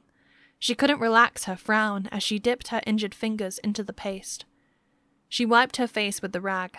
When Toby struggled to press the lid back on the ointment tin, a thought made her freeze. Toby's tin was identical to Cato's orange one. Maybe Toby, and not Aelfric, had filled a tin with antidote and saved the redhead's life with the critical first dose. Maybe that's how Toby had known the formula offhand, while hanging upside down. Aliwyn squinted at her dirty rag, her mind fogging with exhaustion. The longer she stayed stuck with Toby, the less he made sense to her. Zelryn sat cross-legged before them. He suppressed a yawn as he pulled off the cork of his costrel. "I can take your next shift, sir," he said between sips. "That'll give you more time to sleep." "No need. Just wake me up when it's my shift. And stop calling me sir. It's too formal." "Well, you're a full-fledged knight now. And you were knighted a year younger than the other squires. It's out of respect." Zelryn grinned as he patted the cowlick in his hair. "But fine. If you prefer old Toby, I can do that too." He stood to leave. "Wait, Zelryn," Toby said. "Your brother—" "Lucas didn't make it." Zelryn halted. Aliwyn crumpled her cleaning cloth and glanced at Toby and Zelryn. Grief marked both their faces. "I'm sorry," Toby said. "I saw him get shot in the leg, but I had hoped—" "The Vaspians also beat him. We did get him back, but—" Zelryn's eyes glistened. The next day, his leg had swelled up, and it had these black bubbles around the wounds. He was sweaty and confused before he passed. I swear, those sodden Vaspians put something on their arrowheads. Something deadly. Chills erupted over Aliwyn's scalp. Lucas's death sounded horrifying, and an arrow had wounded her as well. What if there was indeed some toxin coating those arrowheads? She struggled to breathe. Is there anyone injured on board? Toby asked. I can help. Too late! Everyone who got shot died or was washed away. Edward called from his position at the oar. His bass voice swept away Aliwyn's drowsiness. The dull ache in her shoulder, the one grazed by an arrow, intensified. Toby had been shot as well. If anything happened to him, no one would stop Edward or someone else from killing her. Her heart racing, she waited for Toby to mention his injuries, but he only frowned at his uncle. Zarin, come take over, Edward ordered, panting. Yes, sir. The man began to leave, but then turned back to Toby. Pardon my rudeness, sir. I wanted to welcome you back too. He gave a half grin. You're proof good things still happen. As Zelryn left and Edward marched in their direction, Aliwyn scooted backward, but the sacks behind her blocked her way. The older man sat before them and rested his elbows on his knees. He no longer looked angry, but neither did he appear to be in good spirits. Look at the herbs for treating your father. As I said, we're not stopping until Ravens's Point. But that's several days away, Toby said. My father needs proper treatment right now. He decided to make no more stops. We have too many hounds on our heels. Whatever medication we have is what you have to work with. A scowl settled over Toby's tired expression. I need to talk to him. And you too, downstairs. Edward smirked. Stop trying to sound serious. You're not regaining any of my respect. His eyes slid to Aliwyn. As she's a mere woman, I'll let you keep her for entertainment. Whatever this flimsy wench can offer you. But the other men will show no mercy if they find her wandering about. I'll meet you downstairs, Toby said coldly. Aliwyn remained rigid as Edward pushed himself up. His threats buzzed in her mind as he left, but she was too tired to be afraid. She glared at Toby as he reached into the bags. Men ate and talked under the crimson morning sun, and a few of the others lay down or stretched out along the middle of the ship. One scarred mercenary tried to mend a stocking. The needles pinched in his meaty fingers, but others kept bumping into him. She cringed when Axlon began singing off-key. Sunset couldn't come fast enough. Believe it or not, my uncle wasn't always like that, Toby murmured as he took out a block of cheese. His wife was with child in Dover when William burned it. Even though the town had surrendered, she died, and he was never the same. Aliwyn didn't care. Almost every peasant in Brocklesby had lost family members because of the Norman invasion, but they didn't go on to burn villages and forests and raid leper cabins. Toby, she said, why didn't you mention your own wounds? Silence. Her jaw tensed with aggravation as Toby pulled out plums from a nearby bag. He spread the lower half of his tunic over his lap like an apron and set the plums on top. Morale is already very low, he responded in Vaspian. I'll tend to myself later. I don't know why my cuts are so itchy, and they won't stop bleeding. They won't stop bleeding? Her eyes rounded. Then you must tell someone. Not so loud. Our best surgeon is dead, and I'm the only replacement. Then let me look at it! She regretted her outburst. I have no idea what you're both saying, but let me know if I can help. Zelryn hollered from his post at the steering oar. No, but thanks for the offer, Toby called back. Other soldiers on board also looked in their direction, but no one seemed to understand Vaspian. Aliwyn almost jumped when Toby withdrew a plain eating knife to slice the cheese resting on his knee. Stop making a scene. As casual as he sounded, he glared at her until she averted her eyes. Aliwyn's dull headache intensified as she watched Toby use the knife. She drew on the last of her strength to stay awake, fighting to not think of her fate if Toby should die. Or perhaps he would get rid of her for being annoying. Just seeing him cut food with a sharp utensil made her shake. Hold out your hands, Toby said. Aliwyn dropped the rag she had been squeezing. Her wrists were reddening around the shackles, and she extended her skinny fingers. When Toby placed 4 tiny plums and thick slices of cheese onto her hand, she almost dropped them. He had given her a more substantial meal than she had eaten in days, and Aliwyn shuffled in her seat. "You may look at my wounds after I talk to Ed," he said, "and if it matters to you, the food I just gave you wasn't stolen." Aliwyn took several deep breaths. So striking was the contrast between the Toby she was getting to know and his reputation as Ransley Bolton's son, who had led his soldiers to commit one crime after another. But it had been Toby's choice to rejoin his men as soon as she had freed him. She balanced the plums as one question burned in her mind. Why did you stop being a merchant? She whispered in Vaspian. Why turn against the law and... She stopped herself with a lurch of her stomach. Never mind, she stammered. Forget I said anything. Aliwyn forced a bite of cheese into her mouth. The dose of ginger had quelled her nausea, and the more she chewed the fatty food, the hungrier she became. But she couldn't enjoy her meal. Toby's silence made her heart race. Her bold questioning would be her death sentence.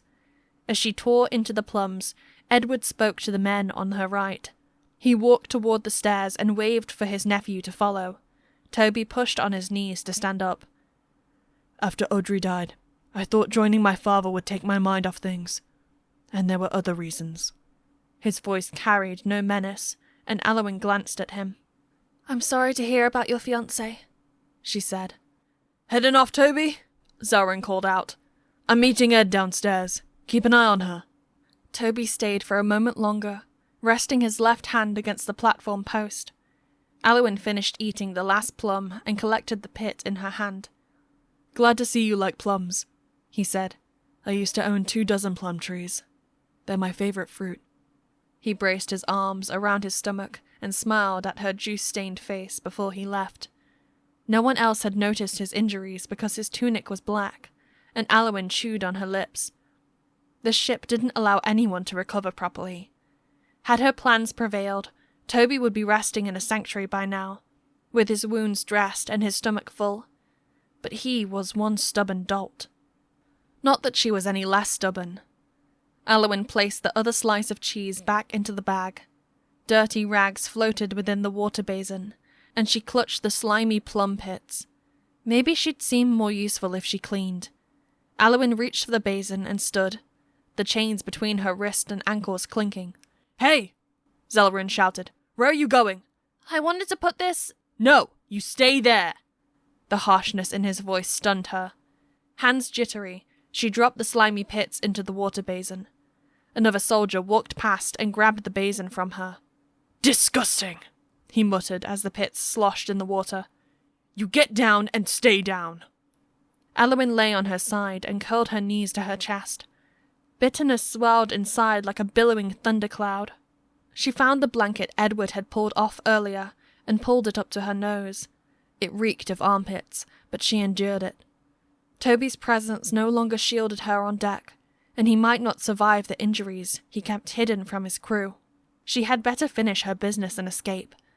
Her eyes wandered again to the ship's rigging system.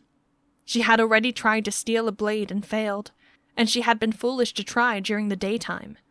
Nightfall couldn't arrive fast enough to bring her another opportunity. The voices echoing from underneath the floorboards caught her attention. One belonged to Emma, and the other to a man. Aliwyn shook off her grogginess. She could eavesdrop on Toby and Edward's conversation. Gathering information on the Boltons' plans on behalf of the Norman authorities was just as crucial as sabotaging the ship. Aliwyn raised her head and scanned the deck for any cracks between the wooden floorboards. There was one the width of her little finger. She pushed herself along on her side, planted her ear over the gap, and nestled between the bags with her back facing the crew. Her heart drummed against her ribs, but she remained still. Over the stench of soggy wood and mould, Aliwyn caught a whiff of goat cheese, the food Cato loved. She glanced at the bulging sacks, all stolen from the leper's cabin, and her eyes watered. What had happened to everyone she had left behind? She wouldn't let them down. Like Aelfric, she had become a spy amongst the Boltons' men. Chapter 18. Lost Forever. "But I heard Loki!" Emma's words rang out from below. "Never light anything bigger than a lamp down here," boomed Edward's voice. "This torch is unacceptable." Aliwyn struggled to hear the conversation over the creaking floorboards. Emma explained she had lit the torch to scare off Loki, and Aliwyn nibbled on her lip. Loki was but a mythical Norse god whose stories some families told their children for entertainment. Emma took those stories too seriously. But why did she believe someone lurked in the hall? The girl's footsteps tapped up the stairs. She was coming, and Aliwyn fought the urge to get up and greet her. Edward and Toby spoke in lowered voices, which made eavesdropping difficult. Aliwyn licked her lips as she focused on their dialogue. "It's too late for Norwich. She held out for months, but Bishop Joffrey captured it," said the deeper voice, which was Edward's. "What?" Toby sounded stunned. "How do you know?" "Lady de Gale sent me a messenger. Joffrey permitted her escape, but Norwich is now in that blasted bishop's hands. So, you understand why it's useless to sail there." Silence. Aliwyn held her breath. Ralph de Gale was one of the earls leading the rebellion, and Lady de Gale must be his wife. Evelyn had mentioned Ralph's name outside the leper's cabin. Toby continued anxiously. "What happened to Lord de Gale? Wasn't he with his wife?" "Before Norwich fell, he'd sailed for Denmark to seek reinforcements. I also wrote to the Danish prince about your potash compound, Toby. He has expressed much interest in purchasing everything on this ship." Edward sounded pleased. "That's why we're meeting 200 longships at Ravens's Point." Aliwyn had never heard of Ravens's Point, but 200 longships were sailing to England to purchase the Bolton's cargo? Horror exploded in her chest. Ransley spoke next. "The goal is to terrorize the Normans with sweeping fires they cannot control or escape. The Danish longships have the speed to land in strategic locations simultaneously and trigger the catastrophe we need." Just as she had feared. The Danes would spread fire with an efficiency never before seen in England. Setting Myton and the surrounding woods ablaze had been but a small taste of the destruction to come, the result of Edward's actions alone. What would 200 longships accomplish, each starting its own fire? Sure, the combined rebel and Danish forces would devastate the Normans' food supply, burn up their decadent manners, and maybe terrorize the king into submission, but they would also destroy the farms and homes of thousands of English peasants just before winter set in. Famine would ensue, like the famine that had killed Aliwyn's family after months of agonizing hunger. She gnashed her teeth. Even one more village burnt was too many, and she worried for Brocklesby. The Boltons didn't care or understand. They were too filthy rich to be bothered by the peasants' suffering every time the powerful struggled for more power. Meanwhile, Emma pattered around on deck. Ignoring the child's footsteps was impossible, but Aliwyn squeezed her blanket and strained to listen as Toby spoke again. His voice was as resonant as it was indignant. "I made the compound to scatter the bishop's troops, to stop their siege on Norwich Castle and rescue Lady de Gale. And even then, I had planned to use only a fraction of the cargo." After a pause, Edward asked in a low tone, "What are you implying?" "The compound is not for sale, especially not to a foreign country." Edward chuckled, but it was throaty and brooding. "I can't believe this. You finally accomplished something worthwhile. I found a market to sell it, and then you tell me this spineless garbage?" Ransley's voice was low and contemplative. "Danish reinforcement is still the key to winning this revolt, Tobias. With Norwich defeated, our lives depend on it." Much to Aliwyn's frustration, his words became obscured by the grating of a heavy object dragged across the deck. She cringed as the sound intensified.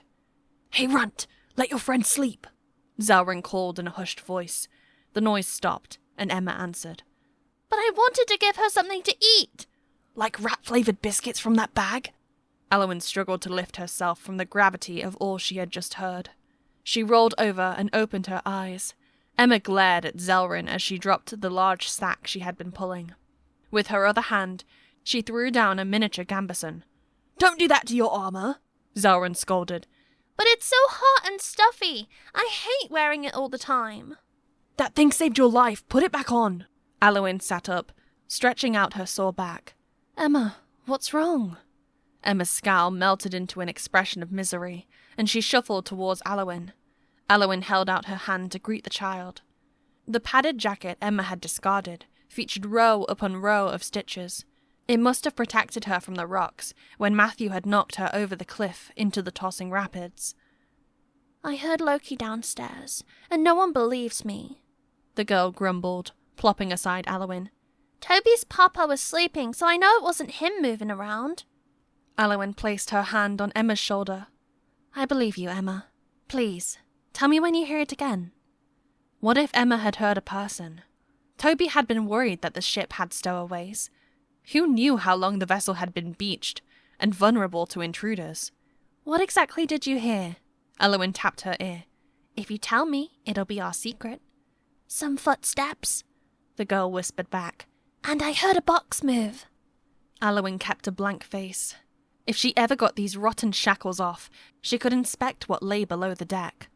She didn't believe someone was hiding there, but she might find another cache of weapons. Zaurin stood, crossing his arms. Emma's been acting up since she saw Audrey die. Afraid of the dark, having bad dreams, hearing things. Aliwyn rubbed Emma's shoulders as Zelrin's words sank in. You saw Adriana die? I'm sorry. That must have been terrible. Yeah, she was Toby's travelling partner too, Zaurin said. He still blames himself every day because he couldn't save her. And he sure quit the merchant life afterward. At least for now. Emma turned to Aliwyn, sadness marring her otherwise rosy face. Can you tell Toby to stop everyone from burning and stealing? Aliwyn stared at the girl, speechless. She can't do that! Zaurin threw up his hands. Why? Emma asked. Audrey died because robbers attacked us, and now we're doing the same things, stealing and burning stuff. We're just as bad. Watch what you say, Zaurin snapped. Don't forget those robbers were Norman knights on a drunken rampage, and you aren't old enough to remember what happened 6 winters ago. He nodded at the man who'd replaced him at the steering oar. We're giving William the Turd and all of his followers the sod and scat they deserve. Aliwyn lowered her eyes. The king's raising of northern England and the subsequent famine had killed her own family. She had obeyed the foreign ruler, hoping her submission would bring order and security to her life, but she could understand why others would choose differently. Zaurin's words echoed in her mind, and memories of her dead relatives resurfaced. If they were alive, would they want revenge too? Perhaps they would. But nothing justified the rebels' strategy of igniting a dangerous substance to destroy villages like her own. Angst boiled like a cauldron within her. The Danes couldn't care less about how the English peasants suffered. Zaurin cleared his throat. So, Aliwyn, sorry about earlier. Her eyes widened, and Zaurin continued. All these sea dogs on board are the mercenaries Sir Edward hired. They're Danes, in case you didn't notice them yapping in Danish. Except Axlin, Emma cut in. Axlin is an aristocrat who got lost in a snowstorm once and Toby saved him. Axlin is an ex-English aristocrat, Zaurin said.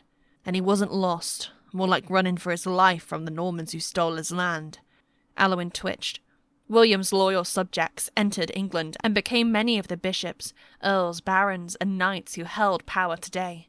The territories they overtook, of course, had once belonged to the English nobility. Zaurin chided Emma into crawling back to her gambeson and putting it on. As he knelt to help her tie the laces, he looked back at Aliwyn and said, Anyway, as I was saying, Sir Edward pays the other folks to fight, so they listen to him. He's letting them kill you for the smallest reason, like moving around on your own. That's why I told you to stay put. You can't even get water because they'll be afraid you'll poison it. Emma scratched her chin. What if she has to use the privy pot? We'll figure it out when the time comes. The boy rolled his eyes.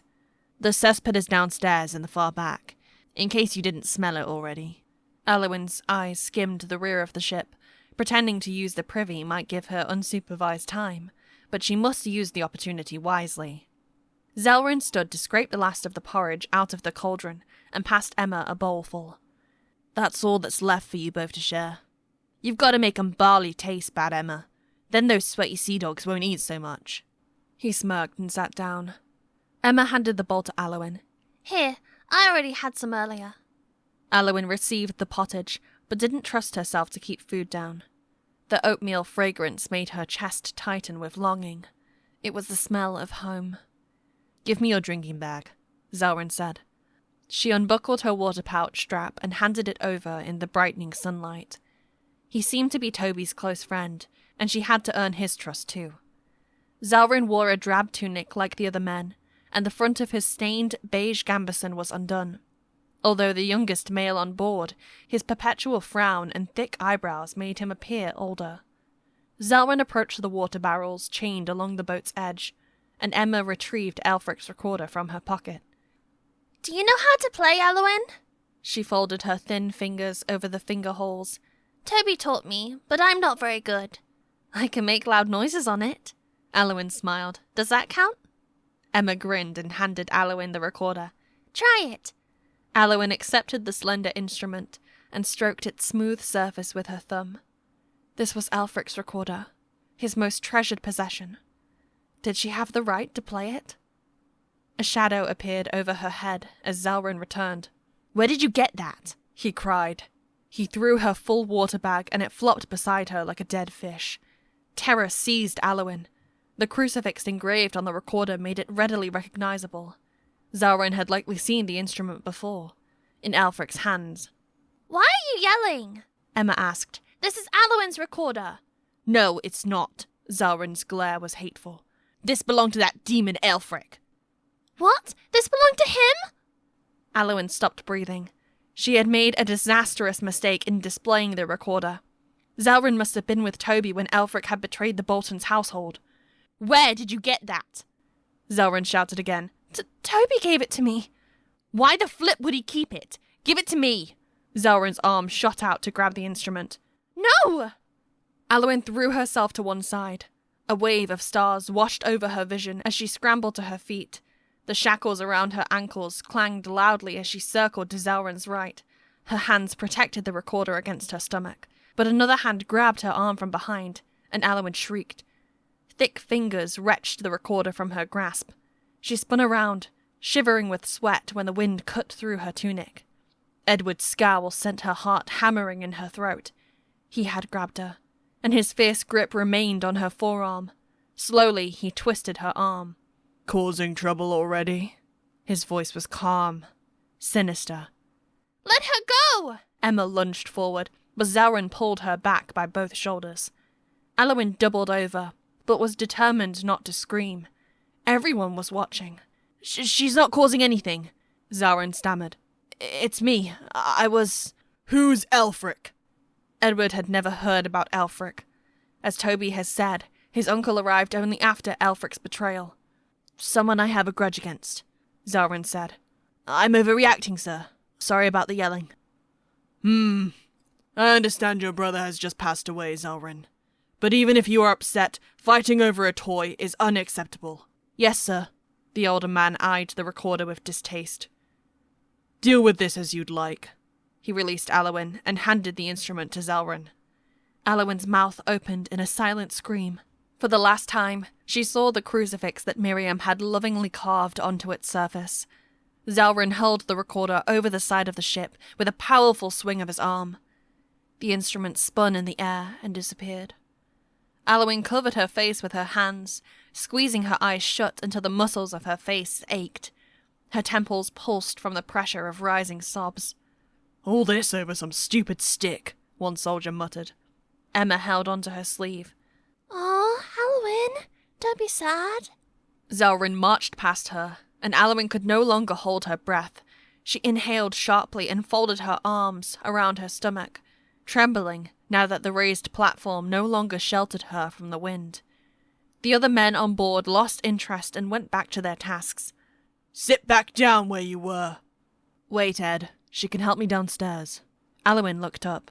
Toby was leaning against the side of the stairwell, where he'd stopped halfway up the steps. Had he just seen everything? His expression of sympathy made her chest swell. The irony of the situation was overwhelming. She couldn't stop staring at him. He seemed to care about her loss. Edward grunted. You make sure your father gets back on his feet, Toby. Can I come down and help too? Emma ran toward Toby as he limped upstairs. I'll get you later. I need some time alone to talk with Aliwyn. Emma scowled, but then a sly grin stretched her lips. Oh, time alone. I get it. The thought of being isolated with Toby and his father made Aliwyn's stomach twist. Oh no, Emma, please come down with us. Toby watched Aliwyn as though waiting for her to descend with him. She avoided his gaze. She turned to ensure Emma was following. The child stared back. She took hesitant steps with the bowl of unfinished porridge, and Aliwyn tightened her jaw. Sooner or later, Emma would see the stern and frustrated side of Aliwyn that she had tried to conceal. Aliwyn trudged down the stairs, and the chain between her ankles clattered one step after another. Toby followed her. Emma, he said, bring that bag of biscuits with you. Aw, it wasn't my fault rats got into it. Why do I have to pick out their poo? Not too loud. I can help you with that later. Chapter 19. Theft in the Darkness. Aliwyn descended to the foot of the stairs with a stone crushing her chest. An oil lamp flickered in the ship's keep, casting shadows from the fishing nets suspended from the ceiling. Hammocks hung in between multiple pillars of the underdeck, adding to the crowdedness of the crates, chests, and sacks.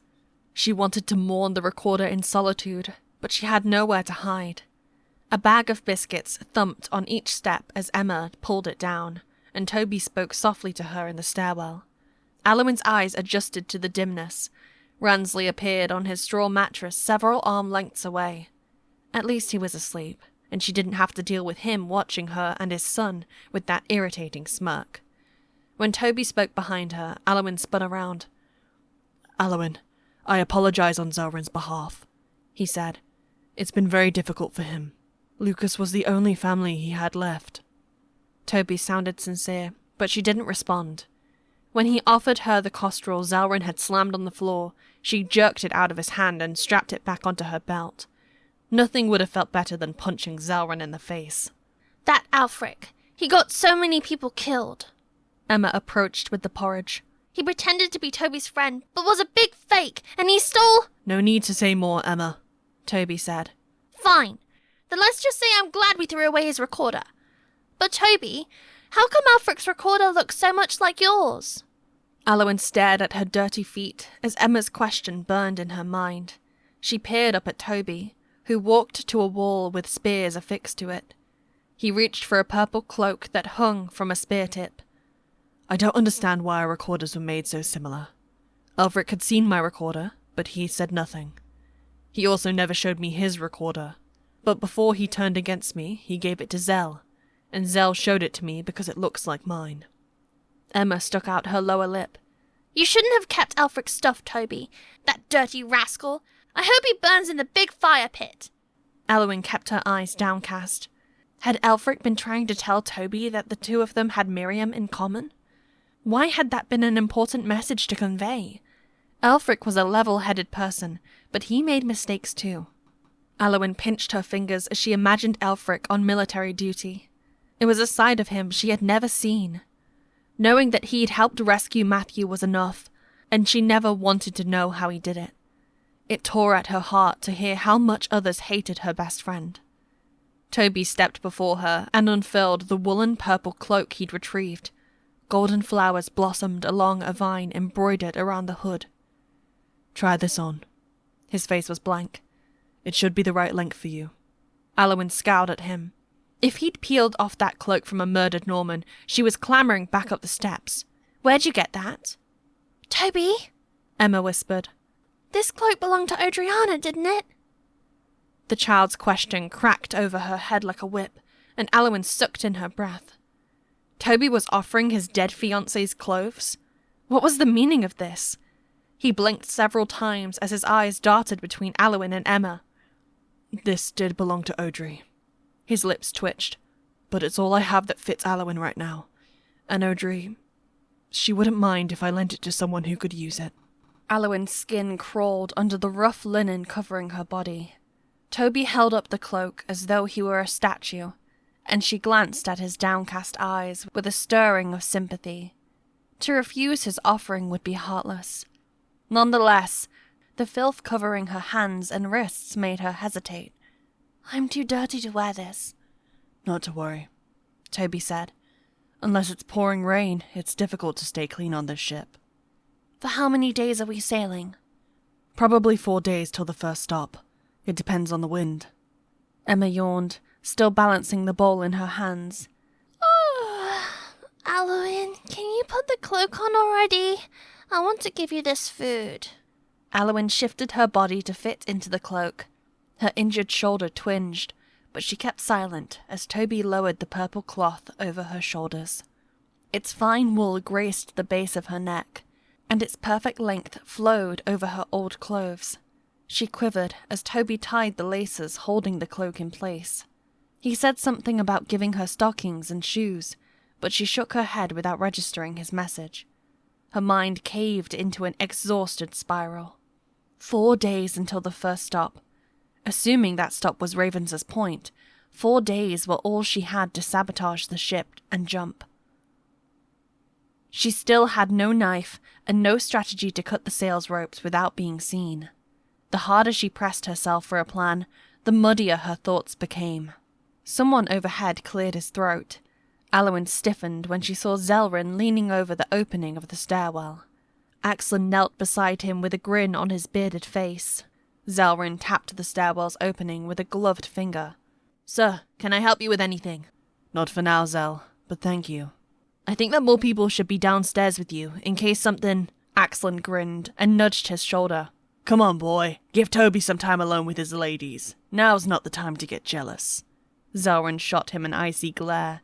He backed away from the staircase, and soon both men disappeared. Emma took Aliwyn's wrist and placed the bowl of food in her hand. The girl leaned against Toby's stomach, sleepy but smiling, as Toby stroked her hair with his good hand. Cato had told of 2 people on horseback who had found Emma on the streets and saved her. One of the 2 passers-by must have been Toby. Aliwyn tried to imagine that she too had entered a welcoming family. The peace she felt was fleeting and bittersweet, like the wings of a doomed butterfly, fluttering past her cheek before the first frost. She could never belong with Toby. His life as an outlaw was far from over. Images of the leper's cabin and Myton in flames resurfaced in her mind. To have this destruction sweep through England was unthinkable. Toby could clothe her in expensive cloaks if he wanted, but she was the same inside. Still a woman ripped from her home, desperate to go back. Still a woman loyal to King William and the peace he'd maintained for a few blissful years. She refused to go to Denmark and abandon a country steeped with memories of her loved ones. 4 days would be enough time for her to sabotage the ship and escape. But right now, she needed to play on Toby's kindness. Toby, she said, what did you need help with? It's something I can try on my own. You should get some sleep now. And your father? How is he doing? Toby looked away. His head still hurts, but I don't know what else I can do. I'm letting him rest. He reached up and tousled Emma's curly hair. And you should get some rest too, Emma. Well, I was trying to until you and Ed stomped down here. Toby let go of the child, and she skipped away in between the cluttered crates. As Aliwyn sipped on her porridge, the girl stopped before a large bed of hay covered by 2 linen sheets. 2 folded blankets rested at the foot of the mattress. Emma jumped onto the pallet with a sweep of her arms. Oh, you made my bed bigger! A lot bigger! Shh, Emma. The extra space is for Aliwyn. Turning to Aliwyn, Toby added, The mercenaries sleep in hammocks, but Zell, Emma, and I are not used to it, so we will sleep on the floor. Aliwyn scowled at the blankets and hay. She had trouble sleeping with only Matthew in her watermill, let alone a full ship of ruffians. But it must have been difficult for Toby to put together everything with one hand, and she muttered her appreciation. I'm supposed to look at your injuries, she added. He took her emptied bowl. It's all right, Aliwyn. When I took a closer look, I saw tiny thorns stuck in the cut. That's likely why it was so itchy and keeps bleeding. Aliwyn relaxed her shoulders as this news sank in. So the arrows had probably not been poisoned. Were you able to take the thorns out? I'm working on it. There was a sound of hay being shuffled, and Emma called in a sleepy voice. Aliwyn, are you coming? She hesitated. Toby slid his injured hand behind his side, but the bloody strips of cloth were hard to miss. "I'll be there soon, sweetheart," Aliwyn called out to Emma. Aw, no one's ever called me sweetheart before. I like it. The girl rolled in the blanket, chuckling as she wrapped herself in it. Aliwyn smiled. She turned back to Toby as he arched back to drain the last drop from her bowl. He lowered the bowl with a sheepish grin and wiped his mouth. "You didn't eat?" Aliwyn scowled at him. "I was too slow." She studied his shy smile. This young man with probably a voracious appetite had left the food for everyone else. On an impulse, she reached for his bandaged right hand and tugged the bowl away. She set it on the ground and said, "I have a pair of tweezers. I can use them to take out your thorns." Aliwyn fumbled for the tool in her pocket and came across Toby's recorder, which she brushed aside. She found the tweezers in another pocket, but her fingers still grasped Toby's hand. It was hot and swollen, and he had not pulled away. Warmth flooded Aliwyn's cheeks, and her heart skipped a double rhythm. This was all part of the big show, a part of the ploy to survive. Toby was falling perfectly into her trap. She ignored the vice closing around her throat and released him. "I'll free your wrists so you can work," he said. He retrieved a key from his pocket, and she raised her handcuffs with her face still burning. The way he cupped her hands as he unlocked the metal rings made her twitch. He set the clinking shackles on a barrel nearby, and Aliwyn shuffled to the foot of the stairs, where a square of golden sunlight illuminated the steps. Toby followed. Nearby, Emma appeared to be asleep already. The two adults sat on one of the lower steps, and Toby unwrapped the bandages. When he extended his hand on the wooden planks, the pressure in Aliwyn's throat intensified. She had not worked with wounds in months. The gash on his hand was deep and raw, and the jagged edges ran from the base of his thumb to under his ring finger. Aliwyn scrutinized it for thorns in the tangential lighting, trying to swallow the despair bobbing up her throat. What looked like countless silver hairs gleamed in the sunlight, all embedded into his flesh. She twirled the tweezers between her fingers, and Toby asked, "Do you see the thorns?" "Yes." "Go ahead, Aliwyn." She stalled for time. What if she made his hand into a bloodier disaster? I was thinking about Lucas's horrible black blisters before he died. Where did he get that? "I've seen that happen when wounds are soiled, but I don't have a good explanation." What if it happens to you? "There are some things you can't control. We shouldn't worry about them." His voice was reassuring, but Aliwyn's discomfort deepened. She was taking advantage of Odriana's recent death. After losing Aelfric, she understood what the insatiable hunger for companionship felt like. Toby had lost his judgment. The vacuum in his heart blinded him, and he seemed to accept her sympathy without suspicion.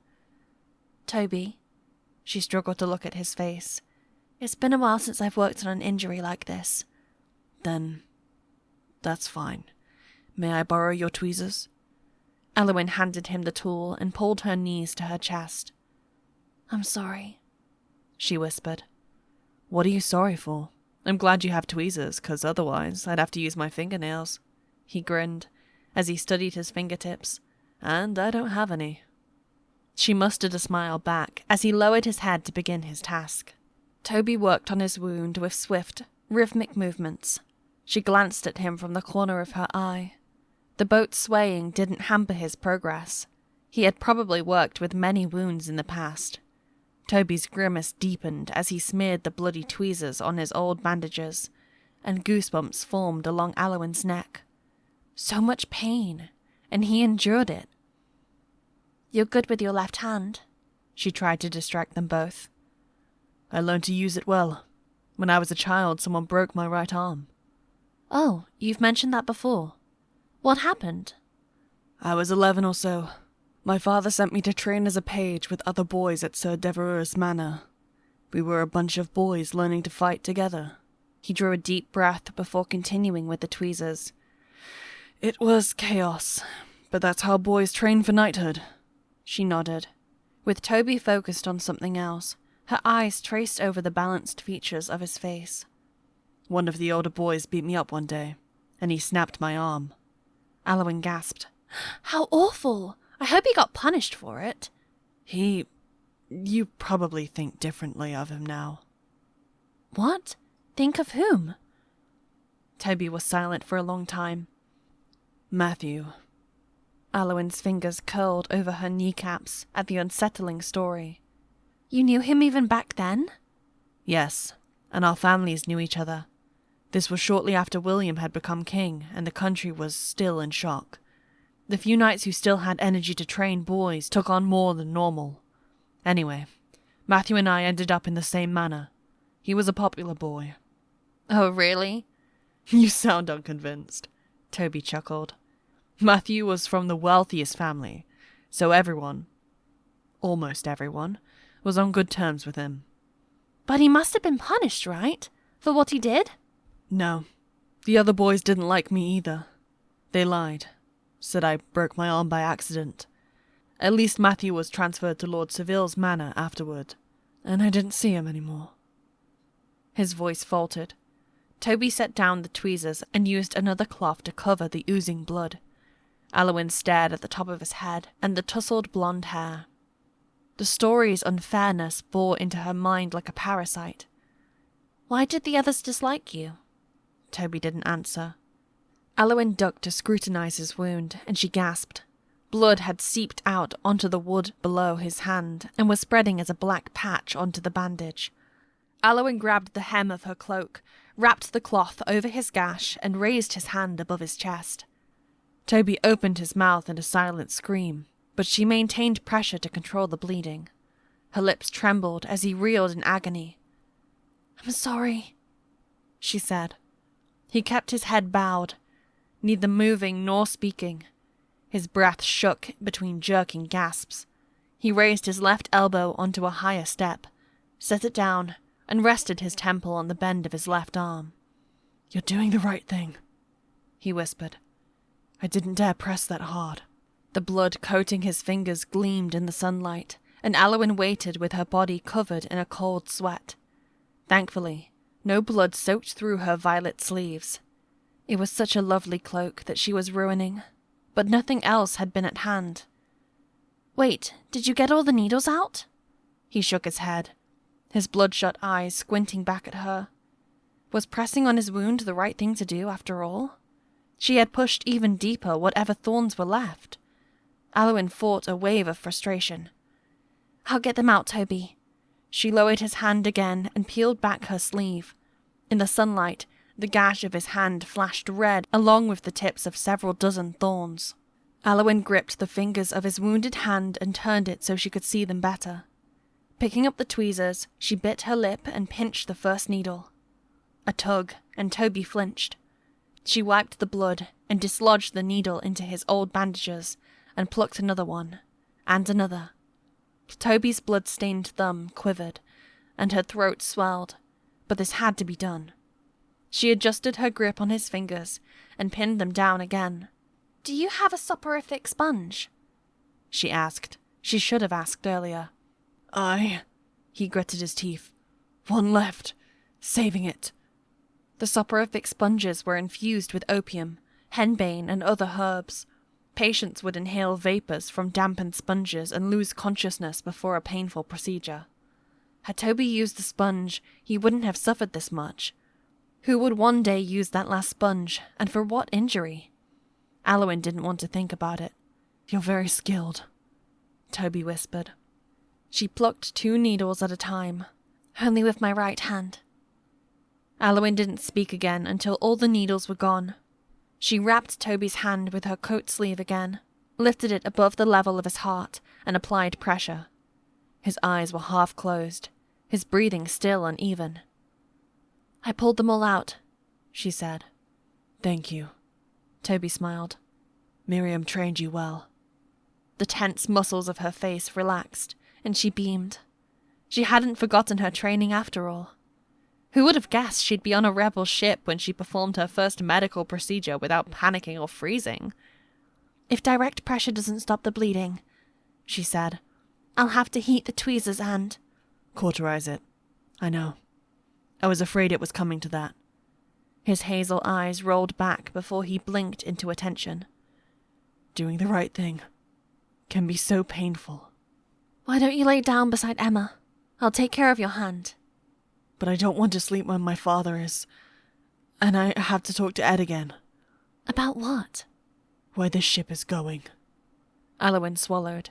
From what she had heard during her eavesdropping, Toby seemed opposed to delivering the pellets to the Danes, but Edward was the ship's captain. Toby couldn't possibly redirect the ship when it was his will against that of his father and uncles. Could he? With time, Toby's eyes rolled back again and closed with the rocking of the ship. His arm grew heavy and limp in her hold. Even while lying sideways, on the rigid steps, he slumbered with his head resting on his left arm. Aliwyn watched him, with her chest heaving. She had pulled out those needles because it was the ethical thing to do, not because she had intended to soothe him to sleep. But Toby had begun to trust her, enough for him to lay defenseless with one hand resting within hers. He had left her wrist unshackled, and she could wander the hull and find a weapon. She couldn't waste this opportunity. Aliwyn waited for Toby to pass into a deeper sleep before she moved.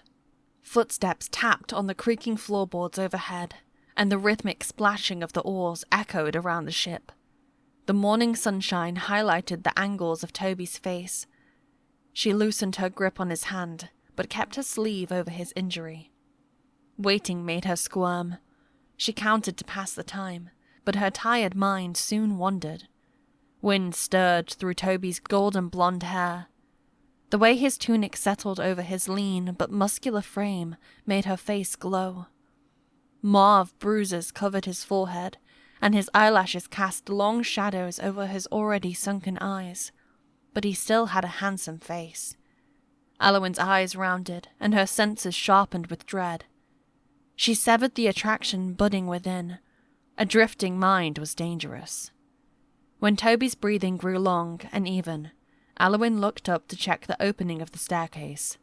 There was a patch of blue sky and wispy clouds with no one in sight, but the background of low voices warned her that soldiers were just beyond the edge. She had little unsupervised time. Aliwyn hardened her jaw as she lowered Toby's hand onto the wooden steps. She waited in case he woke, but he didn't. Pushing to her feet, Aliwyn shook out a stiff leg. The chain between her ankles clinked, and her hair stood on end. She separated her ankles as far as possible, and began a slow waddle towards where Ransley slept, trying not to scoff at how ridiculous she looked. Nothing was funny here. Waddling kept the chains between her ankles stretched out and quiet. Her heart hammering, she kept Toby in her peripheral vision. If anyone asked, she desperately needed the privy. Emma soon came into her field of view. Aliwyn ignored the girl's darling face and focused on the dense collection of crates, barrels, spears, chests, and linen bags surrounding her. To her dismay, the crates were nailed shut at all four corners, and the first sacks she searched through revealed nothing useful. She lacked the time to rummage through everything. About a dozen chests were secured with rope netting along the perimeter. A few black chests painted with gold stripes caught her eye, but those were also padlocked. Maybe the one chest Toby and his father had fretted over losing resembled those painted chests. Frowning, Aliwyn waddled further into the ship's hold. No weapons except the spears were affixed against the wall, but they were far too big for her to conceal. When her foot landed on a hard object, she nearly screamed. Aliwyn spun to her left. She had stumbled into the straw mattress where Ransley was sleeping, and she had stepped on his adorned belt and belt pouches. Aelfric would have acted with absolute stealth in this situation. Aliwyn dared to look at Ransley's pale face. He was still asleep. Slowly, Aliwyn lifted her bandaged foot and looked down. She discovered the answer to her search. There were several blade handles protruding from the holster of Ransley's belt. They were perfect, and Aliwyn squealed and sighed. She bent down and fingered the various handles, assessing which one would be the easiest to hide and use. The smell of pine sap that Toby had used to dress his father's wounds drifted about as she pulled out a dagger the length of her hand. Seeing her reflection on the clear, cold metal threw her into a spiral of excitement and yet dread. The blade seemed sharp, sharp enough to saw the rope upstairs. Where could she hide her new weapon? She grabbed a bundle of bandaging cloth and began to wrap it, but there was no safe way to carry the knife and keep it hidden. Hiding it anywhere on her body would not do, should she be searched. Finally, with her pulse drumming in her ears, Aliwyn waddled to two of the largest chests and knelt. She pulled off the bandages from the knife and slipped the naked blade underneath one chest. The knife slid and disappeared into the narrow space, but the handle remained within reach. She had a few days to retrieve it. Another object caught her eye just before she stood. An acorn-shaped ceramic object the size of her hand was wedged between two crates, as though it had accidentally fallen. There seemed to be a small dome protruding from the top, but it was too dark to be sure. She had seen nothing like it before. Was it a container for ale? Medicine? It was best to leave the object there. She had the knife she wanted. Aliwyn stood again, returned to the stairs and stared at Toby. He slept on. The guilt of stealing when he'd showed her compassion made her shake. When the chilly wind blew from above, Aliwyn waddled to where Emma rested and retrieved a spare blanket. She lowered the blanket over Toby and knelt to examine his hand.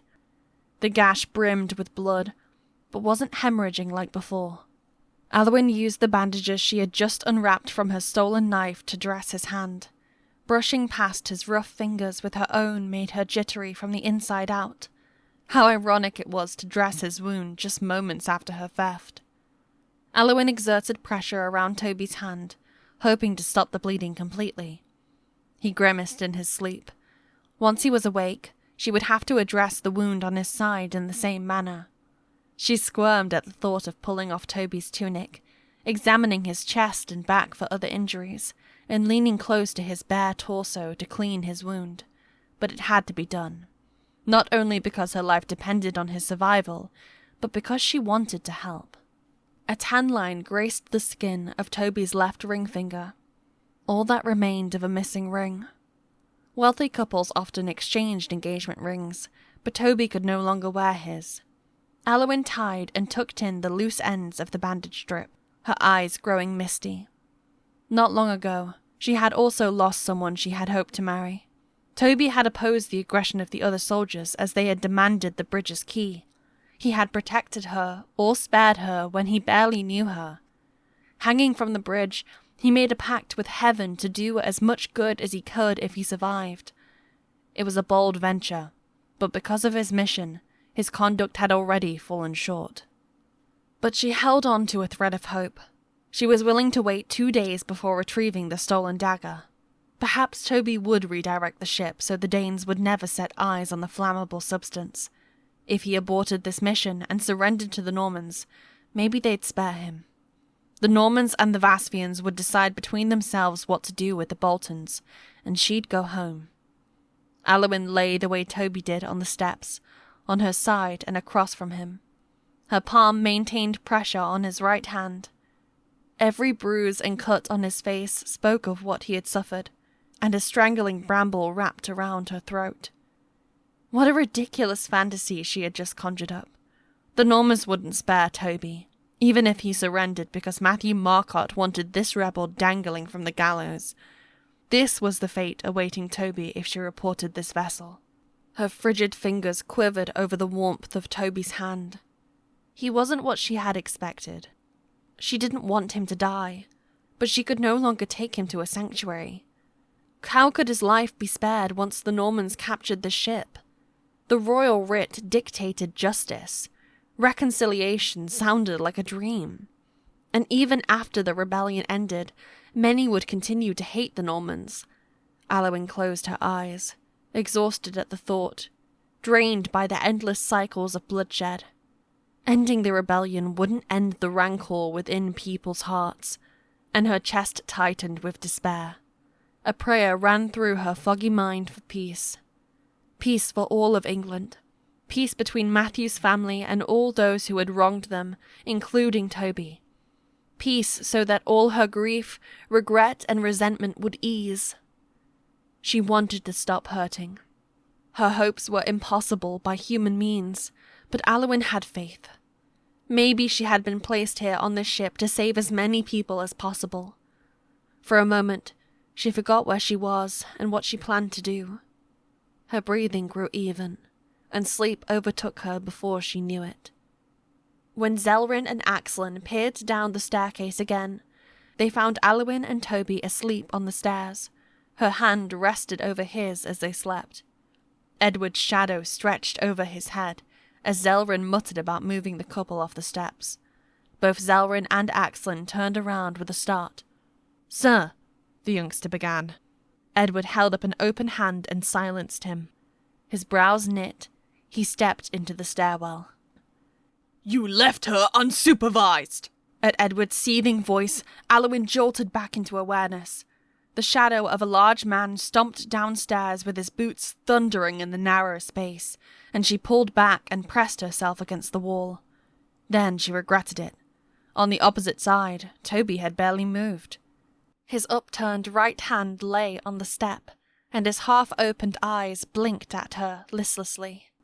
Aliwyn curled her fingers around the cooling patch his hand had left behind. How long had she been sleeping? She should have shaken Toby awake to tend to him, to give him food and water. Her squeamishness in dressing a half-naked man shouldn't have been an excuse to delay it. "What's wrong with you?"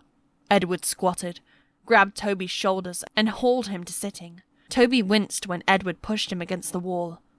Aliwyn pulled on Edward's thick biceps. "Don't be so rough! The Vasvian shot him in the lower abdomen. I can dress—" "What?" Axlin hollered from upstairs. "They shot you?" Edward flung off Aliwyn's hand and adjusted his grip on Toby's upper arms. "Why didn't you say anything? I would have cleaned it for you." Unease crept into his voice, and he glanced down at the hole towards where Ransley slept. Aliwyn didn't hear Ransley or Emma stir in their beds, but Toby's eyes widened with fear behind Edward's broad back. Aliwyn's stomach dropped. She couldn't reach him with Edward in between them. Overhead, the mercenaries clustered around the stairwell with hushed and worried voices, and their darkened bodies blocked the sunlight. "Axlin," Edward said.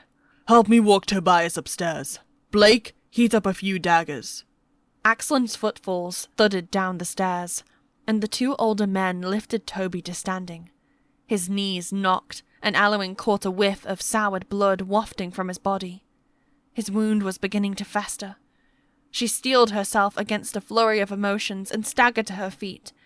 Edward could easily make Toby worse, and she had to stay close during whatever he planned to do. The two men took one step up the stairs with Toby sagging by his outstretched arms in between them. "The Vasvian arrow embedded thorns into Toby's wound," she said after them. "You must use tweezers." What felt like a brick hit her in the face, throwing her back against the stairwell. "Ali!" Toby called with a broken gasp. Aliwyn shuffled to regain balance, with flashes of light blinding her vision. Her cheek numbed and reheated in searing pain, but she refocused on Edward's menacing face and clenched her hands. "Why didn't you say anything earlier?" Edward hissed. "You want him to die, don't you? I'll slit your throat if he leaves you unsupervised again." Edward turned back to the stairwell and pulled Toby onto another step. "Zelryn, shackle her to the mast." Aliwyn tasted blood on her lip where Edward had struck her, but she scrambled after Toby's dragging feet. What about the last soporific sponge that would keep Toby from feeling the pain? Did she dare mention it to Edward? She halted when Zelryn pattered down the stairwell. He paused to murmur something to Toby before gliding past the three men and skidding to a stop across from her, with his back to the wall. His lips were clamped in a thin slash, his breathing ragged. She didn't know he could be this silent. When he reached for her arm, she didn't jerk away. "You know those black bubbles that killed my brother?" he began. "That's not happening to Toby," she said. How was she so sure? Zelryn held onto her wrist with an unsteady hand, and Aliwyn struggled to calm the tossing of her chest. What could she still do for Toby if she was chained to the mast? She and Zelryn ran up the stairs. Chapter 20. Thundercrashers. October 1st. Emma yelped and dropped her needle. A red drop beaded on her thumb. It was the third time that day she had pricked herself. Aliwyn sighed and set down the surcoat she had been sewing. She shifted to her hands and knees to search for the lost needle, and the shackles around her wrists clattered onto the planks. Toby's screams from hours ago, when Edward had cauterized his wound, still echoed in her head, but Aliwyn wanted to behave with some semblance of normalcy before a child. Emma, I told you to slow down. But I don't want to do this anymore. It's so boring. Aliwyn found the needle beside the pile of golden griffin surcoats yet to be repaired. Returning the needle to Emma, Aliwyn sat back against the mast and scanned the deck. Thankfully, Edward Bolton hadn't been around to hear Emma complain. Zelryn, Axlin, and several other mercenaries sat around the cauldron sandbox. Their greasy necks glistened in the afternoon sun as they prodded the dying embers. Other men sharpened their knives with the stone or wiped the oars stacked along the vessel's side. The wooden hull creaked with the waves. Aliwyn shifted her weight over the floorboards that baked her thighs with the stench of sweat and ale. The sickening smell turned to her empty, growling stomach. She had gotten over her seasickness, but kept an empty bucket nearby just in case. No one rowed. Small shutters blocked the oar holes, and round shields rested against the railings. After hours on board, Aliwyn understood rowing was only necessary for sharp turns and unfavourable winds. The ship's speed relied on wind power, and the wind was strong right now. Everyone acted as though Toby's ordeal had never happened. Edward had probably gone downstairs to see his brother, but finding him absent didn't quell Aliwyn's simmering angst. He had forced Aliwyn and Emma to empty privy buckets, scrub the decks, and wash and sew the griffin surcoats. She was so tired she could close her eyes and start dreaming. The powerful gusts had also prevented the crew from starting a fire. Gnawing on biscuits and smashed, dried cod wasn't enough. Without fire to boil a cauldron of much-desired pottage, they had instead been guzzling ale and singing off-key about imaginary food. Emma, just be patient. We'll be done soon. Aliwyn reached into the inner pocket of her purple coat, the one Toby had given her, and pulled out a clean rag. Take this for your finger, sweetheart. Emma had already stuck her bleeding thumb into her mouth. She sat in the shade offered by the mast, a place Aliwyn had relinquished so the child wouldn't get sunburned. With her cheeks sucked in, Emma resembled a fish wearing a hood. Aliwyn grinned. Don't do that, your thumb is dirty. Emma pulled out her thumb and smirked. But I got you to smile. You didn't smile the whole afternoon, you know. Emma, thank you for your concern. Tugging on the hood of her tunic, Aliwyn ducked her head. She had blunted her emotions for everyone and everything. Earlier that day, Edward and the others had pulled Toby on deck, stripped off his tunics, and pinned down his limbs. The only relief came after seeing he had no black bubbles forming under his skin.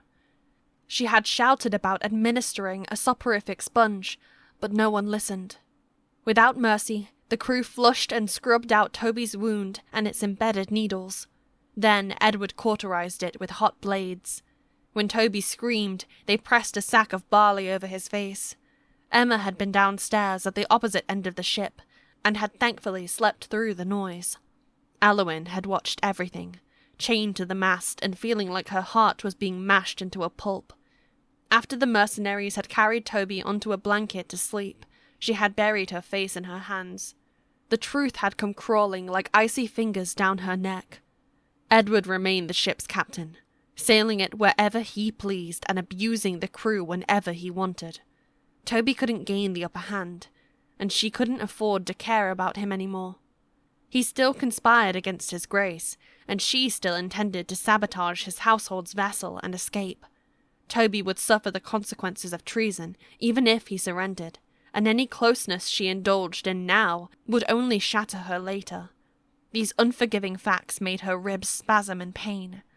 But Emma's lingering smile came into focus, bringing Aliwyn back to the present, and her throat swelled. Why don't we have a break? Aliwyn whispered. I'll brush your hair. You told me you loved that. We can have a break? The girl looked around with a mischievous jerk of her eyebrows. Oh, Ed went downstairs. That's right. We'll hear him when he comes back up. Then we'll start sewing again. Emma grinned and took out a comb from the inner pocket of her gambeson. She passed it to Aliwyn and spun around on her seat. Aliwyn worked her fingers through the knots in Emma's black hair before reaching in with the comb. Her back was sore and her left shoulder burned, but as Emma's warm curls flowed through her fingers, Aliwyn smiled. Sorry my hair is so messy, Emma said. Toby usually combs it, but he's been busy, and Zell just pulls my hair out, so he's not allowed to touch it. Ever. Aliwyn chuckled, but Toby's name made her face fall flat. He was curled on his side and asleep under the shade of the front platform, or the forecastle as the soldiers called it. A line of washed tunics and capes flapped on a twine running from one platform's edge to the other. The sight of his bruised face made Aliwyn's chest ache. No one deserved what he had suffered, but she could only blame him for dragging her onto this floating prison. Having fun pricking yourselves? Aliwyn growled at the familiar voice. Zelryn stood nearby, watching them with his arms crossed. Now that Toby's condition had stabilized, she wasn't about to show him any more sympathy. She tried to scoot away, but Edward had bound her wrist to the ship's mast with a short chain. Yes, Zell, it's so much fun. Emma narrowed her eyes. Why don't you try sewing? Why don't you try lighting that sardine fire? Zelryn pointed at the hearth. So much cinder blown on my face. He took off his woolen cap and wiped greasy ash from his cheek. But Sir Edward went down to fetch something he said for sure will light it up. Oh, really? Emma straightened. What's he getting? Aliwyn held her breath, waiting for an answer, but Zelryn only pulled his cap back as his grey eyes shifted from Emma to Aliwyn. Their frowns locked, but not for long. This wastrel had thrown Aelfric's recorder overboard. Her nostrils flaring, Aliwyn slammed the comb down with a loud clatter and looked away. Sardine barnacles, missy, he muttered. You still mad at me for that flute? You're worse than my baby sister used to be, you know. That thing was a stick with holes. Toby can buy you another one easy. Aliwyn clenched her kneecaps. She hated being called Missy. With a sprinkling of chills, she gloated over his watery death, should she burn and sink the ship. No, she would not sink to that level of evil. Slow, deliberate thumps echoed up the stairwell. Everyone knew who it was, and Aliwyn grabbed her needle again. Emma went back to stitching, while Zelryn uncrossed his arms and rolled back his shoulders. The heads of Edward and Ransley Bolton appeared from the dark hole. Their thick woolen capes swayed after them and ushered forth the scent of smoke and ale. Aliwyn's lower lip, swollen and crusted from where Edward had slapped her, throbbed with renewed vigour. Hopefully, they would ignore her and keep walking. She was about to resume sewing when something in Edward's hand stole her attention. He was carrying the ceramic acorn at his side. She had seen it earlier that day, wedged between two crates when she had stooped to steal Ransley's knife. So, was this the miracle item he was using to start the fire? She didn't have time to wonder. Ransley's hoarse voice made her neck prickle. Someone stole my dagger. It was part of a prize set from my father. Edward stomped his boot beside Aliwyn's knee. Fieth, get up! Aliwyn's heart shot into her throat, but as calmly as she could, she set down her needle and looked up. Why are you blaming Aliwyn? Emma asked. Emma, go downstairs, Ransley ordered. The child pushed off everything she had been sewing, crawled over and wrapped herself around Aliwyn's arm. Aliwyn tried to stay collected when she saw the child's drawn eyebrows and down-turned lips. Emma, it'll be all right. Listen to Ransley and go downstairs. She tugged her arm free and was glad when Emma finally shuffled down the stairs. Not a moment too soon. Edward reached down and grabbed Aliwyn's shackled wrist. He unlocked it with the swift turn of a key and pulled her to standing. A chilling breeze blew over her stiffening hamstrings. The surcoat she had worked on tumbled to the floor, and the open beak of its ugly, embroidered griffin seemed to mock her. Aliwyn steadied herself on her shoeless feet and faced a wall of frowning men, gathering in a semicircle. Axelin and Syllabi were amongst them. I found this under Ransley's belt, where his weapons were. Edward held up Aliwyn's tweezers with a piercing glare. She stared at the object. Last night, back in the tunnel leading to the ship, Toby had pulled that tweezer from her belt pouch while searching her for weapons. Edward had only seen it for an instant, but he remembered that it was hers. "I don't know why that was there," she stammered. "I didn't steal anything." Edward ignored her. He wrenched her arms behind her back and ordered his men to search her. Aliwyn clamped her mouth shut to avoid screaming. One man moved and patted down her sides. Terror tightened her throat and numbed her legs, but Aliwyn kept silent and blinked at her feet. She carried no dagger, even if she had stolen one. Hands fumbled at the violet coat Toby had given her, and she bristled as they touched places they shouldn't touch. Her belongings clattered onto the floorboards, a jar of ointment, 2 coins, and a small drawstring pouch of pretty pebbles she had been collecting. Finally, Edward pulled off her coat in a crumpled heap. No dagger appeared. "I didn't steal anything," she said, matching his icy frown. "Well, looks like she's innocent," Zelryn spoke from behind her ear. He was the one bending back her left arm and hurting her shoulder. She wanted to spin around and slap him. Axlin scratched his beard with a dirty finger. "I have to say, we've watched her all day, and she's been tied to the mast. There'd be no chance she did something foul." Syllabi snickered. "Look at her! You expect her to stage a steal?" Aliwyn's breath scorched in her nostrils. Holding Toby's hand that morning had solidified her reputation as his helpless plaything. So be it. The less these men expected of her, the more she could do. After what felt like an eternity, the many hands touching her withdrew and left her face burning. The soldiers scattered, but Zelryn remained beside her. Edward ordered her to sit as he closed the shackles back around her itchy wrists. She resisted spitting on his face. "I'll keep looking for it, Rand," Edward said. "Go back down." His voice was suddenly gentle, unrecognizable. Aliwyn glared at him. As Edward stood, he asked Zelryn to show his belongings. Aliwyn curled her toes. Even if Edward could sound decent, she would always see him as putrid to the bone. The youngster shuffled his feet a few times before he emptied the inner pocket of his gambeson and his belt pouches. Out came plum pits, yellow snail shells, and carved miniatures of birds. He displayed his leather sling and a few egg-shaped sling stones. No dagger. Edward placed a hand on Ransley's shoulder. "You said the sunlight makes your headache worse. Please, go downstairs." A stained linen bandage still wrapped around Ransley's forehead, and his face sagged along every wrinkle. "Then let Adriana go. You just saw she didn't take my dagger." Aliwyn clenched her jaw. She was neither innocent nor Toby's dead fiancé. How eerie it was to be mistaken for Toby's former lover. As Ransley descended the stairs, Edward said, "I'll take care of her." That was a threat, not a reassurance. Aliwyn's scalp tingled as Edward marched towards his mercenaries and ordered them to remove their belts for inspection. A voice within screamed that she had better escape tonight or get attacked in her sleep. This body search was just the beginning. She couldn't wait another day for Toby to reconsider his mission. All he had done since this morning was sleep. Aliwyn lifted her eyes. Lines radiated from the mast's peak and supported the structure upright against the strain of the sail. Many other ropes tethered the square sail to the ship's rear and kept the sailcloth from flapping. The rigging was balanced to keep the mast standing and the sails full. Which lines should she cut to throw everything into mayhem? Emma's voice echoed up the stairwell. The girl ran to hug her, and tears smarted Aliwyn's eyes. This was no place for any child. She wrapped her good arm around the child's delicate shoulders and yearned to take her home. But she couldn't expect Emma to sever her ties with Toby and Zelryn.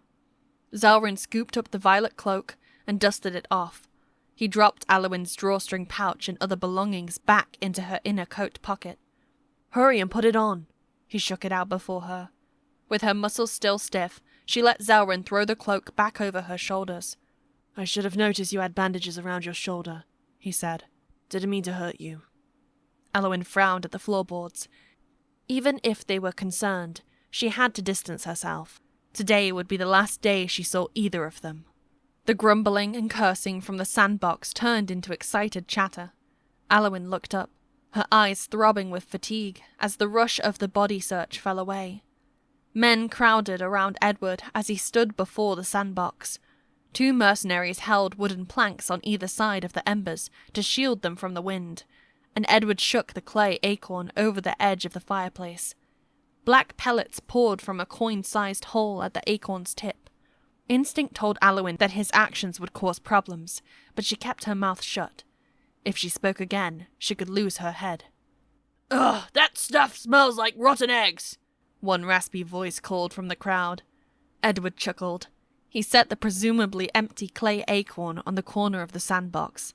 Just fan it a bit. The smell shouldn't last long. Gesturing for his men to make space, he picked up a metal rod and pushed the black pellets underneath the cauldron. Smoke rose from between the 2 wooden boards. The mercenaries around Edward erupted in cheers. Jumping magpies! The fire's starting! Emma hopped to her feet. Edward straightened with a proud smile. His toothy grin below a sharp nose made Aliwyn grimace. Add more tinder, he said, and get some firewood in there. 2 mercenaries hurried away for supplies, and others huddled shoulder to shoulder, as though to block the wind. Emma ran for the sandbox, but Zelryn caught her by the forearm. Zel, I want to see! You can see from here, he scowled back. Toby told me not to touch those Thundercrashers. Emma cocked her head. Say what? Thundercrashers? That's the ball thing Sir Edward was holding. It's got some fancy name from the east. Oh, it's not a stink-proof container for carrying the rocks? To Aliwyn's vexation, Zelryn glanced at her and fell silent. She turned back to the scene unfolding around the sandbox, her pulse escalating. So the clay acorn was another object Toby had procured from the east, probably thanks to his former life as a merchant. She needed to observe what it did and report it to the Normans. Beyond the hearth, under the front platform of the ship, a blanket flew off the body lying beneath. Aliwyn gave a start. Something's burning, Toby shouted. He pushed himself to sit, and Edward muttered, Calm down, I just started the fire. Toby stared at him with wide but puffy eyes. With his hair flattened from sleeping, he looked so much like his scraggly father, and Aliwyn wrinkled her nose. Toby's gaze swept the deck until they met with hers. Memories from the stairwell came surging against her will. Holding Toby's hand had been a total loss of control on her part, and her face scorched with shame. How could she have done that after years of desiring to be with Aelfric? My friend, Axlin waved at Toby, you must sell this potash compound to all the households in the country. By golly, folks will never have trouble starting fires again, and you'll be stinking rich. Chuckles and light-hearted commentary followed from those sitting by the hearth, but Toby's frown didn't waver. Aliwyn stuck her needle into the surcoat and crumpled the fabric with her hands. Put out the fire, Toby ordered. You must not use the potash compound on board. I told them they can, Edward said. I let you sleep the whole bloody day while I ran everything and cared for your father. Now keep your mouth shut. He and Toby glared at each other, and the merry faces around the sandbox fell flat. The disgruntled muttering that followed sent goosebumps skittering down Aliwyn's neck. If the crew turned against Toby, what would happen to her? As per Edward's instructions, one mercenary pushed leaves and small sticks into the glowing smoke.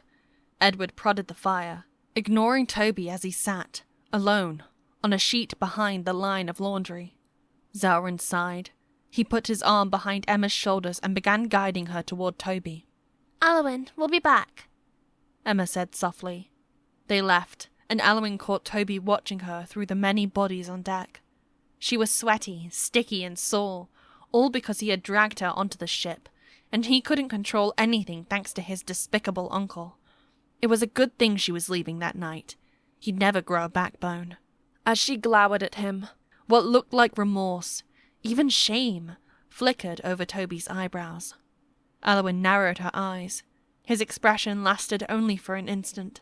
He pushed to his feet, his stark frown erasing all the traces of their silent exchange as he passed the platform's pillar.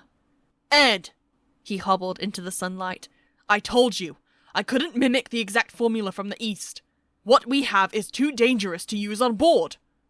He could still muster a commanding voice, and chills poured over Aliwyn's smouldering resentment. She hadn't expected to influence him. But the mercenaries disregarded Toby's warning, and one picked up the clay acorn and brought it over to the fire. He inverted it, presumably to add more pellets. A cloud of black powder poured out instead, as fine as flour. Toby's eyes widened at the clay object, probably the first time he had seen it through the wall of bodies. He screamed. Zelryn and Emma were passing the periphery of the hearth gathering when a blinding light flashed. A cloud of fire billowed through the black dust, engulfing the hand holding the acorn and rising like an ephemeral mushroom. The flame extinguished quickly, but a column of smoke in its wake enveloped the men nearby. Aliwyn couldn't hear herself shriek amongst the cries and coughing on deck. As wind dispersed the smoke, men fell and rolled as fire licked up their sleeves and collars. The acorn tumbled onto the floorboards, spinning like mad and spewing fire out of its gaping hole. Toby bolted towards Zelryn and Emma as they cowered from the sudden commotion. He pulled them down and covered them with his body. An instant later, the clay object spun into the ship's railing and shattered in a boom, reminiscent of thunder. Aliwyn's face was numb. She stumbled to her feet, only to slam back behind the mast as clay shards ricocheted off the railings and clanged off the hearth's cauldron. Sparks showered onto the wooden floorboard. Aliwyn grabbed her vomit bucket and ran for the rainwater barrels, but the shackles chaining her to the mast jerked her back and kept her from reaching them. "Toby!" She tossed him the empty bucket instead. Toby let go of Zelryn and Emma, who looked stricken but unharmed as men rushed by. He grabbed Aliwyn's bucket and several mercenaries threw their upper bodies into the barrels along the vessel's railing. Others lay rolling on the ground, covering their eyes and moaning. With shaking arms, Aliwyn unfurled golden griffin surcoats to extinguish any remaining sparks on deck. The rotten egg smell made her stomach heave. She leaned against the mast and covered her mouth. Toby doused the men with rapid throws of the bucket. Glistening water cascaded over the floorboards, washing aside shattered clay and blackened debris. He pulled a few men to sitting. Moving aside to their charred collars, he ordered others to fetch damp linens. Aliwyn's heart hammered as the deafening noise from the incident echoed in her mind. She had probably just seen burning pellets, in powder form, set ablaze by a spark, and it had come from a container that could burst.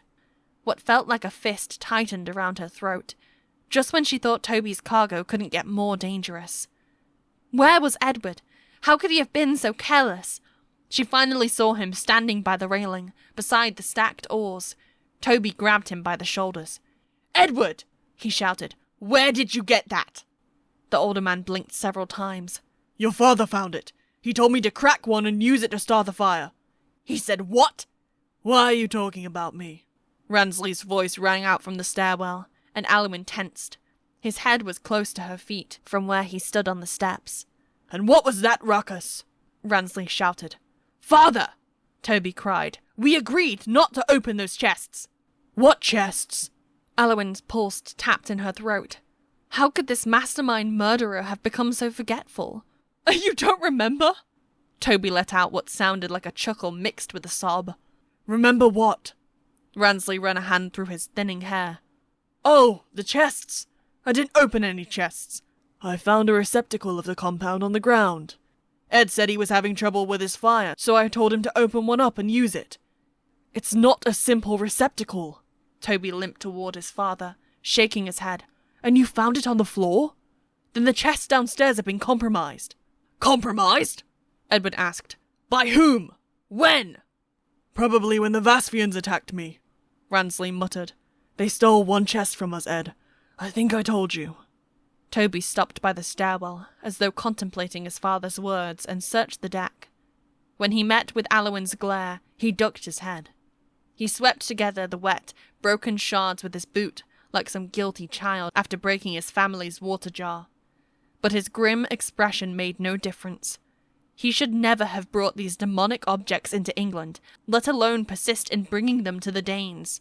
Was he so convinced that freeing England was worth the cost of certain havoc? Aliwyn had just witnessed one clay acorn, or Thundercrasher, explode, and it had been cracked and partially emptied. What could a whole chest of intact Thundercrashers do? A full ship of them? Her vision went white. They would destroy bridges and crumble churches where the neediest sought shelter, reduced water mills like the one she lived in to rubble, The flying shards would throw Norman knights off their horses and kill their foot soldiers, and most of the foot soldiers serving the Normans were Englishmen like Aelfric. Aliwyn gasped for air. She must report this deadly, fist-sized weapon to the Norman authorities so they could confiscate it. And once they came, Toby would have to deal with the consequences of his decisions. Emma wove between the stricken mercenaries scattered on deck, and the worry on her face brought Aliwyn back into the moment. Blinking back tears, Aliwyn opened her arms and the girl ran into them. Aliwyn squeezed the child against her chest. Edward cleared his throat. Brave men of Fortuna, I did only what I thought was in everyone's best interest. I was not properly informed of the risks, so I cannot take responsibility. You have until the beginning of Night Watch to recover. All duties are suspended. Much feasting, celebration, and riches await you at our destination. The mercenaries muttered amongst themselves and returned to tending their burned and blinded. Zelryn and the others threw their buckets overboard to fetch more water. The late afternoon sun outlined their bodies in glowing silhouettes, and seabirds soared in the distance. Edward marched up to Toby, his teeth bared. You realize that if you weren't so tight-lipped about what your little clay eggs could do, I wouldn't have made this mistake? The mistake was mine, Ransley called from the stairs. Toby didn't budge. Ed, you joined me and my father only recently. If you want to talk, we can talk downstairs, and also examine those chests. Ransley descended the steps. Toby, I'm so nauseous. I apologize for the error. Aliwyn stroked Emma's hair and tried to calm herself. Toby scanned the mess on deck with his shoulders slumped. Some mercenaries curled up on the floor while others stood staring at the sandbox, now covered in black soot. He had done nothing to reroute the ship. Why pretend to be ashamed? One mercenary yelped while wiping his eyes, and Toby left the stairwell to see him. He knelt and coaxed the injured man into uncovering his eyes, but Aliwyn looked away. She would not let Toby and his family get away with their plans. Toby, we talk now! Edward shouted from downstairs. These men can take care of themselves! Toby pushed to his feet again, with tension wrinkling his face. Aliwyn, Emma. He approached them. Are you all right? I should have come to see you earlier. Chapter 21. The Burden of Betrayal. Emma ran to embrace Toby. She avoided squeezing the cauterized wound on his left torso, but he still winced. Toby, are you feeling better? He kissed her forehead. Thank God nothing happened to you. I'm less tired now. Without Emma to hold, Aliwyn crossed her arms. The shackle around her wrist chilled her through her tunic sleeves. A glance over the choppy grey waters revealed no neighbouring ships, and her heart sank into the pit of her stomach. It would have been too convenient had another vessel come to investigate. All day, the mercenaries had climbed up to the crow's nest to report nearby ships and steer away from them. Aliwyn, I'm sorry I was out for so long, Toby said, and for what just happened. She squinted at the distant sandy beaches, with a rim of pine trees behind them, followed by golden farm hills that rose and fell into the reddening sky. Toby had not spoken to her since they had fallen asleep on the stairwell. After a day of toiling on deck, wallowing in resentment and plotting her escape, the memory of holding his hand felt surreal. Zell! Toby called out. Please come here. Zelryn had taken off his gambeson and tunic. He wiped his torso with a wet rag as he hurried over. A fleshy scar ran down the right side of his lean body. Maybe an old sword slash. Had it come from a Norman's sword? Aliwyn didn't want to know. As Zelryn drew close, Toby said, Make sure Aliwyn and Emma are safe while I'm downstairs. No problem for Emma. But are you sure about this lady? He flicked a finger at Aliwyn. I think she wants my head axed off and roasted. Oh, Zal. Emma put her hands on her hips. Aliwyn's not that mean. Aliwyn swallowed with a tug of shame. She had just fantasized about watching the young man drown. When Toby switched to the Vasvian language, she looked up. His brows were drawn with concern. Aliwyn, I know you don't like Zelryn, but I trust him more than any other man on deck. She turned away from his puffy and purplish face. The 3 companies of mercenaries on board had been cursing and teasing each other all day. They were not bound by loyalty, but by the promise of payment. Of course, Toby didn't trust them. "I don't care if you trust Zell, because I don't," she muttered back in Vaspian. Zell threw up his hands. "Stop speaking your secret language, will you? Fine, I'll watch her. And you, Emma, help me sweep up. These two are needing to talk." The two youngsters began picking up the golden griffin surcoats Aliwyn had laid out to smother the embers. When Toby put his hand on her good shoulder, she stared at her curling toes. The way he caressed her shoulder only made her rigid. What did he hope to accomplish between them? She knew too much about his plans. Thanks to Ransley and Edward's blunders, she had also seen what those diabolical Thundercrashers could do. She would never forgive herself if she didn't cut the rigging tonight. Toby again apologized for sleeping for so long. He reminded her to get stockings and shoes from the bags under the front platform, but she ignored him. She refused to wear any stolen items, and had wrapped her legs and feet in linen strips instead. Toby sighed. "Please, Aliwyn, can you help the injured men here?" She glanced at him. His cracked lips were bleeding again. It was a pitiful sight, but she almost scoffed. Help the very men bringing unimaginably dangerous goods to the Danes? They wanted England engulfed in flames and carnage and were better off blind. "I don't know what to do when eyes are injured like this," Toby said. "Washing isn't enough, is it? And I don't recognize every medicinal plant." He took out a key from his belt pouch and asked to see her shackled wrist. She stared at the key, her mouth dry. "Freedom?" She raised her left hand, grimacing at the rash developing underneath the metal ring. Toby took her hand.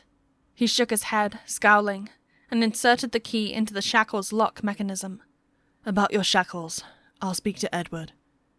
Aliwyn crushed any gratitude as he unclasped the metal ring from around her wrist. She wanted to squirm out of her skin, but Emma, Zelryn, and several mercenaries stared at her from behind Toby's back, and she finally faked a smile. Toby didn't see it. He reached for an orange tin from his belt pouch as he held onto her hand. "I'll dress this for you, Aliwyn." With careful sweeps of his finger, he spread a cooling ointment over her wrist's rash. Aliwyn remembered doing something similar for Matthew Marcotte in her watermill, and she hung her head. Jacques Verdun, the Norman knight who had stopped her, Toby, and Emma outside Myton, said that Matthew never returned to the Norman army. What had happened to him? God forbid should he be sent as a Norman squire to the front lines against the Danes. She tensed. The Thundercrashers. One could shatter his face and blind him. Toby's hand quivered as he covered her wrists with a folded handkerchief. "Aliwyn, the herbs are at the ship's stern." All stolen from the leper's cabin. Aliwyn sucked in her upper lip and stared at the wispy, golden clouds drifting on the horizon. Toby's right hand was still bandaged, and he struggled to tie the handkerchief around her wrist. The scent of pine sap from his wound wafted to her nose. It was the scent of her watermill when Miriam had been alive and tending to the sick. The moaning of men on deck amplified in her ears. Her mind flashed back to the clearing outside her home, covered with the Boltons' wounded and dying soldiers. A prickling sensation crawled up her spine. Pain was pain, regardless of who felt it. Miriam never asked any of her patients for their criminal history. She treated everyone. Toby finished tying the knot on the handkerchief, and Aliwyn followed his gaze towards the mercenaries under the front platform. Some circled the sacks of herbs, while others pulled out pinches of shriveled leaves and sniffed them with puzzled frowns. Her focus shifted back to Toby, and his bloodshot eyes, and she shivered. She didn't understand him, but she knew how it felt to watch companions suffer. "I won't force you to do anything," Toby whispered. He turned to leave, but she said softly, "I'll do what I can here, Toby." He exhaled, and his expression brightened as he faced her again. "Thank you. I'll come help as soon as I can." He held her gaze for a moment longer, before turning to leave for the staircase. She disregarded the appreciation in that look.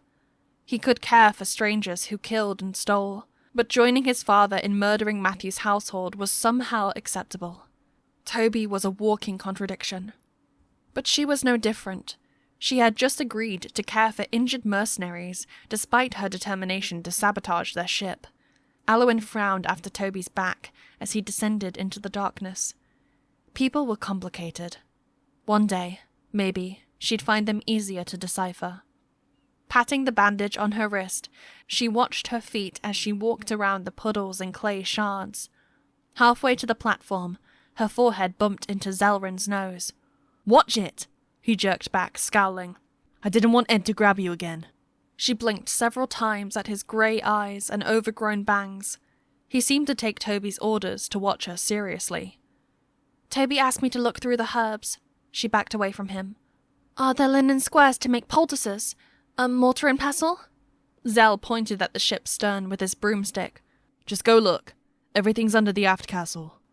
Aliwyn sidestepped him and glanced behind her. Zelryn faced the stairwell with his broomstick upright like a spear. He was of similar height and build as Cato, whom she had last seen in the foreground of a similarly painted sunset, and her feet staggered to a stop. She had never thanked Cato, who had defended her against the lepers in a way that she'd neither asked for nor deserved. What if the lepers had killed him after she'd sped away on his donkey cart? Her eyes stung with tears. Cato deserved better.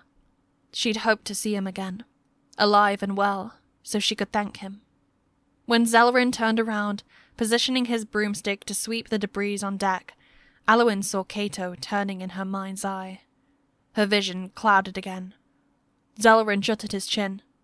"Why are you staring at me?" No reason." Aliwyn sniffled and searched for the bucket she had passed to Toby earlier. She needed the object for her plans later that night. Any hopes to see Matthew, Cato, Evelyn, and the others again involved her fleeing this ship. She found the bucket and picked it up, her fingers digging into its damp wooden contour. A group of huddled mercenaries looked up as she approached. She mustered a smile. A few men smiled back, and goosebumps prickled at the back of her arms. If they thought she was harmless, they were wrong. Aliwyn brushed aside the row of damp laundry and ducked under the aft castle.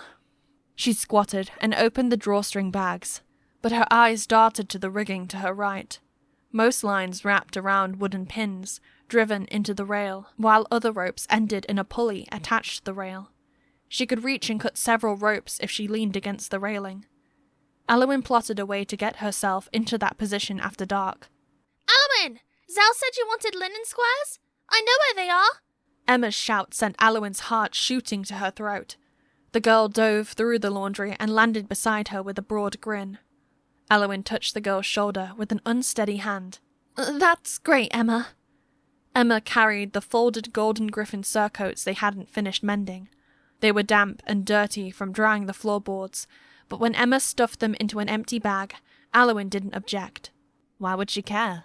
"Can I help you make pulled tricks?" Emma asked. Pulling tricks was what Aliwyn intended to do, and blood rushed to her face. "It's called a poultice. It's a linen square with mashed medicine inside and tied into a pouch." Her ribs hardened into slabs of stone. She would also betray Emma's trust that night, but cutting the rigging wouldn't put the girl in danger. It would just slow the ship down and mark it as suspicious, while Aliwyn rushed to the closest manor. When the Normans arrested the rebels, surely they wouldn't punish the children. After all, a Norman priest had transported Aliwyn and many other English children to safety years ago. Emma poured through the sacks with a smile. "Aliwyn, can you brush the other half of my hair later? And make a braid for me tomorrow morning? Please?" "I can do that," Aliwyn lied. Behind Emma lay the linen sheet Toby had been sleeping on, still wrinkled around the shape of his body. Her pulse racing, Aliwyn took out one satchel of herbs, followed by another. She scowled at a large pulley with ropes looped around it and swept away her guilt. Wouldn't any good person want to report a horde of criminals plotting their next crime? She was cutting the rigging. Tonight. Chapter 22. The Midnight Watch. 2 candles, locked in metal cages on support pillars, illuminated the hull of flammables. The last man on watch snored when the candles burned to half length. Aliwyn had been dozing on and off in the dark hull of the ship. Not a moment passed without a creak, a snore, or footsteps. It was a miracle anyone slept at all. Yet sleep the mercenaries did. Many had fallen asleep drunk, sprawled out on hammocks strung between the crates and the bags. With helmets tucked under their arms, the men stank of ale and sweat. To control the drinking, the Boltons had moved the barrels of ale to the rear and secured them behind netting. Also behind the netting were stacks of chests, probably each packed with Thundercrashers. They were forbidden for the rest of the journey. Aliwyn lay pressed against a pillar supporting the staircase, her eyes skirting in the darkness as she prepared to retrieve her stolen dagger. Edward had shackled both her wrists and ankles. Toby couldn't argue against his uncle, and Ransley had only wanted the argument to end. At least she had bandages to wrap around her itchy wrists. Emma and Toby slept beside her, and Ransley rested on a hammock nearby. Edward, Zelrun, and Axlin were on duty on deck. The light flickered over Emma's delicate features, and the scent of lavender drifted from the flower satchel under her pillow. Her peaceful face bound Aliwyn in guilt stronger than any metal ring. But now, with the last guard asleep, she had to move. Aliwyn sat up, with her wrists pressed together and the loose chain clenched in her fist to silence it. Her eyes widened upon seeing Toby's upturned face. For some reason, he slept with his body perpendicular to both her and Emma, and his head was close to where hers had been. She must have been asleep when he had shifted to this position. What a bizarre thing for him to do. Scowling, she scooted back from him and stood. Her head spun as she shook off her tiredness. 24 men spilled out of their hammocks into the shadows, and every man slept with a dagger strapped to his belt. A dim glow outlined the privy door at the rear of the ship. Space was tight. Aliwyn spread apart her ankles until the chain between them was taut and silent. She waddled toward the 2 massive chests the Bolton had not pushed to the rear. Although she had tried to pray for her success in cutting the rigging that night, her mind couldn't compose a sentence. Aliwyn passed one snoring mercenary, then another. When she reached the chest with her dagger underneath, she almost collapsed in a heap. Her breath shuddering, she slid her fingers beneath the chest and felt for the weapon until she found it. In a smooth motion she had rehearsed 100 times in her mind. She pulled it out, wrapped it in bandages, and slipped it into a deep inner pocket of her coat. Aliwyn looked around with pins and needles dancing on her scalp. Probably not a single person on board believed she could do what she had just done. To their loss. Now she had to wait on her mattress until it was Toby's shift on deck. He had negotiated with his family to undo her shackles while he was on duty. As she forced her legs to stand again, a hand-sized shadow darted between crates to her left. It was just a rat. The ship was full of them, just like the fields back in Brocklesby Manor. Aliwyn refocused on waddling back to her mattress. The chain tapped lightly on the floorboards, but was inaudible over the splashing of water. A heavy object ground over the floorboards, and she froze. When the noise came again from the darkness, she ducked on reflex. The metal chains between her wrists came within a hair of striking the floorboards. She spun toward the stern of the ship, where the candlelight failed to illuminate the ship's far edges. The noise had come from underneath the netting. Emma had complained that Loki was in the hull and moving boxes around. Could something be lurking in the darkness? Or did ships routinely make this sound because of shifting contents? She was on all fours between the hammocks of 2 odorous men whose thick arms dangled close to her back. Her tremulous legs were slow to move. Not trusting herself to stand again, she crawled back toward her mattress. She had retrieved her dagger. Part of her squealed silently with excitement, while the other fidgeted with renewed fear. Heaven forbid should she get caught with the blade on her body. And she still had to go upstairs and saw the rigging. Aliwyn flinched when another rat with a wretched long tail brushed past her hand. She wrinkled her nose and quickened her crawl. Too fast. Her knee landed on the chain between her wrists. She couldn't lift her hand and keep crawling, and Aliwyn gasped. She had a flash that her life was over before she lost balance and fell on her face. Her nose struck something warm, with a slight give. Both she and a man yelped. She had just landed on Toby, who lay parallel to the direction of her crawl. He writhed underneath her, and Aliwyn whimpered and scrambled to get up. An instant later she was back on all fours, and her hands slid over linen sheets. Toby's round eyes and gaping mouth appeared just below her. Aliwyn gulped. She was pressing the chain between her wrists squarely over his neck, and he was wheezing. Aliwyn shrieked and withdrew her hands. Toby gripped her upper arms as she fell like a log on her left side. Her limbs melted with terror. Now he would yell and rally the entire crew to punish her. Aliwyn? He asked in a hushed voice. Are you all right? What happened? Hands and shackles covering her face. She couldn't believe her ears when Toby repeated his question and rubbed her elbow. "I'm so sorry," she stammered. "I saw a rat. I was coming back from the privy and I tripped." "Ah, Toby!"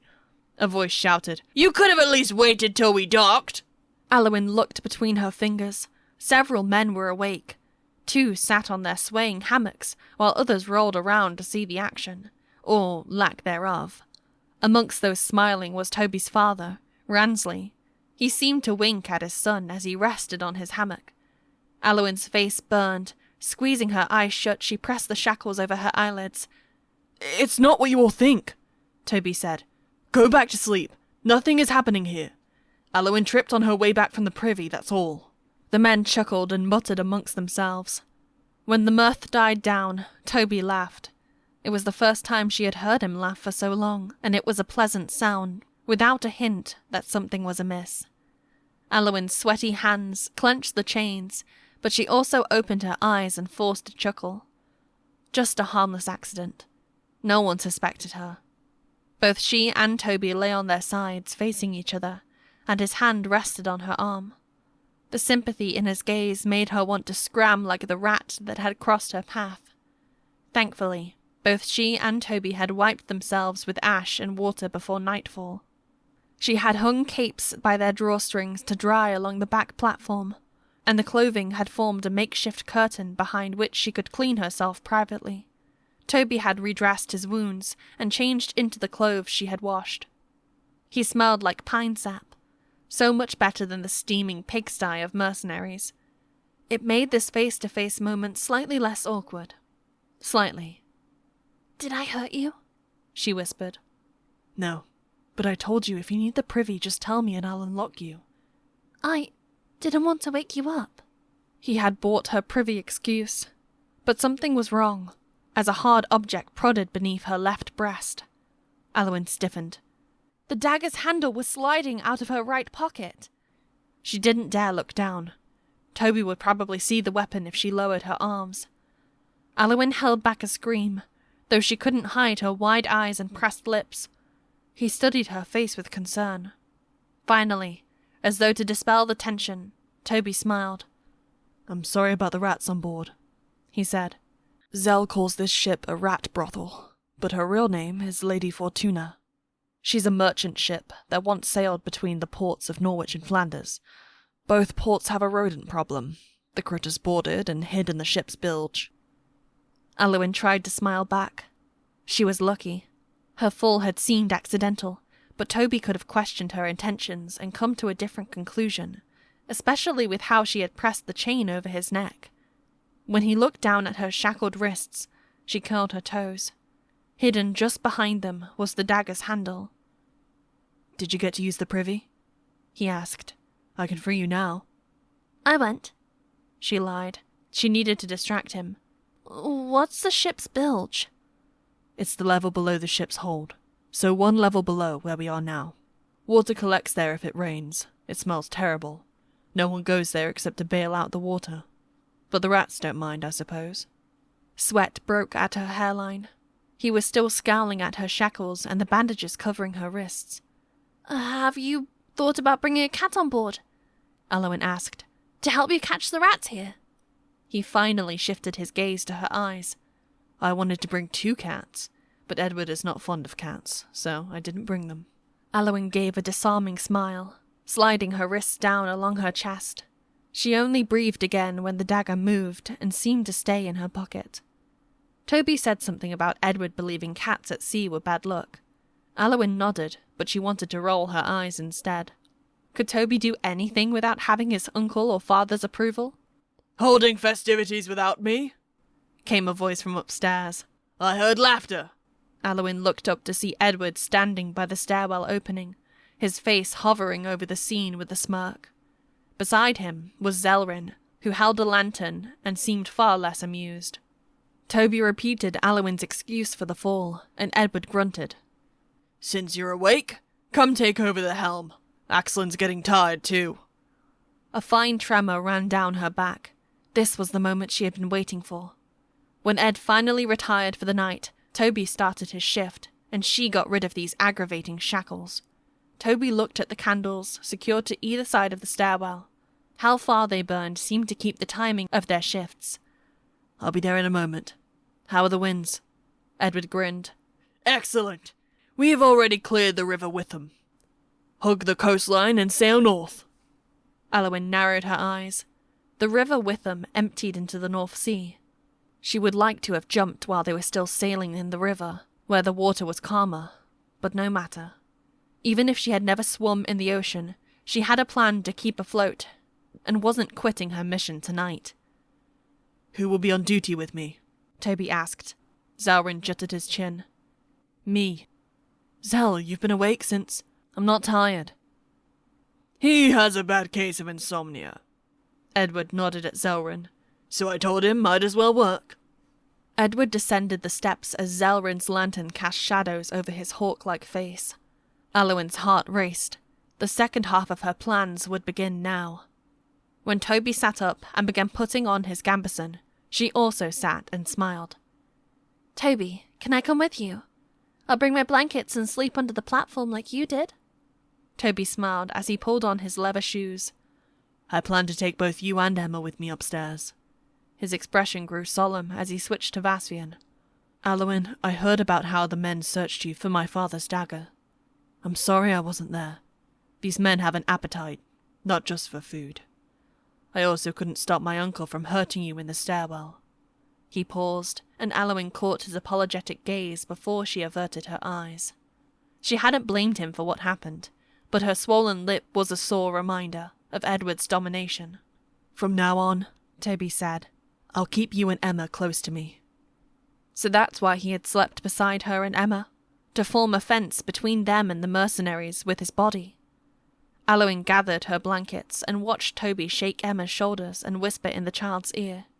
A lump settled in her stomach.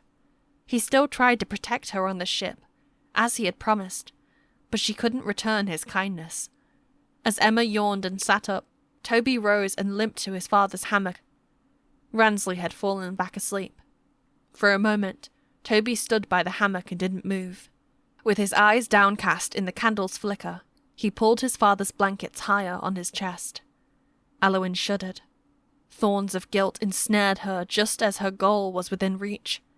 Had Aelfric felt the same way? She stopped her thoughts short. In the days following Miriam's death, she had shut off all her emotions, and she would have to do the same now.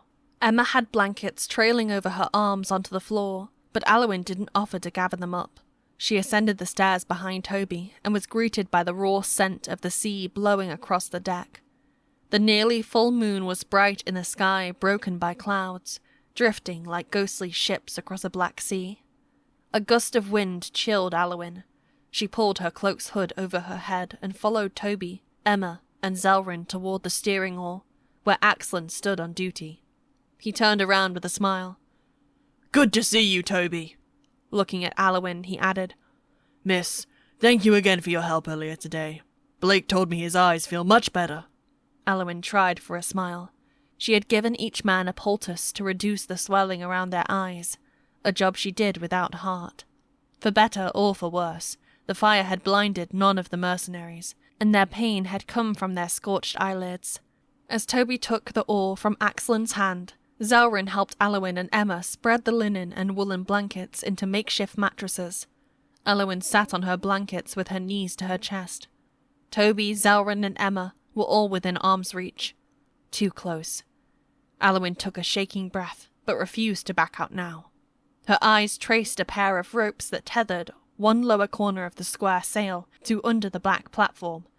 The billowing sail pulled both these ropes taut. If this pair was cut, she reasoned, a quarter of the sail would flap up like a loose bedsheet. The ship would be marked, and it would slow down. Footsteps echoed up the stairs. Edward's face and hair were wet, as if he had cleaned himself. Appearing content, he carried a large sheepskin bag folded in half. Aliwyn's eyes widened as he approached the back platform and bid Toby good night. When Edward brushed aside the curtain of cloaks, she blurted out, "You're sleeping there tonight?" Why not? My noble Danish forefathers slept on the deck of their long ships for every raid. He tugged on a cape she had hung to dry along the platform. I do appreciate the draperies for added atmosphere. The Danish forefathers he spoke of were Norsemen, horrid monsters who looted villages, carried off peasants as thralls, burned churches to the ground, and repeated these atrocities across England. There was nothing noble about them. Edward disappeared behind the capes. Those capes were meant to conceal her while she sawed the rigging. Even her vomit bucket, which she had planned to flip upside down and use as a flotation aid, was under that platform. Aliwyn gritted her teeth. So much for thinking she was clever. Edward was ruining her plans by going to sleep. The dagger was still in her pocket. What was she going to do now? What if Edward slept on the deck every night? Her nerves on fire, Aliwyn stood and shuffled about on her blanket. What if she just jumped and let the ship continue? But without a flotation aid, she would drown. Heat spread from her neck to her forehead as she faced Toby, Zelryn, and Emma's puzzled stares. She covered her mouth and struggled to bottle in her emotions. Aliwyn, Toby said, can you come closer? She glowered at him. Why? Toby kept his weary gaze past her, toward an unseen Edward whose footsteps sounded under the back platform. Licking his lips, Toby reached between the laces of his gambeson and pulled out a key. His eyes darted to her shackled wrists, and then she understood. Toby was keeping his promise to free her, at least while he was on duty. Aliwyn approached him, with her head lowered and her jaw clenched. Ed agreed to free you for now, but let's keep it discreet. Toby took her hand and unlocked one of the metal clasps. He pushed the key into her fingers. Here, you unlock the rest. Aliwyn's hand shook as she sat to undo the rings around her ankles. Silvery moonlight illuminated the keyholes. Next to her, Zelryn was wrapping Emma in blankets, and she whispered, "Zell, what did you do? Aliwyn's angry again." "I just breathe and she gets mad, all right? She's bloody difficult." Aliwyn tore off the shackles around her feet and shoved the mess of chains and metal clasps against the railing. The grating of metal across the floorboards made her neck prickle. She hugged her knees until the dagger's tip, still tucked in her pocket, prodded into her side. Against her will, Aliwyn smelled pine sap again. Toby's gambeson, with the blood-stained hole, was just beside her head. She rubbed her ankles, which she had bandaged along with the rest of her lower legs to compensate for the lack of stockings. Toby had freed her, and no one suspected her of anything. Chills washed up and down her chest. The urge to dash for the railings now and throw herself overboard gripped her. But that would be reckless. Aliwyn hastily wiped her eyes. Aelfric must have had some of his plans ruined when he was spying in Toby's household. She needed to wait for another opportunity. Next to her, Emma grinned and pointed at the sky. "Zell, did you see the stars? There are so many." As Zelryn looked up, Aliwyn wanted to pull Emma into her arms and sob. She couldn't put into words why. Edward's mention of Norseman raids helped her see what the crew thought of her. A helpless maiden who had been carried off like blacksmithing tools or expensive beeswax candles. She had never heard of kidnapped women returning home, let alone sabotaging their captors' ships. But like a trickle of water determined to find a lake, Aliwyn's hopes refused to dry up. She would devise another plan. The thought of blowing up 100 Thundercrashers and burning down the ship flashed through her mind. Placing just one Thundercrasher close to kindling seemed enough to ignite it. But setting the ship ablaze would also kill everyone, including herself, 2 children, and Toby. How could she have such a wicked idea? Aliwyn wrung her hands, wishing she could throw her heart in a cage and walk away with nothing but a cold, calculating mind. Toby's legs shifted nearby. Aliwyn, may I have the key again? She pulled the key out of the tangle of chains by the railing. Without looking at him, she held it up for him to take. Toby accepted the key. Something's upsetting you. His voice hovered over her head. Why, yes, a million things, starting with you, she thought, and almost laughed. I'll be fine. I'm just nauseous again. It's not nausea. Her pulse quickened with erratic beats. The longer they stayed stuck together, the harder it would be to keep secrets. What would Toby do to her if he ever discovered she had overheard his plans to meet the Danes? Both Zelryn and Emma watched her for a response. Keeping silent would not do. Aliwyn scrambled for an excuse. I was thinking about the incident on deck earlier today. It was terrifying. The moonlight cast shadows over Toby's solemn frown. He dipped the oar deeper into the water, and the ship tilted to one side before straightening again. I understand, he said quietly. That object is called a Thundercrasher. My father and I did everything to keep them out of the wrong hands, but as you've heard, Father lost one chest when the Vasvians ambushed him. If he was willing to tell her all this, what other information could she extract from him? She faked a smile. The Vasvians and Normans will never know what those acorn-like things are, even if they find them. Toby looked Aliwyn, Zelryn, and Emma one by one in the eyes. Here's something you won't hear the Normans publicizing. One of the 3 earls leading this revolt is Roger de Betrayal. He's the son of William's cousin, and he's Norman, of course. What? What? Zelryn and Emma exclaimed in unison. Aliwyn was too startled to speak. One of the rebellious earls was a Norman? Zell and Emma, I've been telling you to stop thinking of all Normans as evil, Toby said. Regardless of what you've heard, this rebellion is not about the English driving out the Normans. It's about the oppressed inhabitants of England overthrowing a tyrant king who happens to be Norman. Aliwyn repeated his words in her mind, and her stomach twisted. Prior rebellions had all been about the English driving out the Normans, but this time the Normans rebelled against their own king? What's a tyrant, Toby? Emma asked. Someone who cares about nothing but himself, his wants, his power, his reputation. My worst fear is that someone with insatiable greed gets a hold of our cargo. Norman, English, Danish, Vasvian. It doesn't matter. Water trickled along the oars as he paused. Toby glanced at Zelryn, who had taken off his woolen hat. The youngster grabbed a fistful of hair and stared at his boots. Why would King William's own family want to overthrow him? Aliwyn whispered. William didn't want Earl Ralph to marry Earl Roger's sister. Who does William think he is, dictating whom his earls can marry? And that's hardly scratching the surface. Indignation bolstered Toby's voice, and Aliwyn glanced at him. She had triggered a topic Toby was passionate about. The reasons he had risked everything for this uprising. William gave himself absolute power over every acre of English land, Toby said. He can take away anyone's home if he wants to, because he owns everything. He created royal forests where only he and the aristocrats could hunt. Any poor farmer caught poaching to feed his family is blinded. And perhaps worse, William appointed his yes-men and relatives to the highest positions in government and the church. These officials feel invincible. They control hundreds of manors and extort the local peasants. Aliwyn felt compelled to say something. I once lived under a Norman baron. His taxes were fair.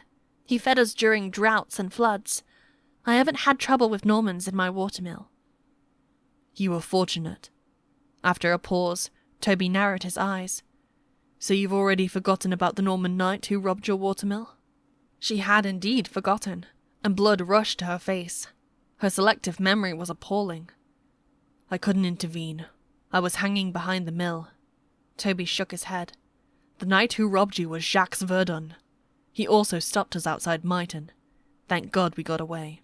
He's notorious for raiding peasant homes during times of unrest, and he's only one of many abusive Norman knights. Aliwyn pinched her thumbnail until it hurt. Matthew had been working with Jacques. Had Matthew joined in when Jacques ordered her baskets emptied and her chickens stolen? She didn't want to know. Toby recalled how thousands of English thanes, or aristocrats, had been slain or exiled since the Norman invasion.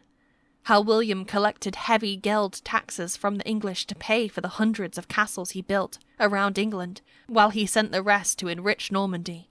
Finally, Toby brought up the harrying of the North 6 years ago, when William had led troops to burn everything, Oxen, housing, food, farm equipment. North of York, in the dead of winter. He mutilated peasants and starved thousands to death, leaving homes with rotting bodies and no one could bury them. The land lay in waste to this day. Aliwyn grimaced, and her feet scuffled on the floorboards. Toby continued, Aliwyn, I apologize if I brought back frightful memories, but I wanted you to understand why I'm here. Zell and Emma were both orphaned because of the harrying. Perhaps you were as well. His words brought a surge of rage and sorrow. He knew how to salt the one wound she could never recover from. There was no forgiving what William had done to the poor people of northern England, but she had chosen to submit to him. Never again did she want to witness so much bloodshed. Aelfric had also chosen to live in peace, probably because of the Marcotts. This household of knights had shown him kindness, taught him French and fighting skills, and given him a new life.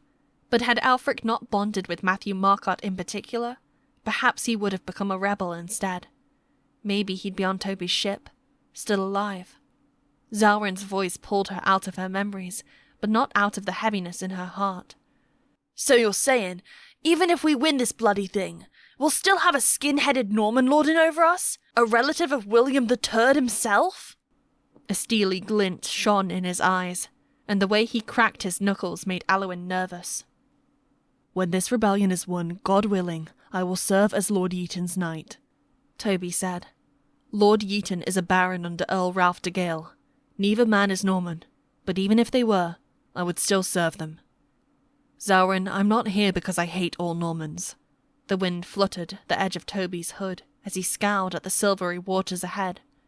As for England, she'll be divided amongst the 3 earls, a Breton, an Englishman, and a Norman. Aliwyn's throat seized. Divide England into 3? Her 3 brothers used to pummel each other to the ground over one loaf of fresh bread.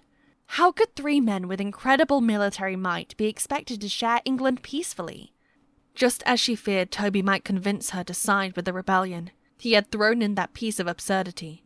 But you should hate the Normans. Zalrin raised his voice. They gave you and your household 4 months to disappear so they could steal your land. That was William's decree, Toby said. As for the other Normans, it's complicated. The man who trained me for knighthood was a Norman, although he's passed already. My father survived as an English knight for years because he had a fragile friendship with certain Norman households. He was still talking, but Aliwyn stopped listening. For all of Toby's insight into why he was fighting, why couldn't he see that this division would lead to civil war? Her tongue flooded with a metallic taste. The anguish over hearing Toby's words had elicited a fresh wave of nausea. She slapped a hand over her mouth and searched for her vomit bucket, but it was behind the back platform where Edward was sleeping. Zelwyn scrambled to get up. Don't go throwing up on me, missy. Zell, Toby said. Go grab Aliwyn a bucket from downstairs. The youngster shot up and ran for the stairs. Aliwyn whimpered, her hands still over her mouth, and Toby and Emma backed away. No one stopped Aliwyn when she stumbled to her feet and hurried for the opposite railing. Aliwyn, Toby said, please don't vomit into the fishing nets. They're hanging along the sides. The nausea had subsided by the time she rammed into the ship's left railing, which came up to her chest. Below her, nets hung along the ship's hull like flattened hammocks, the black glistening waters sloshing against the vessel at once terrified and tempted her. But Aliwyn wasn't about to jump. She had sworn to stall the ship before she escaped. A cold mist dampened her face with the raw scent of sea and salt, and her pulse throbbed behind her eyes. She would need to be patient. There would be another chance to wreck this prison. Zaurin's footsteps vibrated up the stairs. Take your bucket, he muttered. She turned and glared at him. With his head lowered, the youngster swung the bucket by its handle as he walked, but he stumbled into the rope ladder extending toward the crow's nest. Zaurin spun around with a growl and swung the bucket. The object struck the rope soundlessly and bounced. He bared his teeth and struck again with the bucket, this time hitting the mast with a thunk. Aliwyn's heels backed against the railing. Toby and Emma called in hushed voices for Zaurin to stop. When he didn't, Toby abandoned his steering oar, hobbled over, and gripped Zaurin by his forearms. Zell, what's gotten into you? Chapter 23. Sabotage. You lied to me, Zelryn cried, the wind carrying away his voice. and my brother died for that lie, and Myton burned up for that lie. I still have friends there. His shoulders slumped.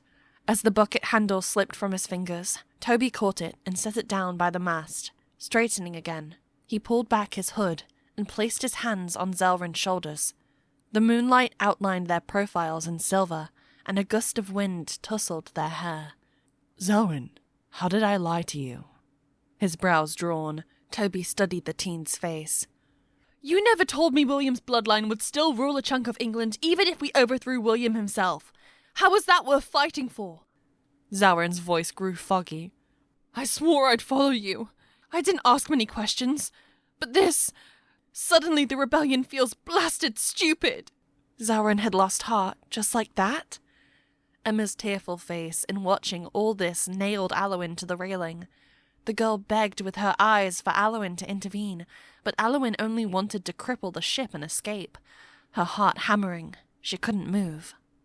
Zel, Toby lowered his eyes. I never meant to lie to you. I honestly didn't know how to tell you the whole truth. Earl Walthoff is the only English earl remaining. He cannot possibly oust William by himself. Pitting William against his own household is the best strategy that remains. No, it's not! Zelryn shot back. England isn't free until all the bloody Normans are gone. That's what this rebellion should be about. Toby frowned. When the ship tilted to one side with a nagging creak, he released the youngster and limped back to grip the steering oar. He dipped the oar into the water and straightened the vessel. We cannot get rid of the Normans, he said. No more than England could get rid of the Danes who invaded a few decades ago, and we are both descendants of those Danes. Zelryn turned away and crossed his arms, and Aliwyn tensed all over. Toby had readily admitted that even he was not of pure English descent. His statement resonated with what he had said earlier, that this rebellion was not about the English overthrowing the Normans, but about the inhabitants of England ousting a tyrant. And the inhabitants of England, after centuries of conquest, immigration, and intermarriage, were people of various origins who eventually called themselves English. It was easy to forget this and heap hatred on the latest invaders, the Normans. Aliwyn swallowed several times, being reminded of these subtleties and how complicated war was, tore at the boundaries of her understanding. What did being English mean? Maybe even she was descended from some Norseman raider who settled in England generations ago. When Zelryn remained sullen and silent, Toby continued. The Normans have trade routes and alliances across Europe. Many children have been born to Anglo-Norman families in England, and even Earl Walthoff married William's niece. If all the Normans are driven out, this web of families, alliances, and trade routes, they would rip apart. England would become unstable. Scotland and Wales would pounce on us like a pack of wolves. Zelryn shuffled as though kicking invisible rocks. I can't think like that, all right? I lost almost everyone I loved to Normans. They killed our chickens and stole our cow. They burned my house, a neighbour's house, and cut down folks as they ran with their babies. I hate them all. And a sodden Norman almost killed me. Grimacing, he gestured along his side, where Aliwyn had seen the fleshy scar. And Toby saved you. Emma hugged her knees. How can you yell at him like this? To shove some sense into him. Toby's got his grandpa's land waiting for him in Denmark. He has us. If England's lost to those skinhead Normans for good, why are we still fighting? Why not leave this rat island of a ship to Ed and his sea dogs? He pointed at the open waters. We can get on another boat for Denmark, and Ransley will come with us. Aliwyn's mouth fell open, as did Toby's. That's absurd, he said. I am a knight. My father's a knight. We have responsibilities. We swore our allegiance to Lord Yeaton and Earl. The ship quaked with shuddering creaks. A moment later, it ground to a halt, and Aliwyn stumbled forward. Never had the floors rocked like this. Spinning around, her eyes widened on a wall of blackness instead of wispy clouds drifting across the moonlit sky. The outline of a jagged cliff stood a stone's throw away. This ledge stood twice as tall as the ship's crow's nest, and below it, a sandy beach stretched into the sparkling waters, like the foot of a giant. She gasped. One side of the vessel had slid onto a sandbank. Toby and Zelryn shouted and ran for the lines controlling the angle of the sail to the wind. Edward flung aside the capes of the back platform. Toby, what have you done? Edward stomped to Emma's side and gathered the girl into his arms. To Aliwyn's amazement, he hurried with her toward the stairwell. All hands on deck, he called. His words snapped Aliwyn to her senses. Things were finally working in her favor. The first mercenaries pounded up the stairs with their pointed helmets, and she raced for the back platform that Edward had just abandoned. Shouting erupted on deck. The floorboards quaked beneath her feet as she ducked behind the makeshift curtains, and darkness engulfed her. Voices and footsteps echoed downstairs as men slid cargo toward the ship's buoyant side. The vessel jerked forward with a broken creak of the mast. Aliwyn stumbled against the platform's post and gritted her teeth. The wind still propelled the ship. It might be only moments before it freed the vessel from the sandbank, and everything returned to normal. Not if she could help it. Moonlight filtered through a square of sky formed by the elevated platform and the railing. Mist blew upward and salted her eyes. She stared at her prize, several rigging lines wrapped around their respective metal rings, silvery with moisture and stretched taut from the relentless wind.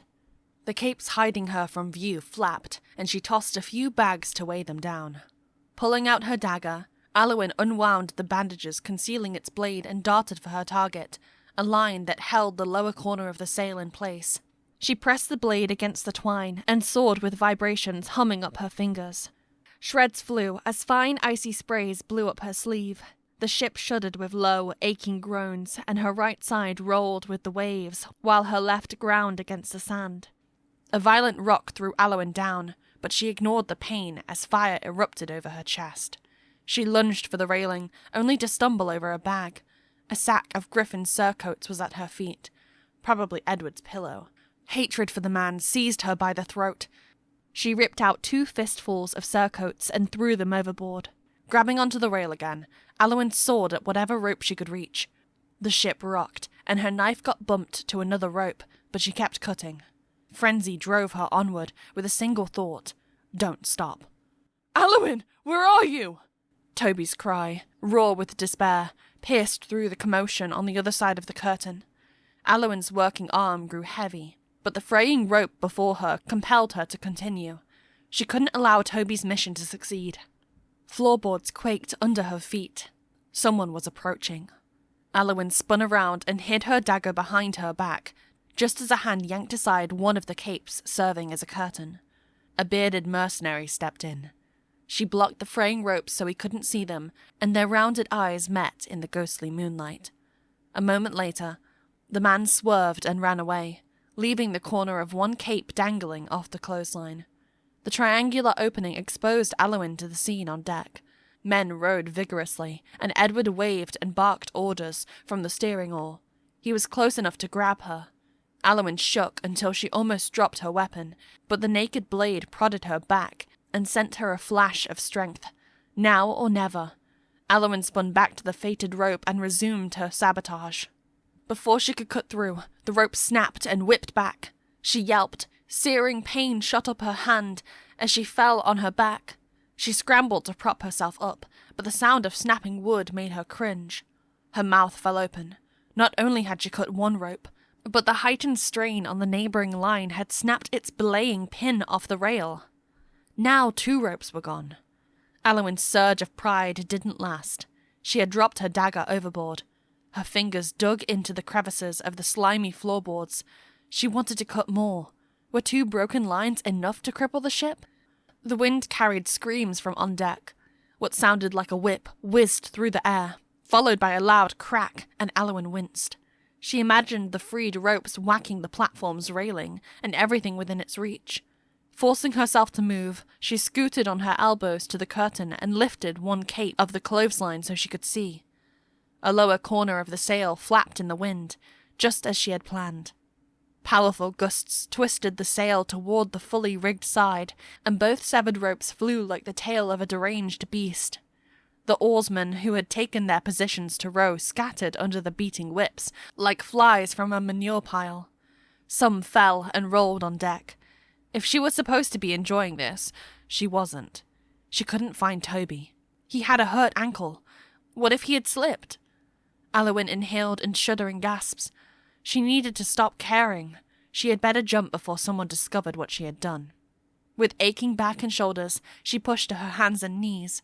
She couldn't believe she had succeeded, or the chaos that had descended. The crooked sail billowed and strained the mast.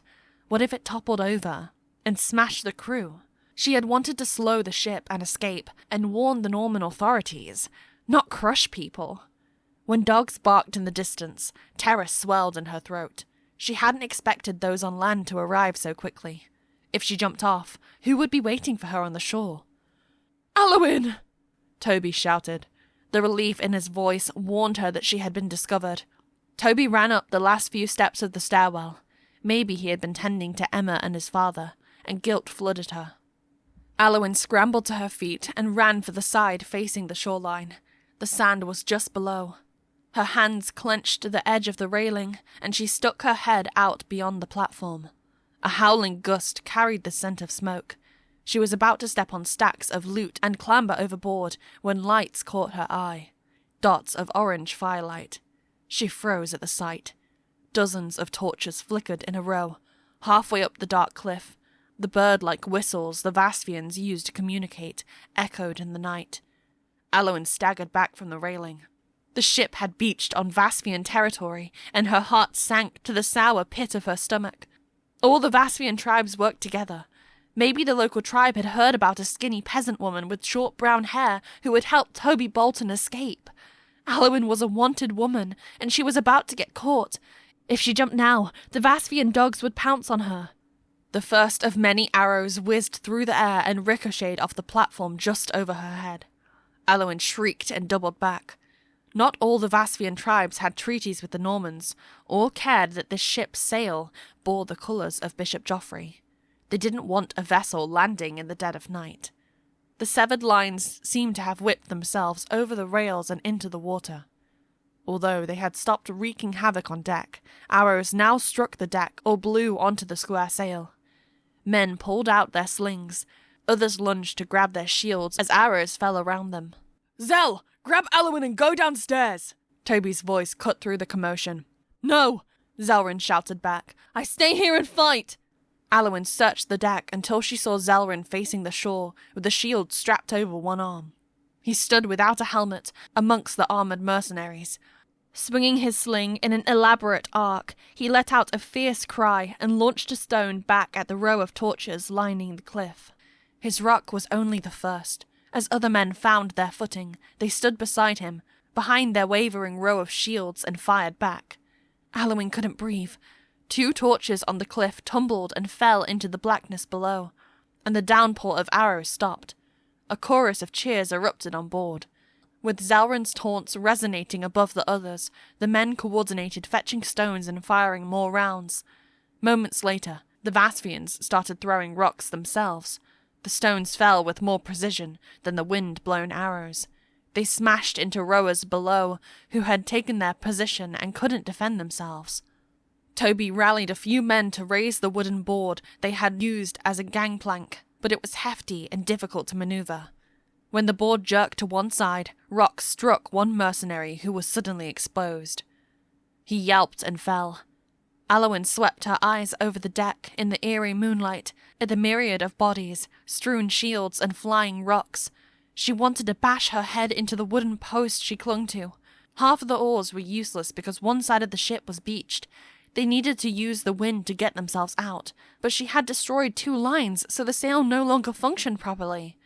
Maybe she had successfully sabotaged Toby's mission, but now everyone would die. What had she done? The floorboards beneath her vibrated. One man crawled under the platform, close enough for her to kick him, but he didn't notice her. He fell, covered his conical helmet with bloody hands, and sobbed. Aliwyn wanted to kick him. "Get out of here and fight, you coward! How dare you crawl over here and cry!" she thought, but she had no right to think that way. As tears rose in her eyes, Toby ran out from behind the board he had helped raise as a shield. He lifted a fallen mercenary and dragged him toward the shelter of the back platform. The rocks clattering all around didn't deter him. Lowering the man to safety, Toby hobbled out to get someone else. No one else was doing this. Toby had no helmet, and he couldn't even walk properly.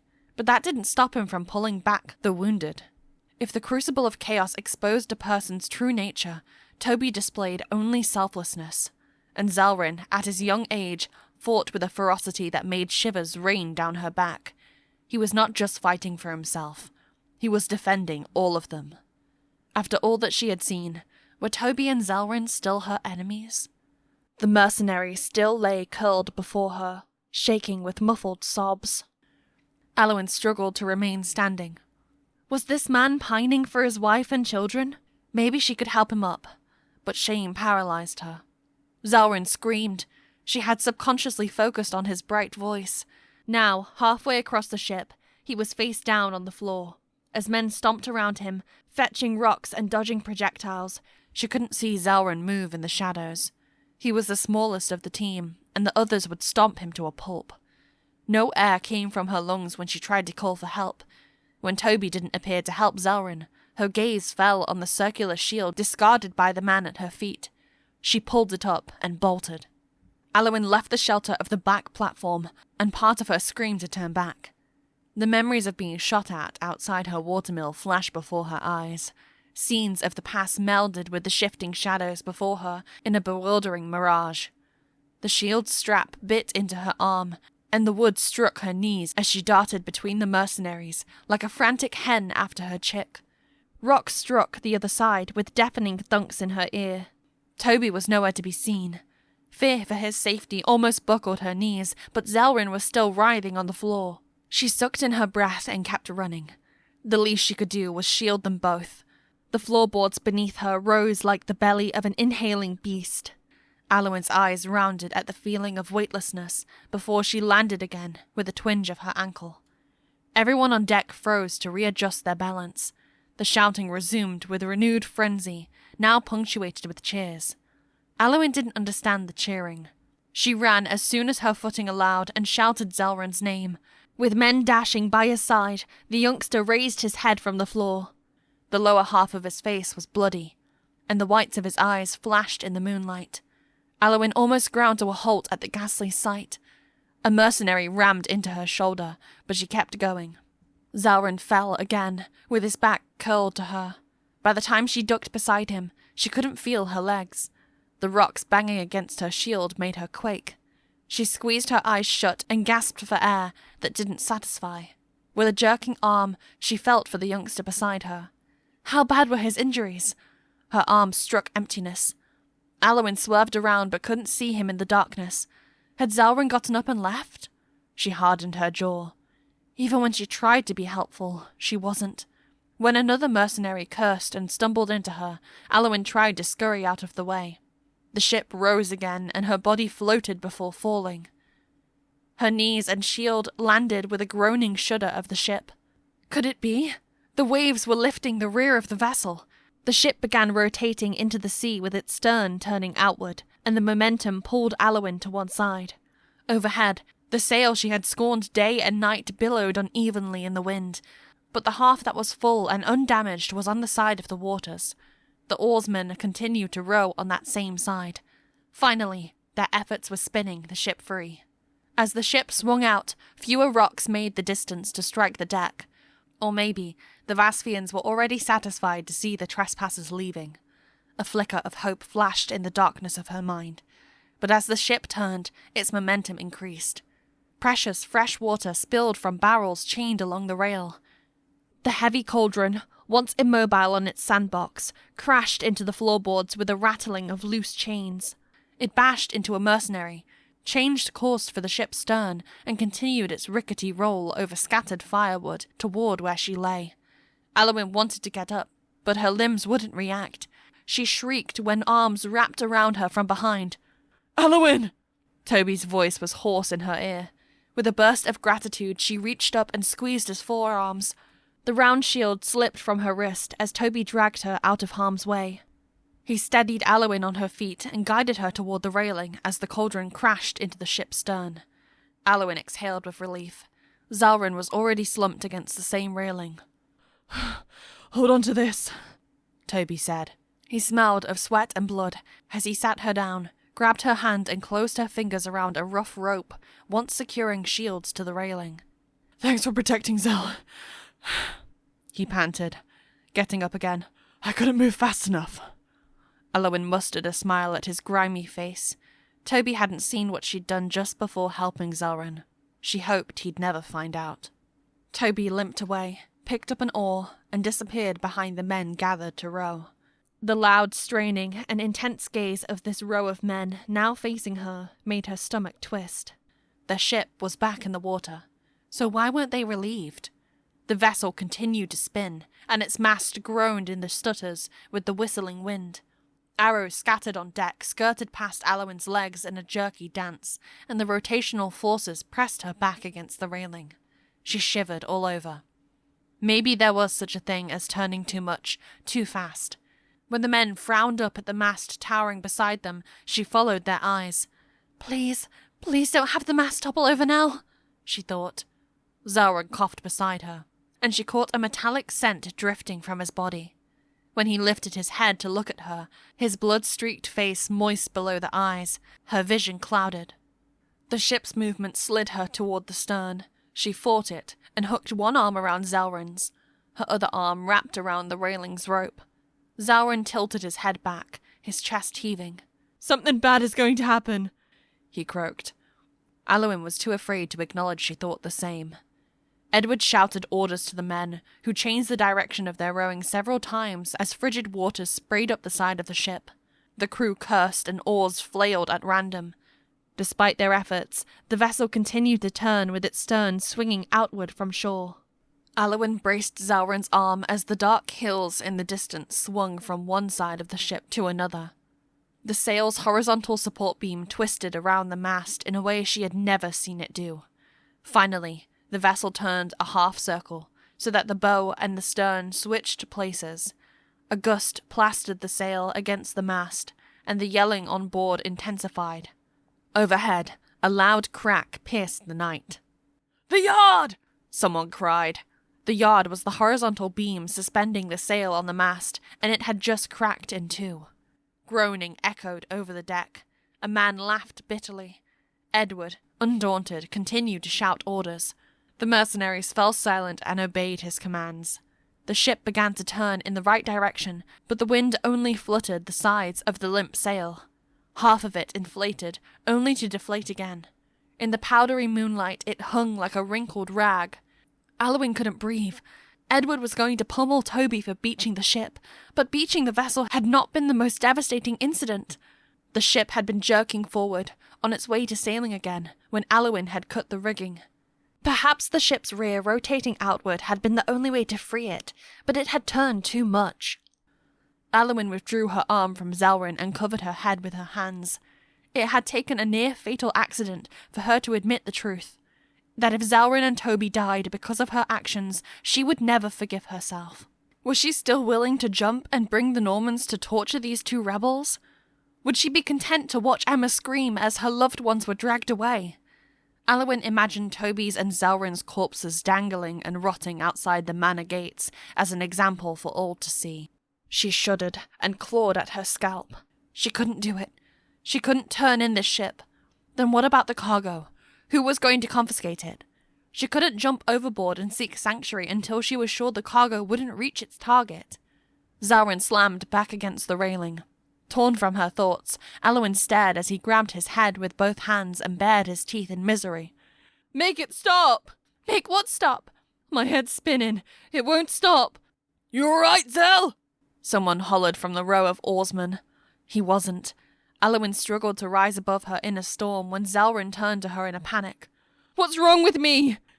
Blood trailed from his nose. He looked alert, so why was he dizzy? Aliwyn turned to him and tugged off his woolen hat. She checked his ears. Blood wasn't coming out.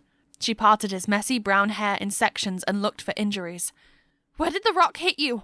"On the face, but I was fine till I looked up just now. Everything's spinning." The rawness in his voice sent shivers down Aliwyn's back. Tightening her jaw, she scooted closer to Zelryn. "Shh, Zell, hold still!" She spread her fingers over his head. His scalp felt boggy. probably bruised in many places. Zalrin squirmed and whimpered.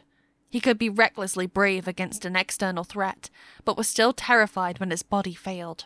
His jerking breaths made her chest squeeze, but the dizziness had started when he'd looked up, not when the rock had struck him. She was examining him the wrong way. Aliwyn brushed back his bangs. "Zell, look at me." He obeyed. In the moonlight, his grey pupils always beat back and forth to the same corner of his eyes, and Aliwyn froze. This was vertigo. She had seen Miriam treat this before by moving the patient into certain positions, but what positions again? "Is it real bad?" Zalrin whispered. "Did I crack my skull?" Aliwyn shook her head. Fire burned in her throat as she struggled to remember the treatment. "Hold on, I've seen this before." She tried not to squeeze his head as the rowing mercenaries stared. The memory of Miriam's smile and movements to treat this condition glimmered in the recesses of her mind. Before she could act, Edward shouted for Toby to check on Ransley downstairs. Toby rose from behind several oarsmen.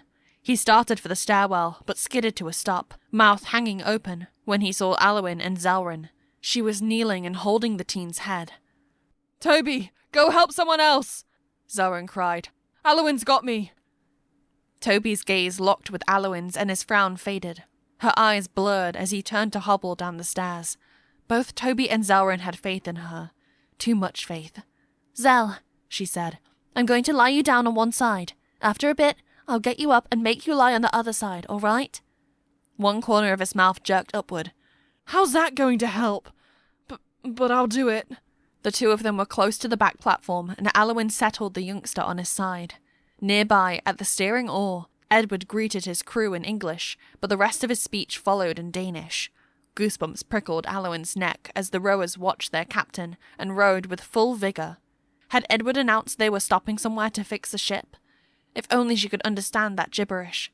But wait, Zalrin was of Danish descent. Toby had said so. "Zell," she said.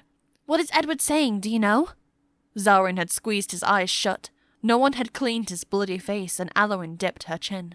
She shouldn't question him when he was so miserable. After a moment, she rubbed his shoulder. "I'll move you to the other side now." She pulled him up.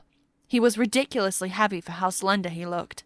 She laid him on his other side, trying not to drop him in a heap. The wrinkles over his eyelids faded. "You still mad at me for the recorder?" he whispered. Aliwyn stiffened. Of course she was still upset. Even if she and Zalrin had nearly died, even if holding on to that grudge now felt silly and meaningless. Aliwyn nibbled on her lip to hold herself together. Zalrin kept his eyes closed. "'Cause if something happens to me, I guess I should say, I'm sorry for upsetting you." His face went in and out of focus. "You'll be fine," Aliwyn said softly. She hoped so. "Then why is the spinning getting worse?" "Sometimes it gets worse before it gets better. Count to 100, then get up slowly." She kept her hand on his shoulder, which was thickly padded by his gambeson.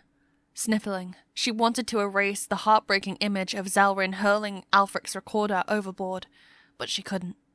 Zalrin cracked his eyes and raised an eyebrow. "Oh, don't get too close. I want to throw up." His words caught her off guard. She smiled, but it didn't last long. 2 lines of oarsmen watched her with their oars rising and falling to the rhythmic sloshing of the waters. The ship seemed to be back on course, but the irritation of having to row darkened each man's face. Fear flashed in Aliwyn's heart. She hadn't planned to stay on the ship after sabotaging it. What if they figured out that she had cut the rigging? Zalrin cleared his throat. "I counted to 100. Can I get up now?" Aliwyn tried to focus on her patient. She pulled on Zalrin's arm and helped him up. "Do you feel better?" Zalrin picked up his woolen hat and pulled it back over his head. "Not as bad as before, but I'm still dizzy." "Sometimes you need to repeat the whole thing 4 times. 4 times? Fine, I'll do it again." The way he eagerly laid down again made her chin quiver. Aliwyn placed her hand on Zalrin's shoulder to ground herself. She still had a few days to deal with the cargo, but the crew surely wanted a reason for the failed rigging now. She'd have to talk her way out. Aliwyn closed her eyes and gathered her resolve. Blood smeared the base of her thumb, where the rigging had whipped it, and she pulled on her sleeve to conceal it. Zalrin sat up and smirked. "Stop looking so scared, will you? I'm the one with the problem here. Aliwyn gave a thin smile. When Zelryn lay down on his other side, she turned to the stairwell. What were Toby, Ransley and Emma still doing downstairs? Toward the stern, Edward handed the steering oar to another man and walked for the staircase himself, his brows furrowed with concern. He studied Zelryn for a moment before descending the steps, and chills sprinkled over Aliwyn's scalp. She acknowledged one speck of good in that man. He seemed to care for Zelryn and Emma's safety. Aliwyn scowled at Zelryn's shoulder, feeling its warmth as it rose and fell with his breathing. Hey, look who's here, he said. Emma stood by the mast with her arms hugging her belly. Ed wants a grown-up talk, she muttered. He made me go upstairs. Her eyes rounded on Zelryn's figure, partly hidden behind Aliwyn's bent knees. Zel, what happened to you? I'm fine, just taking a break. Zelryn wagged a finger for the girl to come closer. Aliwyn scooted out of the way as Emma plopped down by Zelryn's head. What is it, Zel? The teen's eyes slid from side to side as he whispered. Let's not tell anyone Toby was distracted when he was steering, all right? Let's make up an excuse. But Toby doesn't like lying, Emma said. He was telling his papa and uncle the truth downstairs. Sod and scat, he needs to lie sometimes. Well, good thing Ed's here. He'll think of some good excuse. Emma glanced at Aliwyn. Her brows furrowed, and Aliwyn blinked. If the girl didn't like liars, she didn't know what Aliwyn was capable of. What are we going to do now, Zel? Emma asked. The ship's broken. Sir Ed told his sea dogs we need to stop somewhere, cut a tree and replace the sail's crossbeam. Aliwyn turned toward him. Zelryn had understood Edward's speech in Danish after all. But won't that take long? Emma said. Toby said we need to be... I don't know. I just know this ship is a real pain to row. She's not a long ship, more like a pig floating down a river. Emma giggled, but Aliwyn tightened her jaw. Zelryn had stopped Emma right before she'd revealed Toby's plans. It could take a week to fix a ship. The thought made her freeze. The Danes wouldn't wait that long to meet someone. Their style was to plunder, burn, and abandon the ravaged village before reinforcements came. Maybe she had indeed ruined the Boltons' plans by slowing the ship. Perhaps the Danes would leave Ravens's Point empty-handed, wondering what happened to their promised delivery. The possibility sent excitement shooting up her spine, but she shook her head as she gazed into nothingness. It was too good to be true. She had to wait and see what would happen. You all right, Aliwyn? Emma asked. I don't know. That was scary, wasn't it? I was scared too. Emma snuggled against Aliwyn's side. She urged Aliwyn to drink from her water pouch and took out a hard biscuit for her to eat. On Aliwyn's other side, Zelryn grumbled that he had lost count before he restarted counting to 100. Aliwyn raised her costrel and took a sip. The cool water washed down her throat and soothed her nerves. Emma's shoulder was warm, and her long hair tickled Aliwyn's chin. Flickers of gratitude melted her heart. She hugged Emma's shoulder and chewed on the stale biscuit until it tasted sweet. As the girl began braiding her lavender-scented hair, Aliwyn's eyes wandered up to the vast dome of 1,000 stars. It made her feel so small. She wanted to believe the heavens were still in control, but the heaviness in her chest remained. Patience was not something she had much of. Zelryn finished counting, got up, and lay down on his other side. The steps of the stairwell creaked as Edward, Ransley, and Toby ascended. All the mercenaries looked up in attention. Chapter 24. Freedom. Edward and Ransley addressed the mercenaries in Danish, while Toby stood behind them. The wind lifted their capes and tousled the hair that escaped from their hoods. Edward and Ransley made elaborate gestures during their speech, but Toby stood staring at his feet like a dirty scarecrow. Aliwyn clenched her hands. Was he going to be that passive for the rest of the trip? Ha! I knew it, Zell said in a hushed voice. Sir Ed just blamed a wave for pushing the ship to shore. You can understand all that? Emma asked. Sure. I'm half Danish, so I understand, but I can't speak it much. Same with Toby. So from now on, we all blame our friend the big wave, all right? All right, Emma whispered, eyeing Aliwyn with a scowl. A lie to help someone was still lying. Several men wandered up to Toby, covering their swollen foreheads and nursing bloody arms, and he flinched. Aliwyn's pulse drummed in her ears. He had to be blaming himself for the whole incident. With his head bowed, Toby led the men towards the ship's bow, but he paused and searched until he found Aliwyn and the two youngsters. His face appeared flushed, even in the moonlight. "Toby!" Aliwyn called out. "We're all right. I'll stay with Zell and Emma." His expression remained bleak. Turning away, he limped toward the front platform as the others followed, with floorboards creaking below them. Toby stumbled over his injured ankle and fell to the back of the procession. Aliwyn watched him with a growing ache in her chest. He cared about his crew and would risk his life for them, but it seemed as though he didn't want to take charge. Her eyes refocused on Ransley and Edward, who were peering over the opposite railing. Edward had hauled up the broken rigging dangling from the side of the ship. The rope coiled loosely in his hands. Both men examined it with their backs turned. Aliwyn's chest heaved as she caught a glimpse of the twine's ragged edge, the strands frayed and uneven, as though it had unravelled under immense tension while she sawed through it. It was far from clean cut. If questioned, she'd insist the rope had snapped from being strained beyond its limits. A few steps away, Syllabi set down his oar and stood. So here was the coward who had collapsed at her feet during the Vasvian attack. She hadn't recognized him then, but his bulbous nose and thick beard were unmistakable now. He ambled toward Edward and Ransley, and chills raced down her neck. Syllabi tapped on Edward's shoulder and murmured something, jerking his head in Aliwyn's direction. He had seen her from under the platform when the rigging failed. Aliwyn matched his stare and rehearsed her alibi. Either she sold everyone her lies and excuses, or she'd lose her life. Beside her, Zelryn lay on his side and taught Emma how to count in Danish. Aliwyn pretended to listen and kept a blank face, but Ransley soon turned around and stepped toward her. She backed against the railing, her linen-wrapped feet scuffling on the floor. Ransley looked as tired as he had during the day, but he was smiling. "Hello, my dear. I wanted to apologize for the scare." He paused, as though expecting a response. When Aliwyn only gawked, Ransley gazed up at the broken crossbeam. "There has been a trend to build vessels that rely solely on wind power. I advised Toby to buy a cargo ship that still had oars. I'm glad he listened to me." "Say something. Anything," she thought. "Is this ship a hulk?" she stammered. "Ah, very good. You've heard of hulks? It's a cargo ship, but still has oars, like a Scandinavian longship. Edward admired it enough to purchase it from Toby." He held his arms behind his back. "I want to show you something. Please, follow me." Aliwyn stood with her knees knocking. Behind her, Emma poured water on a handkerchief to wipe Zelryn's face. They didn't look at her, as though a walk with Toby's father was nothing unexpected. Sweat beaded at Aliwyn's hairline as she shuffled after Ransley, and the arrows and rocks littered on deck threatened to cut her feet.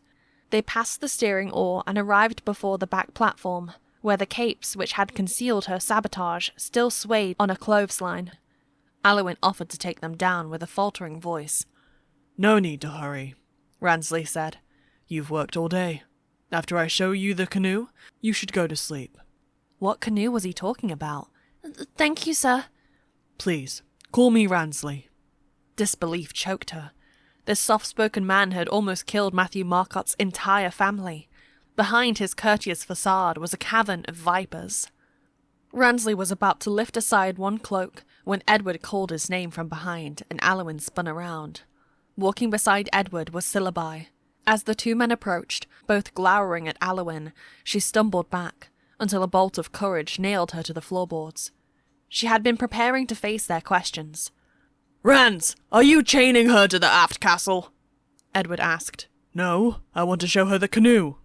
Edward shook his head. "Don't let your guard down around this woman. Syllabi just informed me she was under the aft castle when the rigging failed." Syllabi glared at Aliwyn. "What were you doing under there?" Stars washed before her vision, but Aliwyn held her chin high. "I just wanted to get out of the way. Men were running up the stairs, so I hid under the back platform. And I stayed there because arrows were falling." Straight gaze, steady voice. She was becoming a master at deception. Turning to Syllabi, she continued smoothly. "During the battle, a man crawled to my feet, sobbing. Was it you?" Syllabi's eyes widened, and she repressed a gloating grin as he ducked his head. Stupid man. She had seen him, too. Both Edward and Ransley now turned to Syllabi. What were you doing under the aft castle? Ransley cocked his head. Syllabi squirmed like a man who had just split his trousers. From the corner of her eye, Aliwyn caught Zelryn and Emma scurrying toward the front platform, where Toby was bandaging someone's arm. Whatever the youngster said to him made him shoot to his feet. Was he coming to question her too? She couldn't see his expression in the dimness, and Aliwyn's hand shook. She had imagined lying to many faces, but not to his. Regardless of what Syllabi was doing, there have been too many coincidences with this wench, Edward declared. I found her tweezers right where your dagger should have been. And now the rigging. 2 lines snapped exactly where she was hiding. Ransley stroked his beard. I saw the broken line and the cracked pin. Both were black with rot underneath the surface. Could it be that when we trimmed the sails, the wind was simply too strong? Aliwyn struggled between saying something or keeping her mouth shut. The floorboards quaked below her feet. Toby approached the small gathering with his teeth bared and his fists swinging. She did a double take and stumbled back. With his brows furrowed into a single line, he looked downright vicious. Edward, leave her alone. What did I do? I'm asking questions. I'm sick and tired of you blaming her for everything. Why shouldn't I suspect her? Edward raised his voice. Look at everything that's gone wrong. She's been a curse since the moment she embarked. A curse? Toby shouted. He pointed at the staircase.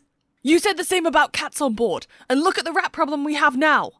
In the ensuing silence, the oarsmen grumbled amongst themselves. Aliwyn saved my life more than once, Toby continued. She cared for our wounded and jeopardized herself to protect Zelryn. For which of these things are you calling her a curse? And does it look like she can tear apart ropes with her bare hands? Toby thrust a finger at the many lines that still extended from the mast. Our ropes were fraying, but you wanted to save money. Why not blame yourself for not replacing them? Tobias! Ransley scolded. Toby straightened, the muscles of his jawline tensing. I've said what I needed to say. Aliwyn braced her arms around her torso. She couldn't bring herself to look at anyone. No one had ever defended her like Toby had, but he didn't know the truth. She covered her mouth, but a sob escaped. Then another. Toby's voice softened. From now on, I don't want Aliwyn tied down like some dog or cow. She's important to me.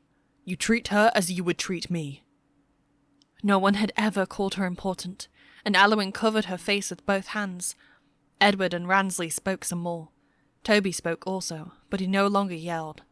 To her amazement, mercenaries with heavy Danish accents said she was a hard worker and didn't complain, that they appreciated clean clothes and the privy pot emptied often. Perhaps they spoke in English so she would understand. Aliwyn's fingers felt like wet snakes on her face. Finally, a tug came on her coat sleeve, and she opened her eyes to see a blurry image of Emma and her doleful brown eyes. Zelryn stood beside the girl, his arms crossed. Aliwyn dried her tears with her sleeve. The wind was icy on her wet skin, and she wanted to crawl under the covers of her straw mattress back home. Water splashed against the side of the ship as before, and most of the crew rowed. Others stood by the mast and pointed above them, perhaps discussing how best to lower the broken yard and its hefty sail. Edward manned the steering oar with his back turned. No one grabbed her wrist to shackle her again. Toby had made his point, and the crew had agreed with him. It was a freedom she didn't deserve. Zelryn cleared his throat. So, Aliwyn, the strange movements you had me do worked. My head stopped spinning. Good, Aliwyn whispered. Zelryn seemed stable on his 2 feet. There was a smirk on his face, and his gaze was sharp. She offered a silent prayer of thanks that she had calmed and treated a distressed patient all on her own. Had other events not eclipsed this moment, she'd be beaming with pride. Miriam would have been so proud of her too. But someone's voice was missing. With his head lowered, Toby stood with his side turned to her, while his father gripped his elbow. Although Ransley spoke in Danish, the tone could only mean discipline. When the old man finished, Toby glanced up at his father and murmured, I understand. I'll speak to Ed when he's willing to listen. Toby didn't register what a scare Zelryn had gone through, and Aliwyn didn't blame him. She wanted to tell him the broken rigging wasn't entirely his fault, but she couldn't risk turning the blame back on herself again. Her misery deepened to a raw ache within her chest. So much for believing she could cut off from him by jumping overboard. Toby, Ransley smiled and patted his son's shoulder. I wanted to show Aliwyn the canoe behind the ship. Why don't you show her instead? Toby didn't look at him. Good idea, before something else happens. You're too serious, my son, and too hard on yourself. Toby's chest rose and fell. Father, wait for me at the forecastle. I'll change your bandages. I can do better. I'll go downstairs to clean up. And give me your glove. I'll wash it. Toby pulled off his glove from the hand the Vasvians hadn't shot. It was covered in blood and grime, but Ransley took it without hesitation and departed. Toby watched his father go. He lifted a cloak hanging from the back platform and glanced at the others. About that canoe. Follow me. Aliwyn released a quivering breath. She so wanted to lift that crushing guilt off his shoulders. She followed Toby under the back platform. At her feet were the bags and sleep sack that she had trampled over earlier that night, and Aliwyn kept a blank face. No one could prove she had done anything wrong. The scent of seaweed greeted her as she leaned against the rail, and the canoe bobbed in the sparkling waters behind the ship. It was covered by a black, tarred canvas to keep out the rain. A thick cord tethered it to the ship's stern, and Aliwyn had not noticed it before. Toby gestured at the pulley and crank used to reel in the canoe. He picked up a length of a rope ladder folded at his feet. The oars are under the canoe's covering. If something happens to Lady Fortuna, like a fire or a leak, climb down this ladder and escape. All of you. Aliwyn gripped the rail. All the ways she had fantasized about the ship getting destroyed, Toby had already considered. His plan involved saving certain people, and she was one of them. Zelryn shifted his weight. I have a question. Yes? Toby asked. Why are you telling us this? You're going to be on the canoe yourself, right? I can't promise. If you sink with this ship, I'll sink with you. Emma tugged on Zelryn's sleeve. Zel, what about me? No, Zelryn, Toby said firmly. You take Emma and Aliwyn and escape. You're not responsible for me. And remember what I told you and the friends who are no longer with us. If something happens to me, help my father flood the base. I need you to do that. Please. Aliwyn remembered the men who had died during the Vasvian attack outside her watermill. They had been Toby's friends, probably the foot soldiers who served under his leadership as a knight. What was this base he wanted to flood? Toby and Zelryn remained silent, their gazes lowered in a moment of mourning. She pinched her fingers and didn't dare ask. Toby tossed the rope ladder down by his feet and passed his hand over his face. That's all. All of you. Get some sleep somewhere on deck. It's a disaster downstairs. I'll join you after my shift. His eyes were swollen and red in the moonlight. He didn't look at Aliwyn. Lowering his chin, he brushed past her, and her chest tightened. "Wait!" she said. When he turned around, Aliwyn closed the distance between them with a smile and reached for his unbandaged hand. She had just grasped it when Emma squealed and clasped her hands together in delight. Her grin was too big for her face, and warmth stirred within Aliwyn as she smiled back. Zelryn raised an eyebrow. All right, Emma. You heard what the man said. Your order now is to sleep. Somewhere not here. He held Emma by the shoulders and scooted her away with a waddling gait behind her. The girl snickered as she resisted him, and they both disappeared behind the curtain of capes. To Aliwyn's dismay, Toby's hand remained heavy and stiff within hers. It matched his expression. Not a hint of humour as he stared at his feet. His father was right. He was too serious and too hard on himself. She stroked the back of his hand with her thumbs. "Thank you for standing up for me, Toby." It was the least I could do, he whispered. He switched to Vasvian. I can't even begin to apologize for my inattentiveness, Aliwyn. I'm so sorry. Aliwyn struggled for words. She couldn't tell him the truth. It was an accident. Some accidents one can't afford to have happen. I can't imagine what the Vasvians would have done to you if they had caught you tonight. He finally looked up, and unspoken terror shone in his eyes. Don't imagine. I'm right here, and so are you. She smiled and traced her fingers over his wrist. feeling the tendons that promised strength in his forearms. He was warm, and his hand twitched beneath her coat sleeve. Unable to resist, Aliwyn explored the rest of his hand, the straight fingers befitting a musician, but also the hard calluses recounting many hours with the sword. Toby withdrew slightly and gave her fingers a squeeze. His frown lifted, and his eyes were calm and clear on his dirty face. With his other hand, he reached up and tucked her wind-blown tresses behind one ear, and Aliwyn beamed. The warmth of his caress flushed from her ear and bloomed over the rest of her body. "Go find a place to sleep next to Zell and Emma," he said. "I'll be nearby. I still have a few men to bandage up." Still holding her hand, Toby led her back toward the main deck. Aliwyn felt as though she were floating off the deck. What on earth had just happened? She was not fawning over his handsome features like she had the previous morning, when they had both fallen asleep in the stairwell. Toby was grimy enough for her to wrinkle her nose and avoid him had she not known him, and yet he was irresistible. Holding his hand sent her soaring into a sky of rosy clouds and spring mist that she didn't want to come down from. All of this in the dead of night. Was she falling in love? Whatever it was, the feeling was a dangerous development, and her elation came crashing down. Had she forgotten what Toby had done to Matthew's family and what his goals were? Hadn't she for years loved another man named Aelfric, except that she'd never had the nerve to tell him? Even if Aelfric never reciprocated her love in that way, it was still ridiculous to fall for another person so soon. Aliwyn's legs wobbled.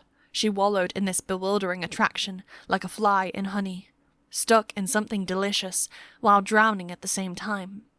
When Toby brushed back the makeshift curtain, the sight of men rowing outside slapped her in the face. Axlin was sweeping nearby, and a mercenary wiped his bloody shield with a concentrated frown. Toby was still a rebel leader with a mission. Aliwyn's stomach flipped, and she jerked her hand free. He spun around. "Go ahead for the front platform," she stammered. "I'll stay here and help Axlin clean up." Toby was silent for a moment, and the cheer drained from his face. "You sure?" he asked. "You've worked all day. I was going to help you lie down with Zelryn and Emma." She brushed off his concerns with some hasty replies. Finally, Toby left her standing with her back to the curtain of capes. He dragged his hurt ankle more than before. Aliwyn stood for a long time, hugging herself by the elbows. Her mind cried out for sleep, but she was too tired to move. Finally, someone swept rocks past her feet. "Young lady," Axlin said, "I'd appreciate it if you'd step aside." She sidestepped out of his way. On deck, a full cleanup was in progress. Several men knelt to wipe up stains and spilled water. One tall man lifted the cauldron back onto the sandbox, while another stood by with a hammer, ready to nail the chains back into the railing. Some tied Vasvian arrows into bundles to be reused. The deck was falling back into order, but the yard overhead remained snapped, and the sail hung like a wrinkled bedsheet. Maybe Aliwyn wasn't escaping for a sanctuary tonight, but she had sabotaged the ship, and survived. Toby had even argued for her innocence, and she allowed herself a breath of relief. It remained to be seen what would happen to the rebels' plans. For now, she needed to sleep. The night was still bright, with a nearly full moon and drifting clouds. She shuffled toward the forecastle, where Zelryn and Emma had settled between the platform's post and the closest oarsman. As she passed the stairwell, she caught sight of Toby embracing his father halfway down the steps. Ransley, the man who led the massacre of Matthew's family, was still Toby's beloved father. No one was a villain in his own story. She turned back to her bandaged feet and kept walking, wanting to forget the sight. Emma was already asleep, tucked in between several blankets folded in half. Beside her head, Zelryn sat against the railing and wiped his face with a rag. Resting against his shoulder was a lute protruding from an opened sack. With a sour tang in her mouth, Aliwyn stared at the instrument. Its polished wood and wiry strings. Which poor bard had he stolen that from? Zelryn had prepared a basin with rags hanging over the edge, just like the morning she had first met him. She ignored the basin and slumped beside him. Now that the sail was broken, She might have to sleep on this ship for many, many more nights. She had to remain on board until she was certain the cargo wouldn't reach the Danes, but the deck was nothing like home. Her composure threatened to crumble as she ached for her sun-bathed meal and chickens. Zelryn snapped his fingers before her face. You there? We're short on clean blankets after the privy pot sloshed around. I only found these. I gave them to Emma. Will you be warm enough with linens? Yes. She didn't look at him. And why are you still not wearing stockings and shoes? There are plenty— I don't wear stolen things. Silence. Her spine rigid, Aliwyn grabbed a rag and wiped her face and neck. She turned her back to Zelryn and dabbed the red patches on her hands. Unwinding the linen strips from around her legs and feet, she wiped her skin clean. The dampness made her shiver. Aliwyn lay with her head to the rail and wrapped herself in linen sheets. Behind her, Zelryn carried away the basin and returned without a word. Sleep wouldn't come. She was desperate for silence, but the splashing, voices and footsteps on deck wouldn't stop. Revisiting the chaos from tonight made her heart race, and only Toby's words when he defended her before everyone lightened the heaviness inside. Had he meant what he'd said? That she was important to him? Zelryn extended his legs before him, wagging his foot like the annoying boys at the back of her church every Sunday. The floorboards below him creaked incessantly. Aliwyn rolled around with a frown and almost slapped his knee, but she froze when she heard sniffling. Zelryn scowled at her and fingered a row of sling stones he had arranged by size along his leg. Aliwyn saw the blood-stained tears on his trousers, probably from his fall, and her irritation lifted. "Are you going to sleep, Zel?" Her voice hovered above the rhythmic creaks. He didn't seem to hear her, and she tensed at what he said next. "I need to set something straight with you, Aliwyn. This thing isn't stolen." He jerked a thumb at the loot still in the bag beside him. "This belonged to me and my brother, Lucas. We shared it. We were Toby's minstrels when he owned a manor in Fiskerton, and Ransley and Ed had manors too. Doesn't look like it now, does it? The Fiskerton folks loved Toby to pieces. He always took care of them, but the Normans drove him out." The bridge of his nose twitched, and Aliwyn's tongue lay thick in her mouth. Had the condemnation in her eyes been that obvious? Her assumptions about the instrument's owner were wrong, and it was jarring to imagine Toby presiding over a manor and not wandering with other outlaws. Yet she didn't doubt the villagers of Fiskerton had treasured their benevolent young lord. She bit her lip and pushed to sitting. "You think Toby and I want to be here?" Zelryn continued, his voice shaking. "Stop strutting around like you're better than the rest of us." His words punched her in the guts. She was no saint, and judging others wasn't going to change that. Aliwyn gathered her knees to her chest, and the linens fell to her waist. The wind dispersed whatever warmth she had gathered under her clothes. Zelryn averted his eyes and wagged his foot again. She had marvelled at his courage, but had also reduced his identity to that of an outlaw, someone divided from her side of humanity. Yet he was wounded and hurting like anyone else who had lost a loved one, and it didn't matter if he was Danish or English or Norman, rich or poor, a thief or a king. The sorrow of loss transcended all divisions. An apology was not what Zelryn needed. She needed to see him differently, to treat him as a person. He would be the age of her younger brother had he lived, and Aliwyn struggled to speak through the knot in her throat. "Zel, what are your favourite songs to play?" His scowl faded. "Toby and I like the same ones, but they're mostly Danish songs, so you wouldn't know them." "Can you play them tomorrow?" He shifted against the railing. "I don't want to play without Lucas. We were always a duet. Always." He looked up with a smirk that quickly turned sour. "We were twins. If you see me, it's like you see him." He stretched out his gloved hand and studied it before setting it back on his thigh. His forehead wrinkled with grief, and a hollowness expanded within Aliwyn's chest. Twin acts were popular, and Zelryn and his brother were probably talented musicians if they could make a living by entertaining their lord. But such a life was impossible if no lord resided in the manor, and the Normans had forced Toby off his property. Aliwyn pulled the linens back around her body, and her shoulders shook as the Boltons' plight drew closer to her. After all, none of them could go home. Zelryn had grown still. his eyes moist as they stared into nothingness.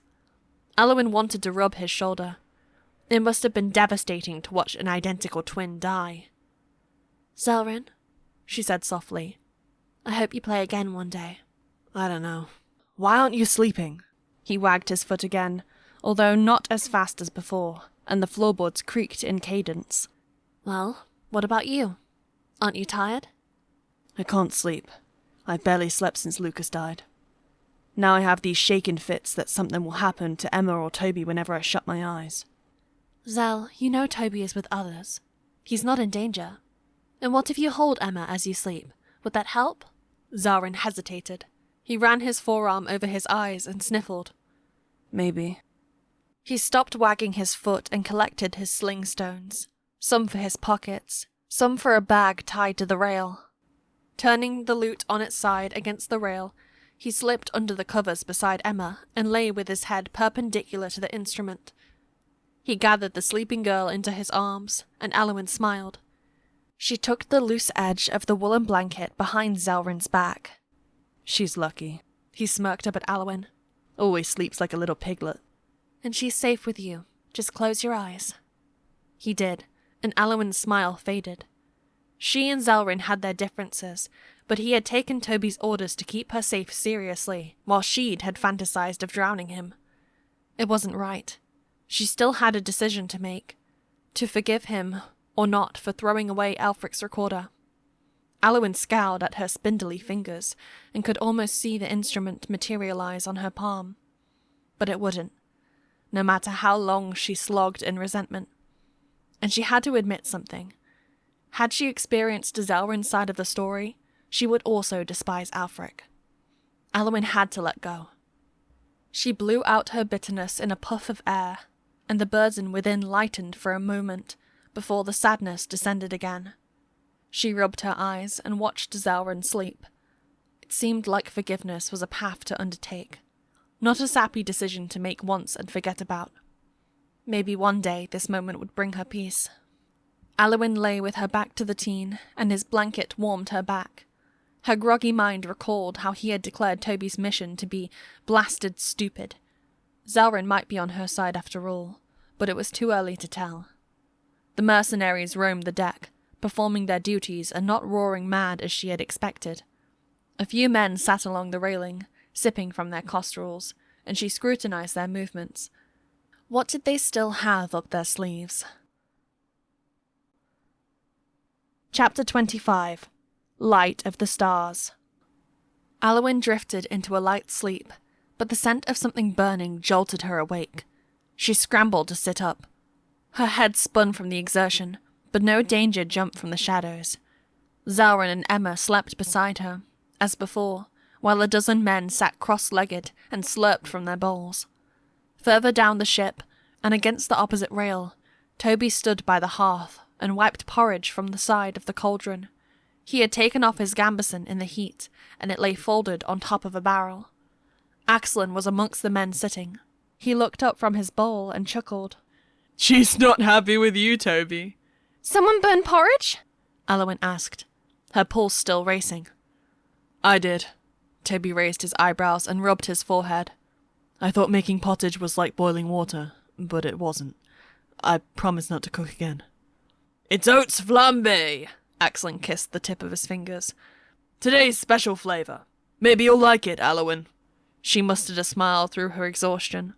Being the son of a knight, Toby had probably never cooked in his life, and it was sweet of him to try. Some oarsmen even licked their bowls and didn't seem to mind. Toby knelt to wash out his rag in a nearby bucket before returning to wipe the cauldron, and Aliwyn followed his every move with her face glowing. She delighted in his sheepish grin and the shifting of his slender, muscular frame covered by only a loose collared tunic. He carried himself gracefully, and with a sincere gaze. But the crowd behind Toby made her remember where she was. The crew had lowered the snapped crossbeam to deck level. They stood alongside the furled sailcloth, and used rope to lash the two broken pieces parallel to each other. The overlapping segment made the crossbeam shorter, but it still extended toward the back platform. Other men carried coils of rope and gestured at the furled sail. They were going to replace the rigging. Aliwyn stopped breathing. That's how they're fixing the ship? It's a temporary fix. Toby hung his rag on the railing with a determined scowl. It'll last us until we reach a barrier island off the Lincolnshire coast. Then we'll have to fell a tree and fashion a new yard. How far is the barrier island? We should reach one tomorrow. Don't worry, Aliwyn. It'll only be a brief stop, and then we'll all get off soon enough. Aliwyn stared but saw nothing. She ducked her head and pressed her palm over her face. Sobs mixed with anguished laughter bubbled up in her chest. Her best efforts to stall the ship had been for naught. Short of death, Toby and his crew wouldn't give up on their promised bounty. Toby ladled pottage into a wooden bowl and carried it toward her. Do you want some, Ali? Only Aelfric and Miriam used to call her Ali. She gathered her knees to her chest and buried her face, her ribs shuddering. She couldn't give herself to a man with such destructive goals, and her mind reeled in a void for her next steps. The plan had been to escape or drown tonight, not to be stuck with a knight she was drawn to but couldn't be with. Ali, tell me what's wrong. Toby touched her shoulder. The fragrance from his bowl of porridge teased her hunger. She was too tired to filter her words. It smells like home. I want to go home. Lying down, she turned her back and pulled the linen blankets over her face. The heavens were mocking a foolish girl who knew nothing about sailing or ships. All along, the crew had known how to rig together a snapped crossbeam within hours. One last solution prodded her like a knife. Set the cargo on fire. Sink the ship. Dead mercenaries couldn't win. Gasping, Aliwyn pulled down her blanket. Not that thought again. Moving bodies spun in a whirl in the moonlight and darkness, and she wrung the rough linen in her hands. If sacrificing several dozen people on board, including herself, could save villages upon villages, would she do it? Her teeth chattered, and waves of prickly heat washed down her spine. No. She'd think of something else, if only she could get some sleep. The floorboards quivered as Toby sat beside her. Aliwyn covered her face again, but he stayed there. And stayed there. She wanted to slither between the dirty planks and vanish. Toby! A man called out. Is your uncle coming to eat? He's avoiding me. Please save him some food. Toby sighed. I'll take some down for my father now. How is he doing? We're trying different medicines. He said his headache is getting better. Good. Her breeze chilled her hairline as Toby's footsteps departed. One foot was heavier as he descended the creaky stairs. Behind the safety of blankets, Aliwyn let her tears flow. Toby's face and voice came and went in the darkness. How frightened he'd looked hanging upside down. His smile in the sunrise on board the ship. His fury as he shouted for Edward to leave her alone. His laughter echoed in her mind, and she missed the warmth of his hand. Here, chick, chick, chick. Through her tears, Aliwyn groaned at the memory. Toby had been doomed on that bridge, but he had still been thinking of Emma's future, and he didn't forego the chance to help a poor peasant find her chickens. If only they had met under different circumstances. Aliwyn dreamed of waking up the next day and stealing a flint and metal striker stored beneath the hearth. She went downstairs, and no one stopped her. Standing over the wooden chests, still secured by netting, she struck sparks that showered down like bronze rain. At that point in the dream, the cold chilled her awake. Goosebumps formed all over her neck, and she blew out her dread. Good thing none of that had happened. Her fingers numb, Aliwyn pulled the blanket off her face. She caught her breath. Toby laid beside her with a sackcloth hat on his head. He slept facing up in a long sheepskin sack that covered him up to the collar of his gambeson. It was the same kind of sleep sack Edward had slept in. A bag of grain propped up his head, and beside him was another bag, a spare pillow. Aliwyn envied his gambeson. There must be nothing like wearing over 30 layers of linen to stay warm, but she didn't have a gambeson, and the night air had gotten cooler.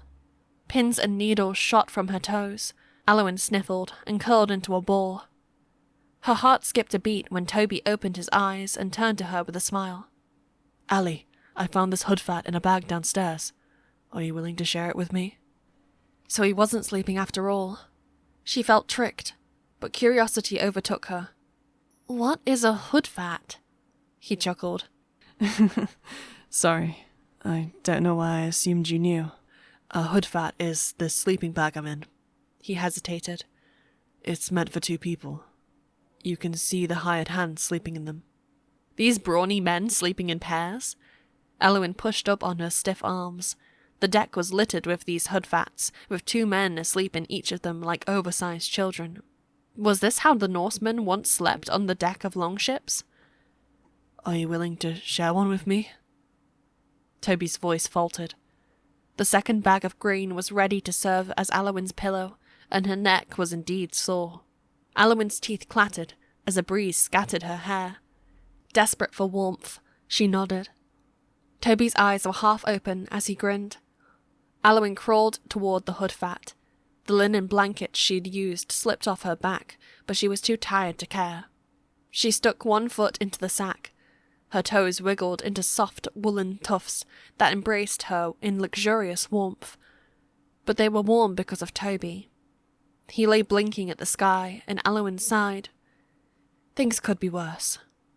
She slid herself into the sleep sack, turned her back to him, and pulled the bag of grain under her head. Her muscles melted with relief at the heat, but Toby's smile as she had approached him haunted her. He could be insightful in some ways, but blind to other things, like her treachery. She wanted to slap him for wasting his charm and youth and an otherwise promising life on this mission. Why couldn't he see what a disaster he would cause? Why couldn't he be happy with that estate awaiting him in Denmark? Short of killing him and the crew, how could she stop him? As her head buzzed with fatigue, a mercenary walked by, scooped up her discarded linens for himself, and left. Now she'd freeze if she abandoned the sleep sack. Aliwyn growled. The hoodfat tugged as Toby moved behind her, and he rubbed her back and shoulders. Aliwyn pinched the strands of her hair that fell onto her hand, unwilling to admit how soothing it was to feel someone's touch. Aliwyn, I know how homesick you are, he said. Can you please turn around? I want to tell you something. His breathing was uneven. She remembered how he had defended her before his uncle and the whole ship, and how she had felt when she thanked him. She was going nowhere tonight, and cutting him off wasn't right. Aliwyn sniffled. Hesitantly, she rolled onto her back. Her grainy eyes pulsed as she strained to keep them open. She stared at the bright moon in the sky, quivering as the hoodfat's cozy wool graced her neck. Toby was close enough to embrace her, and her stomach flipped. What had she been thinking crawling into this thing? She crossed her wrists over her collarbones as though she were still shackled. Toby gathered her hands in his own. His warm fingers folded tenderly over her scrapes and bruises, as though he were holding a dove with a broken wing. Without saying anything, he told her again that she was important to him. He wouldn't give up on her, and Aliwyn nibbled at her lower lip. The firestorm within began settling in a blanket of ash. She could tally up all the ways they had wronged each other and their loved ones, all the reasons they should hate each other. Or she could let that all go, if even for a moment. Her body tensed and ached. How draining it was to ride these waves of bitterness. When Toby brought her hand to his lips, she gave a start and almost jerked away. He blew on her fingers to warm them. It was comforting, and her scalp tingled. She glanced at him, and the gentleness in his eyes made her look again. He smiled faintly. Ali, I mentioned it in passing, but I do want to bring you back to your watermill. The stubbles of his beard tickled her hand as he talked. God willing, I'll live to see peace return to England. It'll be a better place to live for people like you and me. Once it's safe to go back, I'll sail back to England with you. Aliwyn's hand trembled within his. What if it's never safe to go back? She whispered. The Vaspians won't let me go home. His brows furrowed. When we go to Denmark, I'll build a watermill with a chicken coop attached. The coop will have a door that opens directly into your living quarters. He smirked. Then you won't have to walk outside just to see your chickens. How did he know she had always wanted such a door? She couldn't swallow the lump in her throat. That sounds good, she whispered. But my chickens are all going to die. Toby's face went blank. What? I mean the ones I had. They're all stuck in a tiny, cold room with no windows, or food, or water, wondering what happened to me. They're all going to die. A tear rolled from the corner of her eye. Most people thought of chickens as head-bobbing dolts, whose only saving grace was laying eggs. But Aliwyn had held them since they were baby chicks. They were all affectionate, with their distinct personalities. Toby stroked her hand with his thumb. Ali, can I tell you what I think happened? The Vasvians may despise you and me, but they have nothing against your hens. Hens lay eggs and are valuable. The tribe adopted them after you left. I'm sure of it. Aliwyn held her breath. His words echoed in her mind. They made sense, but she had been too much of a wreck to think this way. The weight on her chest lifted as she exhaled. She'd never forget her feathery friends, but they'd live on without her. It was one less thing to be miserable about. She smiled at him, and Toby's smile back carried the warmth of the sun. We can arrange the furniture inside to match the way your watermill looked, he said. You know, when I went back, everything inside looked the same as when I had lived with Miriam 8 years ago. His voice faltered, and the smile disappeared. Toby adjusted his head on his pillow and lowered his chin. As shadows crept over his moonlit face, Aliwyn's heart skipped. Recreating Miriam's watermill in Denmark would not just be for her, but also for himself. The questions she had been afraid to ask churned within her. Toby, why didn't you go back to visit Miriam? Toby let go of her hand and rolled onto his back. A breeze chilled her palm as his warmth departed, and the way he grimaced under the silvery light made her stiffen. She turned toward him and lay on her side. I didn't mean to make you feel guilty. But I should feel guilty. My deepest regret right now is not going back. The knob in his throat slid up and down. Maybe you understand. Life gets busy. Something always seems more urgent. You think you'll have time to tell people you love them, but things happen. The ship squealed with a slow rock to one side, and men shuffled in the background. Toby's eyes brightened as he searched the sky through his tousled bangs, and Aliwyn bit her lip until it stung. I don't have a good excuse, he said. I met Miriam a year after the Normans invaded, when I was 12. I had 8 years to come back. Maybe I would have met all 3 of you in the mill. Then we would have met under different circumstances. Aliwyn's gaze blurred with longing. Miriam had accepted her to Apprentices 5 years ago, and had Toby returned for a visit within the last 8 years, maybe everyone would have met at the watermill. If Aelfric and Toby had become friends back then, who knows where everyone would be by now? I think you said that Miriam never talked about me? Toby asked. She never did. He shook his head. I must have been too much of a burden. I came to Miriam like a mangled dog, and it wasn't just my broken arm. After all the bullying at school, I was done. I didn't want to do anything with my life. My father passed me to Miriam to cool off, but for weeks I either stared at a wall or smashed her earthenware and yelled at her. His voice cracked. I was unpleasant, to put it lightly. But every day she tried to hug me. She never raised her voice, and she would hold my hand and take me on walks, point out the flowers and animals, and tell me life was still beautiful. She told me she believed in me, but I didn't leave her acting like I was grateful. The gratefulness came later, as I got older. Aliwyn smiled as her lips trembled. Miriam had been like that. Someone who could piece shards of a broken life back together. Shards others didn't want, and Aliwyn missed her dearly. Toby had grown still, his gaze distant. I was also too ashamed to see her again after I left. I'm sorry, Miriam. Aliwyn bumped his shoulder with her hand. Toby, don't blame yourself. You were just a boy, and you were going through a hard time. But why did she never talk about me? Miriam was a very private person. She didn't talk much about her past, even to me. Remember the way she treated you. She cared about you very much, so hold on to those good memories and don't overthink it. Don't overthink it, she thought. She was sure good at giving advice she didn't follow. Aliwyn kept a steady gaze and ran her hand over Toby's padded shoulder. He gave a shaky smile back and said, "If we go back to England, can you show me where she is buried? I'd like to visit." Of course I can. He turned back to the sky. "I feel like she is still with us, like those stars up there. We don't always see them, but they're always there." Aliwyn didn't have a habit of stargazing. Following Toby's eyes, she lifted her gaze. She had been missing out. The longer she looked, the more specks of light appeared and twinkled from the vast dome above, stunning and limitless. Shapes appeared as she connected the dots, and she smiled. She could make out a water wheel, a pig, maybe a chicken. But her eyes could just as easily make burning trees and swords appear. Aliwyn took several deep breaths. The stars were unchangeable, but she determined what she wished to see out of them. Like the position of the stars, some situations were out of her control, but could she still see the good in them? When she turned back to Toby, his eyes were closed.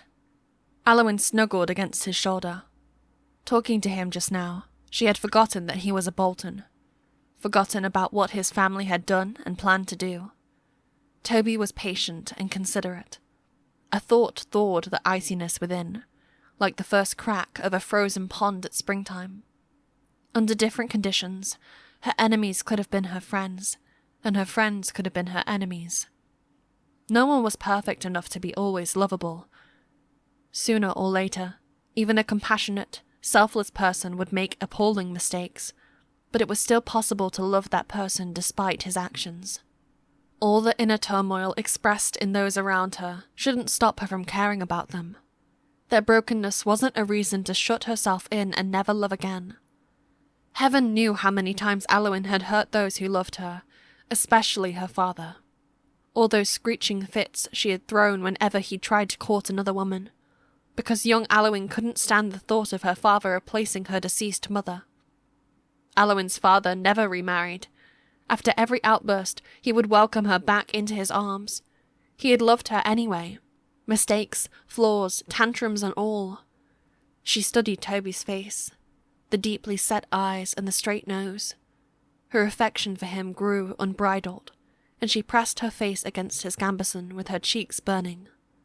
The warmth of his embrace before they jumped into the ravine, and again when he'd carried her on horseback, made her limbs tingle with longing. There had to be a way to destroy the cargo without taking everyone's life. There had to be a way to overcome evil without more evil. The noises of the ship fell away as she prayed for guidance, and her mind spun with fatigue. Zelryn snoring beside her ushered her back to awareness. Enough wind entered the sleep sack to chill her neck and chest, but Toby and the others slept peacefully in their gambesons, and she didn't want to bother them. She reached behind and patted Zelryn until he stopped snoring. Withdrawing her frigid arm, she finally sneezed into Toby's shoulder. He flinched, and Aliwyn stiffened like an icicle. "Sorry."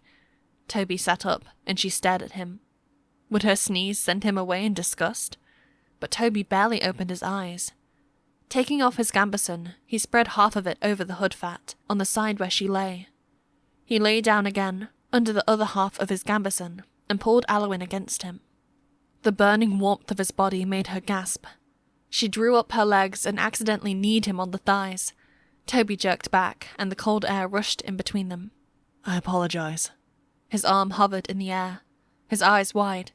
"I didn't mean to make you uncomfortable." Aliwyn's eyes trailed down to her hand. It still rested on his torso, and her fingers graced over the shape of his chest, the defined, relaxed muscle under a layer of warm linen. Goodbye, Puffy Gambeson. 100 butterflies took flight within her. She couldn't resist a smile, but Toby only watched her, his tired gaze laden with worry. Her lips quivered. She had been a nobody in her village, a skinny girl who always smelled like fish, but Toby valued and cared for her as if she was his lady, and she was grateful. They had survived Vaspian attacks, surging rapids, murderous lepers, and a near shipwreck.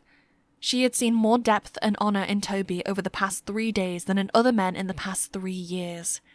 There was more of him to discover, understand, and perhaps love one day. Their story needed a leap of faith, and she was willing to take it. Reaching for his neck, she drew him close again. "It's all right, Toby. I want to be with you." She curled up against him and reached into the soft hair of his nape. His arm slid up her back. Cradling her head with his hand, Toby enveloped her in his warmth.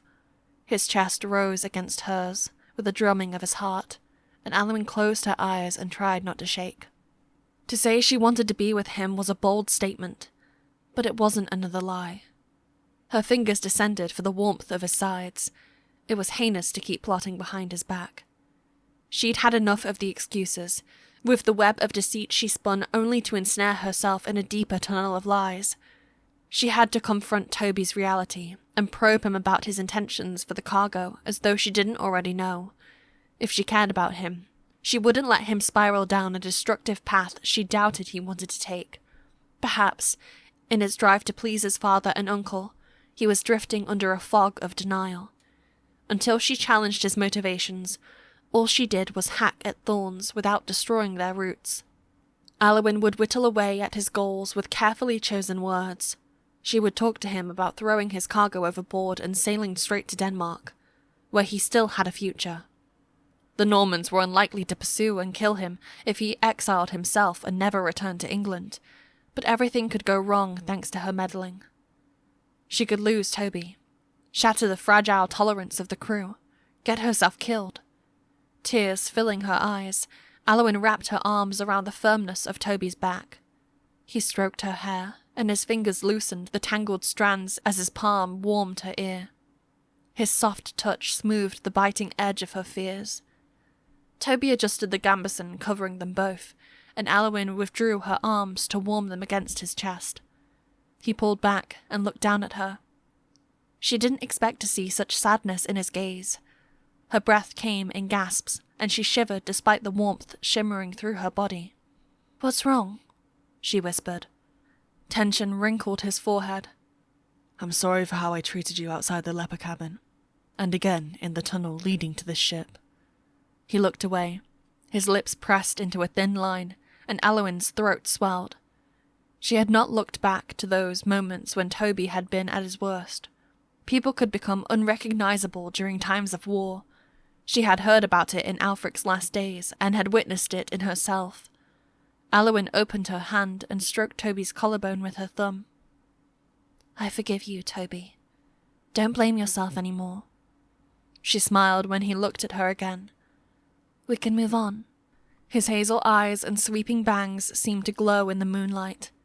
The way he smiled back made her wish she could freeze this moment between them, but sorrow lingered in his gaze. What was still bothering him? Maybe it would pass after the sun rose again. "Get some rest now," Toby said.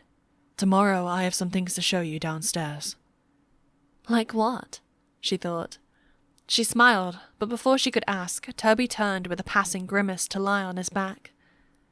The wound on his left side must still hurt, and she rubbed his upper arm. She rested her arm over his chest and snuggled against his shoulder. Aliwyn saved her curiosity for tomorrow. They had already talked long enough.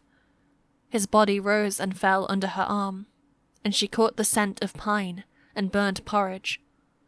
The burned fragrance made her smile. "Good night, Toby." "Good night." His breathing slowed as he fell asleep. What a blessing to fall asleep so quickly. Aliwyn wasn't so fortunate. Her mind wouldn't stop. She wouldn't see Matthew, his cousins, Cato, or her chickens again. "Farewell, everyone," she thought. The brambles tangled around her heart unravelled. She missed what she had left behind, but hope for the future relieved the emptiness inside. Only the memory of one person, Aelfric, made her breath hitch. She still considered him her best friend, but resentment now tainted the moments they had shared. From the slimy snail races on the Brocklesby Bridge railing, to building snow sculptures, to the evening music duets of Kyrie Wang forever etched in her mind. Why did she blame him for not loving her back in a romantic sense? Such love couldn't be forced. Aliwyn smiled wistfully. She would let the hurt go eventually. Hopefully soon. She had been blessed to be loved as Aelfric's sister. One day, she'd see him in heaven, and they'd have plenty of time to talk. But the promise of heaven felt distant, and her tears came and went. With time, Aliwyn could no longer remember the previous sentence in her thoughts. Her heart still fluttered from all that had happened. Water splashed against the ship, and men muttered to each other. Edward approached. She would recognize those heavy and spaced footsteps anywhere. Was he going to drag Toby away again like he had that morning? Her chest seizing, Aliwyn snapped out of her light sleep. She almost pulled Toby's head into her chest to protect him, but Edward strode past to where she and Toby lay, and a few mercenaries greeted him in Danish. Axlin spoke in English and offered Edward the remaining porridge. "I'm not eating this garbage," Edward muttered. "Make me a new batch." "My pleasure, Captain," Axlin said, "after I'm done with—" "By Jove! You were skinning rats?" Axlin chuckled. "There were 4 dead in the traps downstairs. They're swarming out of the bilge like you wouldn't believe. And they're delicious. You want to try? No! Take those rats away and leave me be. I'll make my own porridge." Footsteps walked in all directions. Aliwyn spread her hand over Toby's chest. Instinct warned her trouble was coming, but he slept on.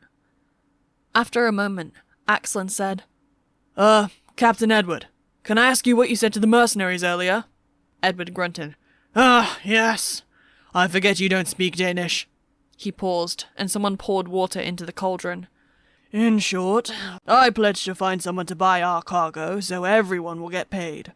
People have mouths to feed at home. Let me speak to Ransley now. He must know of alternative clients if we can't reach Ravens's point on time." "Should you wait for Toby to—" "He doesn't exist! Restart the fire, will you?" Aliwyn clenched her jaw. Toby needed to hear this, and she almost got up and shook him awake. This selfish uncle of his was walking all over his nephew to serve himself and his pockets. Who else would he sell Toby's product to? One of the rebellious earls? Edward's footsteps descended the steps, and Aliwyn drew back from Toby's shoulder enough to see his face. His tranquil expression told of deep, much-needed rest, and Aliwyn resisted stroking his hair to wake him up. He was a heavy sleeper in more ways than one, oblivious to the signs that his uncle was a tyrant. Edward was the same kind of selfish man Toby vowed to dispose from the throne. It wouldn't be enough to convince Toby to get rid of his cargo. She would need to pit him against his blood, an uncle who was taller, bulkier, and had more influence. Toby had clashed with Edward tonight over Aliwyn's freedom and won. No one had shackled her since, but that was nothing compared to what Toby still had to face. And whose side would Ransley take? Worrying for Toby's safety stole her sleep. The mercenaries on board also wanted payment and would turn against him. This was too much to ask of one person. Her heart sinking, Aliwyn pinched her fingers and rubbed her ankles together within the hood fat. A moment later, Toby shifted his head and yawned, and Aliwyn sighed. She was sorry for wiggling so much. Toby turned to her, and his tired eyes opened but closed again. "Bad dream?" he whispered. Something like that." "Would it help if I held you?" Aliwyn struggled against a reflexive fear. No man had held her before in bed as she slept, but she had secretly longed for it all those nights alone on her mattress. Toby had been respectful and considerate of her since she had boarded. "Maybe it would help," she answered softly. She lifted herself, and Toby extended his arm underneath her. Eyes closing again, he felt for her back and hugged her shoulders, settling her cheek on his chest. His arm slid down to her waist and remained there. Aliwyn melted into his warmth as she lay on her side. She fit perfectly into the curve of his shoulder, as though she had always belonged. Toby didn't speak again, but his soothing embrace seemed to tell her, "Stop worrying, Ali. It changes nothing." She rested her bent arm on his torso. He had drawn her to where he was most vulnerable because he trusted her. She wanted to trust him too, and trust to the heavens they would survive whatever happened next. Aliwyn spent the last of her energy praying for Toby's safety, and the safety of everyone he intended to harm. Then she decided to follow her advice. Stop overthinking. Except for one last thought. She held a handsome knight without his armor. It was a reason to smile. And she did. Her anxiety lifted as her body grew too heavy to move.